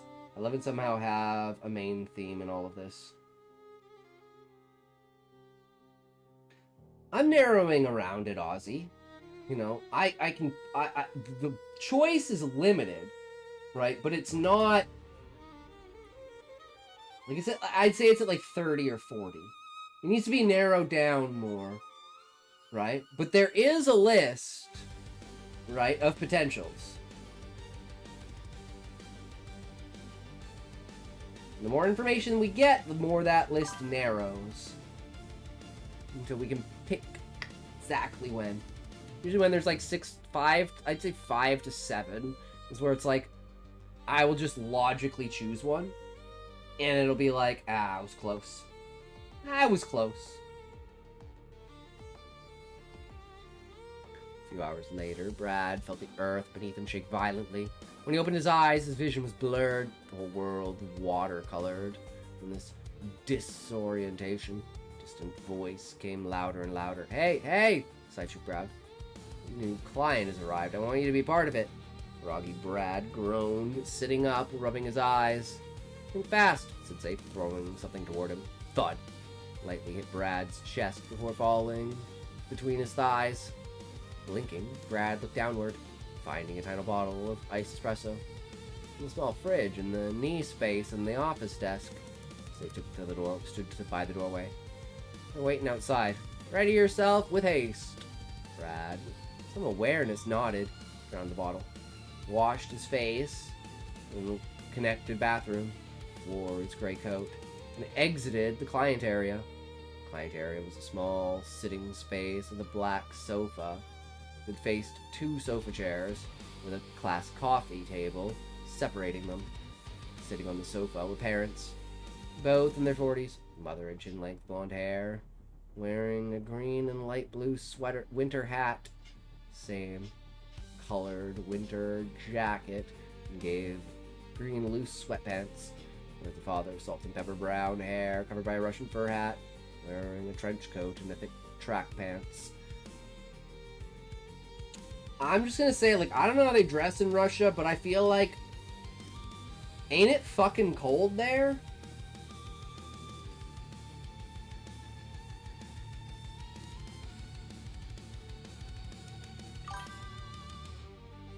Like, shouldn't you have, like, a nice, thick pair of, like, fucking... Well, I mean, like, it feels like the tracksuit and stuff like that, like, sweatpants is, like... That's not warm weather clothes, bro.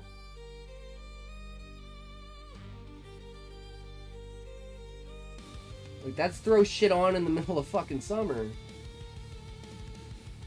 Yeah, we need, like, some long johns with, like, some, what are they called? I don't know what the fabric is, but it's like... I have it over there, but I can't do it. It's like the stuff that has, like, little tiny, like, things sticking out of it. Right? And then you have, like, you want dense. You want dense fabric, like leather, jean, something like that, right? Something that will repel the wind. Because I think the wind is also one of the worst things, right? Again, I have no idea. I'm just, like, from my perspective of my imagination, like, you're wearing, like in Alberta, right? Because it gets to, like, minus, like, 45 here, right? Like, you really got to prepare yourself for the cold. Like, you can literally freeze to death outside in those temperatures. So it depends on the time of year, where you are in Russia, right? And what the weather's like. But I would take that into account of being like, these people feel like they strolled in on a winter day. And that may be true, but I honestly don't know what the setting is, but the last thing I saw was it was snowing, right? And I know it's like snows a lot. It's like here, 7 months out of the year, right? Maybe 8, sometimes 9, right? But so their clothing, this is a good thing to do, Ozzy. Their clothing could dictate stuff like that. How everyone's dressed can dictate perceived weather of the future and the season and time of year. So since I don't know the time of year, I would assume this is like August or September, like late August, where it's cold, but it's not like freezing, right? Like your water pipes haven't frozen over yet. Two advocates sat before the parents in their respective sofa chairs, Safe on the left and Brad on the right. So, Safe began, tone professional. What can we do for you? It's snowing. I know it's snowing, but it snows in August here too, right? So it's like, is it just snowing? Has it been snowing for 3 months? How high are the snow piles? That's a good thing as well, is how high are like the snow piles along the side of the road. Because basically it's like if there's like a graph right? It's like, this is August, this is September, this is October, this is November, this is December, this is January, this is February, this is March, this is April, this is May, and maybe it'll be gone by June. Right? Because it's just a continuous pileup of ice along the side of the roads. Very good indicator for weather and temperature and season. And using like a third-party means of showing you what it is versus telling you, especially in this place, is huge. Especially if there's like people that are like, you know, have no idea, but they know it's cold. So they have like an idea, but they're not really, like me, I have no fucking idea. I know what the Russian hat is. Hell no, I know what that is. Right? You don't want to freeze your fucking ears off. But other than that, I don't actually know what, like, standard Russian mediocre attire is, let alone winter attire. America! New man. Yo, what's up? What you doing, blessed? What you at? What you got? How you going, my man? 250 years! 250 more! Then 500, then 1,000, then 2,000, then 5,000! Then we outplay China. Let's fucking go! True, but I don't think it's needed. Exactly, Ozzy. I don't think it's needed either, right? It's the importance to the story that matters, right? I'm just throwing my thought process out there for you to judge what you think, you know, what... Because, like, that's the thing, right? It's like, what are you putting down, and what am I picking up? Are they both rebar? Are they both gold pallets? Are you putting down silver, and I'm picking up steel? Right? So, life began, tone professional. What can we do for you? Please save our daughter. The mother interrupted, hands clasped together. She doesn't have it in her to kill. Daughters, the client noted. Safe crossed his arms. Well, that explains everything. I have her name for when we'll meet in context to her arrest. Father nodded. Happened in buffoonery in concourse in yonder park. She got accused of shooting someone. He sighed, gaze lowered. Inosa Golovna is her name. I'm chilling, dude. Saw a few fireworks and ate well. Good day. Fuck yeah, dude. Fuck yeah. See, I don't care how long we are into the stream, right? I'm probably gonna read this for like another 25 minutes, Ozzy. Is that fair? So like the next commercial break. And then we're either gonna end the stream unless you guys want to watch a movie. Because I was thinking either V for Vendetta as like an opposite of America Day, or Machete just fucking because Machete is awesome. And I'm gonna like go make some food and we're just gonna like chill out. Does that sound like a good idea, guys? But what movie do you guys want to watch? Because like V for Vendetta is like, you know, that's a lock-in movie, right? Machete is like we can laugh and banter and fuck around the whole time, right? It's fine. Yeah. Lovina. TV news girl. Sight closed his eyes, hiding the conscientious coincidence in professional facade. I see. Our price is 38,000 rubles, $500. Wait, pay the 20% now and the rest after the trial. I mean, like, okay. This is one thing people don't understand about currency. The value of a currency is at its lowest common denominator. Which is why there are countries like America and US that have 1 cent, which we no longer do. Now we have 5 cents. We actually lowered our grade, right? Then there's countries that have like their lowest form is like $1, right? And then it's like $1 is like 1 cent, but it's like a denomination of a full. So you still have a quarter, a half, a 75, and a whole, right? Whereas you can't really separate a penny, even though we used to have hay pennies too, because they were worth something. The higher your number of currency, the worse off your country is. Like, that's literally how economics is, like, hierarched. I didn't know Russia was that bad that it's like $38,000. Essentially. It's not actually because like the minimum wage is probably like what?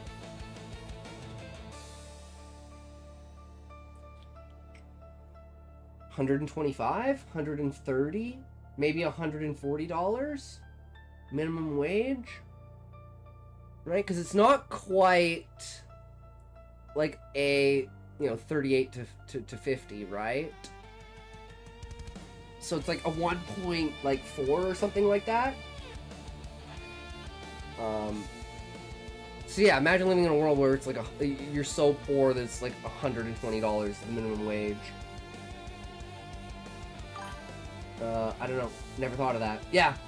I'm just thinking in a way of like economy based, right? This could be a very good way to actually switch things around and to be like show Russia as like a surviving, like thriving economy, right? Like this actual comparison could be a huge, insane part of like foreshadowing of like maybe the downfall or because there's like a thing working in the background trying to like blackmail people, right? So maybe by the end of the book these are swapped because of something that's like obviously like the CIA or some shit like that, right? Doing some fucked up shit, trying to frame people for stuff like a cult or something like that, right? I know there's some, I don't remember, but I know there's revealed of some kind of backstory with it, right?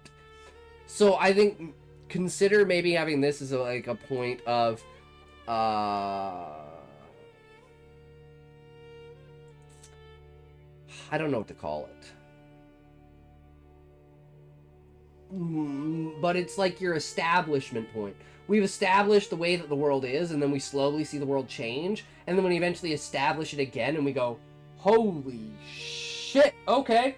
Well, that was bad for America. Right? Hearing the price, the parents' eyes widened. That low? Father's voice raised in shock. Will you even do a great job? Oh, I love this, because people think that expensive is better. But a lot of the times, people just charge you a lot because you're gullible enough to do it, and the ones that are the highest prices are actually the most garbage. There's like that in future cases. Okay, cool. Cool. I like that idea. Oh, let's see. Ask the mother. Oh no, Chief. Maybe we should have said something higher. It shows your concern is understandable. Safe's eyes opened, gaze shifting between the two. You find any service unsatisfactory that is failing to prove her innocence, her bail will be paid in full from my wallet. Parents looked at each other, engaging in whispering conversation. Mother squeezed the father's hands. He seems professional enough. Seems.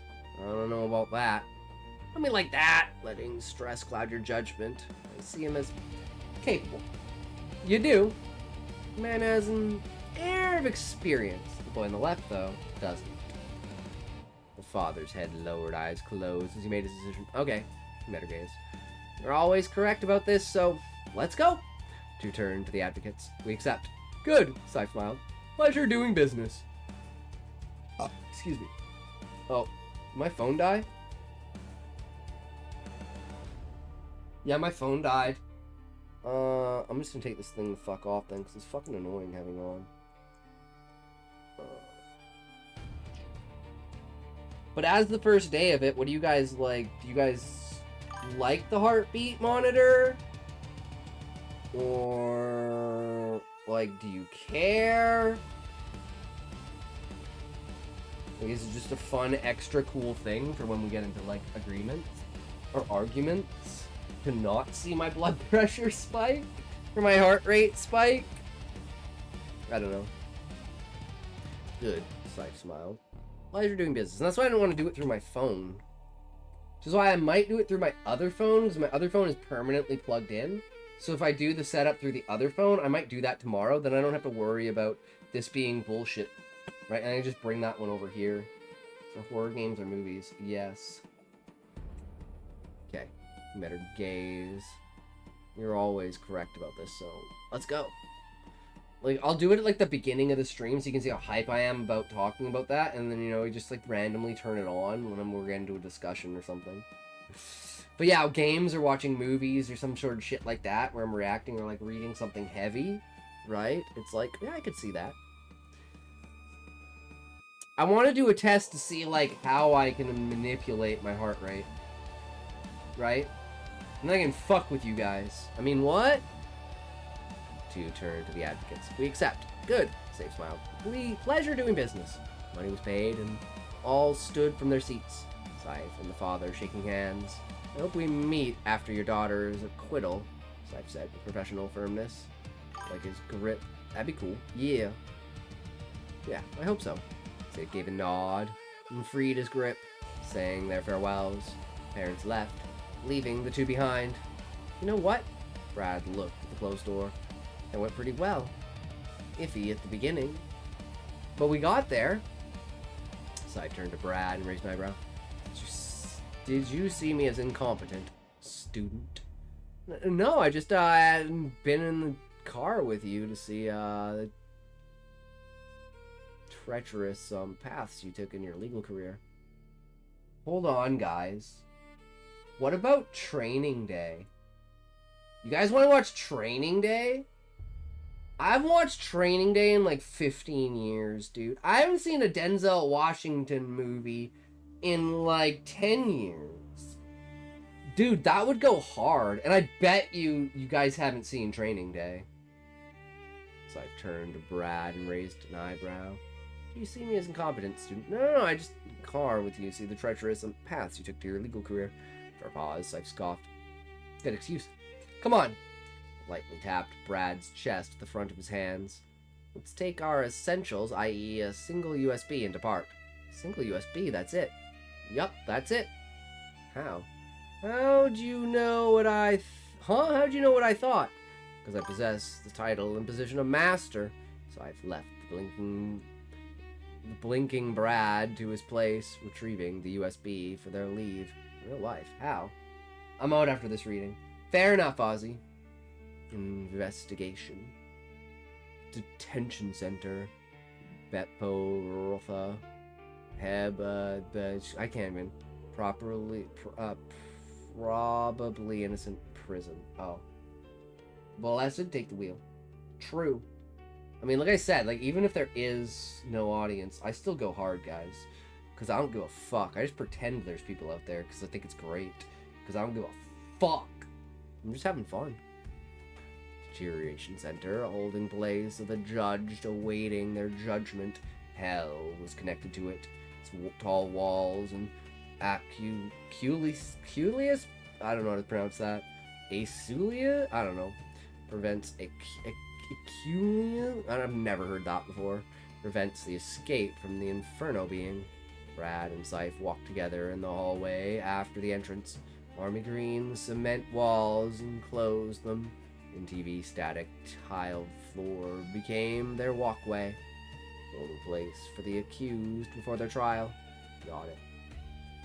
After this corner, we will approach the detention officer. The name says it all. We will flash our booklets, tell them who we want to meet, and meet them. Right. They turned the corner and approached the very topic of conversation. In the real world, we call that coping. True. Policeman sat behind a barred window in an office. He was bulky man with a round face and a tiny nose. But again, it's like, really and truly, it's not about the live stream, it's about the VODs, right? What you can do with the VODs on YouTube. Because, like, my plan in the future, right, is to just, like, make videos out of my old VOD content and then post that on YouTube as, like, current content to attract towards, like, the new audience, right? Take all my controversial bullshit and stories and shit like that and just throw them into, like, small, tiny YouTube videos. I'm just making sure that I have the catalog allowed to do that, turn them into stories. Exactly. And so it's like, it's not for the here and now, it's for the future. So sitting here and being like, well, you know, there's no one out there, I might as well just sit here in silence, right? And then someone comes in, sees me sitting here silently, and then they leave. So it's like, it's not just also for the preservation. It's if you have to make an interactive, continuous content, whether there's anyone here or not, because you never know when someone will appear, and if you don't give them the opportunity to engage or feel like they're part of the stream or have some sort of relevance to it, they're just going to click off. It's just what it is, right? Like, I don't know how my VODs get somewhere between 50 and 90 views. I'm like, what? Is that just, like, the amount of people that are, like, coming in during the stream?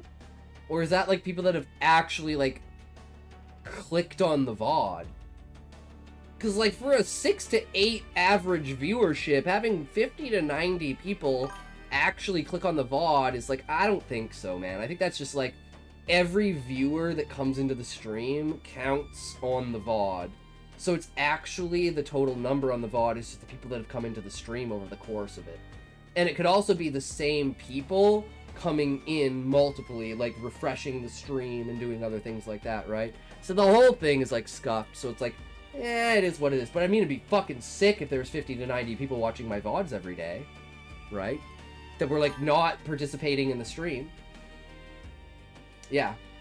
But I think at the end of the day, having the positive outlook, even if no one's there, you're going to do the same thing, so it doesn't matter if anyone's there, and you're having fun, and you're doing it for your own selfish reasons, for, like, research my own book, interactions, and stuff like that, right? I don't think it really matters. And that's why I think I can be at peace, like, where I am, as opposed to other people, right? Because it's like, at the end of the day, I want to write a book. I don't want to say I don't care about the live streaming, but like the ultimate goal of the live streaming is to hold myself accountable to write a fucking book. Because I'm a procrastinative bitch-ass little fucking idea crafter, but I never put it on paper. Like, fuck. How do you do, Mr. Officer? Greeted Scythe, leaning on the window. What does a copper do in his own office as a prison, eh? Said the officer. You know, mafioso-style accent. That's a good way of looking at it. Yeah, I always try to, you know, cup half full, right? No matter what happens and no matter how bad it is, it's like, a way that I put it is like, some people will say, why would God allow a baby to die at 6 months of, like, some sort of disease, right? But it's like, you gotta look beyond the individual, right? Maybe, let's say this family, this husband and wife, never have a child, and their relationship grows stagnant and they grow apart. They never truly live their lives. They have a kid, the kid dies, it brings them together, and now they live the rest of their lives together. So the kid is a catalyst, despite the fact that it's like, oh, why would God kill a 6-month-old baby? Because it's not about the baby, it's about the impact the baby has on the rest of the world. That's what's important. Right? That's how I look at it. And you can always find a positive out of all the negatives, no matter where you look. And that's what you have to do, because negatives, you don't want to dwell on the negative itself. Right? You want to find a way that you can get a positive out of it. Scythe scoffed, amused. Well, I say, quiet hours. You should get out of there, and take a small walk. Policeman raised an eyebrow. What are you trying to say, huh? Call me a blob? Scythe shrugged. Nobody needs to call you that when your own eyes tell them for me. Police officer grinned. Good answer. You always was a smart guy. His gaze shifted to Brad and back to Safe. Who's the brat, huh? This ain't the place to take your child. He barks right around the corner. Scythe chuckled, placing his hand on Brad's shoulder. This here is the newest member of my firm. You don't need that first is. This here. Huh? The officer turned to Brad. You gonna introduce yourself or what? Brad blinked profusely, suddenly included in the conversation. Yes, sir. Brad Truth. 25, fresh out of law school. Like, just this afternoon. Yup. Police officer turned to Safe. Already throwing him in the ringer, eh? Yep, you know what they say, Safe said. Next words mimicking the officer's accent. You ain't learning to ride the bike without riding it. Policeman scoffed. Ain't that the truth? Well, enough talk. Rolled his chair to his computer. Who's the victim? One Inosan Galovna. I'm never gonna be able to fucking get that name. 1,000 years. Please. Policeman typed away after pressing enter.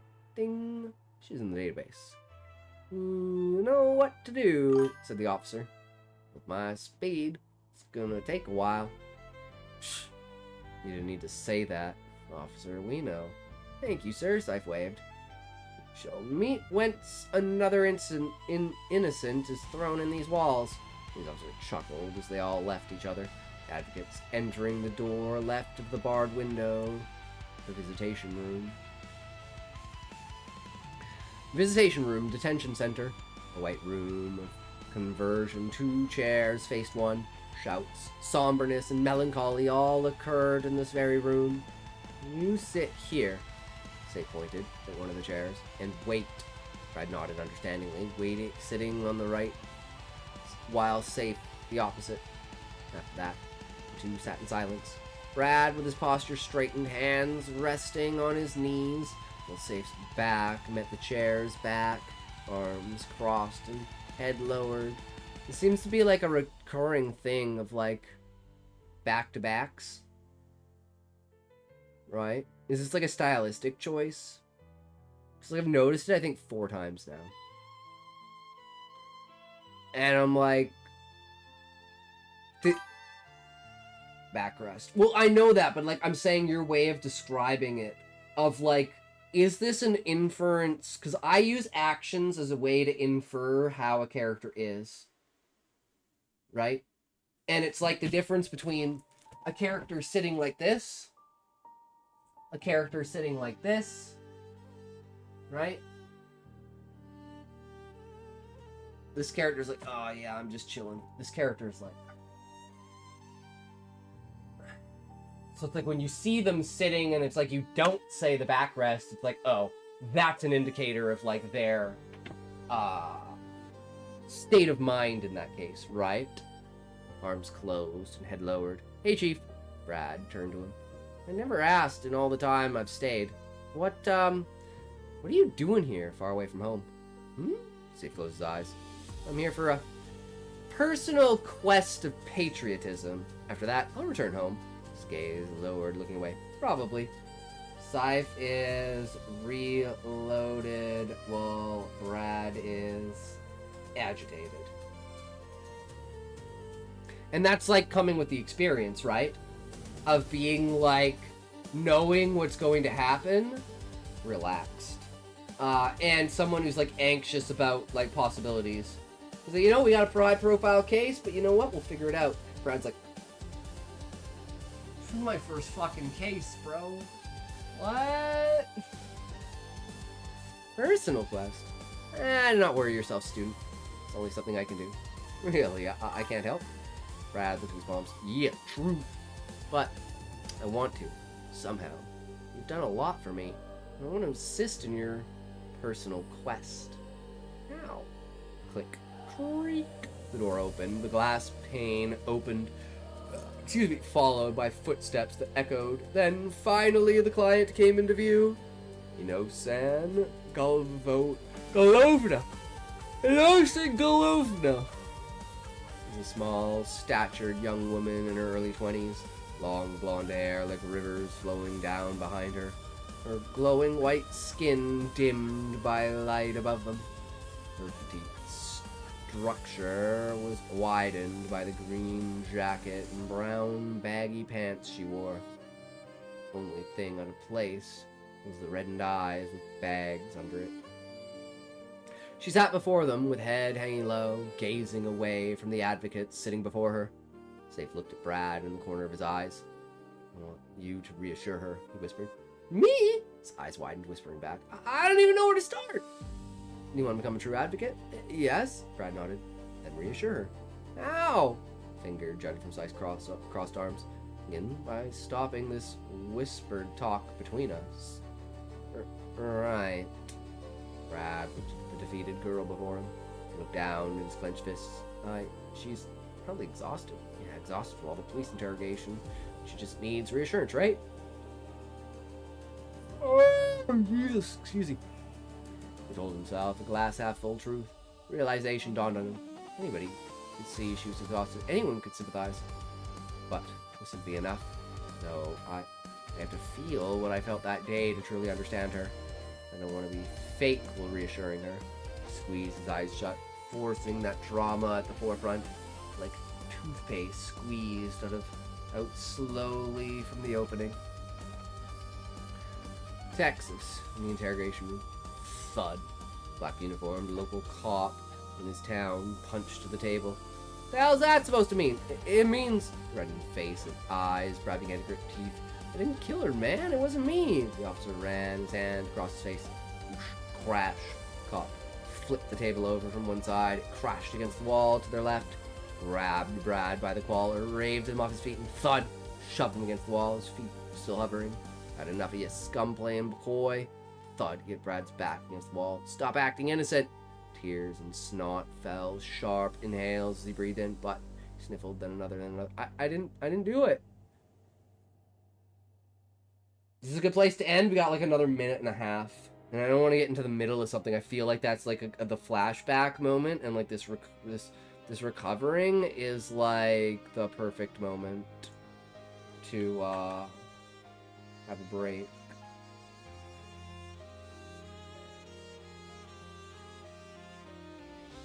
Maybe that's a bad thing to take. Sharp inhales as he breathed in. Tear and snots fell. Let's go with that one. It's probably gonna be the easier one to find.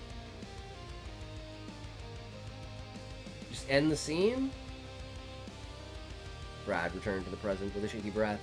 Listening, eyes opened, and met a hunched over girl, a victim like he was. I figured this scene would be really long, because it's like they're like talking to her now, right?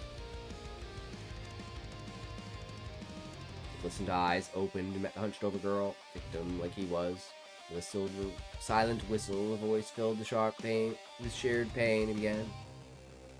Brad Truth, junior advocate with my boss. Hired by your parents because they know you're innocent. For pause, you added, I know you're innocent. Princess made her finally look up at the two eyes meeting Brad's. Okay, we'll come back to it. We'll come back to it. I mean, I love the intricacies of it, but the problem, Ozzy, the problem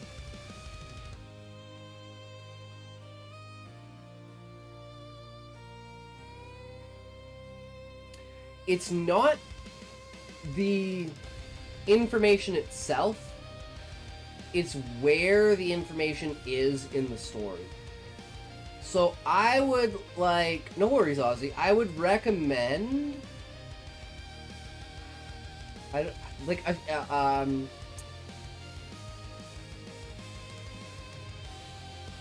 a structure of informational reveal, right? It's we know that there's it's so hard because it's so nuanced with this, because you have the foreshadowing, right? You have the foreshadowing of the girl on TV, then that's the client, right? Then you go to her, right? That's perfect transition, right? But before that, it's this, I think maybe it might be a pacing issue. Actually, now, hold on, let me think about this.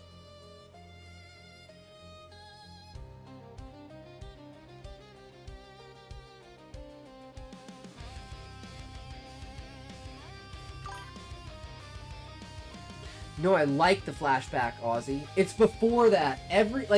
It's before that, and then I think everything redefined itself afterwards. But I think it's more of the in-between the parental interaction and going to the jail. Right? I think... I'm thinking something like a pep talk. Because this is Brad's first, real, actual, in it. Right? So I feel like having something like a pep talk before going in, I can see Brad's thoughts before the flashback might be the issue. I think remove... okay, so remove the hesitancy from Brad. Make him, like, have Scythe do, like, some sort of, you know, pep talk to him. And then Brad realizes during that prep talk, right, that, like, he doesn't need... He's the perfect person for this job because he's been in the exact same place as her. But that needs to be, like, its own piece of his thought before they go into the jail. And then it needs to be, like, this moment of, like, anxiety and, like, overwhelmingness, and then he takes a step back, and he says, bring back the memory. That's the only way it's gonna happen. And then you use the memory to solidify his mental state. And then that gives him the confidence to convince her. Does that make sense? As opposed to using the flashback as a way of him gaining confidence to talk to her. It should be like, he knows that he has the confidence, but he needs, like, that mindset. So he just, like, pulls that back and is like, this is what I can do, and I know why safe. Because I think there's a little bit of, like... And again, it's what you want to do, because I could see on the other side of, like, you know, this is like a training thing from Safe of being like, I need to throw him into the fray, right? He just needs to be thrown into the wild, and we need to see how he can act, because I know and I trust that he can come out on top.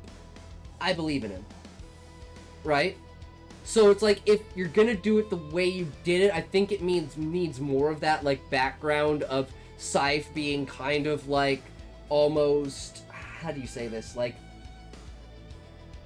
he's egging Brad on in a way, right, to, like, get him to, like, rise to the challenge, right? So I think the way that you did it is missing that, but I think the more powerful way is to have, like, a car pep talk, you know, what have you learned? What have you done? This is your first thing. Let's go. And then that can give you a little bit of also an information of, like, that the past 5 years. He is that. You'll see it tomorrow. All right, but that, you know, that's just my feedback. That's what I'm saying. And then, yeah, it's like the possibilities of it, right? To give you more leeway, right? More to think about. So, but yeah. Prep talk into being, like, using that as an influence for himself, knowing and realizing that he's the right person for the job, right? But anyways, guys, I think we're gonna call it here. It's 9.5 hours, right? I'm realizing now that I don't think there's any hamburger buns left, so I'm gonna have to have a smoky instead of a burger, and I'm sad. I'm really sad. I also think there's no milk, so I can't even have, like, a bowl of cereal. I'm like, fuck. So I'm here to go shopping tomorrow. Fuck. Is what it is, right? Anyways, take care. Have a good one, Ozzy. Alright, guys. Thanks for coming around. Thanks for hanging out. We had a great day today. We'll be back again tomorrow. And don't forget, July 7th, 24-hour stream. So we'll be streaming tomorrow, right? But we won't be streaming on July 6th as, like, a precursor build-up. Because not only do we have the 24-hour stream, which I would like to just wake up at that and start streaming, we do also have the D&D thing. So we'll be streaming tomorrow, but not the day after, and then 24-hour makeup stream. As well as, hopefully, if it's a clear night, we're going to take the telescope out, we're going to go out into the yard, and we're going to try and find Mars and, I believe, Saturn at this time of year. I have a celestial thing of, like, the mapping of stuff, so I can figure out where the planets are at what time of year and where I should be looking and if I can see them. But anyways, that's the plan. Thanks for coming by. Thanks for hanging out. You guys are off. Never stop being you. Never stop creating. Never stop imagining. Never stop sharing your ideas. You're amazing. I believe in you. Fucking yes. That's the answer. So if you can't say fuck you to your friends, who can you say fuck you to? Fuck you. Right, who we rated. today. Are we going what we got, what we at?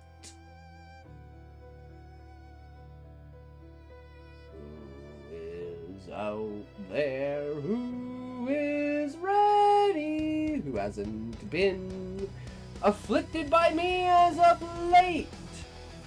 Emma Zackwall! Emma Zackwall! Emma Zackwall! %. And he's only been online for 9 minutes, so this is like perfect. Get your views ready, and we'll see you on the other side.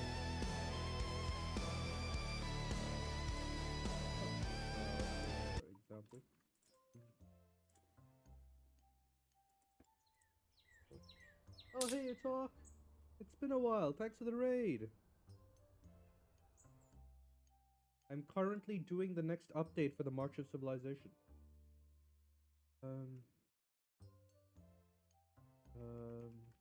Fireball stuff? Yeah, I'm doing good.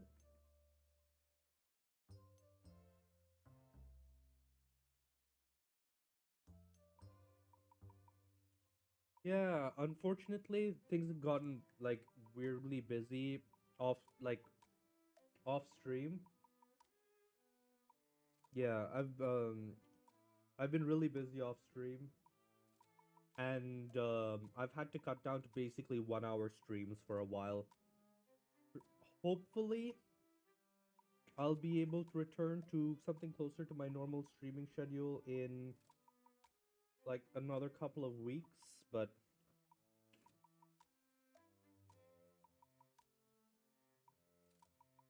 nothing I can do about that right now.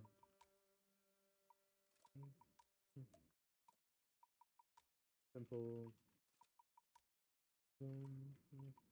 And set fires. Alright, guys. We'll see you in the next one. Peace.